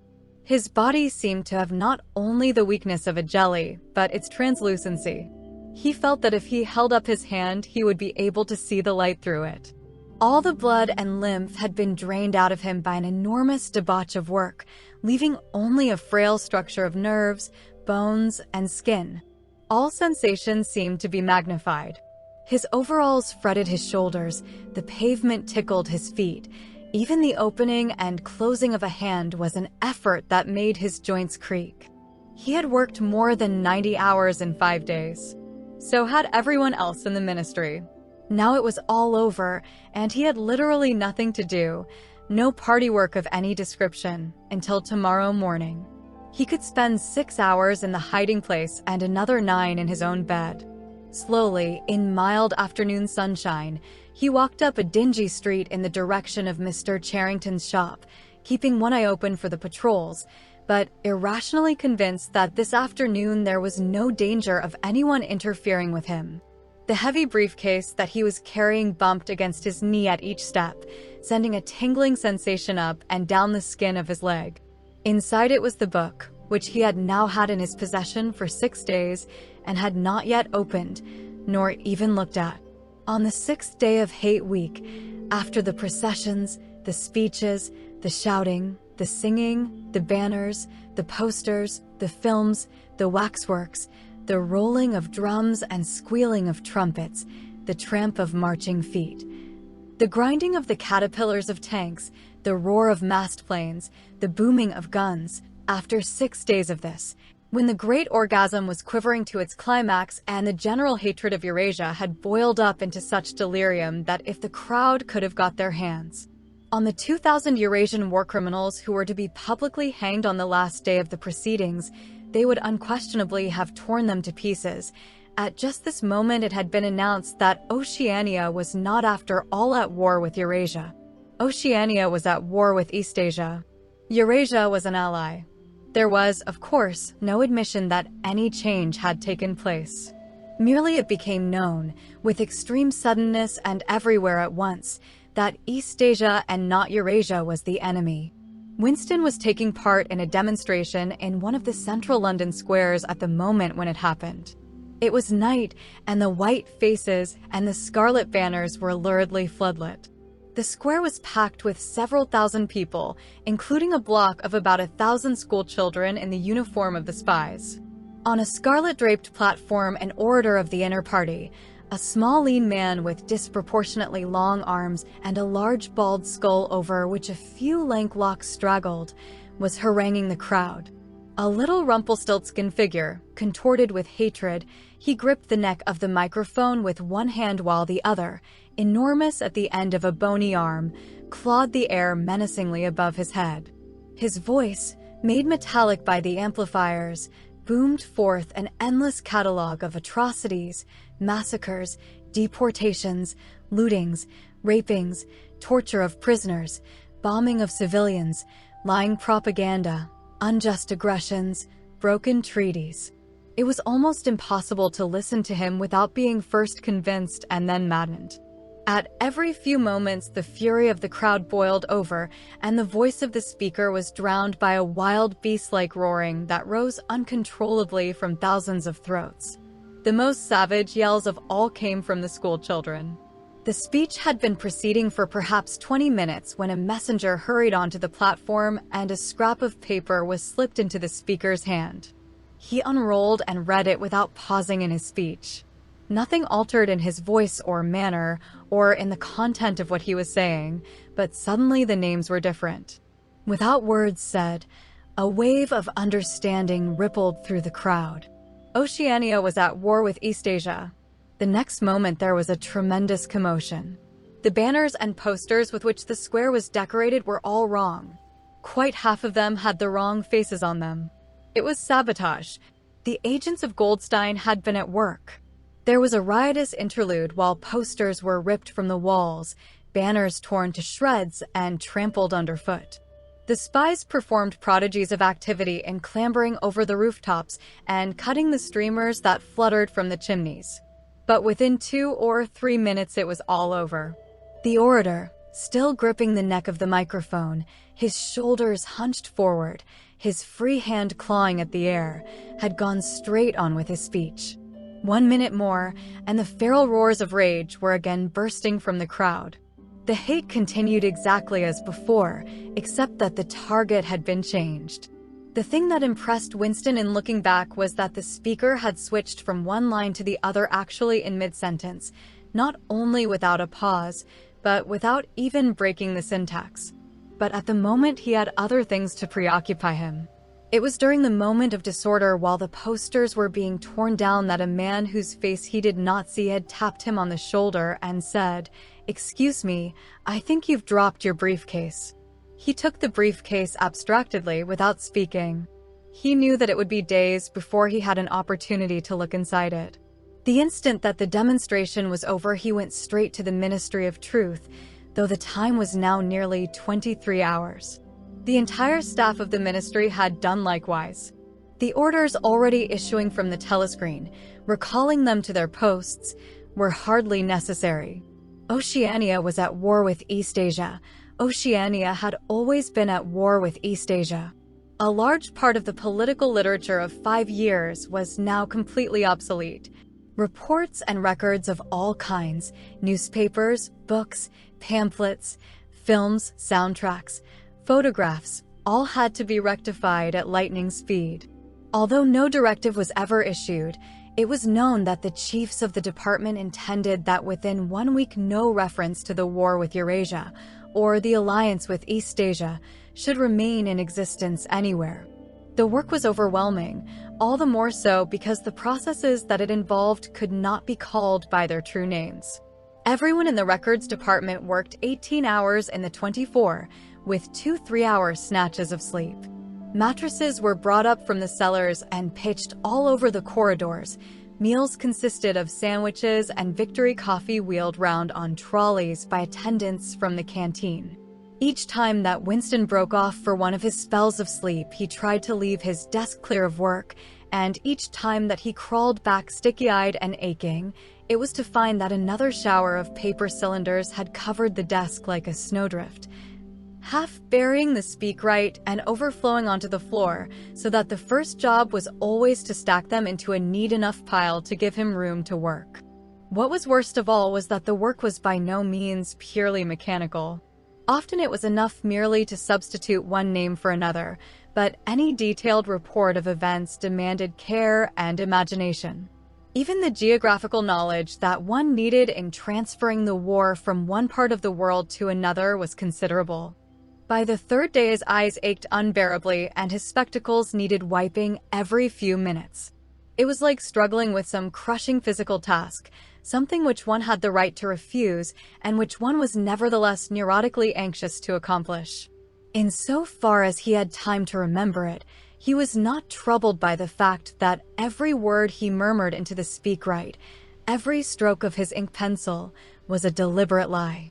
He was as anxious as anyone else in the department that the forgery should be perfect. On the morning of the 6th day, the dribble of cylinders slowed down. For as much as half an hour, nothing came out of the tube, then one more cylinder, then nothing. Everywhere at about the same time the work was easing off. A deep and as it were secret sigh went through the department. A mighty deed, which could never be mentioned, had been achieved. It was now impossible for any human being to prove by documentary evidence that the war with Eurasia had ever happened. At 1200 it was unexpectedly announced that all workers in the ministry were free till tomorrow morning. Winston, still carrying the briefcase containing the book, which had remained between his feet while he worked and under his body while he slept, went home, shaved himself, and almost fell asleep in his bath, although the water was barely more than tepid. With a sort of voluptuous creaking in his joints, he climbed the stair above Mr. Charrington's shop. He was tired, but not sleepy any longer. He opened the window, lit the dirty little oil stove, and put on a pan of water for coffee. Julia would arrive presently. Meanwhile, there was the book. He sat down in the sluttish armchair and undid the straps of the briefcase. A heavy black volume, amateurishly bound, with no name or title on the cover.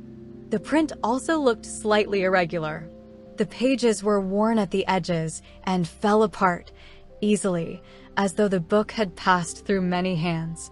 The inscription on the title page ran, "The Theory and Practice of Oligarchical Collectivism," by Emanuel Goldstein. Winston began reading. Chapter 1. Ignorance is Strength. Throughout recorded time, and probably since the end of the Neolithic Age, there have been three kinds of people in the world: the high, the middle, and the low. They have been subdivided in many ways. They have borne countless different names, and their relative numbers, as well as their attitude towards one another, have varied from age to age, but the essential structure of society has never altered. Even after enormous upheavals and seemingly irrevocable changes, the same pattern has always reasserted itself, just as a gyroscope will always return to equilibrium, however far it is pushed one way or the other. The aims of these groups are entirely irreconcilable. Winston stopped reading, chiefly in order to appreciate the fact that he was reading in comfort and safety. He was alone. No telescreen, no ear at the keyhole, no nervous impulse to glance over his shoulder or cover the page with his hand. The sweet summer air played against his cheek. From somewhere far away there floated the faint shouts of children. In the room itself there was no sound except the insect voice of the clock. He settled deeper into the armchair and put his feet up on the fender. It was bliss, it was eternity. Suddenly, as one sometimes does with a book of which one knows that one will ultimately read and reread every word, he opened it at a different place and found himself at Chapter 3. He went on reading. Chapter 3. War is Peace. The splitting up of the world into three great superstates was an event which could be, and indeed was, foreseen before the middle of the 20th century. With the absorption of Europe by Russia and of the British Empire by the United States, two of the three existing powers, Eurasia and Oceania, were already effectively in being.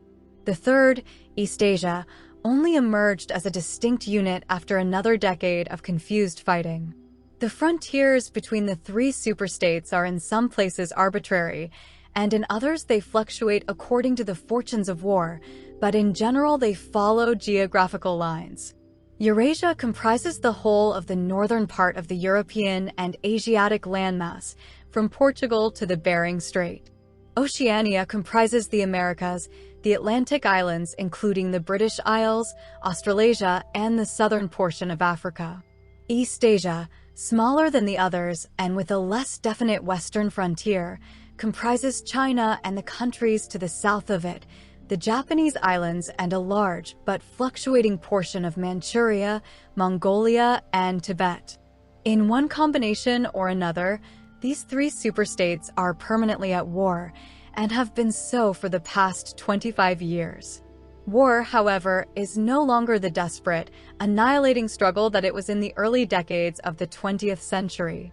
It is a warfare of limited aims between combatants who are unable to destroy one another, have no material cause for fighting, and are not divided by any genuine ideological difference. This is not to say that either the conduct of war or the prevailing attitude towards it has become less bloodthirsty or more chivalrous.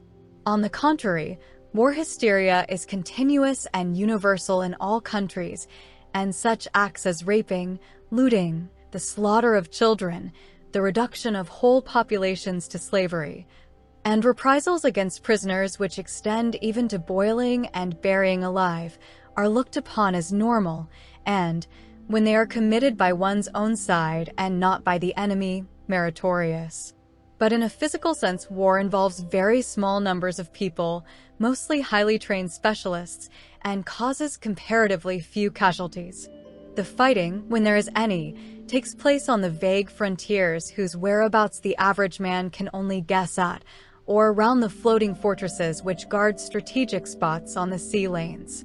In the centers of civilization, war means no more than a continuous shortage of consumption goods, and the occasional crash of a rocket bomb which may cause a few scores of deaths. War has in fact changed its character. More exactly, the reasons for which war is waged have changed in their order of importance. Motives which were already present to some small extent in the great wars of the early 20th century have now become dominant and are consciously recognized and acted upon. To understand the nature of the present war, for in spite of the regrouping which occurs every few years, it is always the same war, one must realize in the first place that it is impossible for it to be decisive. None of the three superstates could be definitively conquered, even by the other two in combination. They are too evenly matched, and their natural defenses are too formidable. Eurasia is protected by its vast land spaces, Oceania by the width of the Atlantic and the Pacific, Eastasia by the fecundity and industriousness of its inhabitants. Secondly, there is no longer, in a material sense, anything to fight about. With the establishment of self-contained economies, in which production and consumption are geared to one another, the scramble for markets, which was a main cause of previous wars, has come to an end. While the competition for raw materials is no longer a matter of life and death. In any case, each of the three superstates is so vast that it can obtain almost all the materials that it needs within its own boundaries. Insofar as the war has a direct economic purpose, it is a war for labor power. Between the frontiers of the superstates, and not permanently in the possession of any of them, there lies a rough quadrilateral with its corners at Tangier, Brazzaville, Darwin, and Hong Kong, containing within it about a fifth of the population of the Earth. It is for the possession of these thickly populated regions and of the northern ice cap that the three powers are constantly struggling. In practice, no one power ever controls the whole of the disputed area. Portions of it are constantly changing hands, and it is the chance of seizing this or that fragment by a sudden stroke of treachery that dictates the endless changes of alignment. All of the disputed territories contain valuable minerals, and some of them yield important vegetable products such as rubber, which in colder climates it is necessary to synthesize by comparatively expensive methods. But above all, they contain a bottomless reserve of cheap labor. Whichever power controls equatorial Africa, or the countries of the Middle East, or southern India, or the Indonesian archipelago, disposes also of the bodies of scores or hundreds of millions of ill-paid and hard-working coolies. The inhabitants of these areas, reduced more or less openly to the status of slaves, pass continually from conqueror to conqueror, and are expended like so much coal or oil in the race to turn out more armaments, to capture more territory, to control more labor power, to turn out more armaments, to capture more territory, and so on indefinitely. It should be noted that the fighting never really moves beyond the edges of the disputed areas. The frontiers of Eurasia flow back and forth between the basin of the Congo and the northern shore of the Mediterranean. The islands of the Indian Ocean and the Pacific are constantly being captured and recaptured by Oceania or by Eastasia. In Mongolia, the dividing line between Eurasia and Eastasia is never stable. Round the pole, all three powers lay claim to enormous territories which in fact are largely uninhabited and unexplored, but the balance of power always remains roughly even. And the territory which forms the heartland of each superstate always remains inviolate. Moreover, the labor of the exploited peoples round the equator is not really necessary to the world's economy. They add nothing to the wealth of the world, since whatever they produce is used for purposes of war, and the object of waging a war is always to be in a better position in which to wage another war. By their labor, the slave populations allow the tempo of continuous warfare to be speeded up. But if they did not exist, the structure of world society and the process by which it maintains itself would not be essentially different. The primary aim of modern warfare, in accordance with the principles of doublethink, this aim is simultaneously recognized and not recognized by the directing brains of the inner party, is to use up the products of the machine without raising the general standard of living. Ever since the end of the 19th century, the problem of what to do with the surplus of consumption goods has been latent in industrial society. At present, when few human beings even have enough to eat, this problem is obviously not urgent, and it might not have become so, even if no artificial processes of destruction had been at work.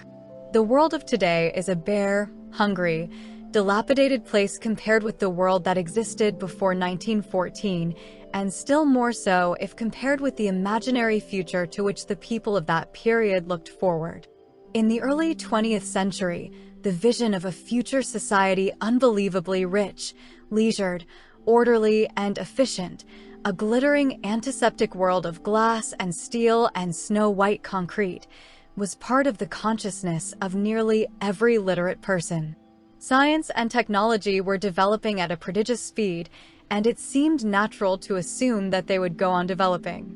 This failed to happen, partly because of the impoverishment caused by a long series of wars and revolutions, partly because scientific and technical progress depended on the empirical habit of thought, which could not survive in a strictly regimented society.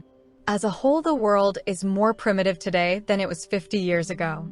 Certain backward areas have advanced, and various devices, always in some way connected with warfare and police espionage, have been developed, but experiment and invention have largely stopped, and the ravages of the atomic war of the 1950s have never been fully repaired.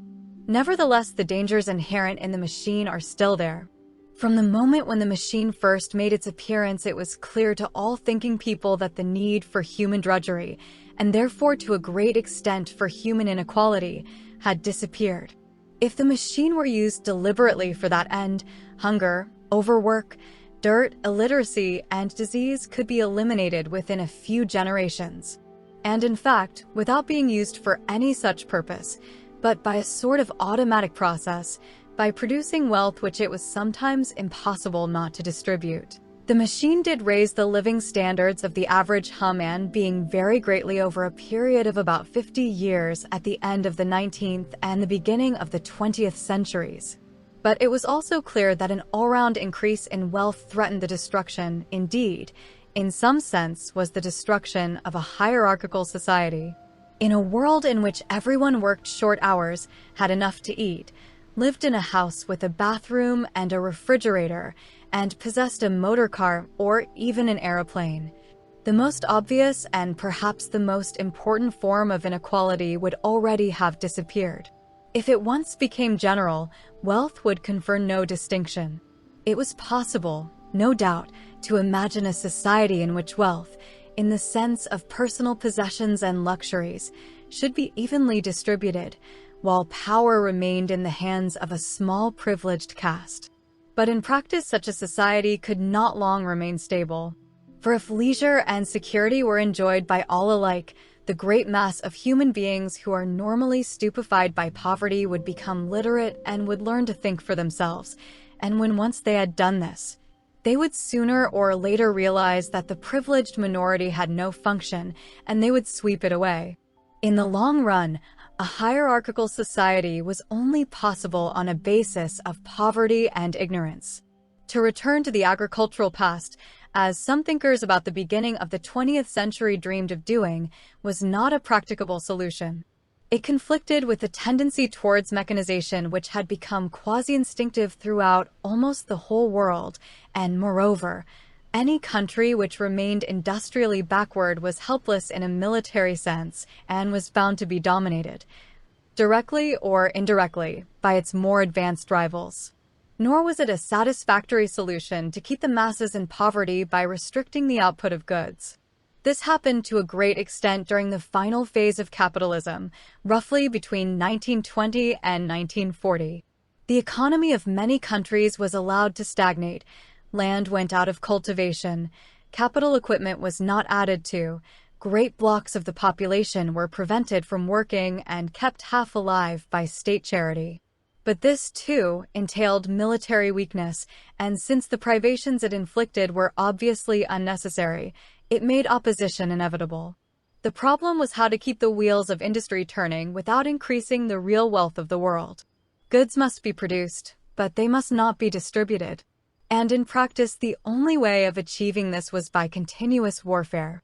The essential act of war is destruction, not necessarily of human lives, but of the products of human labor. War is a way of shattering to pieces, or pouring into the stratosphere, or sinking in the depths of the sea, materials which might otherwise be used to make the masses too comfortable and hence, in the long run, too intelligent. Even when weapons of war are not actually destroyed, their manufacture is still a convenient way of expending labor power without producing anything that can be consumed. A floating fortress, for example, has locked up in it the labor that would build several hundred cargo ships. Ultimately, it is scrapped as obsolete, never having brought any material benefit to anybody, and with further enormous labors another floating fortress is built. In principle, the war effort is always so planned as to eat up any surplus that might exist after meeting the bare needs of the population. In practice, the needs of the population are always underestimated, with the result that there is a chronic shortage of half the necessities of life, but this is looked on as an advantage. It is deliberate policy to keep even the favored group somewhere near the brink of hardship, because a general state of scarcity increases the importance of small privileges and thus magnifies the distinction between one group and another. By the standards of the early 20th century, even a member of the inner party lives an austere, laborious kind of life. Nevertheless, the few luxuries that he does enjoy, his large, well-appointed flat, the better texture of his clothes, the better quality of his food and drink and tobacco, his 2 or 3 servants, his private motor car or helicopter, set him in a different world from a member of the outer party, and the members of the outer party have a similar advantage in comparison with the submerged masses whom we call the proles. The social atmosphere is that of a besieged city, where the possession of a lump of horseflesh makes the difference between wealth and poverty. And at the same time, the consciousness of being at war, and therefore in danger, makes the handing over of all power to a small caste seem the natural, unavoidable condition of survival. War, it will be seen, accomplishes the necessary destruction, but accomplishes it in a psychologically acceptable way. In principle, it would be quite simple to waste the surplus labor of the world by building temples and pyramids, by digging holes and filling them up again, or even by producing vast quantities of goods and then setting fire to them. But this would provide only the economic and not the emotional basis for a hierarchical society. What is concerned here is not the morale of masses, whose attitude is unimportant so long as they are kept steadily at work, but the morale of the party itself. Even the humblest party member is expected to be competent, industrious, and even intelligent within narrow limits, but it is also necessary that he should be a credulous and ignorant fanatic whose prevailing moods are fear, hatred, adulation, and orgiastic triumph. In other words, it is necessary that he should have the mentality appropriate to a state of war. It does not matter whether the war is actually happening, and since no decisive victory is possible, it does not matter whether the war is going well or badly. All that is needed is that a state of war should exist. The splitting of the intelligence which the party requires of its members, and which is more easily achieved in an atmosphere of war, is now almost universal, but the higher up the ranks one goes, the more marked it becomes. It is precisely in the inner party that war hysteria and hatred of the enemy are strongest.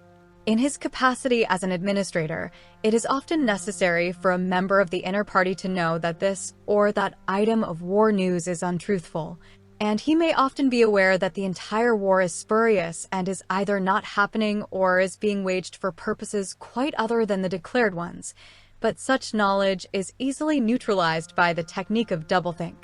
Meanwhile, no inner party member wavers for an instant in his mystical belief that the war is real, and that it is bound to end victoriously, with Oceania the undisputed master of the entire world. All members of the inner party believe in this coming conquest as an article of faith. It is to be achieved either by gradually acquiring more and more territory and so building up an overwhelming preponderance of power, or by the discovery of some new and unanswerable weapon. The search for new weapons continues unceasingly, and is one of the very few remaining activities in which the inventive or speculative type of mind can find any outlet. In Oceania at the present day, science, in the old sense, has almost ceased to exist. In newspeak, there is no word for science. The empirical method of thought, on which all the scientific achievements of the past were founded, is opposed to the most fundamental principles of Ingsoc. And even technological progress only happens when its products can in some way be used for the diminution of human liberty. In all the useful arts, the world is either standing still or going backwards. The fields are cultivated with horseplows while books are written by machinery. But in matters of vital importance, meaning, in effect, war and police espionage, the empirical approach is still encouraged, or at least tolerated. The two aims of the party are to conquer the whole surface of the earth and to extinguish once and for all the possibility of independent thought. There are therefore two great problems which the party is concerned to solve. One is how to discover, against his will, what another human being is thinking, and the other is how to kill several 100 million people in a few seconds without giving warning beforehand. Insofar as scientific research still continues, this is its subject matter. The scientist of today is either a mixture of psychologist and inquisitor, studying with real ordinary minuteness the meaning of facial expressions, gestures, and tones of voice, and testing the truth-producing effects of drugs, shock therapy, hypnosis, and physical torture, or he is chemist, physicist, or biologist concerned only with such branches of his special subject as are relevant to the taking of life. In the vast laboratories of the Ministry of Peace, and in the experimental stations hidden in the Brazilian forests, or in the Australian desert, or on lost islands of the Antarctic, the teams of experts are indefatigably at work. Some are concerned simply with planning the logistics of future wars. Others devise larger and larger rocket bombs, more and more powerful explosives, and more impenetrable armor plating. Others search for new and deadlier gases, or for soluble poisons capable of being produced in such quantities as to destroy the vegetation of whole continents, or for breeds of disease germs immunized against all possible antibodies. Others strive to produce a vehicle that shall bore its way under the soil like a submarine under the water, or an aeroplane as independent of its base as a sailing ship. Others explore even remoter possibilities such as focusing the sun's rays through lenses suspended thousands of kilometers away in space, or producing artificial earthquakes and tidal waves by tapping the heat at the Earth's center. But none of these projects ever comes anywhere near realization, and none of the three superstates ever gains a significant lead on the others. What is more remarkable is that all three powers already possess, in the atomic bomb, a weapon far more powerful than any that their present researches are likely to discover. Although the party, according to its habit, claims the invention for itself, atomic bombs first appeared as early as the 1940s and were first used on a large scale about 10 years later. At that time, some hundreds of bombs were dropped on industrial centers, chiefly in European Russia, Western Europe, and North America.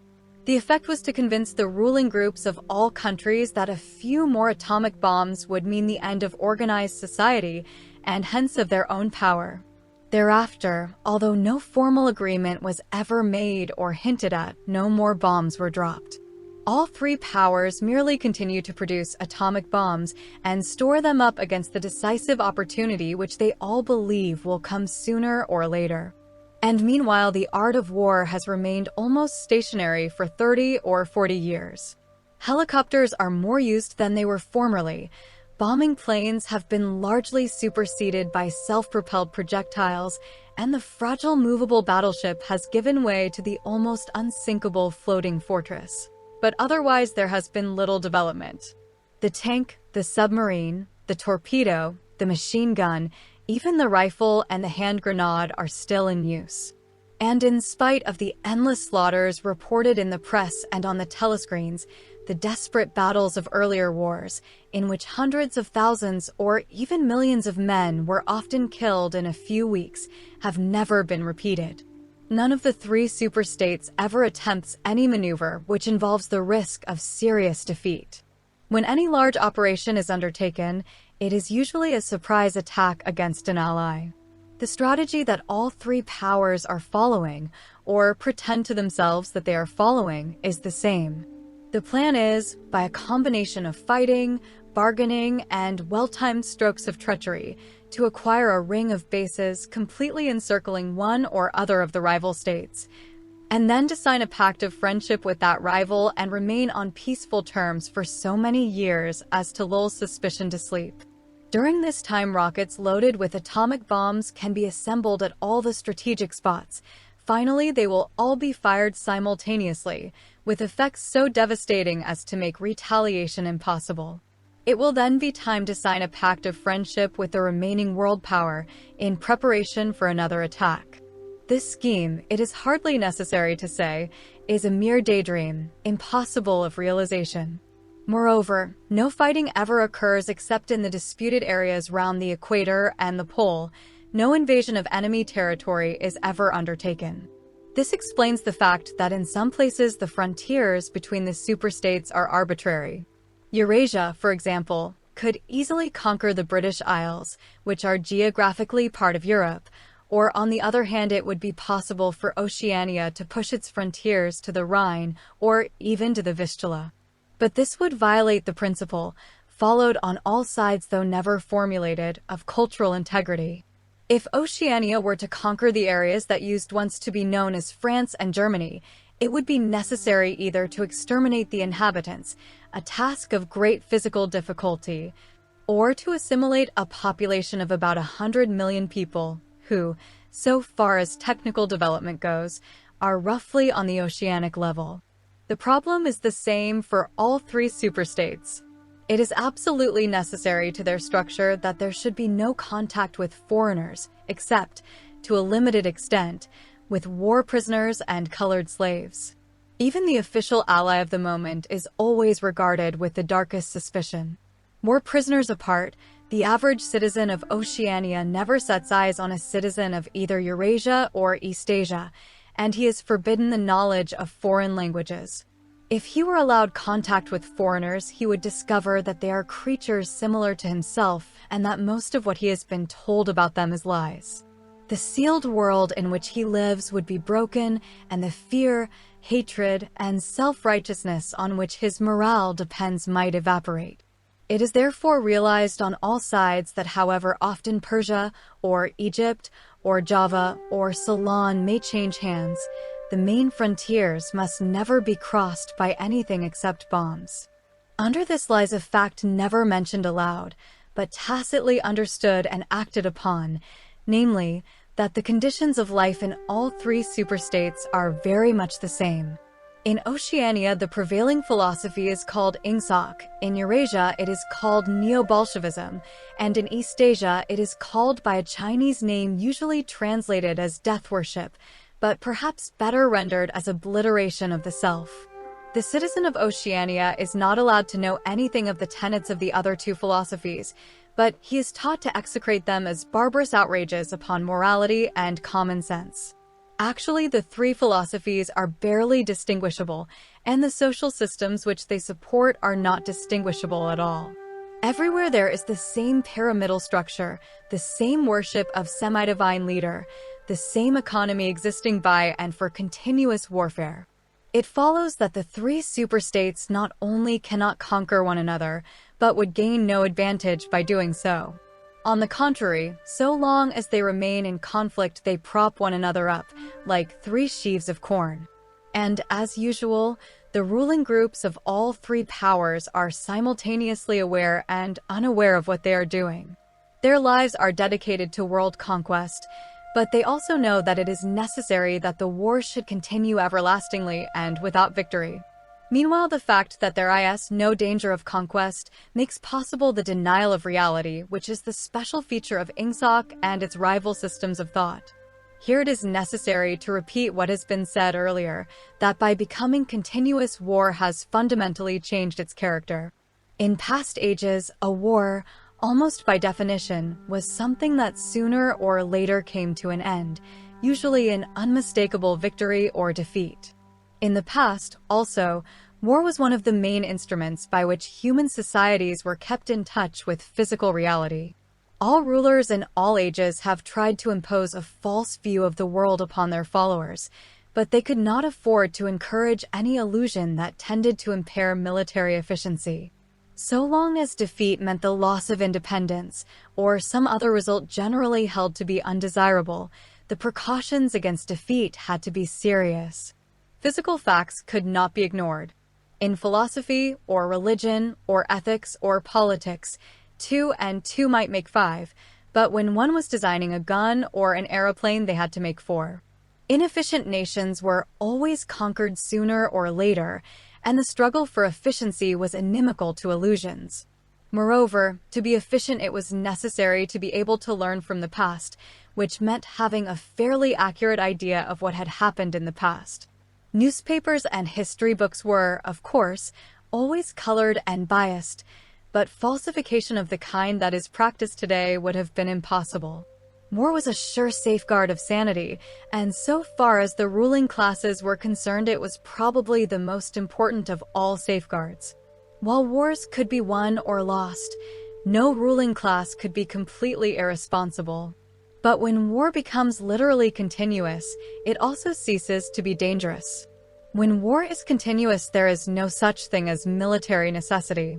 Technical progress can cease, and the most palpable facts can be denied or disregarded.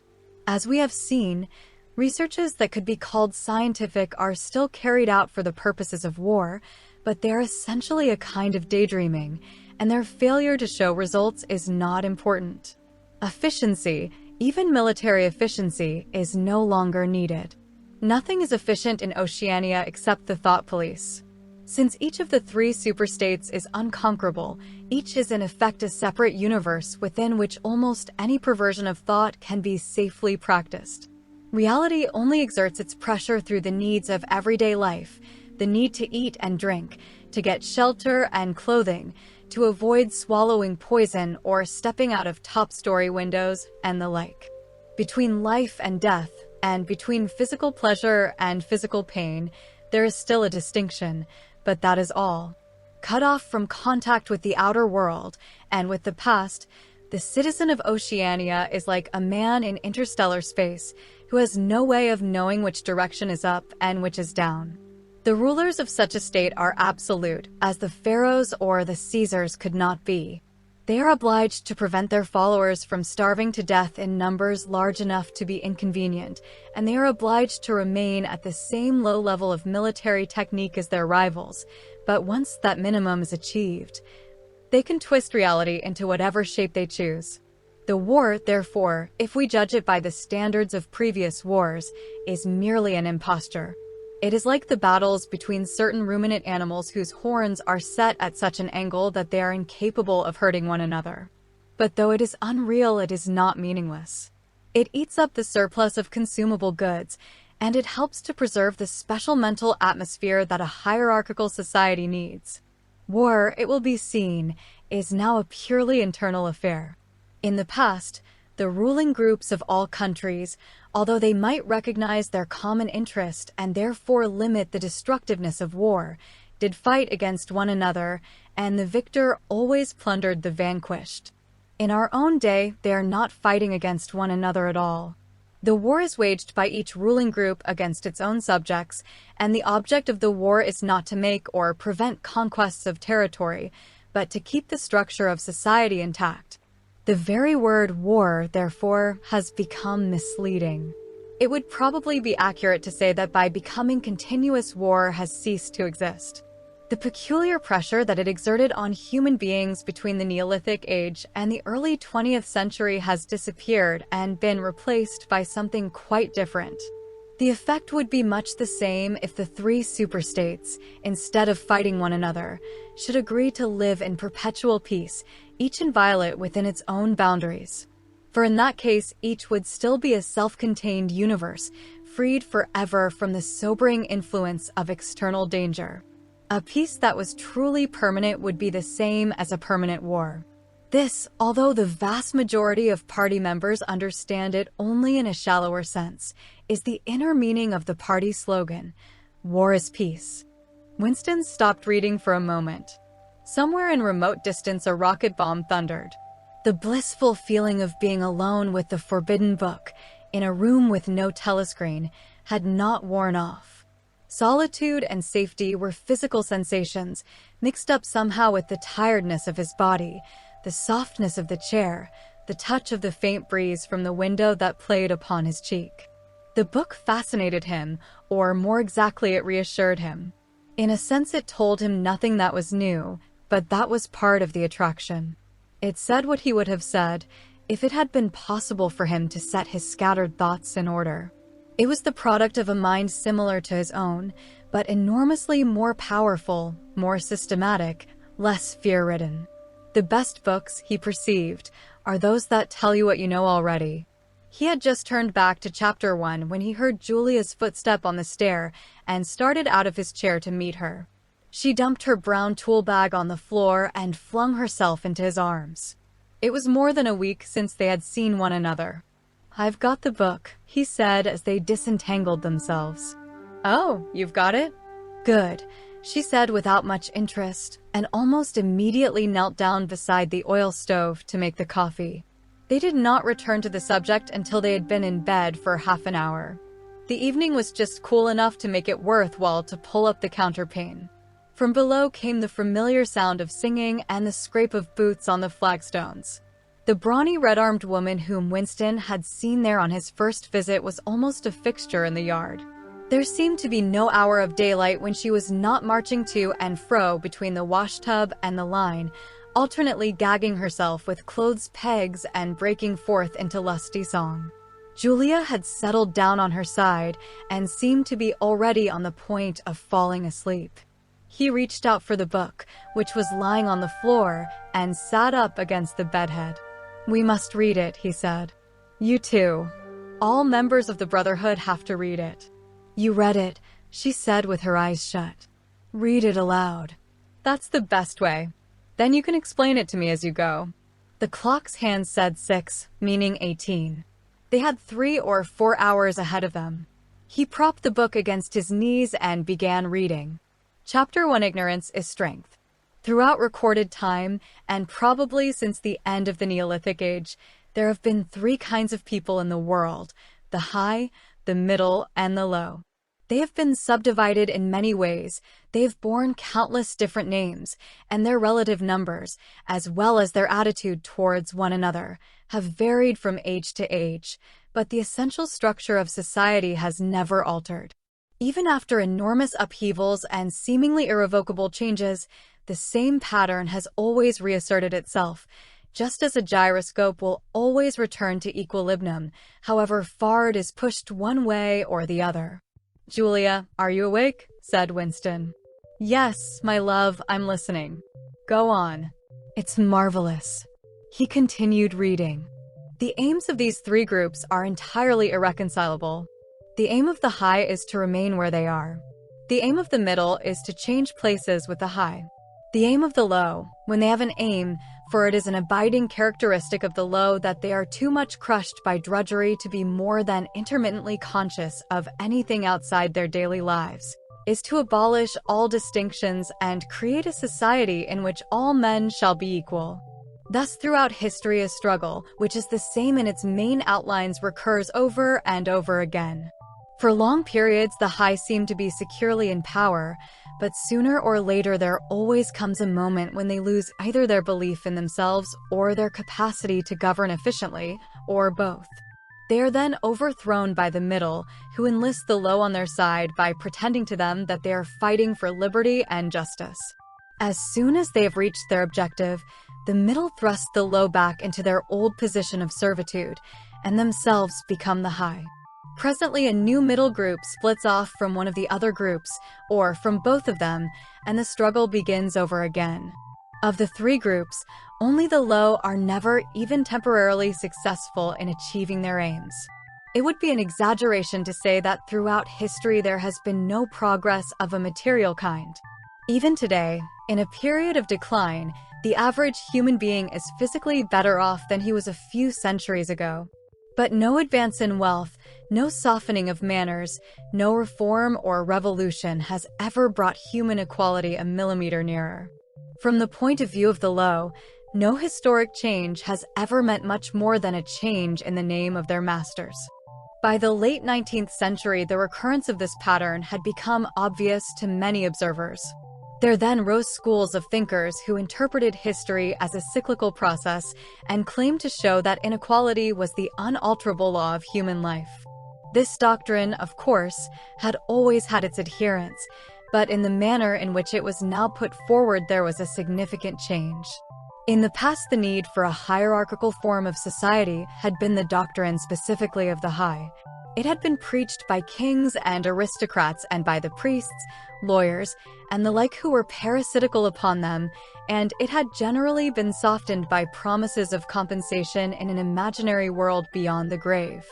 The middle, so long as it was struggling for power, had always made use of such terms as freedom, justice, and fraternity. Now, however, the concept of human brotherhood began to be assailed by people who were not yet in positions of command, but merely hoped to be so before long. In the past, the middle had made revolutions under the banner of equality, and then had established a fresh tyranny as soon as the old one was overthrown. The new middle groups in effect proclaimed their tyranny beforehand. Socialism, a theory which appeared in the early 19th century and was the last link in a chain of thought stretching back to the slave rebellions of antiquity, was still deeply infected by the utopianism of past ages. But in each variant of socialism that appeared from about 1900 onwards, the aim of establishing liberty and equality was more and more openly abandoned. The new movements which appeared in the middle years of the century, Ingsoc in Oceania, Neo-Bolshevism in Eurasia, death worship, as it is commonly called, in East Asia, had the conscious aim of perpetuating unfreedom and inequality.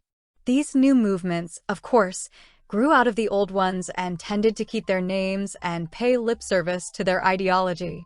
But the purpose of all of them was to arrest progress and freeze history at a chosen moment. The familiar pendulum swing was to happen once more and then stop. As usual, the high were to be turned out by the middle, who would then become the high, but this time, by conscious strategy, the high would be able to maintain their position permanently. The new doctrines arose partly because of the accumulation of historical knowledge and the growth of the historical sense, which had hardly existed before the 19th century. The cyclical movement of history was now intelligible, or appeared to be so, and if it was intelligible, then it was alterable. But the principal underlying cause was that, as early as the beginning of the 20th century, human equality had become technically possible.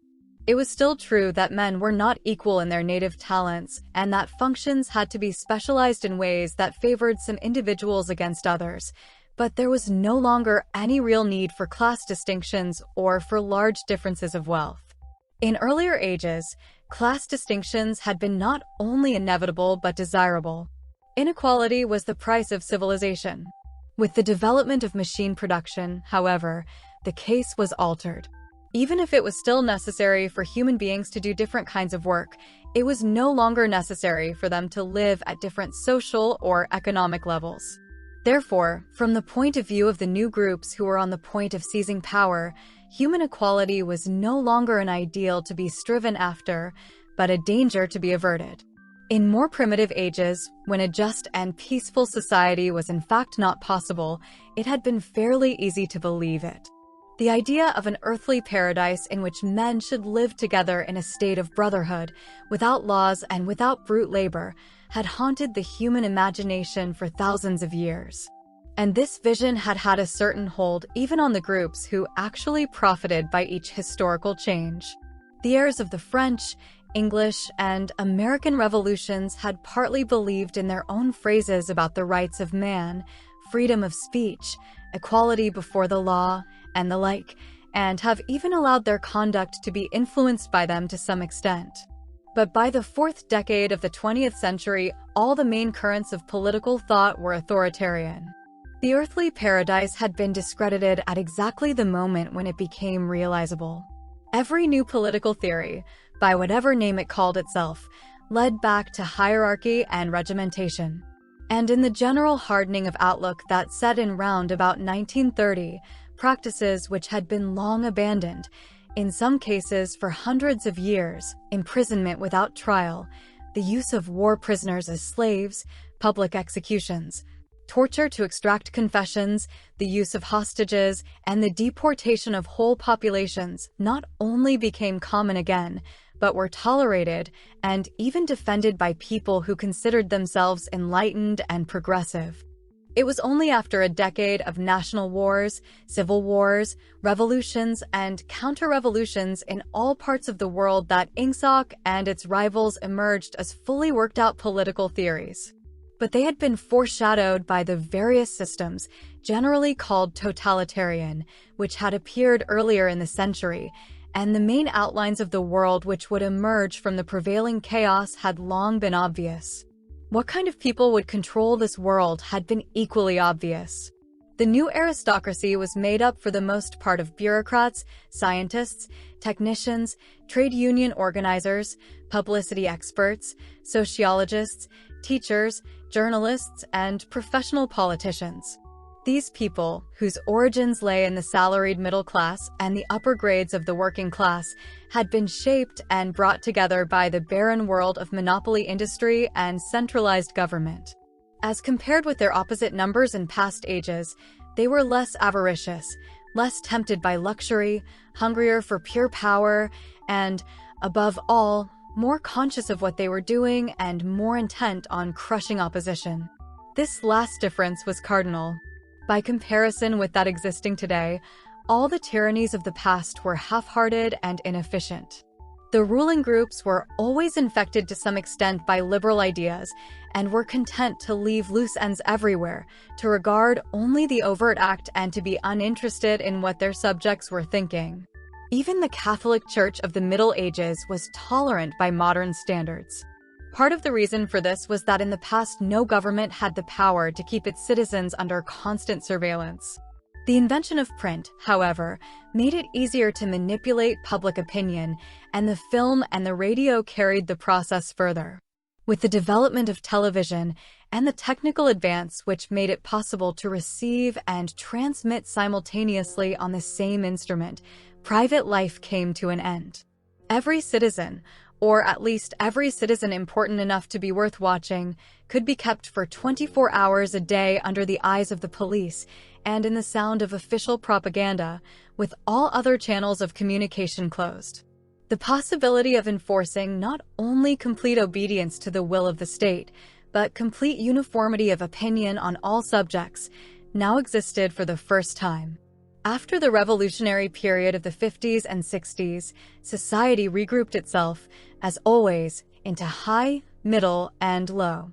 But the new high group, unlike all its forerunners, did not act upon instinct but knew what was needed to safeguard its position. It had long been realized that the only secure basis for oligarchy is collectivism. Wealth and privilege are most easily defended when they are possessed jointly. The so-called abolition of private property, which took place in the middle years of the century, meant, in effect, the concentration of property in far fewer hands than before, but with this difference, that the new owners were a group instead of a mass of individuals. Individually, no member of the party owns anything except petty personal belongings. Collectively, the party owns everything in Oceania because it controls everything and disposes of the products as it thinks fit. In the years following the revolution, it was able to step into this commanding position almost unopposed, because the whole process was represented as an act of collectivization. It had always been assumed that if the capitalist class were expropriated, socialism must follow, and unquestionably the capitalists had been expropriated. Factories, mines, land, houses, transport, everything had been taken away from them, and since these things were no longer private property, it followed that they must be public property. Ingsoc, which grew out of the earlier socialist movement and inherited its phraseology, has in fact carried out the main item in the socialist program, with the result foreseen and intended beforehand. That economic inequality has been made permanent. But the problems of perpetuating a hierarchical society go deeper than this. There are only 4 ways in which a ruling group can fall from power. Either it is conquered from without, or it governs so inefficiently that the masses are stirred to revolt, or it allows a strong and discontented middle group to come into being, or it loses its own self-confidence and willingness to govern. These causes do not operate singly, and as a rule, all 4 of them are present in some degree. A ruling class which could guard against all of them would remain in power permanently. Ultimately, the determining factor is the mental attitude of the ruling class itself. After the middle of the present century, the first danger had in reality disappeared. Each of the three powers which now divide the world is in fact unconquerable, and could only become conquerable through slow demographic changes which a government with wide powers can easily avert. The second danger, also, is only a theoretical one. The masses never revolt of their own accord, and they never revolt merely because they are oppressed. Indeed, so long as they are not permitted to have standards of comparison, they never even become aware that they are oppressed. The recurrent economic crises of past times were totally unnecessary and are not now permitted to happen, but other and equally large dislocations can and do happen without having political results, because there is no way in which discontent can become articulate. As for the problem of overproduction, which has been latent in our society since the development of machine technique, it is solved by the device of continuous warfare. See Chapter 3. Which is also useful in keying up public morale to the necessary pitch. From the point of view of our present rulers, therefore, the only genuine dangers are the splitting off of a new group of able, underemployed, power-hungry people and the growth of liberalism and skepticism in their own ranks. The problem, that is to say, is educational.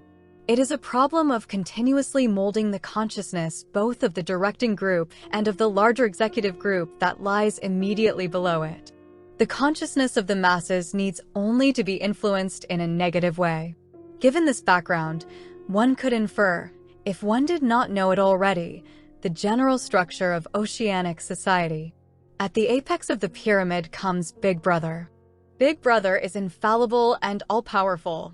Every success, every achievement, every victory, every scientific discovery, all knowledge, all wisdom, all happiness, all virtue, are held to issue directly from his leadership and inspiration.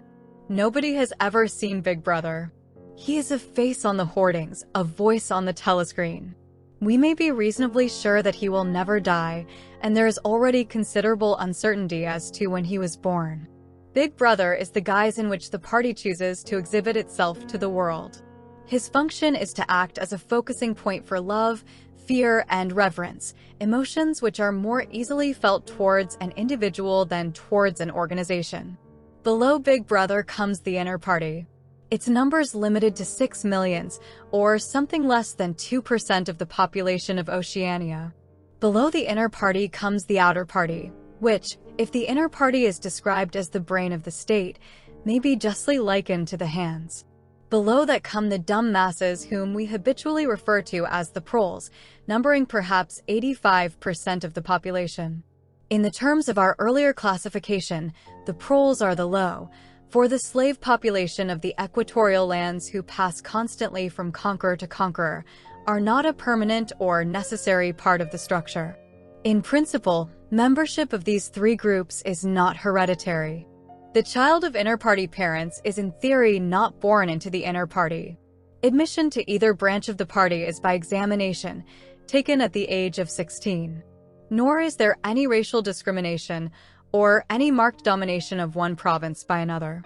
Jews, Negroes, South Americans of pure Indian blood are to be found in the highest ranks of the party, and the administrators of any area are always drawn from the inhabitants of that area.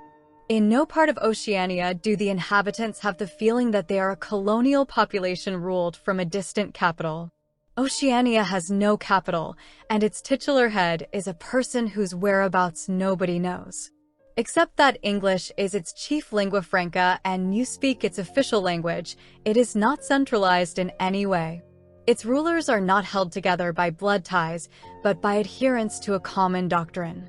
It is true that our society is stratified, and very rigidly stratified, on what at first sight appear to be hereditary lines. There is far less to and fro movement between the different groups than happened under capitalism, or even in the pre-industrial age. Between the two branches of the party there is a certain amount of interchange, but only so much as will ensure that weaklings are excluded from the inner party and that ambitious members of the outer party are made harmless by allowing them to rise. Proletarians, in practice, are not allowed to graduate into the party.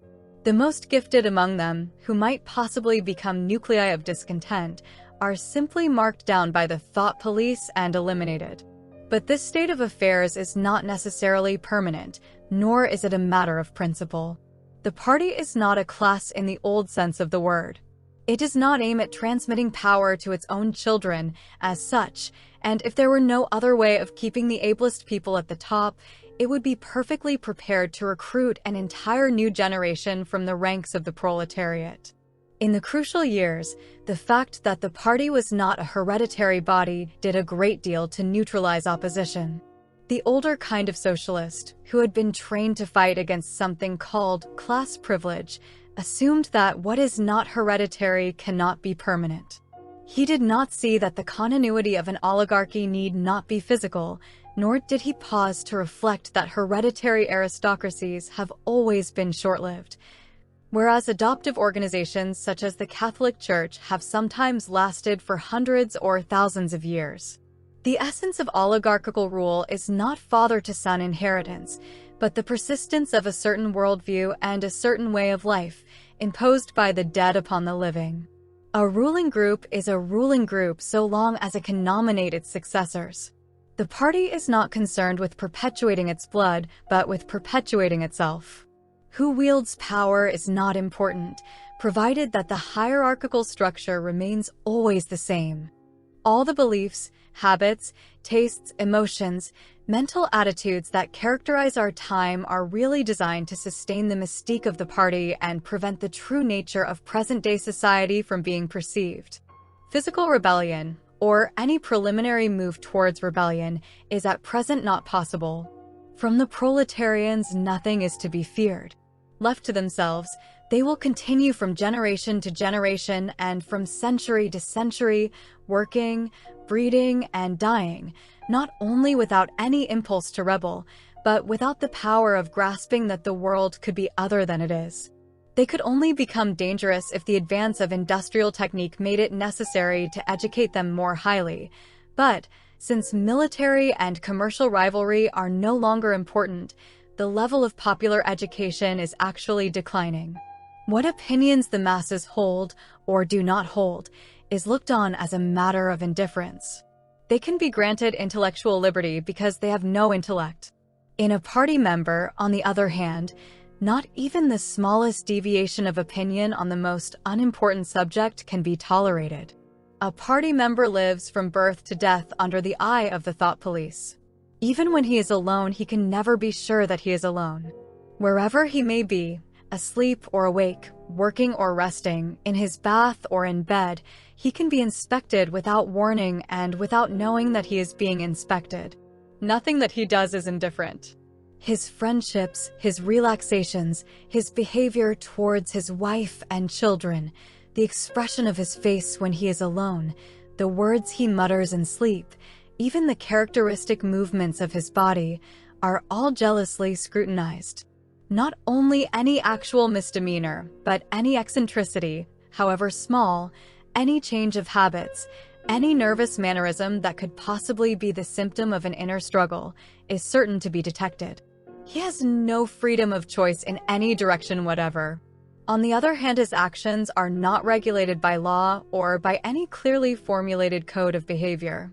In Oceania, there is no law.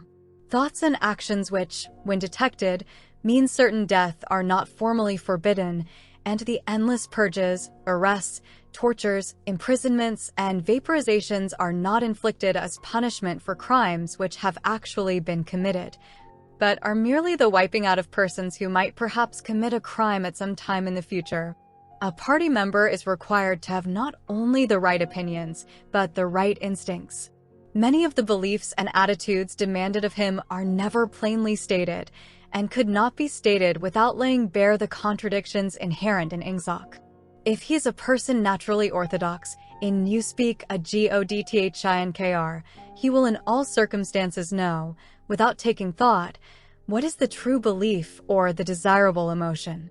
But in any case, an elaborate mental training, undergone in childhood and grouping itself round the newspeak words crime stop, black-white, and doublethink, makes him unwilling and unable to think too deeply on any subject whatever.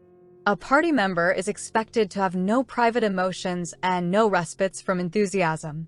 He is supposed to live in a continuous frenzy of hatred of foreign enemies and internal traitors, triumph over victories, and self-abasement before the power and wisdom of the party.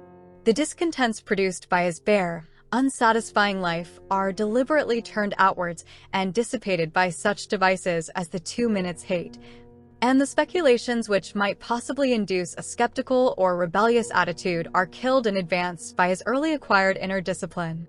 The first and simplest stage in the discipline, which can be taught even to young children, is called, in newspeak, crime stop. Crime stop means the faculty of stopping short, as though by instinct, at the threshold of any dangerous thought. It includes the power of not grasping analogies, of failing to perceive logical errors, of misunderstanding the simplest arguments if they are inimical to Ingsoc, and of being bored or repelled by any train of thought which is capable of leading in a heretical direction. Crime stop, in short, means protective stupidity.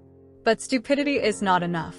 On the contrary, orthodoxy in the full sense demands a control over one's own mental processes as complete as that of a contortionist over his body. Oceanic society rests ultimately on the belief that Big Brother is omnipotent and that the party is infallible. But since in reality Big Brother is not omnipotent and the party is not infallible, there is need for an unwearying, moment-to-moment flexibility in the treatment of facts. The keyword here is BLACKWCHIT. Like so many newspeak words, this word has two mutually contradictory meanings.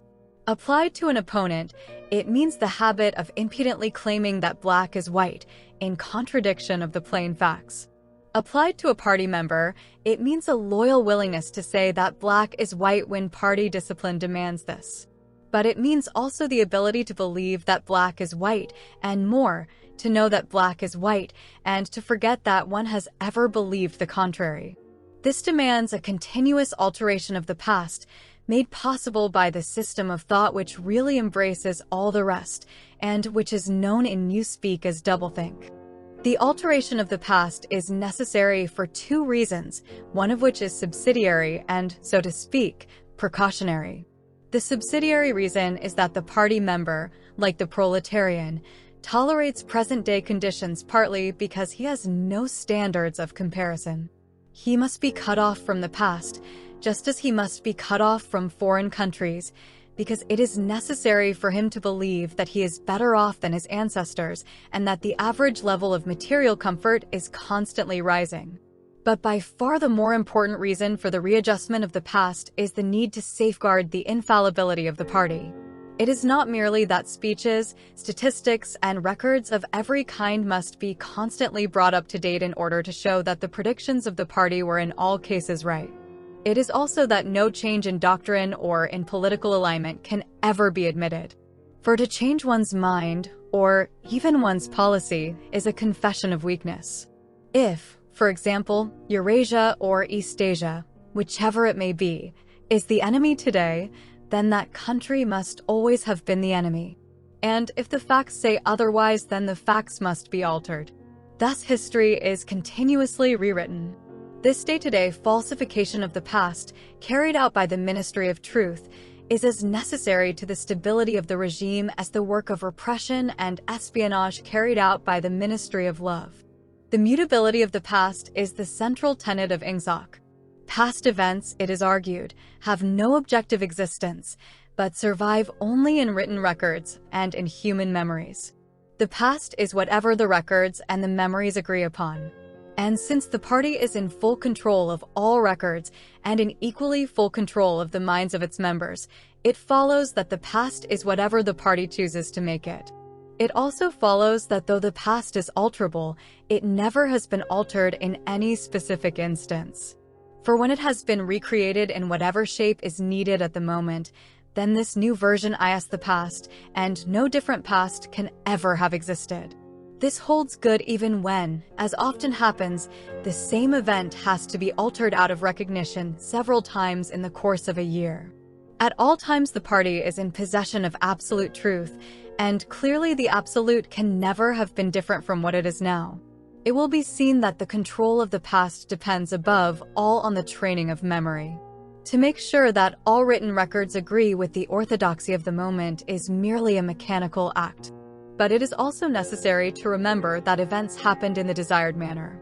And if it is necessary to rearrange one's memories or to tamper with written records, then it is necessary to forget that one has done so. The trick of doing this can be learned like any other mental technique. It is learned by the majority of party members, and certainly by all who are intelligent as well as orthodox. In old speak, it is called, quite frankly, reality control. In new speak, it is called doublethink, though doublethink comprises much else as well. Doublethink means the power of holding two contradictory beliefs in one's mind simultaneously and accepting both of them. The party intellectual knows in which direction his memories must be altered. He therefore knows that he is playing tricks with reality, but by the exercise of doublethink he also satisfies himself that reality is not violated.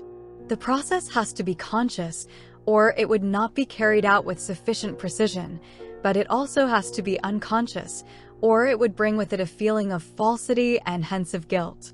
Doublethink lies at the very heart of ingsoc, since the essential act of the party is to use conscious deception while retaining the firmness of purpose that goes with complete honesty. To tell deliberate lies while genuinely believing in them, to forget any fact that has become inconvenient, and then, when it becomes necessary again, to draw it back from oblivion for just so long as it is needed. To deny the existence of objective reality and all the while to take account of the reality which one denies, all this is indispensably necessary. Even in using the word doublethink, it is necessary to exercise doublethink. For by using the word one admits that one is tampering with reality. By a fresh act of doublethink one erases this knowledge, and so on indefinitely, with the lie always one leap ahead of the truth. Ultimately, it is by means of doublethink that the party has been able, and may, for all we know, continue to be able for thousands of years, to arrest the course of history. All past oligarchies have fallen from power either because they ossified or because they grew soft. Either they became stupid and arrogant, failed to adjust themselves to changing circumstances, and were overthrown, or they became liberal and cowardly, made concessions when they should have used force, and once again were overthrown. They fell, that is to say, either through consciousness or through unconsciousness. It is the achievement of the party to have produced a system of thought in which both conditions can exist simultaneously.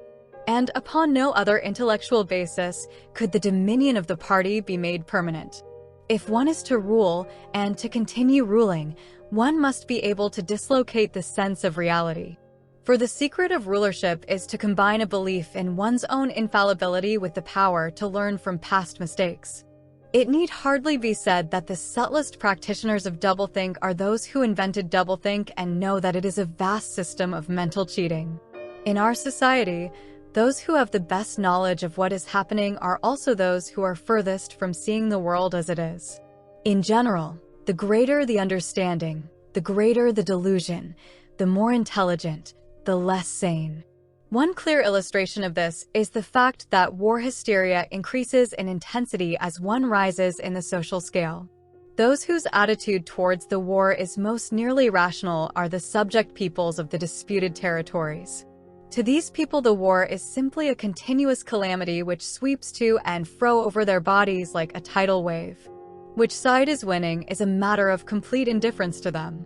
They are aware that a change of overlordship means simply that they will be doing the same work as before for new masters who treat them in the same manner as the old ones. The slightly more favored workers, whom we call the proles, are only intermittently conscious of the war. When it is necessary, they can be prodded into frenzies of fear and hatred, but when left to themselves, they are capable of forgetting for long periods that the war is happening. It is in the ranks of the party, and above all of the inner party, that the true war enthusiasm is found. World conquest is believed in most firmly by those who know it to be impossible. This peculiar linking together of opposites, knowledge with ignorance, cynicism with fanaticism, is one of the chief distinguishing marks of oceanic society. The official ideology abounds with contradictions even when there is no practical reason for them. Thus, the party rejects and vilifies every principle for which the socialist movement originally stood, and it chooses to do this in the name of socialism. It preaches a contempt for the working class unexampled for centuries past, and it dresses its members in a uniform which was at one time peculiar to manual workers and was adopted for that reason. It systematically undermines the solidarity of the family, and it calls its leader by a name which is a direct appeal to the sentiment of family loyalty.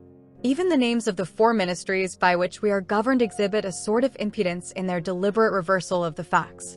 The Ministry of Peace concerns itself with war, the Ministry of Truth with lies, the Ministry of Love with torture, and the Ministry of Plenty with starvation. These contradictions are not accidental, nor do they result from ordinary hypocrisy. They are deliberate exercises in doublethink. For it is only by reconciling contradictions that power can be retained indefinitely. In no other way could the ancient cycle be broken. If human equality is to be forever averted, if the high, as we have called them, are to keep their places permanently, then the prevailing mental condition must be controlled insanity. But there is one question which until this moment we have almost ignored. It is, why should human equality be averted? Supposing that the mechanics of the process have been rightly described, what is the motive for this huge, accurately planned effort to freeze history at a particular moment of time? Here we reach the central secret. As we have seen, the mystique of the party, and above all of the inner party, depends upon doublethink, but deeper than this lies the original motive, the never-questioned instinct that first led to the seizure of power and brought doublethink, the thought police, continuous warfare, and all the other necessary paraphernalia into existence afterwards. This motive really consists. Winston became aware of silence as one becomes aware of a new sound. It seemed to him that Julia had been very still for some time past. She was lying on her side, naked from the waist upwards, with her cheek pillowed on her hand and one dark lock tumbling across her eyes. Her breast rose and fell slowly and regularly. Julia. No answer. Julia, are you awake? No answer. She was asleep. He shut the book, put it carefully on the floor, lay down, and pulled the coverlet over both of them. He had still, he reflected, not learned the ultimate secret. He understood how. He did not understand why. Chapter 1, like Chapter 3, had not actually told him anything that he did not know. It had merely systematized the knowledge that he possessed already. But after reading it, he knew better than before that he was not mad. Being in a minority, even a minority of one, did not make you mad.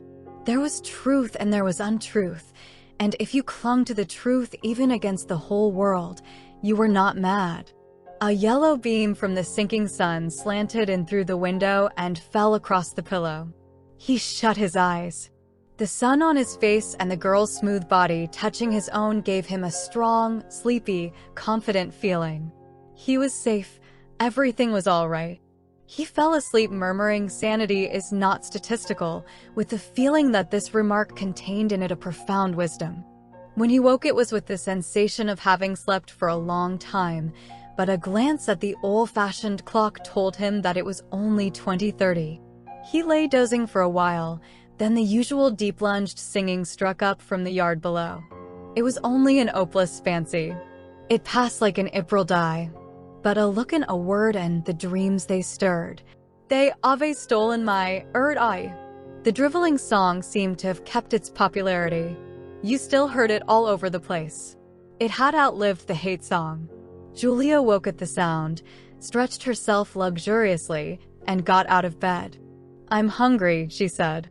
Let's make some more coffee. Damn, the stove's gone out and the water's cold. She picked the stove up and shook it. There's no oil in it. We can get some from Old Charrington, I expect. The funny thing is I made sure it was full. I'm going to put my clothes on, she added. It seems to have got colder. Winston also got up and dressed himself. The indefatigable voice sang on. They say that time heals all things. They say you can always forget. But the smiles and the tears ache worse the years. They twist my heartstrings yet. As he fastened the belt of his overalls, he strolled across to the window. The sun must have gone down behind the houses. It was not shining into the yard any longer. The flagstones were wet as though they had just been washed, and he had the feeling that the sky had been washed too, so fresh and pale was the blue between the chimney pots. Tirelessly, the woman marched to and fro, corking and uncorking herself, singing and falling silent, and pegging out more diapers, and yet more. He wondered whether she took in washing for a living or was merely the slave of 20 or 30 grandchildren. Julia had come across to his side. Together they gazed down with a sort of fascination at the sturdy figure below. As he looked at the woman in her characteristic attitude, her thick arms reaching up for the line, her powerful mare-like buttocks protruded, it struck him for the first time that she was beautiful. It had never before occurred to him that the body of a woman of 50, blown up to monstrous dimensions by childbearing, then hardened, roughened by work till it was coarse in the grain like an overripe turnip, could be beautiful. But it was so, and after all, he thought, why not? The solid, contourless body, like a block of granite, and the rasping red skin, bore the same relation to the body of a girl as the rose hip to the rose. Why should the fruit be held inferior to the flower? She's beautiful, he murmured. She's a meter across the hips. Easily, said Julia. That is her style of beauty, said Winston. He held Julia's supple waist easily encircled by his arm. From the hip to the knee her flank was against his. Out of their bodies no child would ever come. That was the one thing they could never do. Only by word of mouth, from mind to mind, could they pass on the secret. The woman down there had no mind. She had only strong arms, a warm heart, and a fertile belly. He wondered how many children she had given birth to. It might easily be 15. She had had her momentary flowering, a year, perhaps, of wild rose beauty, and then she had suddenly swollen like a fertilized fruit and grown hard and red and coarse, and then her life had been laundering, scrubbing, darning, cooking, sweeping, polishing, mending, scrubbing, laundering, first for children, then for grandchildren, over 30 unbroken years. At the end of it she was still singing. The mystical reverence that he felt for her was somehow mixed up with the aspect of the pale, cloudless sky, stretching away behind the chimney pots into interminable distance. It was curious to think that the sky was the same for everybody in Eurasia or Eastasia as well as here. And the people under the sky were also very much the same, everywhere, all over the world, hundreds of thousands of millions of people just like this, people ignorant of one another's existence, held apart by walls of hatred and lies. And yet almost exactly the same, people who had never learned to think, but who were storing up in their hearts and bellies and muscles the power that would one day overturn the world. If there was hope, it lay in the proles. Without having read to the end of the book, he knew that that must be Goldstein's final message. The future belonged to the proles. And could he be sure that when their time came the world they constructed would not be just as alien to him, Winston Smith, as the world of the party? Yes, because at the least it would be a world of sanity. Where there is equality there can be sanity. Sooner or later it would happen, strength would change into consciousness. The proles were immortal, you could not doubt it when you looked at that valiant figure in the yard. In the end their awakening would come. And until that happened, though it might be 1,000 years, they would stay alive against all the odds, like birds, passing on from body to body the vitality which the party did not share and could not kill. Do you remember, he said, the thrush that sang to us, that first day at the edge of the wood? He wasn't singing to us, said Julia. He was singing to please himself. Not even that. He was just singing. The birds sang, the proles sang. The party did not sing. All around the world, in London and New York, in Africa and Brazil, and in the mysterious, forbidden lands beyond the frontiers, in the streets of Paris and Berlin, in the villages of the endless Russian plain, in the bazaars of China and Japan. Everywhere stood the same solid, unconquerable figure, made monstrous by work and childbearing, toiling from birth to death and still singing. Out of those mighty loins a race of conscious beings must one day come. You were the dead, theirs was the future. But you could share in that future if you kept alive the mind as they kept alive the body, and passed on the secret doctrine that 2 + 2 make 4. "We are the dead," he said. "We are the dead," echoed Julia dutifully. "You're the dead," said an iron voice behind them. They sprang apart. Winston's entrails seemed to have turned into ice. He could see the white all around the irises of Julia's eyes. Her face had turned a milky yellow. The smear of rouge that was still on each cheekbone stood out sharply, almost as though unconnected with the skin beneath. "You are the dead," repeated the iron voice. "It was behind the picture," breathed Julia. "It was behind the picture," said the voice. "Remain exactly where you are. Make no movement until you are ordered." It was starting at last. They could do nothing except stand gazing into one another's eyes. To run for life, to get out of the house before it was too late, no such thought occurred to them. Unthinkable to disobey the iron voice from the wall. There was a snap as though a catch had been turned back, and a crash of breaking glass. The picture had fallen to the floor, uncovering the telescreen behind it. "Now they can see us," said Julia. "Now we can see you," said the voice. "Stand out in the middle of the room. Stand back to back. Clasp your hands behind your heads. Do not touch one another." They were not touching, but it seemed to him that he could feel Julia's body shaking. Or perhaps it was merely the shaking of his own. He could just stop his teeth from chattering, but his knees were beyond his control. There was a sound of trampling boots below, inside the house and outside. The yard seemed to be full of men. Something was being dragged across the stones. The woman's singing had stopped abruptly. There was a long, rolling clang, as though the washtub had been flung across the yard, and then a confusion of angry shouts which ended in a yell of pain. "The house is surrounded," said Winston. "The house is surrounded," said the voice. He heard Julia snap her teeth together. "I suppose we may as well say goodbye," she said. "You may as well say goodbye," said the voice. And then another quite different voice, a thin, cultivated voice which Winston had the impression of having heard before, struck in, "And by the way, while we are on the subject, here comes a candle to light you to bed. Here comes a chopper to chop off your head." Something crashed onto the bed behind Winston's back. The head of a ladder had been thrust through the window and had burst in the frame. Someone was climbing through the window. There was a stampede of boots up the stairs. The room was full of solid men in black uniforms, with iron-shod boots on their feet and truncheons in their hands. Winston was not trembling any longer. Even his eyes he barely moved. One thing alone mattered: to keep still and not give them an excuse to hit you. A man with a smooth prizefighter's jowl in which the mouth was only a slit paused opposite him, balancing his truncheon meditatively between thumb and forefinger. Winston met his eyes. The feeling of nakedness, with one's hands behind one's head and one's face and body all exposed, was almost unbearable. The man protruded the tip of a white tongue, licked the place where his lips should have been, and then passed on. There was another crash. Someone had picked up the glass paperweight from the table and smashed it to pieces on the hearthstone. The fragment of coral, a tiny crinkle of pink like a sugar rosebud from a cake, rolled across the mat.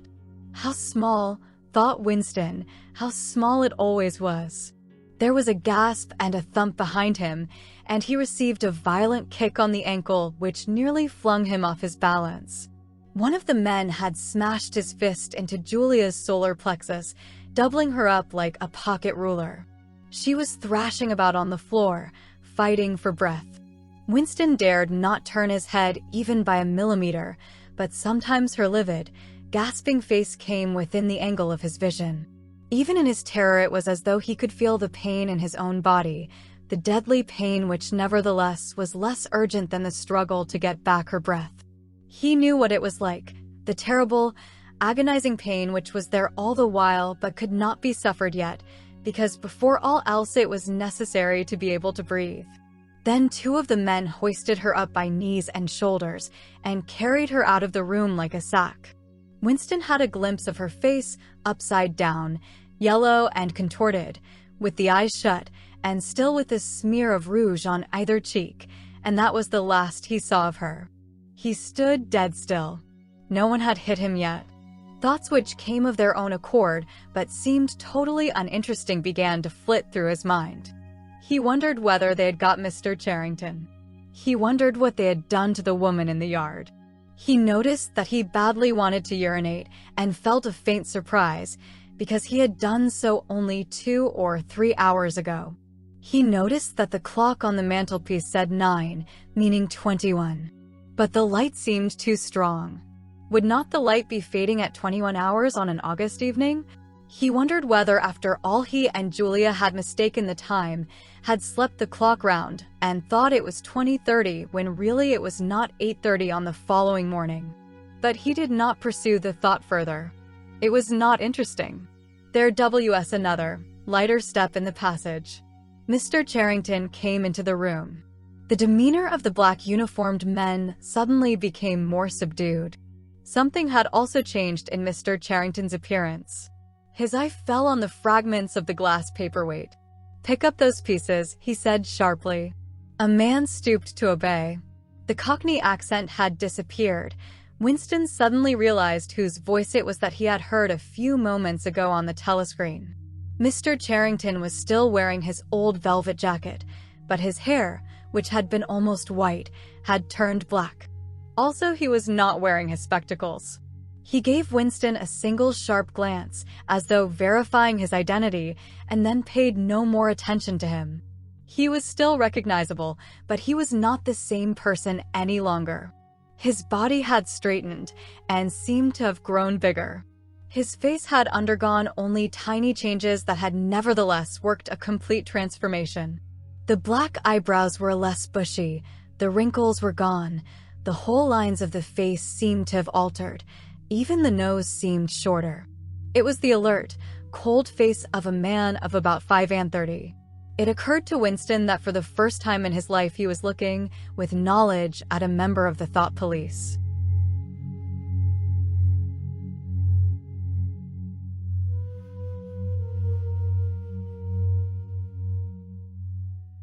Part 3. Chapter 1. He did not know where he was. Presumably he was in the Ministry of Love, but there was no way of making certain. He was in a high-ceilinged windowless cell with walls of glittering white porcelain. Concealed lamps flooded it with cold light, and there was a low, steady humming sound which he supposed had something to do with the air supply. A bench or shelf just wide enough to sit on ran round the wall, broken only by the door, and at the end opposite the door, a lavatory pan with no wooden seat. There were 4 telescreens, one in each wall. There was a dull aching in his belly. It had been there ever since they had bundled him into the closed van and driven him away. But he was also hungry, with a gnawing, unwholesome kind of hunger. It might be 24 hours since he had eaten, it might be 36. He still did not know, probably never would know, whether it had been morning or evening when they arrested him. Since he was arrested, he had not been fed. He sat as still as he could on the narrow bench, with his hands crossed on his knee. He had already learned to sit still. If you made unexpected movements, they yelled at you from the telescreen. But the craving for food was growing upon him. What he longed for above all was a piece of bread. He had an idea that there were a few breadcrumbs in the pocket of his overalls. It was even possible, he thought this because from time to time something seemed to tickle his leg, that there might be a sizable bit of crust there. In the end, the temptation to find out overcame his fear. He slipped a hand into his pocket. "Smith," yelled a voice from the telescreen. 6079 Smith W. Hands out of pockets in the cells. He sat still again, his hands crossed on his knee. Before being brought here, he had been taken to another place, which must have been an ordinary prison or a temporary lockup used by the patrols. He did not know how long he had been there, some hours at any rate. With no clocks and no daylight, it was hard to gauge the time. It was a noisy, evil-smelling place. They had put him into a cell similar to the one he was now in, but filthily dirty and at all times crowded by 10 or 15 people. The majority of them were common criminals, but there were a few political prisoners among them. He had sat silent against the wall, jostled by dirty bodies, too preoccupied by fear and the pain in his belly to take much interest in his surroundings, but still noticing the astonishing difference in demeanor between the party prisoners and the others. The party prisoners were always silent and terrified, but the ordinary criminals seemed to care nothing for anybody. They yelled insults at the guards, fought back fiercely when their belongings were impounded, wrote obscene words on the floor, ate smuggled food which they produced from mysterious hiding places in their clothes, and even shouted down the telescreen when it tried to restore order. On the other hand, some of them seemed to be on good terms with the guards, called them by nicknames, and tried to wheedle cigarettes through the spy hole in the door. The guards, too, treated the common criminals with a certain forbearance, even when they had to handle them roughly. There was much talk about the forced labor camps to which most of the prisoners expected to be sent. It was all right in the camps, he gathered, so long as you had good contacts and knew the ropes. There was bribery, favoritism, and racketeering of every kind. There was homosexuality and prostitution. There was even illicit alcohol distilled from potatoes. The positions of trust were given only to the common criminals, especially the gangsters and the murderers, who formed a sort of aristocracy. All the dirty jobs were done by the politicals. There was a constant come and go of prisoners of every description: drug peddlers, thieves, bandits, black marketeers, drunks, prostitutes. Some of the drunks were so violent that the other prisoners had to combine to suppress them. An enormous wreck of a woman, aged about 60, with great tumbling breasts and thick coils of white hair which had come down in her struggles, was carried in, kicking and shouting, by 4 guards, who had hold of her one at each corner. They wrenched off the boots with which she had been trying to kick them and dumped her down across Winston's lap, almost breaking his thigh bones. The woman hoisted herself upright and followed them out with a yell of "F bastards." Then, noticing that she was sitting on something uneven, she slid off Winston's knees onto the bench. "Beg pardon, dearie," she said. "I wouldn't sat on you, only the buggers put me there. They don't know how to treat a lady, do they?" She paused, patted her breast, and belched. "Pardon," she said. "I ain't myself, quite." She leant forward and vomited copiously on the floor. "That's better," she said, leaning back with closed eyes. "Never keep it down, that's what I say. Get it up while it's fresh on your stomach, like." She revived, turned to have another look at Winston, and seemed immediately to take a fancy to him. She put a vast arm round his shoulder and drew him towards her, breathing beer and vomit into his face. "What's your name, dearie?" she said. "Smith," said Winston. "Smith," said the woman. "That's funny. My name's Smith, too. Why," she added sentimentally, "I might be your mother." She might, thought Winston, be his mother. She was about the right age and physique, and it was probable that people changed somewhat after 20 years in a forced labor camp. No one else had spoken to him. To a surprising extent, the ordinary criminals ignored the party prisoners. The polites, they called them, with a sort of uninterested contempt. The party prisoners seemed terrified of speaking to anybody, and above all of speaking to one another.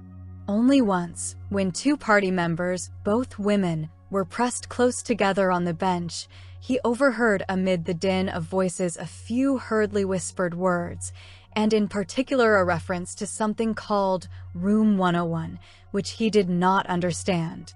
It might be 2 or 3 hours ago that they had brought him here.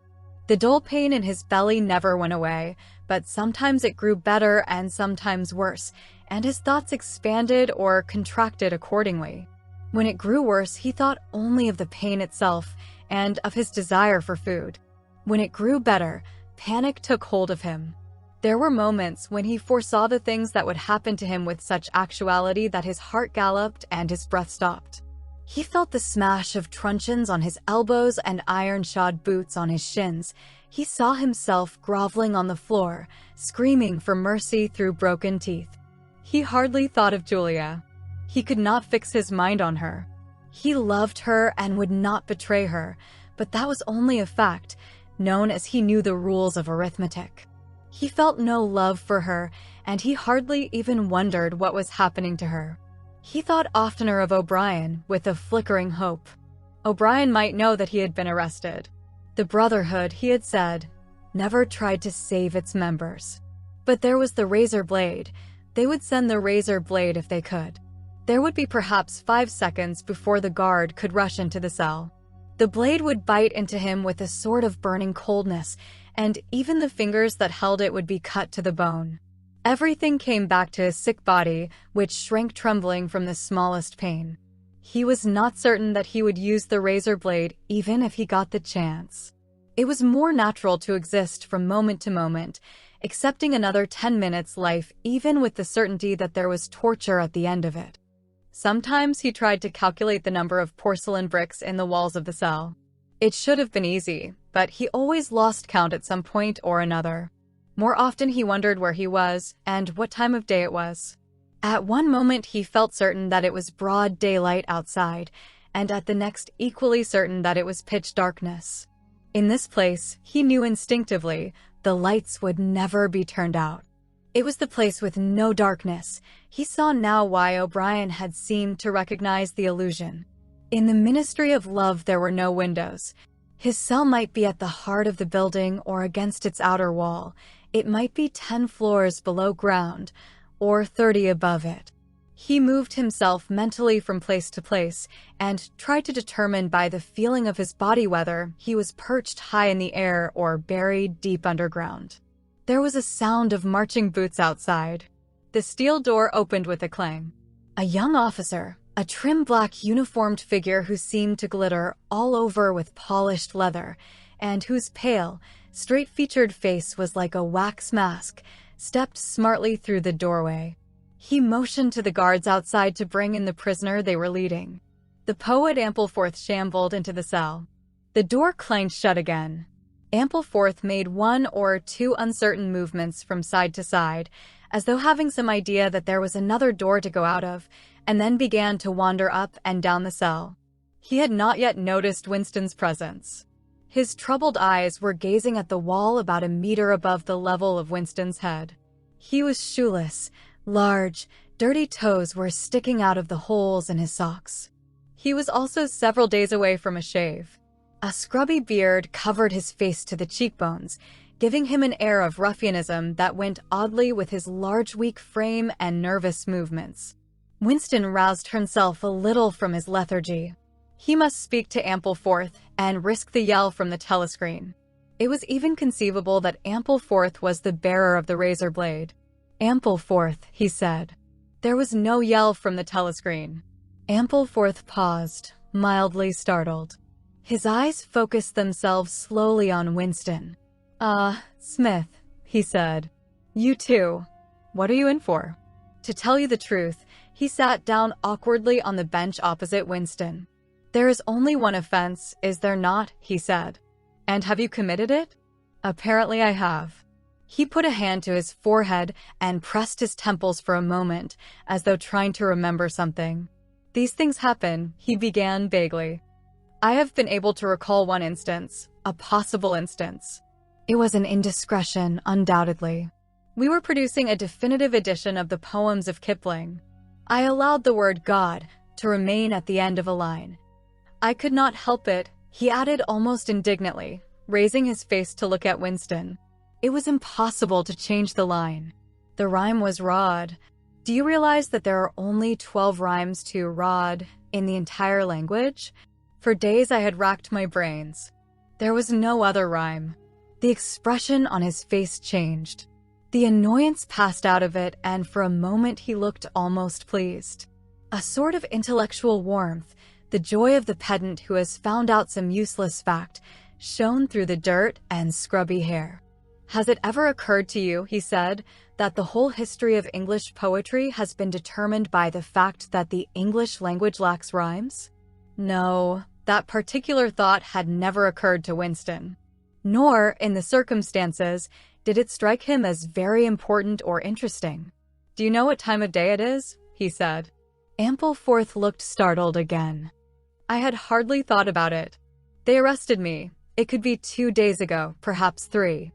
His eyes flitted round the walls as though he half expected to find a window somewhere.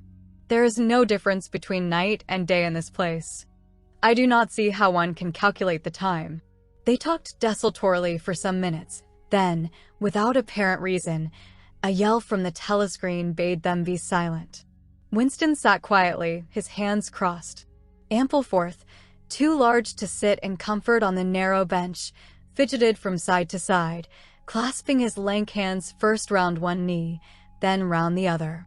The telescreen barked at him to keep still. Time passed. 20 minutes, an hour.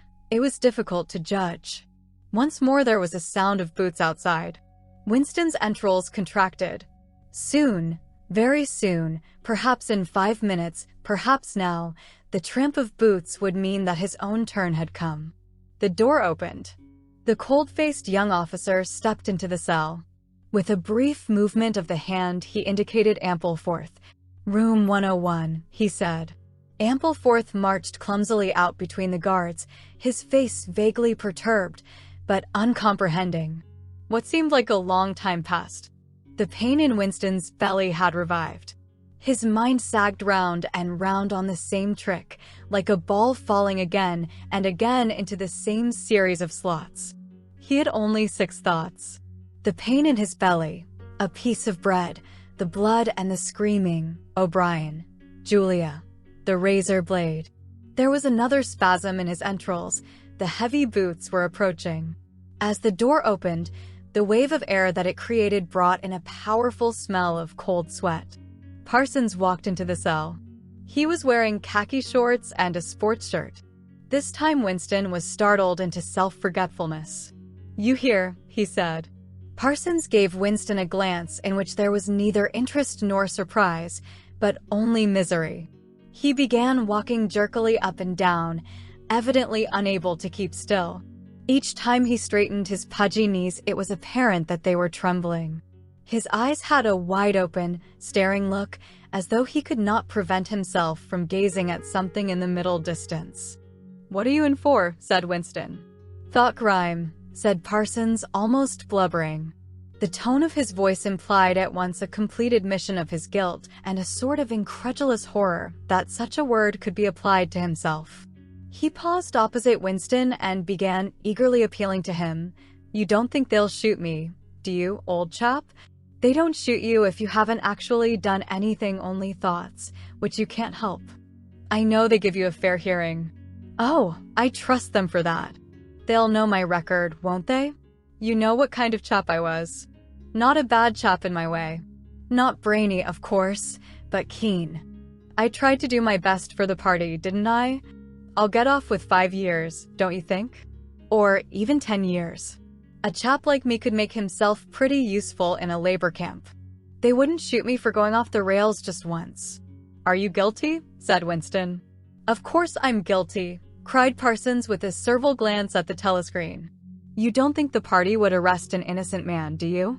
His frog-like face grew calmer and even took on a slightly sanctimonious expression. "Thought crime is a dreadful thing, old man," he said sententiously. "It's insidious.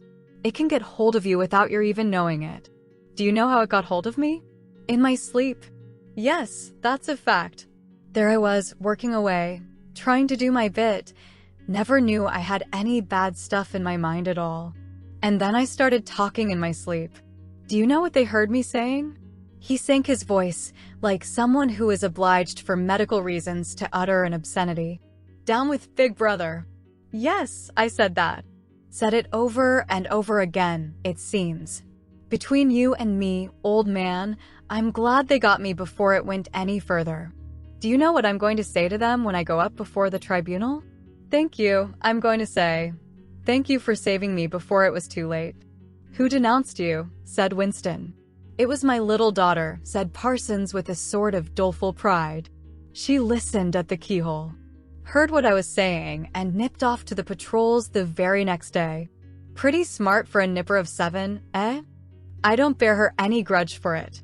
In fact, I'm proud of her. It shows I brought her up in the right spirit, anyway. He made a few more jerky movements up and down, several times, casting a longing glance at the lavatory pan. Then he suddenly ripped down his shorts. Excuse me, old man, he said. I can't help it. It's the waiting. He plumped his large posterior into the lavatory pan. Winston covered his face with his hands. Smith, yelled the voice from the telescreen. 6079 Smith W. Uncover your face. No faces covered in the cells. Winston uncovered his face. Parsons used the lavatory loudly and abundantly. It then turned out that the plug was defective and the cell stank abominably for hours afterwards. Parsons was removed. More prisoners came and went mysteriously. One, a woman, was consigned to room 101 and, Winston noticed, seemed to shrivel and turn a different color when she heard the words. A time came when, if it had been morning when he was brought here, it would be afternoon, or if it had been afternoon, then it would be midnight. There were 6 prisoners in the cell, men and women. All sat very still. Opposite Winston there sat a man with a chinless, toothy face exactly like that of some large, harmless rodent. His fat, mottled cheeks were so pouched at the bottom that it was difficult not to believe that he had little stores of food tucked away there. His pale gray eyes flitted timorously from face to face and turned quickly away again when he caught anyone's eye. The door opened, and another prisoner was brought in whose appearance sent a momentary chill through Winston.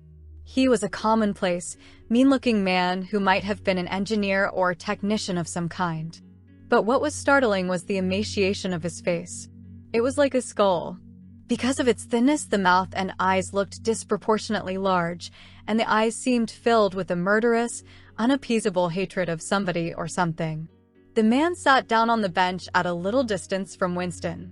Winston did not look at him again, but the tormented, skull-like face was as vivid in his mind as though it had been straight in front of his eyes. Suddenly he realized what was the matter. The man was dying of starvation. The same thought seemed to occur almost simultaneously to everyone in the cell. There was a very faint stirring all the way round the bench. The eyes of the chinless man kept flitting towards the skull-faced man, then turning guiltily away, then being dragged back by an irresistible attraction. Presently he began to fidget on his seat. At last he stood up, waddled clumsily across the cell, dug down into the pocket of his overalls, and, with an abashed air, held out a grimy piece of bread to the skull-faced man. There was a furious, deafening roar from the telescreen. The chinless man jumped in his tracks. The skull-faced man had quickly thrust his hands behind his back, as though demonstrating to all the world that he refused the gift. "Bumstead," roared the voice. 2713 Bumstead J. Let fall that piece of bread. The chinless man dropped the piece of bread on the floor. "Remain standing where you are," said the voice. "Face the door. Make no movement." The chinless man obeyed. His large poachy cheeks were quivering uncontrollably. The door clanged open. As the young officer entered and stepped aside, there emerged from behind him a short, stumpy guard with enormous arms and shoulders. He took his stand opposite the chinless man, and then, at a signal from the officer, let free a frightful blow, with all the weight of his body behind it, full in the chinless man's mouth. The force of it seemed almost to knock him clear of the floor. His body was flung across the cell and fetched up against the base of the lavatory seat. For a moment he lay as though stunned, with dark blood oozing from his mouth and nose. A very faint whimpering or squeaking, which seemed unconscious, came out of him. Then he rolled over and raised himself unsteadily on hands and knees. Amid a stream of blood and saliva, the two halves of a dental plate fell out of his mouth. The prisoners sat very still, their hands crossed on their knees. The chinless man climbed back into his place. Down one side of his face the flesh was darkening. His mouth had swollen into a shapeless cherry-colored mass with a black hole in the middle of it. From time to time, a little blood dripped onto the breast of his overalls.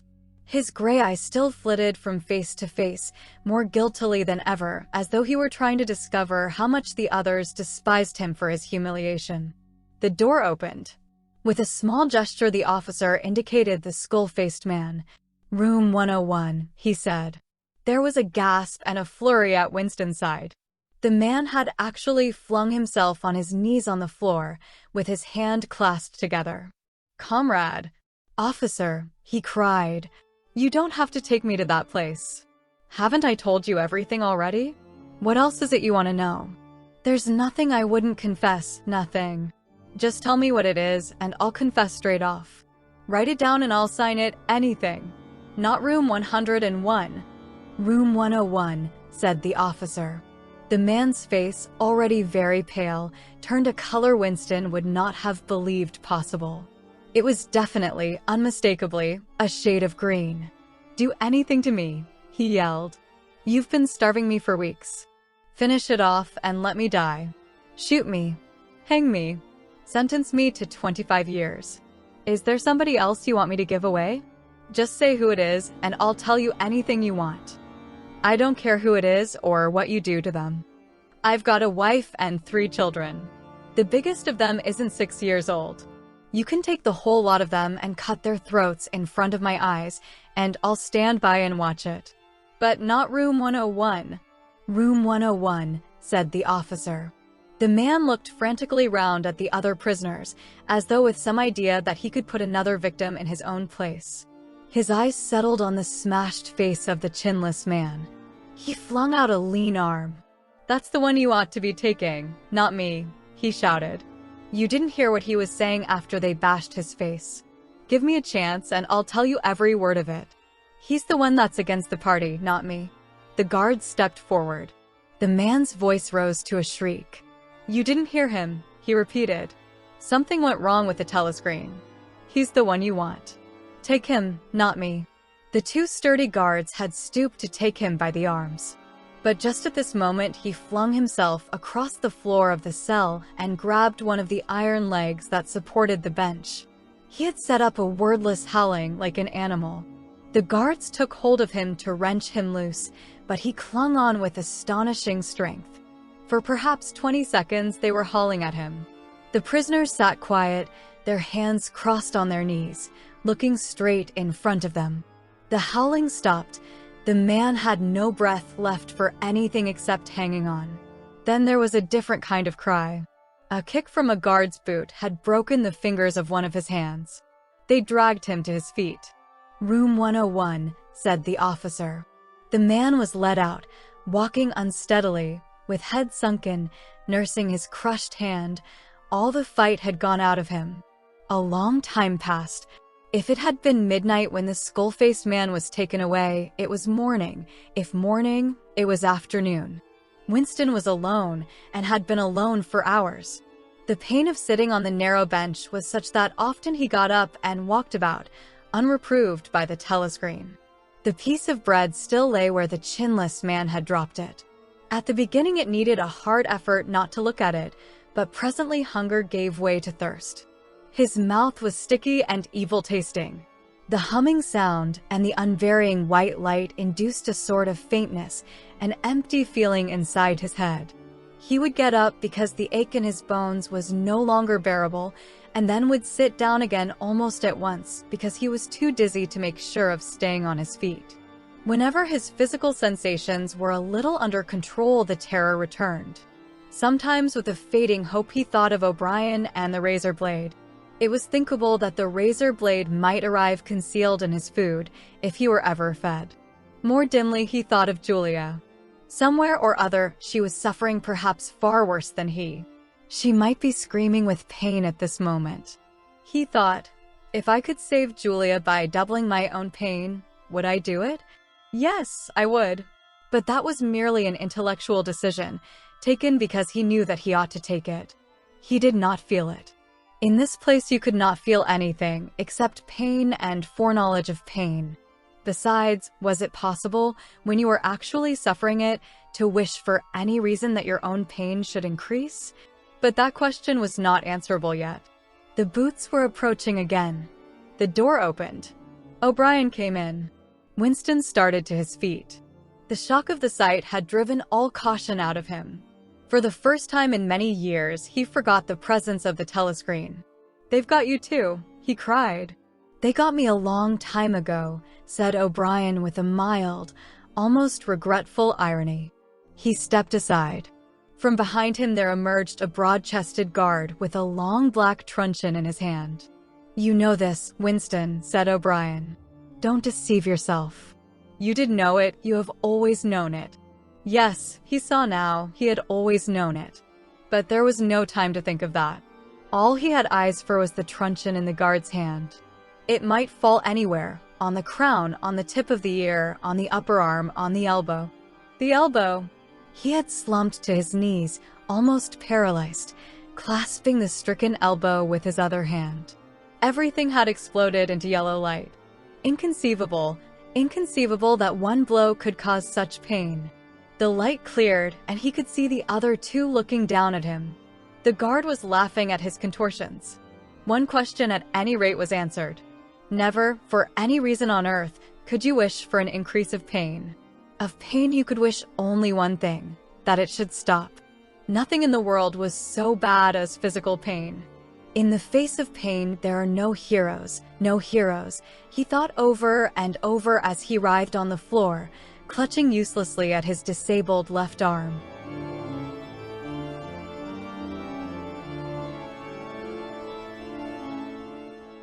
Chapter 2. He was lying on something that felt like a camp bed, except that it was higher off the ground and that he was fixed down in some way so that he could not move. Light that seemed stronger than usual was falling on his face. O'Brien was standing at his side, looking down at him intently. At the other side of him stood a man in a white coat, holding a hypodermic syringe. Even after his eyes were open, he took in his surroundings only gradually. He had the impression of swimming up into this room from some quite different world, a sort of underwater world far beneath it. How long he had been down there he did not know. Since the moment when they arrested him, he had not seen darkness or daylight. Besides, his memories were not continuous. There had been times when consciousness, even the sort of consciousness that one has in sleep, had stopped dead and started again after a blank interval.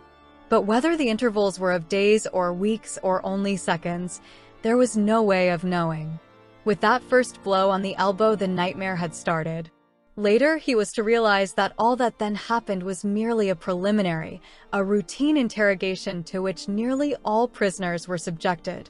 There was a long range of crimes, espionage, sabotage, and the like, to which everyone had to confess as a matter of course.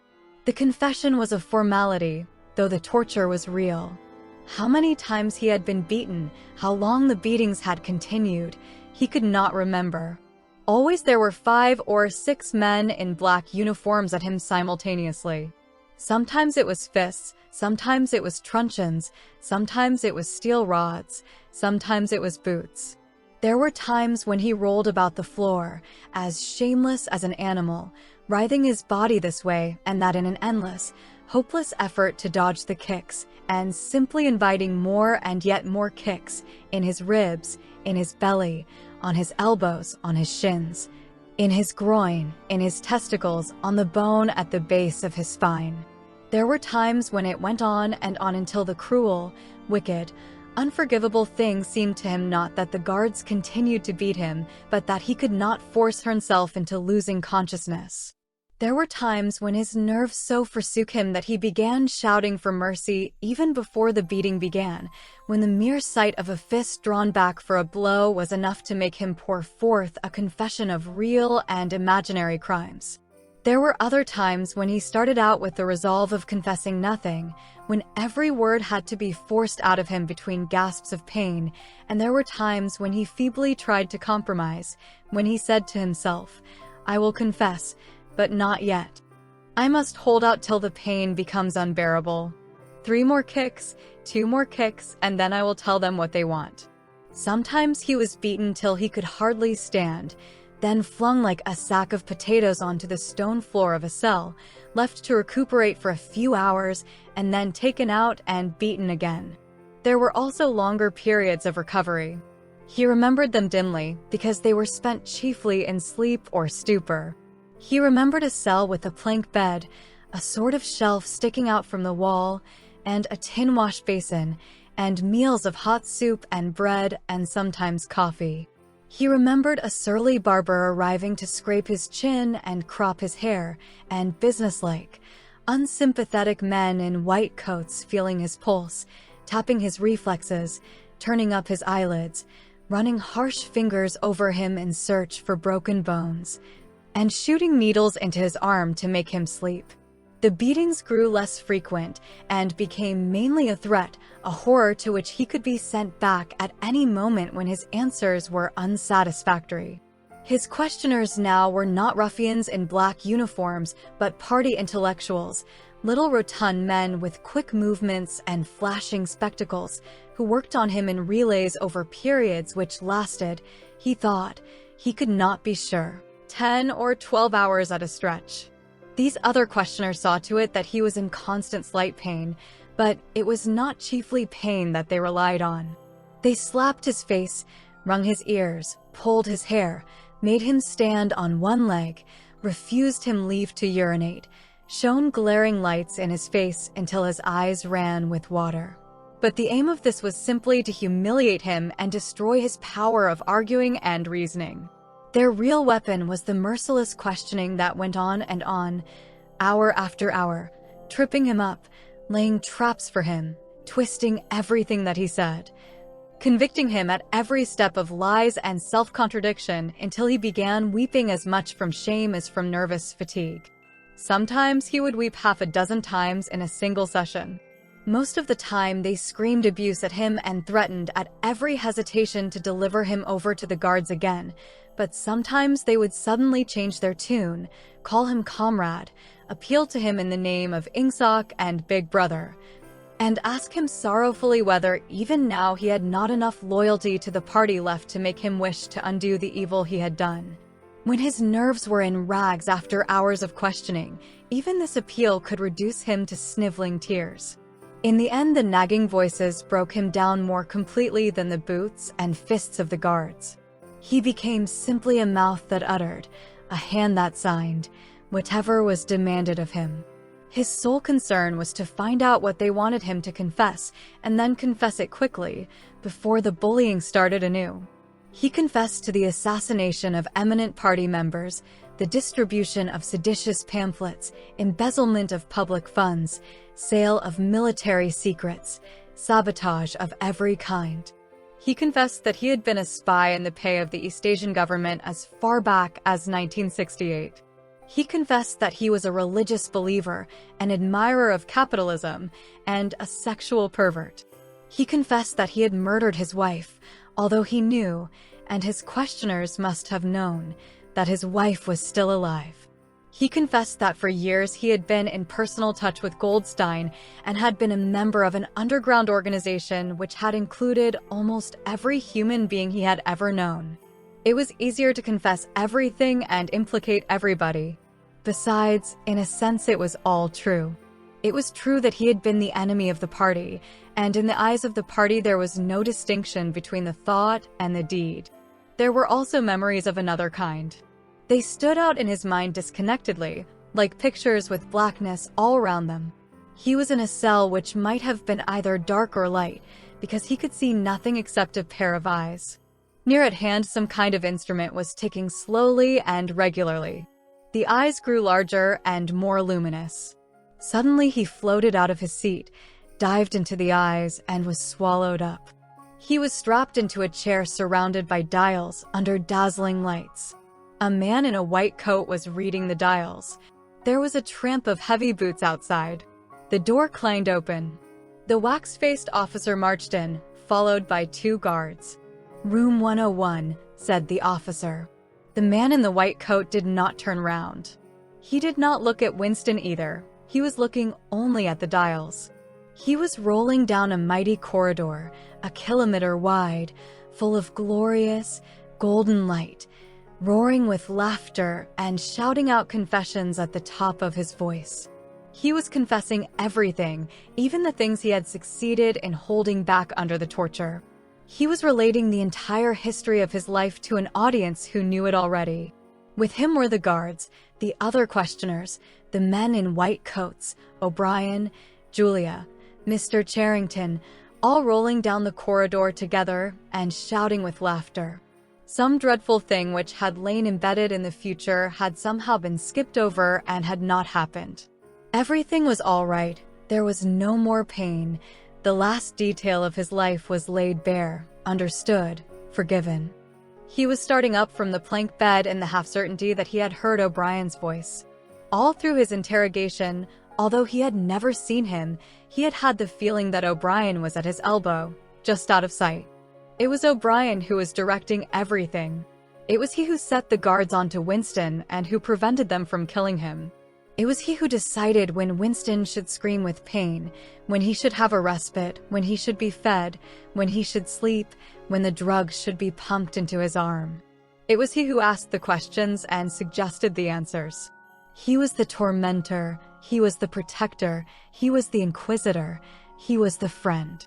And once, Winston could not remember whether it was in drugged sleep, or in normal sleep, or even in a moment of wakefulness, a voice murmured in his ear, "Don't worry, Winston, you are in my keeping. For 7 years I have watched over you. Now the turning point has come. I shall save you, I shall make you perfect."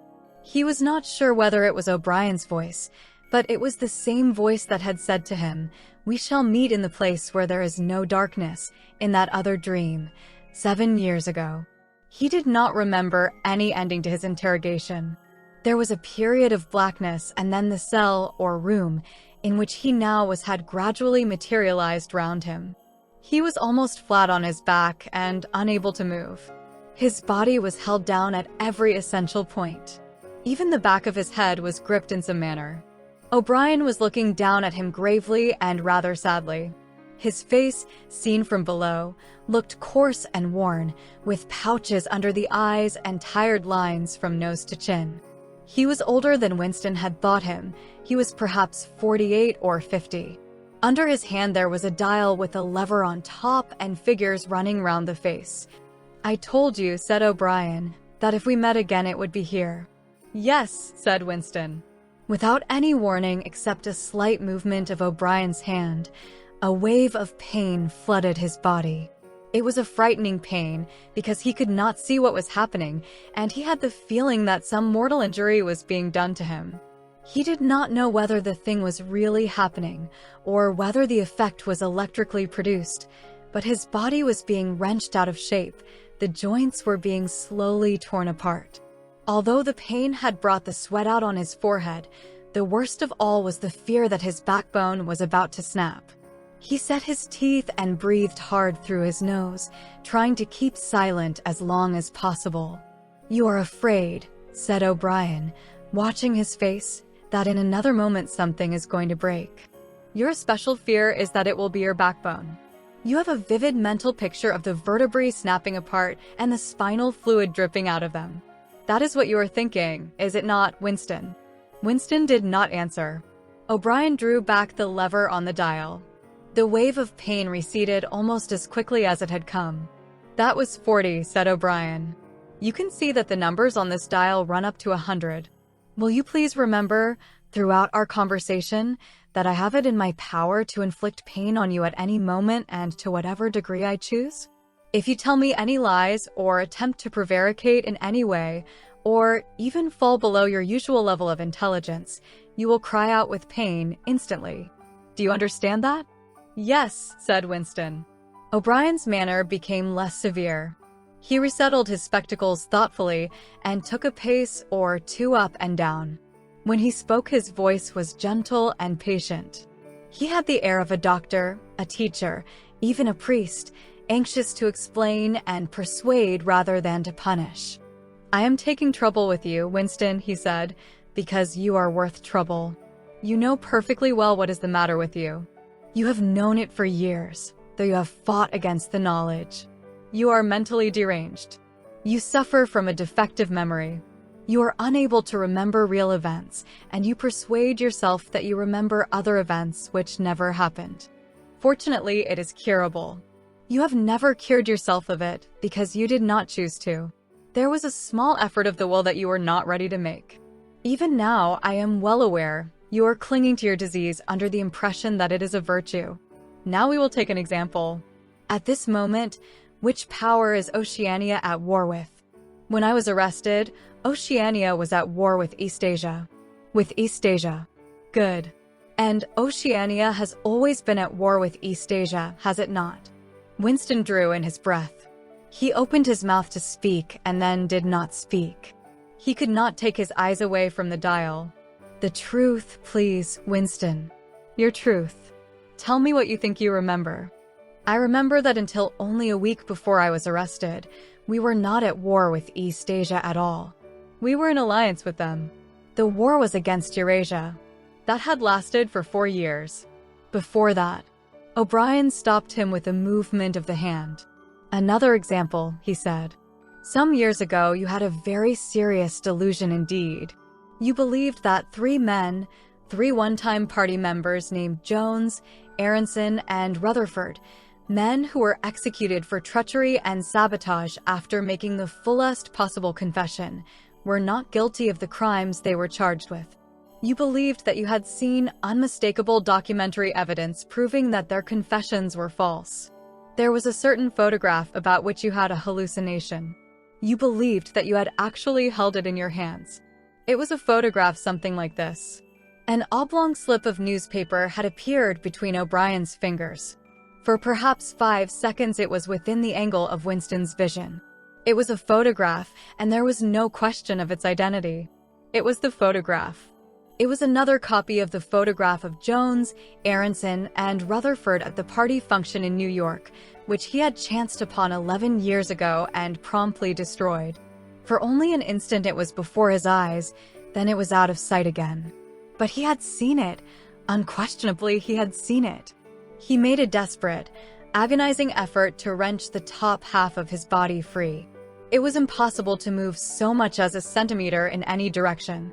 For the moment, he had even forgotten the dial. All he wanted was to hold the photograph in his fingers again, or at least to see it. It exists, he cried. No, said O'Brien. He stepped across the room. There was a memory hole in the opposite wall. O'Brien lifted the grating.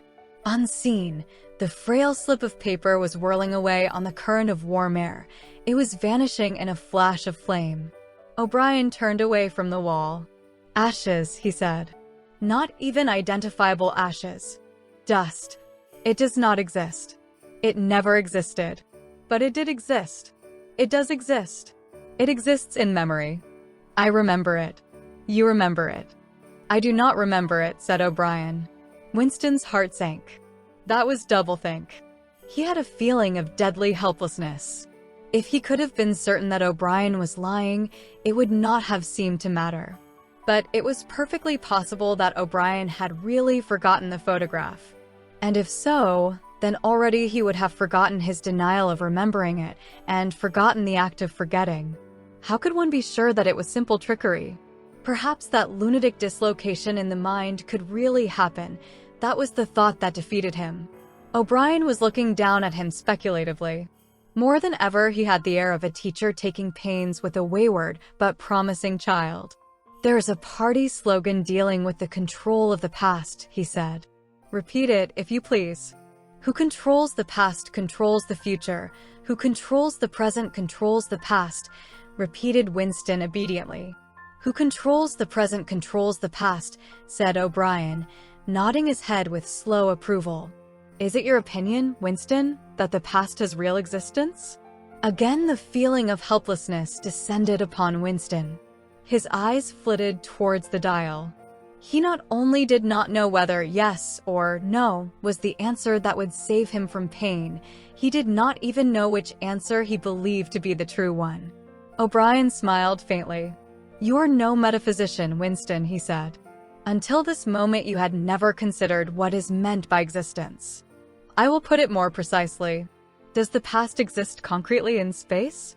Is there somewhere or other a place, a world of solid objects, where the past is still happening? No. Then where does the past exist, if at all? In records. It is written down. In records. And in the mind. In human memories. In memory. Very well, then. We, the party, control all records, and we control all memories. Then we control the past, do we not? But how can you stop people remembering things?" cried Winston again, momentarily forgetting the dial. "It is involuntary. It is outside oneself. How can you control memory? You have not controlled mine." O'Brien's manner grew stern again. He laid his hand on the dial.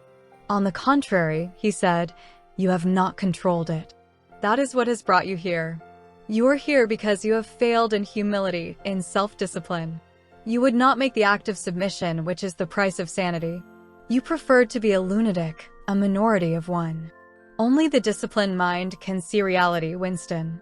You believe that reality is something objective, external, existing in its own right. You also believe that the nature of reality is self-evident. When you delude yourself into thinking that you see something, you assume that everyone else sees the same thing as you. But I tell you, Winston, that reality is not external. Reality exists in the human mind and nowhere else. Not in the individual mind, which can make mistakes and in any case soon perishes, only in the mind of the party, which is collective and immortal. Whatever the party holds to be the truth is truth. It is impossible to see reality except by looking through the eyes of the party. That is the fact that you have got to relearn, Winston. It needs an act of self-destruction, an effort of the will. You must humble yourself before you can become sane." He paused for a few moments, as though to allow what he had been saying to sink in. "Do you remember," he went on, writing in your diary, "freedom is the freedom to say that 2 + 2 make 4? "Yes," said Winston. O'Brien held up his left hand, its back towards Winston, with the thumb hidden and the 4 fingers extended. "How many fingers am I holding up, Winston?" 4. "And if the party says that it is not 4 but 5, then how many?" 4. The word ended in a gasp of pain. The needle of the dial had shot up to 55. The sweat had sprung out all over Winston's body. The air tore into his lungs and issued again in deep groans which, even by clenching his teeth, he could not stop. O'Brien watched him, the 4 fingers still extended. He drew back the lever. This time the pain was only slightly eased. "How many fingers, Winston?" 4. The needle went up to 60. "How many fingers, Winston?" 4. 4. What else can I say? 4. The needle must have risen again, but he did not look at it. The heavy, stern face and the 4 fingers filled his vision. The fingers stood up before his eyes like pillars, enormous, blurry, and seeming to vibrate, but unmistakably 4. "How many fingers, Winston?" 4. Stop it, stop it. How can you go on? 4. 4. How many fingers, Winston? 5. 5. 5. No, Winston, that is no use. You are lying. You still think there are 4. How many fingers, please? 4. 5. 4. Anything you like. Only stop it, stop the pain. Abruptly, he was sitting up with O'Brien's arm round his shoulders. He had perhaps lost consciousness for a few seconds. The bonds that had held his body down were loosened. He felt very cold. He was shaking uncontrollably. His teeth were chattering. The tears were rolling down his cheeks.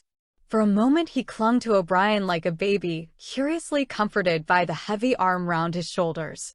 He had the feeling that O'Brien was his protector, that the pain was something that came from outside, from some other source, and that it was O'Brien who would save him from it.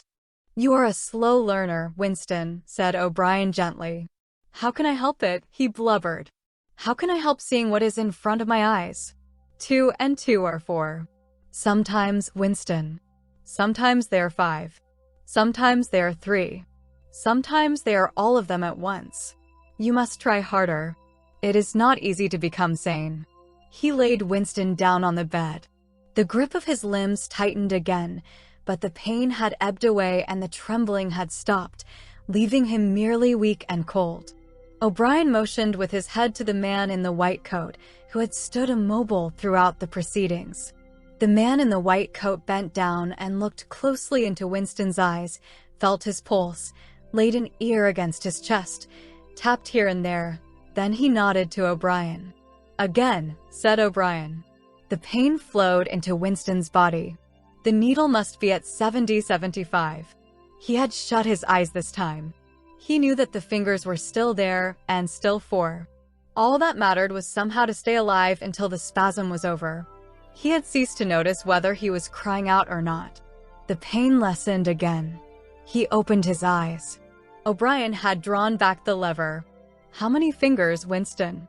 4. "I suppose there are 4. I would see 5 if I could." "I am trying to see 5. Which do you wish? To persuade me that you see 5, or really to see them?" "Really to see them." "Again," said O'Brien.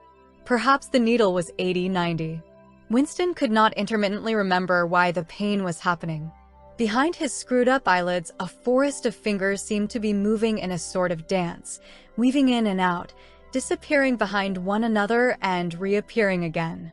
He was trying to count them. He could not remember why. He knew only that it was impossible to count them, and that this was somehow due to the mysterious identity between 5 and 4. The pain died down again.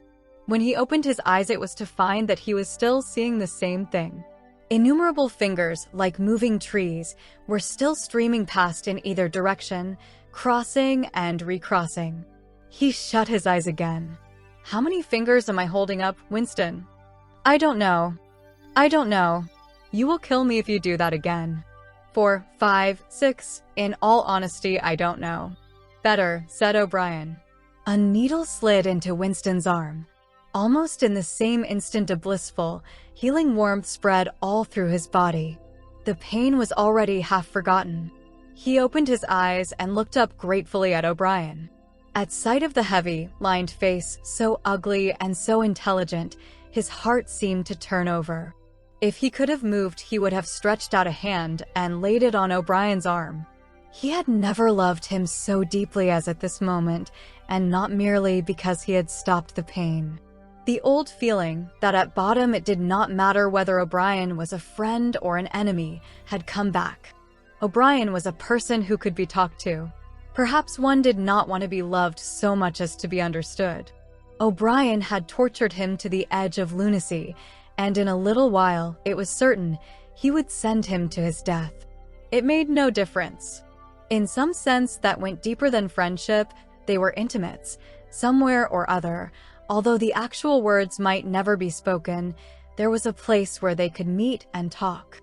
O'Brien was looking down at him with an expression which suggested that the same thought might be in his own mind.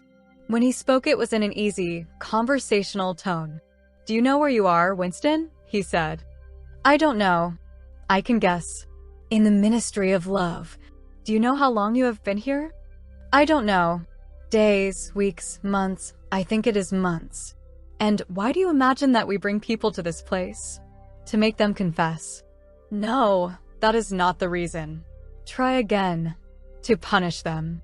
"No," exclaimed O'Brien. His voice had changed extraordinarily, and his face had suddenly become both stern and animated. "No, not merely to extract your confession, not to punish you. Shall I tell you why we have brought you here? To cure you, to make you sane. Will you understand, Winston, that no one whom we bring to this place ever leaves our hands uncured? We are not interested in those stupid crimes that you have committed. The party is not interested in the overt act. The thought is all we care about. We do not merely destroy our enemies, we change them. Do you understand what I mean by that? He was bending over Winston. His face looked enormous because of its nearness and hideously ugly because it was seen from below. Moreover, it was filled with a sort of exultation, a lunatic intensity. Again, Winston's heart shrank. If it had been possible, he would have cowered deeper into the bed. He felt certain that O'Brien was about to twist the dial out of sheer wantonness. At this moment, however, O'Brien turned away. He took a pace or two up and down. Then he continued less vehemently. The first thing for you to understand is that in this place there are no martyrdoms. You have read of the religious persecutions of the past. In the Middle Ages there was the Inquisition. It was a failure. It set out to eradicate heresy and ended by perpetuating it. For every heretic it burned at the stake, thousands of others rose up. Why was that? Because the Inquisition killed its enemies in the open and killed them while they were still unrepentant. In fact, it killed them because they were unrepentant. Men were dying because they would not abandon their true beliefs. Naturally, all the glory belonged to the victim and all the shame to the inquisitor who burned him. Later, in the 20th century, there were the totalitarians, as they were called. There were the German Nazis and the Russian communists. The Russians persecuted heresy more cruelly than the Inquisition had done. And they imagined that they had learned from the mistakes of the past. They knew, at any rate, that one must not make martyrs. Before they exposed their victims to public trial, they deliberately set themselves to destroy their dignity. They wore them down by torture and solitude until they were despicable, cringing wretches, confessing whatever was put into their mouths, covering themselves with abuse, accusing and sheltering behind one another, whimpering for mercy. And yet, after only a few years, the same thing had happened over again. The dead men had become martyrs, and their degradation was forgotten. Once again, why was it? In the first place, because the confessions that they had made were obviously extorted and untrue. We do not make mistakes of that kind. All the confessions that are uttered here are true. We make them true. And above all, we do not allow the dead to rise up against us. You must stop imagining that posterity will vindicate you, Winston. Posterity will never hear of you. You will be lifted clean out from the stream of history. We shall turn you into gas and pour you into the stratosphere. Nothing will remain of you, not a name in a register, not a memory in a living brain. You will be annihilated in the past as well as in the future. You will never have existed. Then why bother to torture me? Thought Winston with a momentary bitterness. O'Brien checked his step as though Winston had uttered the thought aloud. His large, ugly face came nearer, with the eyes a little narrowed. "You are thinking," he said, "that since we intend to destroy you utterly, so that nothing that you say or do can make the smallest difference, in that case, why do we go to the trouble of interrogating you first? That is what you were thinking, was it not?" "Yes," said Winston. O'Brien smiled slightly. "You are a flaw in the pattern, Winston. You are a stain that must be wiped out. Did I not tell you just now that we are different from the persecutors of the past? We are not content with negative obedience, nor even with the most abject submission. When finally you surrender to us, it must be of your own free will. We do not destroy the heretic because he resists us. So long as he resists us, we never destroy him. We convert him, we capture his inner mind, we reshape him. We burn all evil and all illusion out of him. We bring him over to our side, not in appearance, but genuinely, heart and soul. We make him one of ourselves before we kill him. It is intolerable to us that an erroneous thought should exist anywhere in the world, however secret and powerless it may be. Even in the instant of death, we cannot permit any deviation. In the old days, the heretic walked to the stake still a heretic, proclaiming his heresy, exulting in it. Even the victim of the Russian purges could carry rebellion locked up in his skull as he walked down the passage waiting for the bullet. But we make the brain perfect before we blow it out. The command of the old despotisms was, "Thou shalt not." The command of the totalitarians was, "Thou shalt." Our command is, "Thou art." No one whom we bring to this place ever stands out against us. Everyone is washed clean. Even those 3 miserable traitors in whose innocence you once believed, Jones, Aronson, and Rutherford, in the end we broke them down. I took part in their interrogation myself. I saw them gradually worn down, whimpering, groveling, weeping, and in the end it was not with pain or fear, only with penitence. By the time we had finished with them, they were only the shells of men. There was nothing left in them except sorrow for what they had done and love of Big Brother. It was touching to see how they loved him. They begged to be shot quickly so that they could die while their minds were still clean. His voice had grown almost dreamy. The exaltation, the lunatic enthusiasm, was still in his face. "He is not pretending," thought Winston. "He is not a hypocrite. He believes every word he says." What most oppressed him was the consciousness of his own intellectual inferiority. He watched the heavy yet graceful form strolling to and fro, in and out of the range of his vision. O'Brien was a being always larger than himself. There was no idea that he had ever had, or could have, that O'Brien had not long ago known, examined, and rejected. His mind contained Winston's mind. But in that case, how could it be true that O'Brien was mad? It must be he, Winston, who was mad. O'Brien halted and looked down at him. His voice had grown stern again. "Do not imagine that you will save yourself, Winston, however completely you surrender to us. No one who has once gone astray is ever spared. And even if we chose to let you live out the natural term of your life, still you would never escape from us. What happens to you here is forever. Understand that in advance. We shall crush you down to the point from which there is no coming back. Things will happen to you from which you could not recover if you lived 1,000 years. Never again will you be capable of ordinary human feeling. Everything will be dead inside you. Never again will you be capable of love, or friendship, or joy of living, or laughter, or curiosity, or courage, or integrity. You will be hollow. We shall squeeze you empty, and then we shall fill you with ourselves." He paused and signed to the man in the white coat. Winston was aware of some heavy piece of apparatus being pushed into place behind his head. O'Brien had sat down beside the bed, so that his face was almost on a level with Winston's.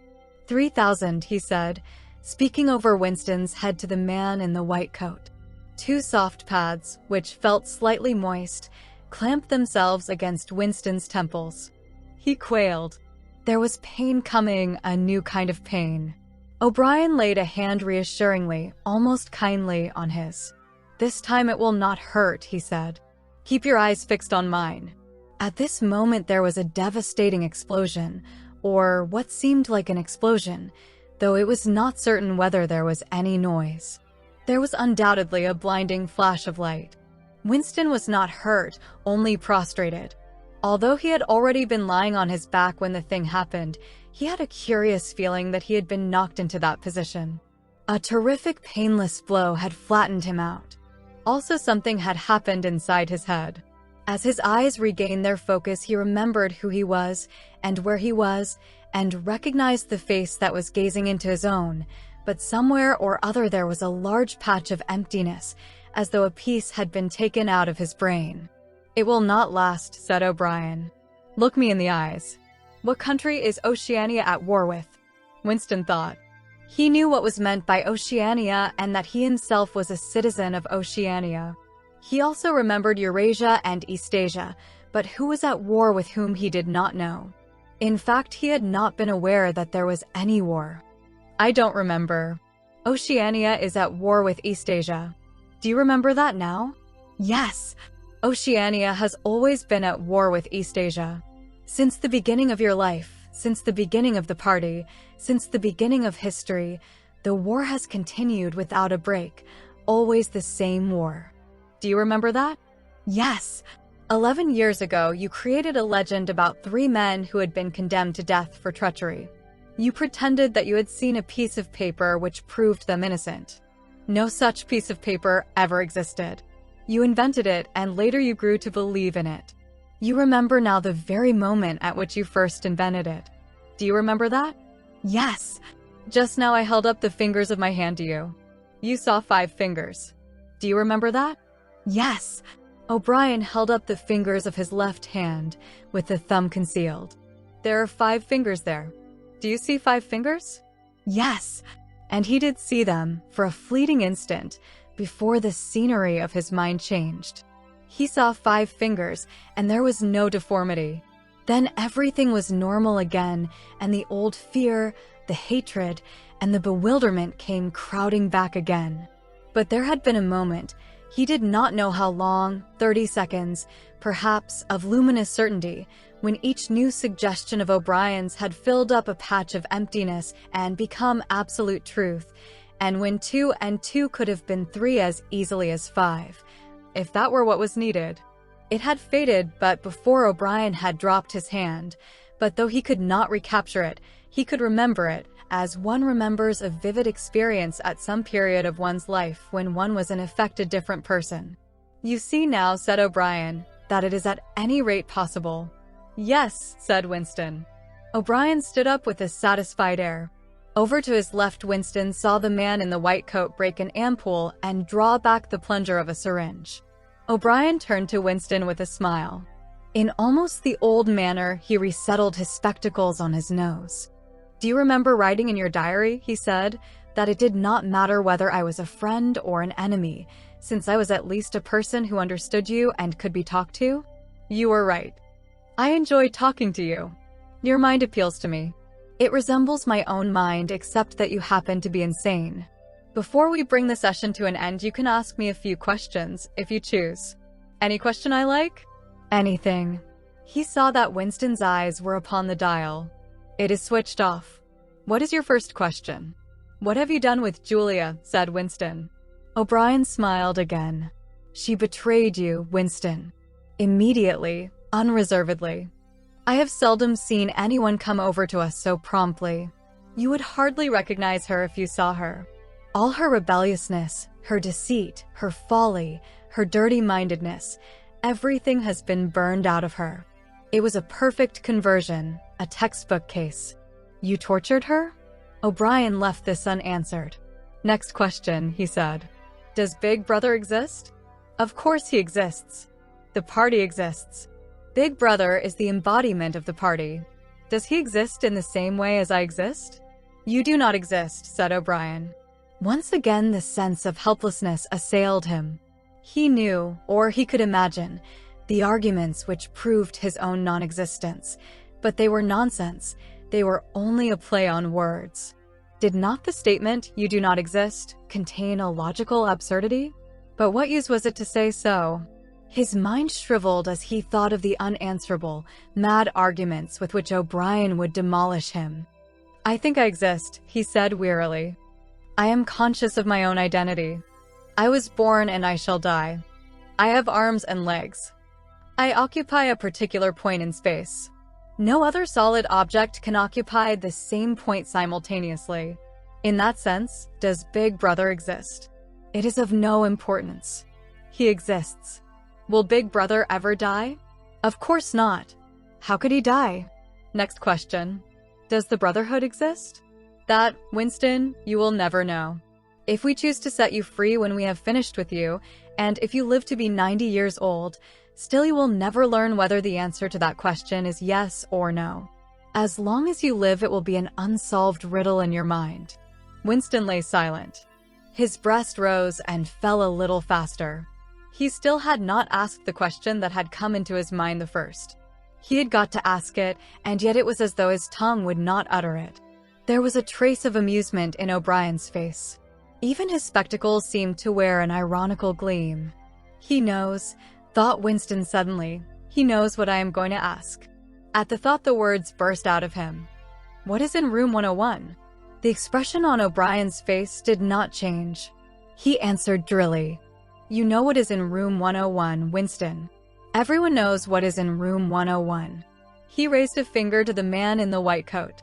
Evidently the session was at an end. A needle jerked into Winston's arm. He sank almost instantly into deep sleep.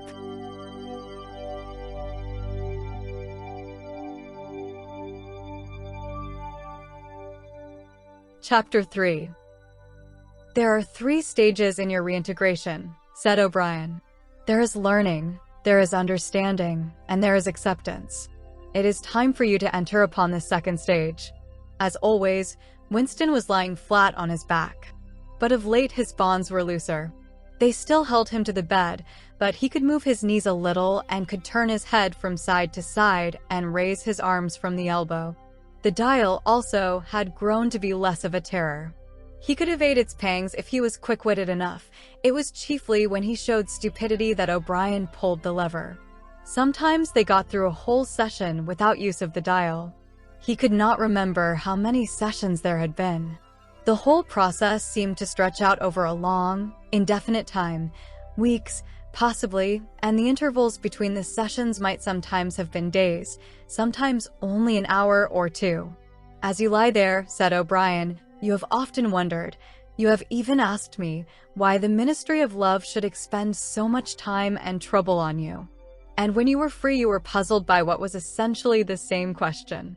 You could grasp the mechanics of the society you lived in, but not its underlying motives. Do you remember writing in your diary, I understand how, I do not understand why? It was when you thought about why that you doubted your own sanity. You have read the book, Goldstein's book, or parts of it at least. Did it tell you anything that you did not know already? You have read it, said Winston. I wrote it. That is to say, I collaborated in writing it. No book is produced individually, as you know. Is it true, what it says? As description, yes. The program it sets forth is nonsense. The secret accumulation of knowledge, a gradual spread of enlightenment, ultimately a proletarian rebellion, the overthrow of the party. You foresaw yourself that that was what it would say. It is all nonsense. The proletarians will never revolt, not in 1,000 years or 1,000,000. They cannot. I do not have to tell you the reason. You know it already. If you have ever cherished any dreams of violent insurrection, you must abandon them. There is no way in which the party can be overthrown. The rule of the party is forever. Make that the starting point of your thoughts. He came closer to the bed. Forever, he repeated. And now let us get back to the question of how and why. You understand well enough how the party maintains itself in power. Now tell me why we cling to power. What is our motive? Why should we want power? Go on, speak, he added as Winston remained silent. Nevertheless, Winston did not speak for another moment or 2. A feeling of weariness had overwhelmed him. The faint, mad gleam of enthusiasm had come back into O'Brien's face. He knew in advance what O'Brien would say, that the party did not seek power for its own ends, but only for the good of the majority.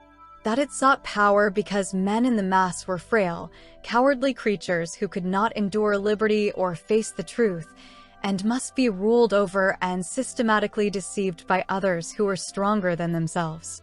That the choice for mankind lay between freedom and happiness, and that, for the great bulk of mankind, happiness was better. That the party was the eternal guardian of the weak, a dedicated sect doing evil that good might come, sacrificing its own happiness to that of others. The terrible thing, thought Winston, the terrible thing was that when O'Brien said this he would believe it. You could see it in his face. O'Brien knew everything.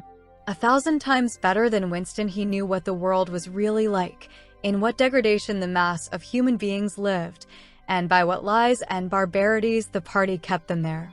He had understood it all, weighed it all, and it made no difference. All was justified by the ultimate purpose.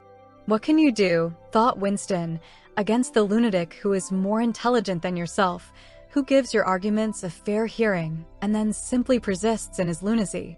You are ruling over us for our own good, he said feebly. You believe that human beings are not fit to govern themselves, and therefore... He started and almost cried out. A pang of pain had shot through his body. O'Brien had pushed the lever of the dial up to 35. That was stupid, Winston, stupid, he said. You should know better than to say a thing like that. He pulled the lever back and continued. Now I will tell you the answer to my question. It is this. The party seeks power entirely for its own sake. We are not interested in the good of others. We are interested solely in power. Not wealth or luxury or long life or happiness, only power, pure power. What pure power means you will understand presently. We are different from all the oligarchies of the past in that we know what we are doing. All the others, even those who resembled ourselves, were cowards and hypocrites. The German Nazis and the Russian communists came very close to us in their methods, but they never had the courage to recognize their own motives. They pretended, perhaps they even believed, that they had seized power unwillingly and for a limited time, and that just round the corner there lay a paradise where human beings would be free and equal. We are not like that. We know that no one ever seizes power with the intention of relinquishing it. Power is not a means, it is an end. One does not establish a dictatorship in order to safeguard a revolution. One makes the revolution in order to establish the dictatorship. The object of persecution is persecution. The object of torture is torture. The object of power is power. Now do you begin to understand me? Winston was struck, as he had been struck before, by the tiredness of O'Brien's face. It was strong and fleshy and brutal.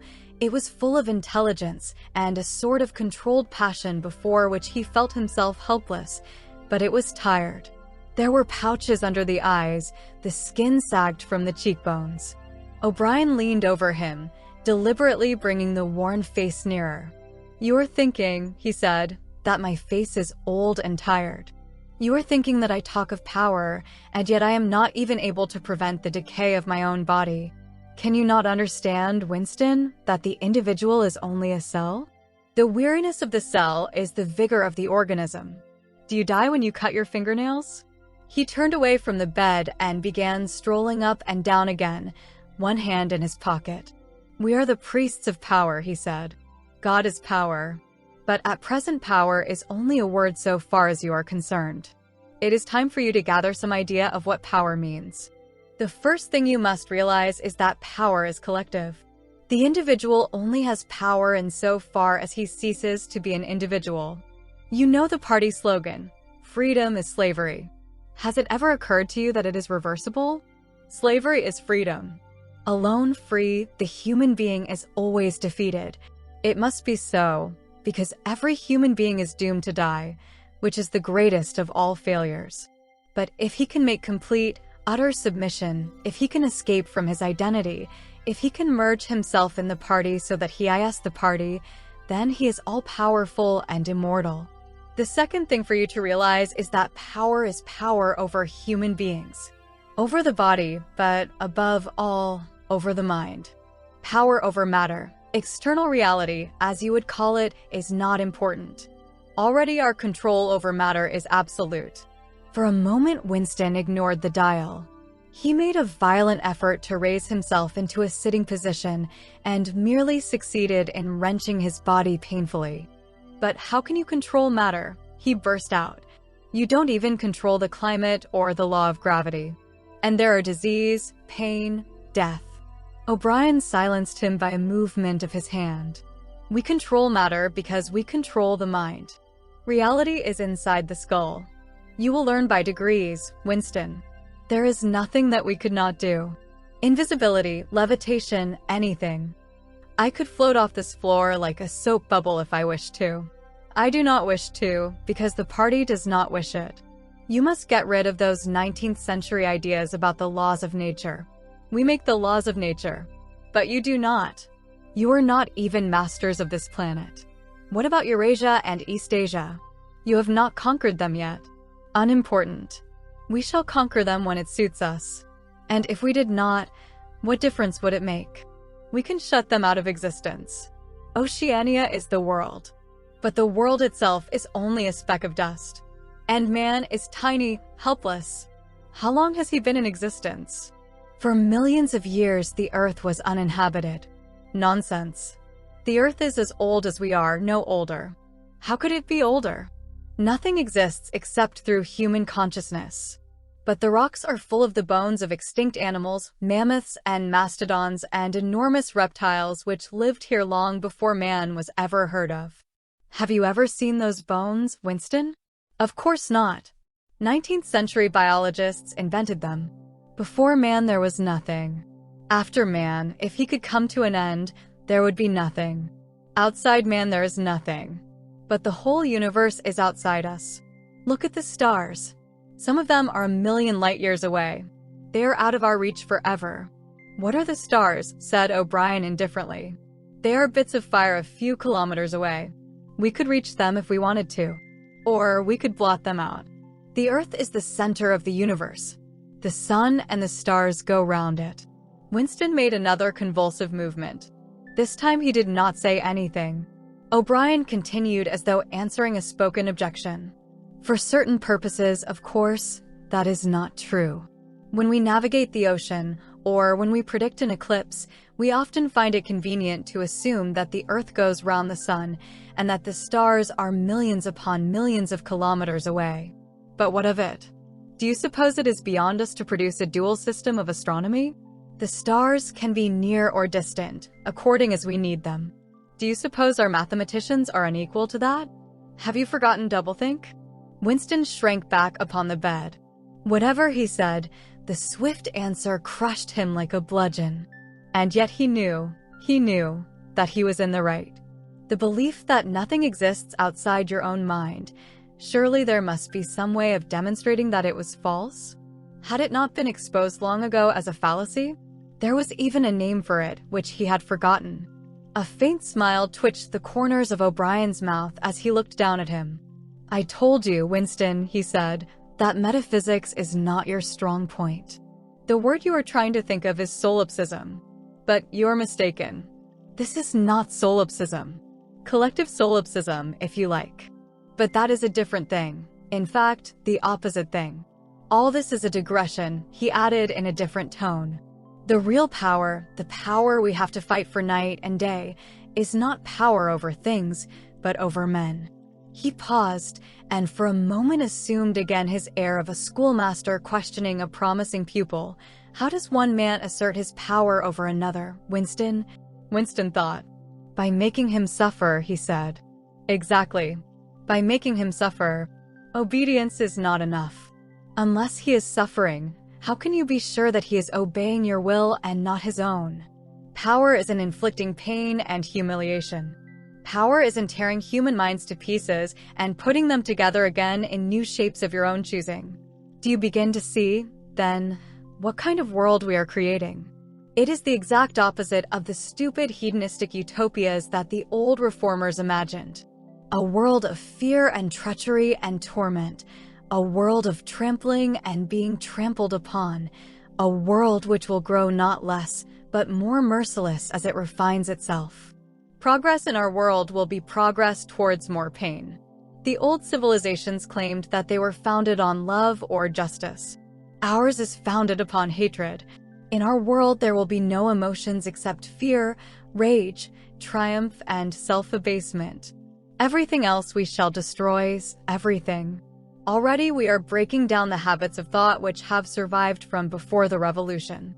We have cut the links between child and parent, and between man, and between man and woman.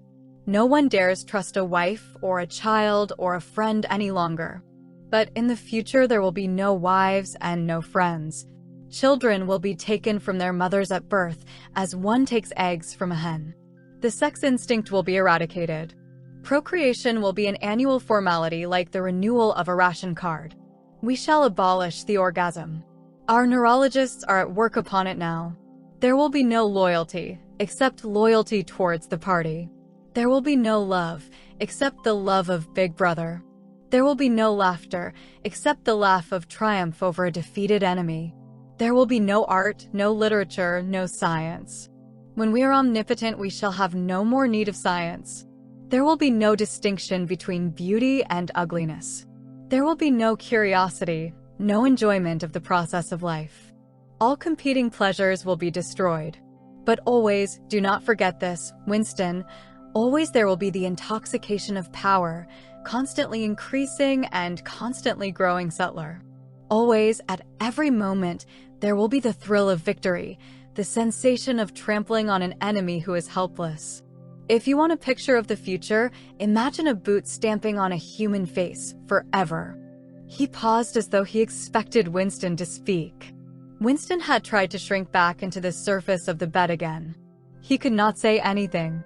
His heart seemed to be frozen. O'Brien went on. And remember that it is forever. The face will always be there to be stamped upon. The heretic, the enemy of society, will always be there so that he can be defeated and humiliated over again. Everything that you have undergone since you have been in our hands, all that will continue and worse. The espionage, the betrayals, the arrests, the tortures, the executions, the disappearances will never cease. It will be a world of terror as much as a world of triumph. The more the party is powerful, the less it will be tolerant. The weaker the opposition, the tighter the despotism. Goldstein and his heresies will live forever. Every day, at every moment, they will be defeated, discredited, ridiculed, spat upon, and yet they will always survive. This drama that I have played out with you during 7 years will be played out over and over again, generation after generation, always in subtler forms. Always we shall have the heretic here at our mercy, screaming with pain, broken up, contemptible, and in the end utterly penitent, saved from himself, crawling to our feet of his own accord. That is the world that we are preparing, Winston. A world of victory after victory, triumph after triumph after triumph, an endless pressing upon the nerve of power. You are beginning, I can see, to realize what that world will be like. But in the end, you will do more than understand it. You will accept it, welcome it, become part of it. Winston had recovered himself sufficiently to speak. You can't, he said weakly. What do you mean by that remark, Winston? You could not create such a world as you have just described. It is a dream. It is impossible. Why? It is impossible to found a civilization on fear and hatred and cruelty. It would never endure. Why not?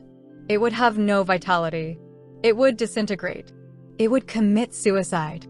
Nonsense. You are under the impression that hatred is more exhausting than love. Why should it be? And if it were, what difference would that make? Suppose that we choose to wear ourselves out faster. Suppose that we quicken the tempo of human life till men are senile at 30. Still, what difference would it make? Can you not understand that the death of the individual is not death? The party is immortal.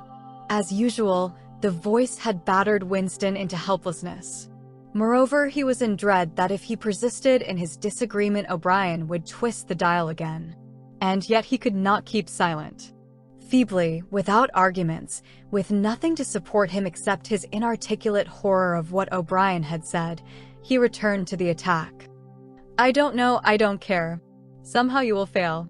Something will defeat you. Life will defeat you. We control life, Winston, at all its levels. You're imagining that there is something called human nature which will be outraged by what we do and will turn against us. But we create human nature. Men are infinitely malleable. Or perhaps you have returned to your old idea that the proletarians or the slaves will arise and overthrow us. Put it out of your mind. They are helpless, like the animals. Humanity is the party. The others are outside, irrelevant. I don't care. In the end, they will beat you. Sooner or later, they will see you for what you are, and then they will tear you to pieces. Do you see any evidence that that is happening? Or any reason why it should? No. I believe it. I know that you will fail. There is something in the universe, I don't know, some spirit, some principle, that you will never overcome. Do you believe in God, Winston? No. Then what is it, this principle that will defeat us? I don't know. The spirit of man. And do you consider yourself a man? Yes. If you're a man, Winston, you're the last man. Your kind is extinct. We are the inheritors. Do you understand that you are alone? You are outside history, you are non-existent. His manner changed and he said more harshly, and you consider yourself morally superior to us with our lies and our cruelty? Yes, I consider myself superior. O'Brien did not speak. Two other voices were speaking. After a moment, Winston recognized one of them as his own. It was a soundtrack of the conversation he had had with O'Brien on the night when he had enrolled himself in the Brotherhood. He heard himself promising to lie, to steal, to forge, to murder, to encourage drug-taking and prostitution, to disseminate venereal diseases, to throw vitriol in a child's face. O'Brien made a small impatient gesture, as though to say that the demonstration was hardly worth making. Then he turned a switch and the voices stopped. "Get up from that bed," he said. The bonds had loosened themselves. Winston lowered himself to the floor and stood up unsteadily. "You're the last man," said O'Brien. "You are the guardian of the human spirit. You shall see yourself as you are. Take off your clothes." Winston undid the bit of string that held his overalls together. The zip fastener had long since been wrenched out of them. He could not remember whether at any time since his arrest he had taken off all his clothes at one time. Beneath the overalls his body was looped with filthy yellowish rags, just recognizable as the remnants of underclothes. As he slid them to the ground he saw that there was a three-sided mirror at the far end of the room. He approached it, then stopped short. An involuntary cry had broken out of him. "Go on," said O'Brien. "Stand between the wings of the mirror. You shall see the side view as well." He had stopped because he was frightened. A bowed, gray-colored, skeleton-like thing was coming towards him. Its actual appearance was frightening, and not merely the fact that he knew it to be himself. He moved closer to the glass. The creature's face seemed to be protruded because of its bent carriage. A forlorn, jailbird's face with a knobby forehead running back into a bald scalp, a crooked nose, and battered-looking cheekbones above which his eyes were fierce and watchful. The cheeks were seamed, the mouth had a drawn-in look. Certainly it was his own face, but it seemed to him that it had changed more than he had changed inside. The emotions it registered would be different from the ones he felt. He had gone partially bald. For the first moment he had thought that he had gone gray as well, but it was only the scalp that was gray. Except for his hands and a circle of his face, his body was gray all over with ancient, ingrained dirt. Here and there under the dirt there were the red scars of wounds, and near the ankle the varicose ulcer was an inflamed mass with flakes of skin peeling off it. But the truly frightening thing was the emaciation of his body. The barrel of the ribs was as narrow as that of a skeleton. The legs had shrunk so that the knees were thicker than the thighs. He saw now what O'Brien had meant about seeing the side view. The curvature of the spine was astonishing. The thin shoulders were hunched forward so as to make a cavity of the chest. The scraggy neck seemed to be bending double under the weight of the skull. At a guess, he would have said that it was the body of a man of 60, suffering from some malignant disease. "You have thought sometimes," said O'Brien, "that my face, the face of a member of the inner party, looks old and worn. What do you think of your own face?" He seized Winston's shoulder and spun him round so that he was facing him. "Look at the condition you are in," he said. "Look at this filthy grime all over your body. Look at the dirt between your toes. Look at that disgusting running sore on your leg. Do you know that you stink like a goat? Probably you have ceased to notice it. Look at your emaciation. Do you see? I can make my thumb and forefinger meet round your bicep. I could snap your neck like a carrot. Do you know that you have lost 25 kilograms since you have been in our hands? Even your hair is coming out in handfuls. Look." He plucked at Winston's head and brought away a tuft of hair. "Open your mouth. 9, 10, 11 teeth left. How many had you when you came to us? And the few you have left are dropping out of your head. Look here." He seized one of Winston's remaining front teeth between his powerful thumb and forefinger. A twinge of pain shot through Winston's jaw. O'Brien had wrenched the loose tooth out by the roots. He tossed it across the cell. "You are rotting away," he said. "You are falling to pieces. What are you? A bag of filth. Now turn around and look into that mirror again. Do you see that thing facing you? That is the last man. If you are human, that is humanity. Now put your clothes on again." Winston began to dress himself with slow, stiff movements.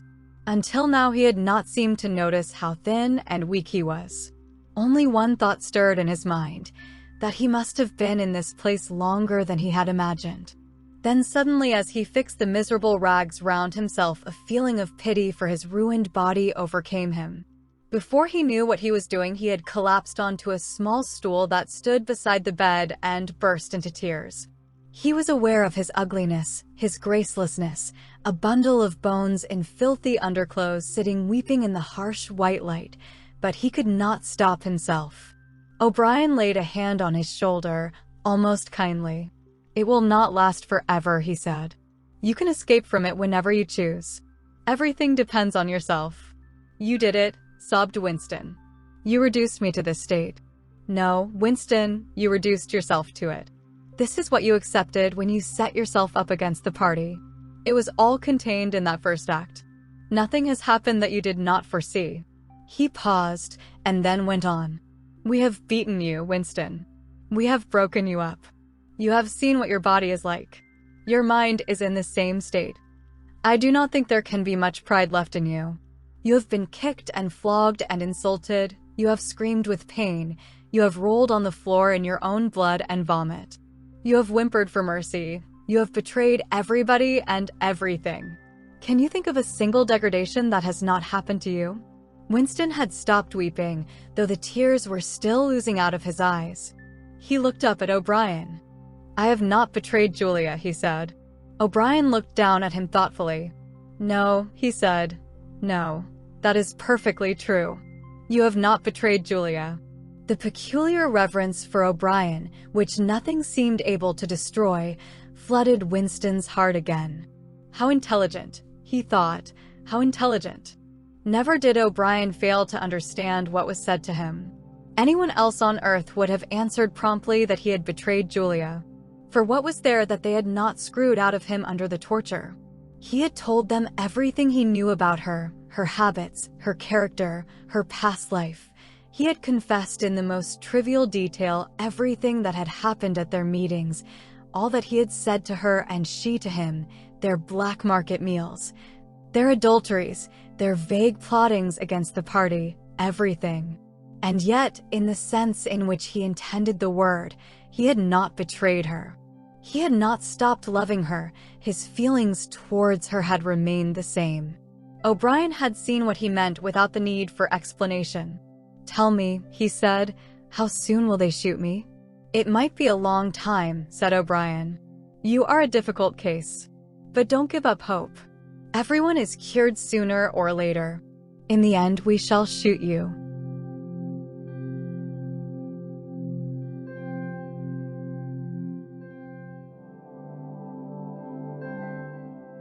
Chapter 4.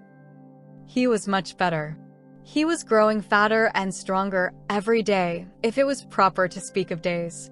The white light and the humming sound were the same as ever, but the cell was a little more comfortable than the others he had been in. There was a pillow and a mattress on the plank bed, and a stool to sit on. They had given him a bath, and they allowed him to wash himself fairly frequently in a tin basin. They even gave him warm water to wash with. They had given him new underclothes and a clean suit of overalls. They had dressed his varicose ulcer with soothing ointment. They had pulled out the remnants of his teeth and given him a new set of dentures. Weeks or months must have passed. It would have been possible now to keep count of the passage of time, if he had felt any interest in doing so, since he was being fed at what appeared to be regular intervals. He was getting, he judged, 3 meals in the 24 hours. Sometimes he wondered dimly whether he was getting them by night or by day. The food was surprisingly good, with meat at every 3rd meal. Once there was even a packet of cigarettes. He had no matches, but the never-speaking guard who brought his food would give him a light. The first time he tried to smoke it made him sick, but he persevered and spun the packet out for a long time, smoking half a cigarette after each meal. They had given him a white slate with a stump of pencil tied to the corner. At first he made no use of it. Even when he was awake, he was completely torpid. Often he would lie from one meal to the next almost without stirring, sometimes asleep, sometimes waking into vague reveries in which it was too much trouble to open his eyes. He had long grown used to sleeping with a strong light on his face. It seemed to make no difference, except that one's dreams were more coherent. He dreamed a great deal all through this time, and they were always happy dreams. He was in the Golden Country, or he was sitting among enormous, glorious, sunlit ruins, with his mother, with Julia, with O'Brien, not doing anything, merely sitting in the sun, talking of peaceful things. Such thoughts as he had when he was awake were mostly about his dreams. He seemed to have lost the power of intellectual effort, now that the stimulus of pain had been removed. He was not bored, he had no desire for conversation or distraction. Merely to be alone, not to be beaten or questioned, to have enough to eat, and to be clean all over, was completely satisfying. By degrees, he came to spend less time in sleep, but he still felt no impulse to get off the bed. All he cared for was to lie quiet and feel the strength gathering in his body. He would finger himself here and there, trying to make sure that it was not an illusion that his muscles were growing rounder and his skin tauter. Finally, it was established beyond a doubt that he was growing fatter. His thighs were now definitely thicker than his knees. After that, reluctantly at first, he began exercising himself regularly. In a little while he could walk 3 kilometers, measured by pacing the cell, and his bowed shoulders were growing straighter. He attempted more elaborate exercises and was astonished and humiliated to find what things he could not do. He could not move out of a walk. He could not hold his stool out at arm's length. He could not stand on one leg without falling over. He squatted down on his heels and found that with agonizing pains in thigh and calf, he could just lift himself to a standing position. He lay flat on his belly and tried to lift his weight by his hands. It was hopeless. He could not raise himself a centimeter. But after a few more days, a few more mealtimes, even that feat was accomplished. A time came when he could do it 6 times running. He began to grow actually proud of his body and to cherish an intermittent belief that his face also was growing back to normal. Only when he chanced to put his hand on his bald scalp did he remember the seamed, ruined face that had looked back at him out of the mirror. His mind grew more active. He sat down on the plank bed, his back against the wall and the slate on his knees, and set to work deliberately at the task of re-educating himself. He had capitulated, that was agreed. In reality, as he saw now, he had been ready to capitulate long before he had taken the decision. From the moment when he was inside the Ministry of Love, and yes, even during those minutes when he and Julia had stood helpless while the iron voice from the telescreen told them what to do, he had grasped the frivolity, the shallowness of his attempt to set himself up against the power of the party. He knew now that for 7 years the thought police had watched him like a beetle under a magnifying glass. There was no physical act, no words spoken aloud, that they had not noticed, no train of thought that they had not been able to infer. Even the speck of whitish dust on the cover of his diary they had carefully replaced. They had played soundtracks to him, shown him photographs. Some of them were photographs of Julia and himself. Yes, even. He could not fight against the party any longer. Besides, the party was in the right. It must be so. How could the immortal, collective brain be mistaken? By what external standard could you check its judgments? Sanity was statistical. It was merely a question of learning to think as they thought. Only. The pencil felt thick and awkward in his fingers. He began to write down the thoughts that came into his head. He wrote first in large, clumsy capitals. Freedom is slavery. Then almost without a pause he wrote beneath it. 2 and 2 make 5. But then there came a sort of check. His mind, as though shying away from something, seemed unable to concentrate. He knew that he knew what came next, but for the moment he could not recall it. When he did recall it, it was only by consciously reasoning out what it must be. It did not come of its own accord. He wrote, God is power. He accepted everything. The past was alterable. The past never had been altered. Oceania was at war with Eastasia. Oceania had always been at war with Eastasia. Jones, Aronson, and Rutherford were guilty of the crimes they were charged with. He had never seen the photograph that disproved their guilt. It had never existed. He had invented it. He remembered remembering contrary things, But those were false memories, products of self-deception. How easy it all was. Only surrender, and everything else followed. It was like swimming against a current that swept you backwards however hard you struggled, and then suddenly deciding to turn round and go with the current instead of opposing it. Nothing had changed except your own attitude. The predestined thing happened in any case. He hardly knew why he had ever rebelled. Everything was easy, except anything could be true. The so-called laws of nature were nonsense. The law of gravity was nonsense. If I wished, O'Brien had said, I could float off this floor like a soap bubble. Winston worked it out. If he thinks he floats off the floor, and if I simultaneously think I see him do it, then the thing happens. Suddenly, like a lump of submerged wreckage breaking the surface of water, the thought burst into his mind. It doesn't really happen. We imagine it. It is hallucination. He pushed the thought under instantly. The fallacy was obvious. It presupposed that somewhere or other, outside oneself, there was a real world where real things happened. But how could there be such a world? What knowledge have we of anything, save through our own minds? All happenings are in the mind. Whatever happens in all minds truly happens. He had no difficulty in disposing of the fallacy, and he was in no danger of succumbing to it.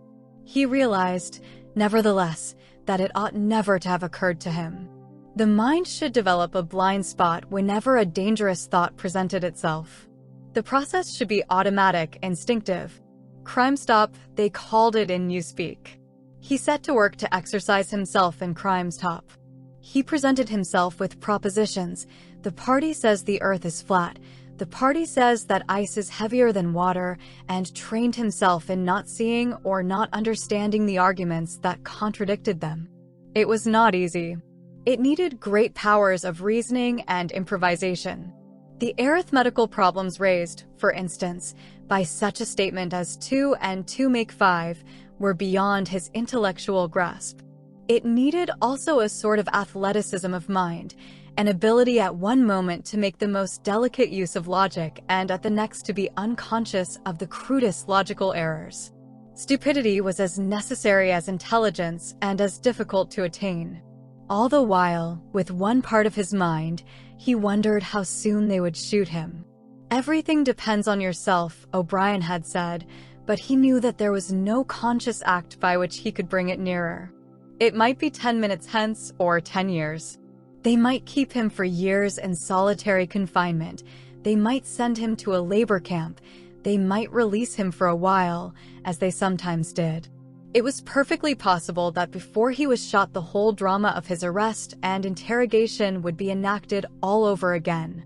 The one certain thing was that death never came at an expected moment. The tradition, the unspoken tradition, somehow you knew it, though you never heard it said, was that they shot you from behind, always in the back of the head, without warning, as you walked down a corridor from cell to cell. One day, but one day, was not the right expression, just as probably it was in the middle of the night. Once, he fell into a strange, blissful reverie. He was walking down the corridor, waiting for the bullet. He knew that it was coming in another moment. Everything was settled, smoothed out, reconciled. There were no more doubts, no more arguments, no more pain, no more fear. His body was healthy and strong. He walked easily, with a joy of movement and with a feeling of walking in sunlight. He was not any longer in the narrow white corridors in the Ministry of Love. He was in the enormous sunlit passage, a kilometer wide, down which he had seemed to walk in the delirium induced by drugs. He was in the golden country, following the foot track across the old rabbit-cropped pasture. He could feel the short springy turf under his feet and the gentle sunshine on his face. At the edge of the field were the elm trees, faintly stirring, and somewhere beyond that was the stream where the dace lay in the green pools under the willows. Suddenly he started up with a shock of horror. The sweat broke out on his backbone. He had heard himself cry aloud, "Julia, Julia, Julia, my love, Julia." For a moment he had had an overwhelming hallucination of her presence. She had seemed to be not merely with him, but inside him. It was as though she had got into the texture of his skin. In that moment, he had loved her far more than he had ever done when they were together and free. Also, he knew that somewhere or other she was still alive and needed his help. He lay back on the bed and tried to compose himself. What had he done? How many years had he added to his servitude by that moment of weakness? In another moment, he would hear the tramp of boots outside. They could not let such an outburst go unpunished. They would know now, if they had not known before, that he was breaking the agreement he had made with them. He obeyed the party, but he still hated the party. In the old days, he had hidden a heretical mind beneath an appearance of conformity. Now he had retreated a step further. In the mind he had surrendered, but he had hoped to keep the inner heart inviolate. He knew that he was in the wrong, but he preferred to be in the wrong. They would understand that. O'Brien would understand it. It was all confessed in that single foolish cry. He would have to start all over again. It might take years. He ran a hand over his face, trying to familiarize himself with the new shape. There were deep furrows in the cheeks, the cheekbones felt sharp, the nose flattened. Besides, since last seeing himself in the glass, he had been given a complete new set of teeth. It was not easy to preserve inscrutability when you did not know what your face looked like. In any case, mere control of the features was not enough. For the first time, he perceived that if you want to keep a secret, you must also hide it from yourself. You must know all the while that it is there, but until it is needed, you must never let it emerge into your consciousness in any shape that could be given a name. From now onwards, he must not only think right, he must feel right, dream right. And all the while he must keep his hatred locked up inside him like a ball of matter which was part of himself and yet unconnected with the rest of him, a kind of cyst. One day they would decide to shoot him. You could not tell when it would happen, but a few seconds beforehand it should be possible to guess. It was always from behind, walking down a corridor. 10 seconds would be enough. In that time the world inside him could turn over. And then suddenly, without a word uttered, without a check in his step, without the changing of a line in his face, suddenly the camouflage would be down and bang. Would go the batteries of his hatred. Hatred would fill him like an enormous roaring flame. And almost in the same instant bang, would go the bullet, too late or too early. They would have blown his brain to pieces before they could reclaim it. The heretical thought would be unpunished, unrepented, out of their reach forever. They would have blown a hole in their own perfection. To die hating them, that was freedom. He shut his eyes. It was more difficult than accepting an intellectual discipline. It was a question of degrading himself, mutilating himself. He had got to plunge into the filthiest of filth. What was the most horrible, sickening thing of all? He thought of Big Brother. The enormous face. Because of constantly seeing it on posters, he always thought of it as being a meter wide, with its heavy black mustache and the eyes that followed you to and fro, seemed to float into his mind of its own accord. What were his true feelings towards Big Brother? There was a heavy tramp of boots in the passage.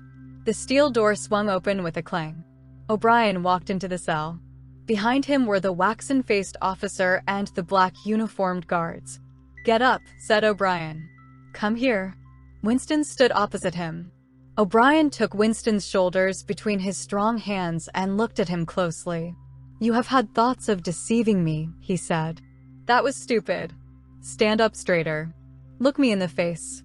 He paused and went on in a gentler tone. "You are improving. Intellectually, there is very little wrong with you. It is only emotionally that you have failed to make progress. Tell me, Winston, and remember, no lies.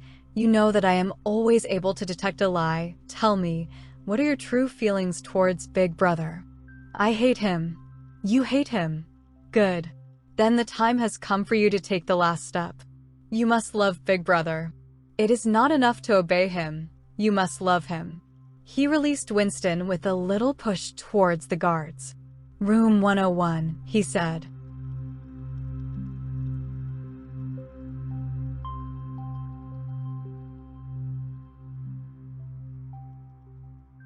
Chapter 5.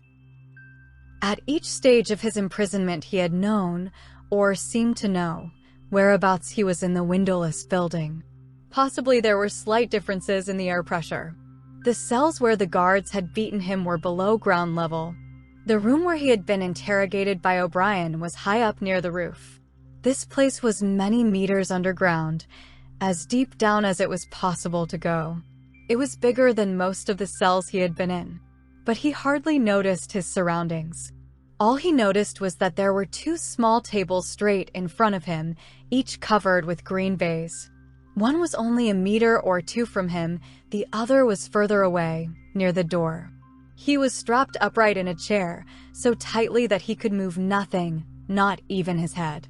A sort of pad gripped his head from behind, forcing him to look straight in front of him. For a moment he was alone, then the door opened and O'Brien came in. "You asked me once," said O'Brien, "what was in room 101. I told you that you knew the answer already. Everyone knows it. The thing that is in room 101 is the worst thing in the world." The door opened again. A guard came in, carrying something made of wire, a box or basket of some kind. He set it down on the further table. Because of the position in which O'Brien was standing, Winston could not see what the thing was. "The worst thing in the world," said O'Brien, "varies from individual to individual. It may be burial alive, or death by fire, or by drowning, or by impalement, or 50 other deaths. There are cases where it is some quite trivial thing, not even fatal." He had moved a little to one side so that Winston had a better view of the thing on the table. It was an oblong wire cage with a handle on top for carrying it by. Fixed to the front of it was something that looked like a fencing mask with the concave side outwards. Although it was 3 or 4 meters away from him, he could see that the cage was divided lengthways into 2 compartments and that there was some kind of creature in each. They were rats. "In your case," said O'Brien, "the worst thing in the world happens to be rats." A sort of premonitory tremor, a fear of he was not certain what, had passed through Winston as soon as he caught his first glimpse of the cage. But at this moment the meaning of the mask-like attachment in front of it suddenly sank into him. His bowels seemed to turn to water. "You can't do that," he cried out in a high-cracked voice. You couldn't. It's impossible." "Do you remember," said O'Brien, "the moment of panic that used to occur in your dreams? There was a wall of blackness in front of you and a roaring sound in your ears. There was something terrible on the other side of the wall. You knew that you knew what it was, but you dared not drag it into the open. It was the rats that were on the other side of the wall."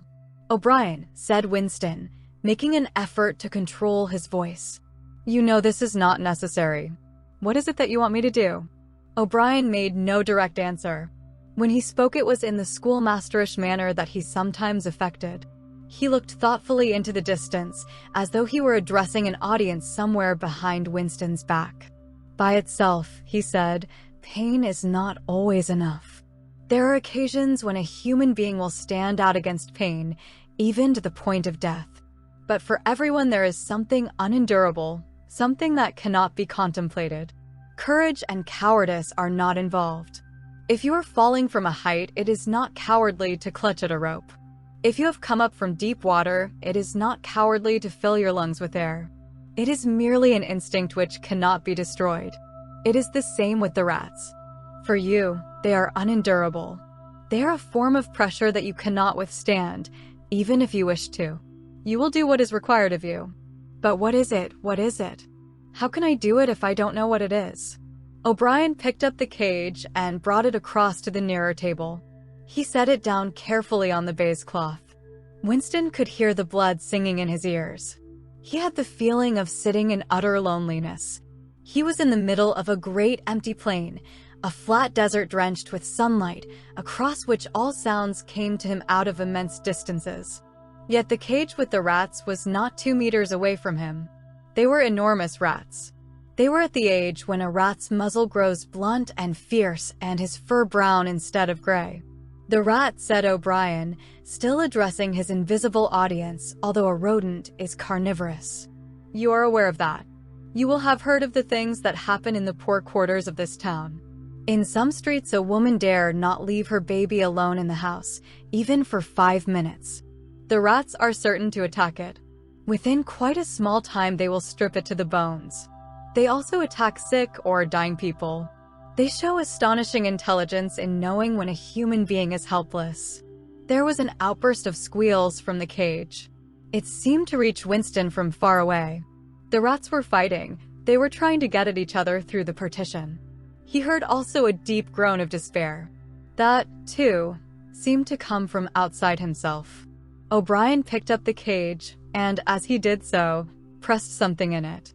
There was a sharp click. Winston made a frantic effort to tear himself loose from the chair. It was hopeless. Every part of him, even his head, was held immovably. O'Brien moved the cage nearer.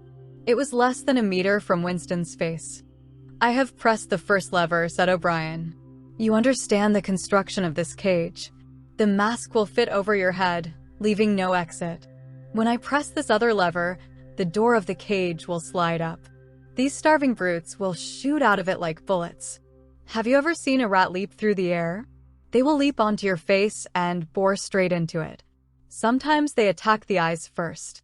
Sometimes they burrow through the cheeks and devour the tongue." The cage was nearer. It was closing in. Winston heard a succession of shrill cries which appeared to be occurring in the air above his head. But he fought furiously against his panic. To think, even with a split second left, to think was the only hope. Suddenly the foul, musty odor of the brutes struck his nostrils. There was a violent convulsion of nausea inside him, and he almost lost consciousness. Everything had gone black. For an instant he was insane, a screaming animal. Yet he came out of the blackness clutching an idea. There was one and only one way to save himself. He must interpose another human being, the body of another human being, between himself and the rats. The circle of the mask was large enough now to shut out the vision of anything else. The wire door was a couple of handspans from his face. The rats knew what was coming now. One of them was leaping up and down. The other, an old scaly grandfather of the sewers, stood up, with his pink hands against the bars, and fiercely sniffed the air. Winston could see the whiskers and the yellow teeth. Again the black panic took hold of him. He was blind, helpless, mindless. It was a common punishment in Imperial China, said O'Brien as didactically as ever. The mask was closing on his face. The wire brushed his cheek. And then, no, it was not relief, only hope, a tiny fragment of hope. Too late, perhaps too late. But he had suddenly understood that in the whole world there was just one person to whom he could transfer his punishment, one body that he could thrust between himself and the rats. And he was shouting frantically, over and over, "Do it to Julia. Do it to Julia. Not me. Julia. I don't care what you do to her. Tear her face off, strip her to the bones. Not me. Julia. Not me." He was falling backwards into enormous depths, away from the rats.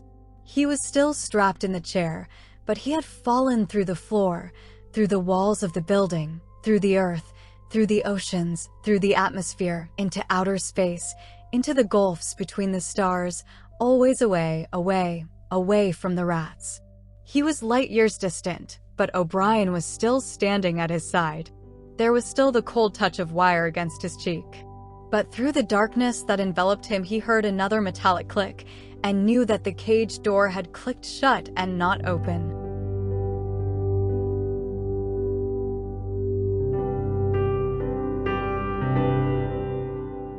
Chapter 6. The chestnut tree was almost empty. A ray of sunlight slanting through a window fell on dusty tabletops. It was the lonely hour of 15. A tinny music trickled from the telescreens. Winston sat in his usual corner, gazing into an empty glass. Now and again he glanced up at a vast face which eyed him from the opposite wall. "Big Brother is watching you," the caption said. Unbidden, a waiter came and filled his glass up with Victory gin, shaking into it a few drops from another bottle with a quill through the cork. It was saccharine flavored with cloves, the speciality of the cafe. Winston was listening to the telescreen. At present, only music was coming out of it, but there was a possibility that at any moment there might be a special bulletin from the Ministry of Peace. The news from the African front was disquieting in the extreme. On and off, he had been worrying about it all day. A Eurasian army, Oceania, was at war with Eurasia. Oceania had always been at war with Eurasia, was moving southward at terrifying speed. The midday bulletin had not mentioned any definite area, but it was probable that already the mouth of the Congo was a battlefield. Brazzaville and Leopoldville were in danger. One did not have to look at the map to see what it meant. It was not merely a question of losing Central Africa. For the first time in the whole war, the territory of Oceania itself was menaced. A violent emotion, not fear exactly, but a sort of undifferentiated excitement, flared up in him, then faded again. He stopped thinking about the war. In these days, he could never fix his mind on any one subject for more than a few moments at a time. He picked up his glass and drained it at a gulp. As always, the gin made him shudder and even retch slightly. The stuff was horrible. The cloves and saccharin, themselves disgusting enough in their sickly way, could not disguise the flat, oily smell, and what was worst of all was that the smell of gin, which dwelt with him night and day, was inextricably mixed up in his mind with the smell of those. He never named them, even in his thoughts, and so far as it was possible, he never visualized them. They were something that he was half aware of, hovering close to his face, a smell that clung to his nostrils. As the gin rose in him, he belched through purple lips. He had grown fatter since they released him, and had regained his old color, indeed, more than regained it. His features had thickened, the skin on nose and cheekbones was coarsely red, even the bald scalp was too deep a pink. A waiter, again unbidden, brought the chessboard and the current issue of The Times, with the page turned down at the chess problem. Then, seeing that Winston's glass was empty, he brought the gin bottle and filled it. There was no need to give orders. They knew his habits. The chessboard was always waiting for him, his corner table was always reserved. Even when the place was full, he had it to himself, since nobody cared to be seen sitting too close to him. He never even bothered to count his drinks. At irregular intervals, they presented him with a dirty slip of paper which they said was the bill, but he had the impression that they always undercharged him. It would have made no difference if it had been the other way about. He had always plenty of money nowadays. He even had a job, a sinecure, more highly paid than his old job had been. The music from the telescreen stopped and a voice took over. Winston raised his head to listen. No bulletins from the front, however. It was merely a brief announcement from the Ministry of Plenty. In the preceding quarter, it appeared, the 10th three-year plan's quota for bootlaces had been overfulfilled by 98%. He examined the chess problem and set out the pieces. It was a tricky ending, involving a couple of knights. White to play and mate in 2 moves. Winston looked up at the portrait of Big Brother. White always mates, he thought with a sort of cloudy mysticism. Always, without exception, it is so arranged. In no chess problem since the beginning of the world has black ever won. Did it not symbolize the eternal, unvarying triumph of good over evil? The huge face gazed back at him, full of calm power. White always mates. The voice from the telescreen paused and added in a different and much graver tone, "You are warned to stand by for an important announcement at 15:30. 15:30. This is news of the highest importance. Take care not to miss it. 15:30. The tinkling music struck up again. Winston's heart stirred. That was the bulletin from the front. Instinct told him that it was bad news that was coming. All day, with little spurts of excitement, the thought of a smashing defeat in Africa had been in and out of his mind. He seemed actually to see the Eurasian army swarming across the never-broken frontier and pouring down into the tip of Africa like a column of ants. Why had it not been possible to outflank them in some way? The outline of the West African coast stood out vividly in his mind. He picked up the white knight and moved it across the board. There was the proper spot. Even while he saw the black horde racing southward, he saw another force, mysteriously assembled, suddenly planted in their rear, cutting their communications by land and sea. He felt that by willing it, he was bringing that other force into existence. But it was necessary to act quickly. If they could get control of the whole of Africa, if they had airfields and submarine bases at the Cape, it would cut Oceania in two. It might mean anything: defeat, breakdown, the redivision of the world, the destruction of the party. He drew a deep breath. An extraordinary medley of feeling, but it was not a medley, exactly. Rather, it was successive layers of feeling, in which one could not say which layer was undermost, struggled inside him. The spasm passed. He put the white knight back in its place, but for the moment he could not settle down to serious study of the chess problem. His thoughts wandered again. Almost unconsciously, he traced with his finger in the dust on the table. 2 + 2 is equal to 5. They can't get inside you, she had said. But they could get inside you. What happens to you here is forever, O'Brien had said. That was a true word. There were things, your own acts, from which you could never recover. Something was killed in your breast, burnt out, cauterized out. He had seen her. He had even spoken to her. There was no danger in it. He knew as though instinctively that they now took almost no interest in his doings. He could have arranged to meet her a second time if either of them had wanted to. Actually, it was by chance that they had met. It was in the park on a vile, biting day in March, when the earth was like iron and all the grass seemed dead, and there was not a bud anywhere except a few crocuses which had pushed themselves up to be dismembered by the wind. He was hurrying along with frozen hands and watering eyes when he saw her not 10 meters away from him. It struck him at once that she had changed in some ill-defined way. They almost passed one another without a sign. Then he turned and followed her, not very eagerly. He knew that there was no danger. Nobody would take any interest in him. She did not speak. She walked obliquely away across the grass as though trying to get rid of him, then seemed to resign herself to having him at her side. Presently they were in among a clump of ragged leafless shrubs, useless either for concealment or as protection from the wind. They halted. It was vilely cold. The wind whistled through the twigs and fretted the occasional, dirty-looking crocuses. He put his arm round her waist. There was no telescreen, but there must be hidden microphones. Besides, they could be seen. It did not matter. Nothing mattered.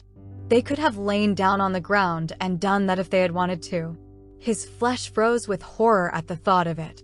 She made no response whatever to the clasp of his arm. She did not even try to disengage herself. He knew now what had changed in her. Her face was sallower, and there was a long scar, partly hidden by the hair, across her forehead and temple, but that was not the change. It was that her waist had grown thicker and, in a surprising way, had stiffened. He remembered how once, after the explosion of a rocket bomb, he had helped to drag a corpse out of some ruins and had been astonished not only by the incredible weight of the thing, but by its rigidity and awkwardness to handle, which made it seem more like stone than flesh. Her body felt like that.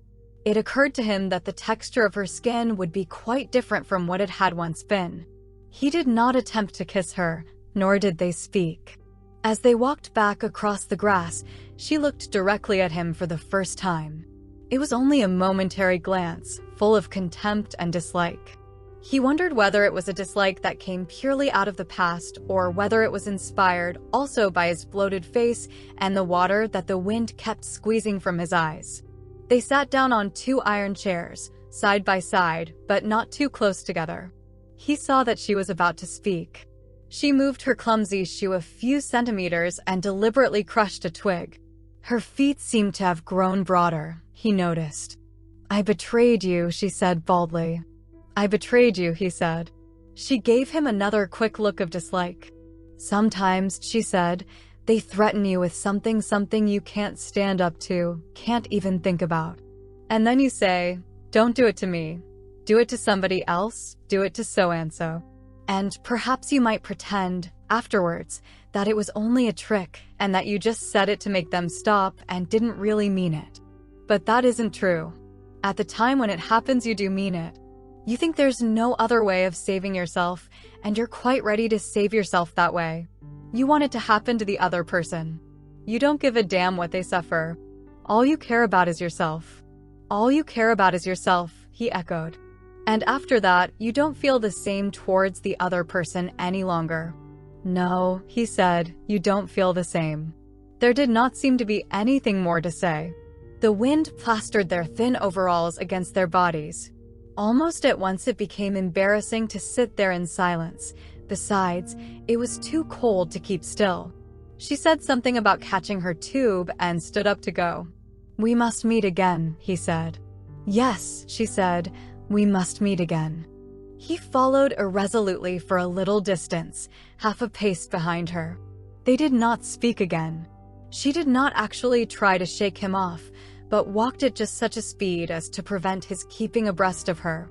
He had made up his mind that he would accompany her as far as the tube station, but suddenly this process of trailing along in the cold seemed pointless and unbearable. He was overwhelmed by a desire not so much to get away from Julia as to get back to the Chestnut Tree Cafe, which had never seemed so attractive as at this moment. He had a nostalgic vision of his corner table, with the newspaper and the chessboard and the ever-flowing gin.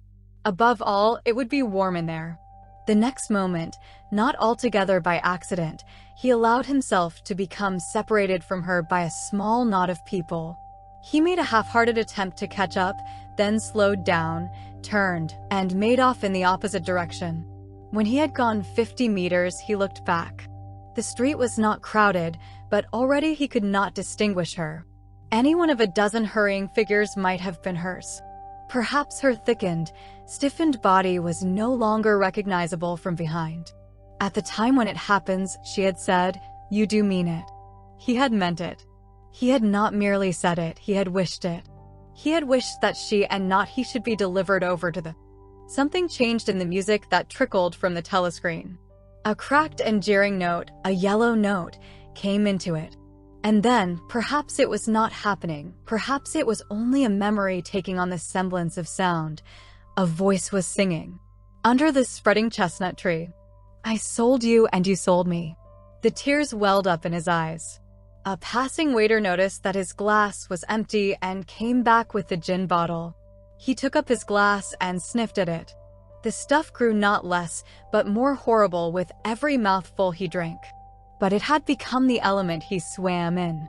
It was his life, his death, and his resurrection. It was gin that sank him into stupor every night, and gin that revived him every morning.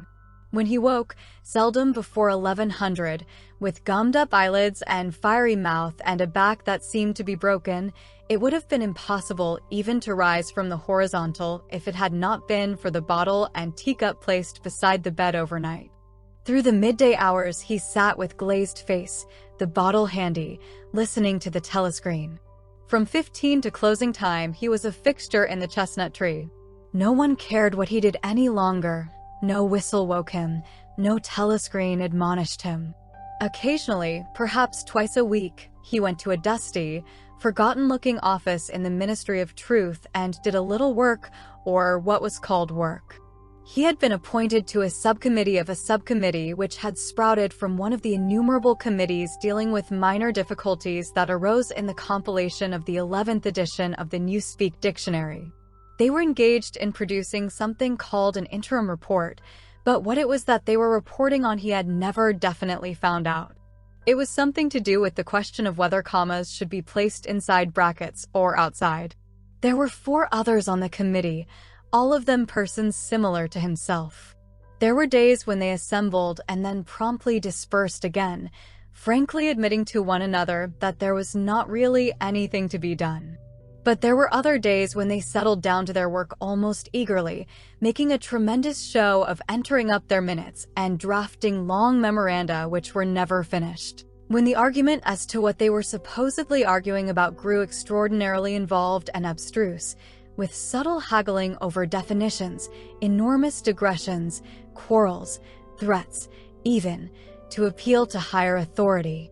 And then suddenly the life would go out of them, and they would sit round the table looking at one another with extinct eyes, like ghosts fading at cockcrow. The telescreen was silent for a moment. Winston raised his head again. The bulletin. But no, they were merely changing the music. He had the map of Africa behind his eyelids. The movement of the armies was a diagram, a black arrow tearing vertically southward, and a white arrow horizontally eastward, across the tail of the first. As though for reassurance, he looked up at the imperturbable face in the portrait. Was it conceivable that the second arrow did not even exist? His interest flagged again. He drank another mouthful of gin, picked up the White Knight, and made a tentative move. Check. But it was evidently not the right move, because, uncalled, a memory floated into his mind. He saw a candlelit room with a vast white counterpaned bed, and himself, a boy of 9 or 10, sitting on the floor, shaking a dice box and laughing excitedly. His mother was sitting opposite him and also laughing. It must have been about a month before she disappeared. It was a moment of reconciliation when the nagging hunger in his belly was forgotten and his earlier affection for her had temporarily revived. He remembered the day well, a pelting, drenching day when the water streamed down the window pane and the light indoors was too dull to read by. The boredom of the two children in the dark, cramped bedroom became unbearable. Winston whined and grizzled, made futile demands for food, fretted about the room, pulling everything out of place and kicking the wainscoting until the neighbors banged on the wall, while the younger child wailed intermittently. In the end, his mother said, "Now be good, and I'll buy you a toy. A lovely toy, you'll love it." And then she had gone out in the rain, to a little general shop which was still sporadically open nearby, and came back with a cardboard box containing an outfit of snakes and ladders. He could still remember the smell of the damp cardboard. It was a miserable outfit. The board was cracked and the tiny wooden dice were so ill-cut that they would hardly lie on their sides. Winston looked at the thing sulkily and without interest. But then his mother lit a piece of candle and they sat down on the floor to play. Soon he was wildly excited and shouting with laughter as the tiddlywinks climbed hopefully up the ladders and then came slithering down the snakes again, almost to the starting point. They played 8 games, winning 4 each. His tiny sister, too young to understand what the game was about, had sat propped up against a bolster, laughing because the others were laughing. For a whole afternoon, they had all been happy together, as in his earlier childhood. He pushed the picture out of his mind. It was a false memory. He was troubled by false memories occasionally. They did not matter so long as one knew them for what they were. Some things had happened, others had not happened. He turned back to the chessboard and picked up the White Knight again. Almost in the same instant, it dropped onto the board with a clatter. He had started as though a pin had run into him. A shrill trumpet call had pierced the air. It was the bulletin. Victory. It always meant victory when a trumpet call preceded the news. A sort of electric drill ran through the cafe. Even the waiters had started and pricked up their ears. The trumpet call had let loose an enormous volume of noise. Already an excited voice was gabbling from the telescreen, but even as it started, it was almost drowned by a roar of cheering from outside. The news had run round the streets like magic. He could hear just enough of what was issuing from the telescreen to realize that it had all happened, as he had foreseen. A vast seaborne armada had secretly assembled a sudden blow in the enemy's rear, the white arrow tearing across the tail of the black. Fragments of triumphant phrases pushed themselves through the din. Vast strategic maneuver, perfect coordination, utter rout, 500,000 prisoners, complete demoralization, control of the whole of Africa.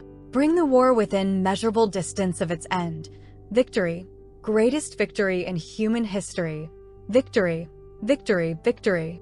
Under the table, Winston's feet made convulsive movements.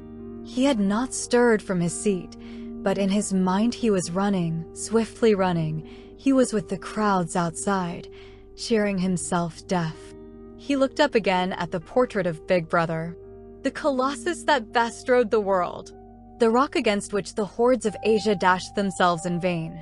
He thought how 10 minutes ago, yes, only 10 minutes, there had still been equivocation in his heart as he wondered whether the news from the front would be a victory or defeat. It was more than a Eurasian army that had perished. Much had changed in him since that first day in the Ministry of Love, but the final, indispensable, healing change had never happened until this moment. The voice from the telescreen was still pouring forth its tale of prisoners and booty and slaughter, but the shouting outside had died down a little. The waiters were turning back to their work. One of them approached with the gin bottle. Winston, sitting in a blissful dream, paid no attention as his glass was filled up. He was not running or cheering any longer. He was back in the Ministry of Love, with everything forgiven, his soul white as snow. He was in the public dock, confessing everything, implicating everybody. He was walking down the white-tiled corridor with the feeling of walking in sunlight and an armed guard at his back. The long-hoped-for bullet was entering his brain. He gazed up at the enormous face. 40 years it had taken him to learn what kind of smile was hidden beneath the dark mustache. Oh, cruel, needless misunderstanding. Oh, stubborn, self-willed exile from the loving breast. 2 gin-scented tears trickled down the sides of his nose. But it was all right. Everything was all right. The struggle was finished. He had won the victory over himself. He loved Big Brother. The end. Appendix. The Principles of Newspeak. Newspeak was the official language of Oceania and had been devised to meet the ideological needs of Ingsoc, or English socialism. In the year 1984, there was not as yet anyone who used Newspeak as his sole means of communication, either in speech or writing. The leading articles in the Times were written in it, but this was a tour de force which could only be carried out by a specialist. It was expected that Newspeak would have finally superseded Oldspeak, or Standard English, as we should call it, by about the year 2050. Meanwhile, it gained ground steadily, all party members tending to use Newspeak words and grammatical constructions more and more in their everyday speech. The version in use in 1984 and embodied in the 9th and 10th editions of the Newspeak Dictionary was a provisional one and contained many superfluous words and archaic formations which were due to be suppressed later. It is with the final, perfected version, as embodied in the 11th edition of the dictionary, that we are concerned here. The purpose of Newspeak was not only to provide a medium of expression for the worldview and mental habits proper to the devotees of Ingsoc, but to make all other modes of thought impossible. It was intended that when Newspeak had been adopted once and for all and Oldspeak forgotten, a heretical thought, that is, a thought diverging from the principles of Ingsoc, should be literally unthinkable, at least so far as thought is dependent on words. Its vocabulary was so constructed as to give exact and often very subtle expression to every meaning that a party member could properly wish to express, while excluding all other meanings and also the possibility of arriving at them by indirect methods. This was done partly by the invention of new words, but chiefly by eliminating undesirable words and by stripping such words as remained of unorthodox meanings and so far as possible of all secondary meanings whatever. To give a single example, the word free still existed in Newspeak, but it could only be used in such statements as "this dog is free from lice" or "this field is free from weeds." It could not be used in its old sense of politically free or intellectually free, since political and intellectual freedom no longer existed even as concepts, and were therefore of necessity nameless. Quite apart from the suppression of definitely heretical words, reduction of vocabulary was regarded as an end in itself, and no word that could be dispensed with was allowed to survive. Newspeak was designed not to extend, but to diminish the range of thought, and this purpose was indirectly assisted by cutting the choice of words down to a minimum. Newspeak was founded on the English language as we now know it, though many Newspeak sentences, even when not containing newly created words, would be barely intelligible to an English speaker of our own day. Newspeak words were divided into 3 distinct classes: known as the A vocabulary, the B vocabulary, also called compound words, and the C vocabulary. It will be simpler to discuss each class separately, but the grammatical peculiarities of the language can be dealt with in this section devoted to the A vocabulary, since the same rules held good for all three categories. The A vocabulary. The A vocabulary consisted of the words needed for the business of everyday life, for such things as eating, drinking, working, putting on one's clothes, going up and down stairs, riding in vehicles, gardening, cooking, and the like. It was composed almost entirely of words that we already possess, words like hit, run, dog, tree, sugar, house, field, but in comparison with the present-day English vocabulary their number was extremely small, while their meanings were far more rigidly defined. All ambiguities and shades of meaning had been purged out of them. So far as it could be achieved, a newspeak word of this class was simply a staccato sound expressing one clearly understood concept. It would have been quite impossible to use the A vocabulary for literary purposes or for political or philosophical discussion. It was intended only to express simple, purposive thoughts, usually involving concrete objects or physical actions. The grammar of newspeak had two outstanding peculiarities. The first of these was an almost complete interchangeability between different parts of speech. Any word in the language, in principle this applied even to very abstract words such as if or when, could be used either as verb, noun, adjective, or adverb. Between the verb and the noun form, when they were of the same root, there was never any variation, this rule of itself involving the destruction of many archaic forms. The word thought, for example, did not exist in newspeak. Its place was taken by think, which did duty for both noun and verb. No etymological principle was followed here. In some cases, it was the original noun that was chosen for attention, in other cases the verb. Even where a noun and verb of kindred meaning were not etymologically connected, one or other of them was frequently suppressed. There was, for example, no such word as cut, its meaning being sufficiently covered by the noun-verb knife. Adjectives were formed by adding the suffix ful to the noun-verb and adverbs by adding wise. Thus, for example, speedful meant rapid and speedwise meant quickly. Certain of our present-day adjectives, such as good, strong, big, black, soft, were retained, but their total number was very small. There was little need for them, since almost any adjectival meaning could be arrived at by adding ful to a noun verb. None of the now existing adverbs was retained, except for a very few already ending in wise. The wise termination was invariable. The word well, for example, was replaced by goodwise.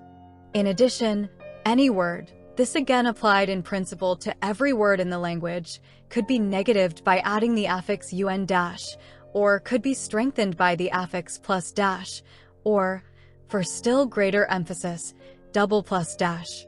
Thus, for example, uncold meant warm, while plusgold and double plusgold meant, respectively, very cold and superlatively cold. It was also possible, as in present-day English, to modify the meaning of almost any word by prepositional affixes, such as ant dash, post dash, up dash, down dash, etc. By such methods, it was found possible to bring about an enormous diminution of vocabulary. Given, for instance, the word good, there was no need for such a word as bad, since the required meaning was equally well, indeed, better, expressed by ungood. All that was necessary, in any case where two words formed a natural pair of opposites, was to decide which of them to suppress. Dark, for example, could be replaced by unlight or light by undark, according to preference. The second distinguishing mark of newspeak grammar was its regularity. Subject to a few exceptions which are mentioned below, all inflections followed the same rules. Thus, in all verbs the preterite and the past participle were the same and ended in ed. The preterite of steal was stealed, the preterite of think was thinked, and so on throughout the language. All such forms as swam, gave, brought, spoke, taken, etc., being abolished. All plurals were made by adding s or es as the case might be. The plurals of man, ox, life, were mans, oxcs, lives. Comparison of adjectives was invariably made by adding est, good, gooder, goodest, irregular forms, and the more, most formation being suppressed. The only classes of words that were still allowed to inflect irregularly were the pronouns, the relatives, the demonstrative adjectives, and the auxiliary verbs. All of these followed their ancient usage, except that whom had been scrapped as unnecessary, and the shall, should tenses had been dropped, all their uses being covered by will and would. There were also certain irregularities in word formation arising out of the need for rapid and easy speech. A word which was difficult to utter, or was liable to be incorrectly heard, was held to be ipso facto a bad word. Occasionally, therefore, for the sake of euphony, extra letters were inserted into a word or an archaic formation was retained. But this need made itself felt chiefly in connection with the B vocabulary. Why so great an importance was attached to ease of pronunciation will be made clear later in this essay. The B vocabulary. The B vocabulary consisted of words which had been deliberately constructed for political purposes, words, that is to say, which not only had in every case a political implication, but were intended to impose a desirable mental attitude upon the person using them. Without a full understanding of the principles of Ingsoc, it was difficult to use these words correctly. In some cases, they could be translated into Old Speak, or even into words taken from the A vocabulary, but this usually demanded a long paraphrase and always involved the loss of certain overtones. The B words were a sort of verbal shorthand, often packing whole ranges of ideas into a few syllables, and at the same time more accurate and forcible than ordinary language. The B words were in all cases compound words. Compound words such as SBAKW were of course to be found in the A vocabulary, but these were merely convenient abbreviations and had no special ideological color. They consisted of two or more words, or portions of words, welded together in an easily pronounceable form. The resulting amalgam was always a noun-verb and inflected according to the ordinary rules. To take a single example, the word "goodthink," meaning, very roughly, orthodoxy, or, if one chose to regard it as a verb, to think in an orthodox manner. This inflected as follows: noun-verb, goodthink, past tense and past participle, goodthinked, present participle, good thinking, adjective, godthinkful, adverb, good thinkwise, verbal noun, good thinker. The B words were not constructed on any etymological plan.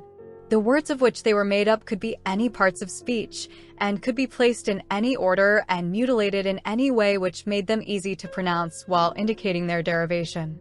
In the word crime think, thought crime, for instance, the think came second, whereas in think Paul, thought police, it came first, and in the latter word police had lost its second syllable.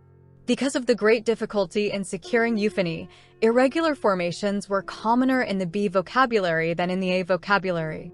For example, the adjective forms of mini-true, mini-pax, and mini-love were, respectively, m-I-night ruth fuel, mini-peaceful, and mini-lovely, simply because truthful, paxful, and loveful were slightly awkward to pronounce.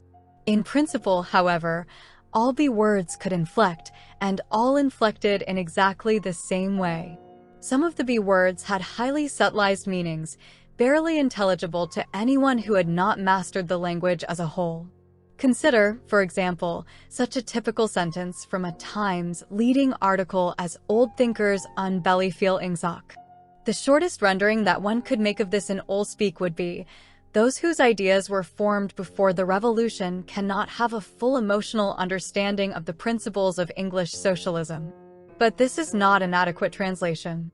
To begin with, in order to grasp the full meaning of the New Speak sentence quoted above, one would have to have a clear idea of what is meant by ingsoc. And in addition, Only a person thoroughly grounded in ingsoc could appreciate the full force of the word bellyfeel, which implied a blind, enthusiastic acceptance difficult to imagine today, or of the word oldthink, which was inextricably mixed up with the idea of wickedness and decadence. But the special function of certain newspeak words, of which oldthink was one, was not so much to express meanings as to destroy them. These words, necessarily few in number, had their meanings extended until they contained within themselves whole batteries of words which, as they were sufficiently covered by a single comprehensive term, could now be scrapped and forgotten. The greatest difficulty facing the compilers of the Newspeak Dictionary was not to invent new words, but, having invented them, to make sure what they meant, to make sure, that is to say, what ranges of words they cancelled by their existence. As we have already seen in the case of the word free, words which had once borne a heretical meaning were sometimes retained for the sake of convenience, but only with the undesirable meanings purged out of them. Countless other words such as honor, justice, morality, internationalism, democracy, science, and religion had simply ceased to exist. A few blanket words covered them, and, in covering them, abolished them. All words grouping themselves round the concepts of liberty and equality, for instance, were contained in the single word crimethink, while all words grouping themselves round the concepts of objectivity and rationalism were contained in the single word oldthink. Greater precision would have been dangerous. What was required in a party member was an outlook similar to that of the ancient Hebrew who knew, without knowing much else, that all nations other than his own worshipped false gods. He did not need to know that these gods were called Baal, Osiris, Moloch, Ashtaroth, and the like. Probably the less he knew about them the better for his orthodoxy. He knew Jehovah and the commandments of Jehovah. He knew, therefore, that all gods with other names or other attributes were false gods. In somewhat the same way, the party member knew what constituted right conduct, and in exceedingly vague, generalized terms he knew what kinds of departure from it were possible. His sexual life, for example, was entirely regulated by the two newspeak words sex crime, sexual immorality, and good sex, chastity. Sex crime covered all sexual misdeeds whatever. It covered fornication, adultery, homosexuality, and other perversions, and, in addition, normal intercourse practiced for its own sake. There was no need to enumerate them separately, since they were all equally culpable and, in principle, all punishable by death. In the C vocabulary, which consisted of scientific and technical words, it might be necessary to give specialized names to certain sexual aberrations, but the ordinary citizen had no need of them. He knew what was meant by good sex, that is to say, normal intercourse between man and wife, for the sole purpose of begetting children, and without physical pleasure on the part of the woman. All else was sex crime. In newspeak, it was seldom possible to follow a heretical thought further than the perception that it was heretical. Beyond that point, the necessary words were non-existent.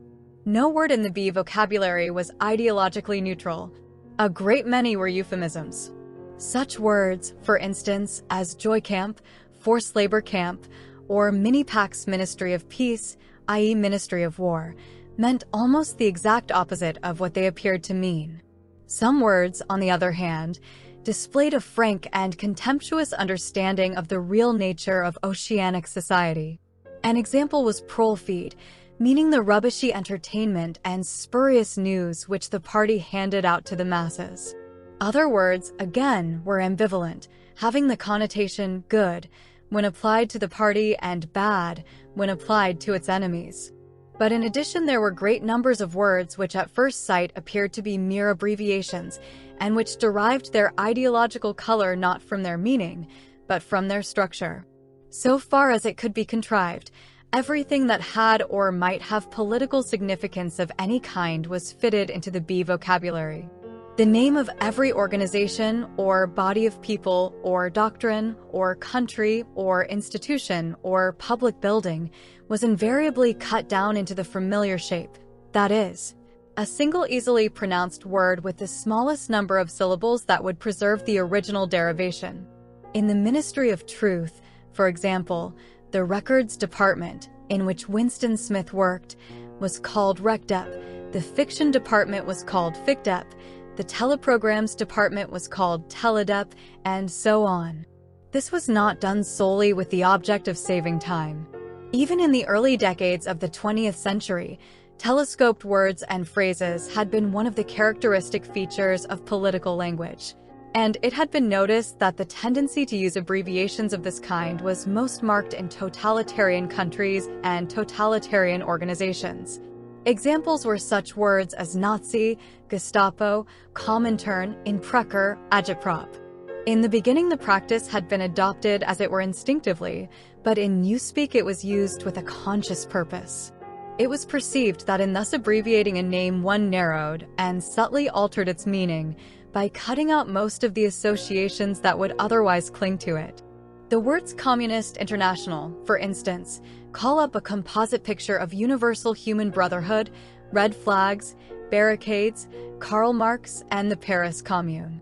The word Comintern, on the other hand, suggests merely a tightly knit organization and a well-defined body of doctrine. It refers to something almost as easily recognized and as limited in purpose as a chair or a table. Comintern is a word that can be uttered almost without taking thought, whereas Communist International is a phrase over which one is obliged to linger at least momentarily. In the same way, the associations called up by a word like Minitrue are fewer and more controllable than those called up by Ministry of Truth. This accounted not only for the habit of abbreviating whenever possible, but also for the almost exaggerated care that was taken to make every word easily pronounceable.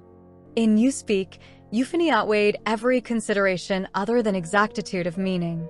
Regularity of grammar was always sacrificed to it when it seemed necessary. And rightly so, since what was required, above all for political purposes, was short-clipped words of unmistakable meaning which could be uttered rapidly and which roused the minimum of echoes in the speaker's mind. The words of the B vocabulary even gained in force from the fact that nearly all of them were very much alike. Almost invariably these words, Goodthink, Minipax, Prolfeed, Sex Crime, Joy Camp, Ingsoc, Belly Feel, Think Paul, and countless others were words of 2 or 3 syllables with the stress distributed equally between the first syllable and the last. The use of them encouraged a gabbling style of speech, at once staccato and monotonous. And this was exactly what was aimed at. The intention was to make speech, and especially speech on any subject not ideologically neutral, as nearly as possible independent of consciousness. For the purposes of everyday life, it was no doubt necessary, or sometimes necessary, to reflect before speaking. But a party member called upon to make a political or ethical judgment should be able to spray forth the correct opinions as automatically as a machine gun spraying forth bullets. His training fitted him to do this. The language gave him an almost foolproof instrument, and the texture of the words, with their harsh sound and a certain willful ugliness which was in accord with the spirit of Ingsoc, assisted the process still further. So did the fact of having very few words to choose from. Relative to our own, the Newspeak vocabulary was tiny, and new ways of reducing it were constantly being devised. Newspeak, indeed, differed from most all other languages in that its vocabulary grew smaller instead of larger every year. Each reduction was a gain, since the smaller the area of choice, the smaller the temptation to take thought. Ultimately, it was hoped to make articulate speech issue from the larynx without involving the higher brain centers at all. This aim was frankly admitted in the Newspeak word duckspeak, meaning to quack like a duck. Like various other words in the B vocabulary, duckspeak was ambivalent in meaning. Provided that the opinions which were quacked out were orthodox ones, it implied nothing but praise, and when the Times referred to one of the orators of the party as a double plus good duck speaker, it was paying a warm and valued compliment. The C vocabulary. The C vocabulary was supplementary to the others and consisted entirely of scientific and technical terms. These resembled the scientific terms in use today, and were constructed from the same roots, but the usual care was taken to define them rigidly and strip them of undesirable meanings. They followed the same grammatical rules as the words in the other two vocabularies. Very few of the C words had any currency either in everyday speech or in political speech. Any scientific worker or technician could find all the words he needed in the list devoted to his own speciality, but he seldom had more than a smattering of the words occurring in the other lists. Only a very few words were common to all lists, and there was no vocabulary expressing the function of science as a habit of mind or a method of thought, irrespective of its particular branches. There was, indeed, no word for science, any meaning that it could possibly bear being already sufficiently covered by the word ingsoc. From the foregoing account, it will be seen that in Newspeak the expression of unorthodox opinions above a very low level was well nigh impossible. It was of course possible to utter heresies of a very crude kind, a species of blasphemy. It would have been possible, for example, to say Big Brother is ungood. But this statement, which to an orthodox ear merely conveyed a self-evident absurdity, could not have been sustained by reasoned argument, because the necessary words were not available. Ideas inimical to ingsoc could only be entertained in a vague wordless form, and could only be named in very broad terms which lumped together and condemned whole groups of heresies without defining them in doing so. One could, in fact, only use Newspeak for unorthodox purposes by illegitimately translating some of the words back into Old Speak.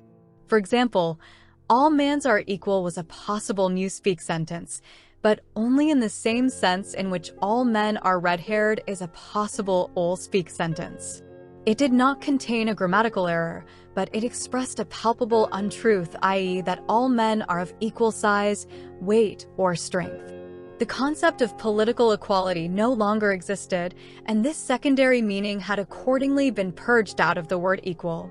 In 1984, when Old Speak was still the normal means of communication, the danger theoretically existed that in using Newspeak words one might remember their original meanings. In practice, it was not difficult for any person well-grounded in doublethink to avoid doing this, but within a couple of generations, even the possibility of such a lapse would have vanished. A person growing up with Newspeak as his sole language would no more know that equal had once had the secondary meaning of politically equal, or that free had once meant intellectually free, than, for instance, a person who had never heard of chess would be aware of the secondary meanings attaching to queen and rook. There would be many crimes and errors which it would be beyond his power to commit, simply because they were nameless and therefore unimaginable. And it was to be foreseen that with the passage of time the distinguishing characteristics of Newspeak would become more and more pronounced, its words growing fewer and fewer, their meanings more and more rigid, and the chance of putting them to improper uses always diminishing. When Old Speak had been once and for all superseded, the last link with the past would have been severed. History had already been rewritten, but fragments of the literature of the past survived here and there, imperfectly censored, and so long as one retained one's knowledge of Old Speak, it was possible to read them. In the future, such fragments, even if they chanced to survive, would be unintelligible and untranslatable. It was impossible to translate any passage of Old Speak into Newspeak unless it either referred to some technical process or some very simple everyday action, or was already orthodox. Godthinkful would be the Newspeak expression, in tendency. In practice, this meant that no book written before approximately 1960 could be translated as a whole. Pre-revolutionary literature could only be subjected to ideological translation, that is, alteration in sense as well as language. Take, for example, the well-known passage from the Declaration of Independence. We hold these truths to be self-evident, that all men are created equal, that they are endowed by their Creator with certain inalienable rights, that among these are life, liberty, and the pursuit of happiness. That to secure these rights, governments are instituted among men, deriving their powers from the consent of the governed.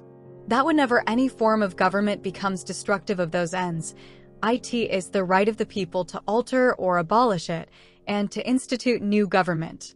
It would have been quite impossible to render this into newspeak while keeping to the sense of the original.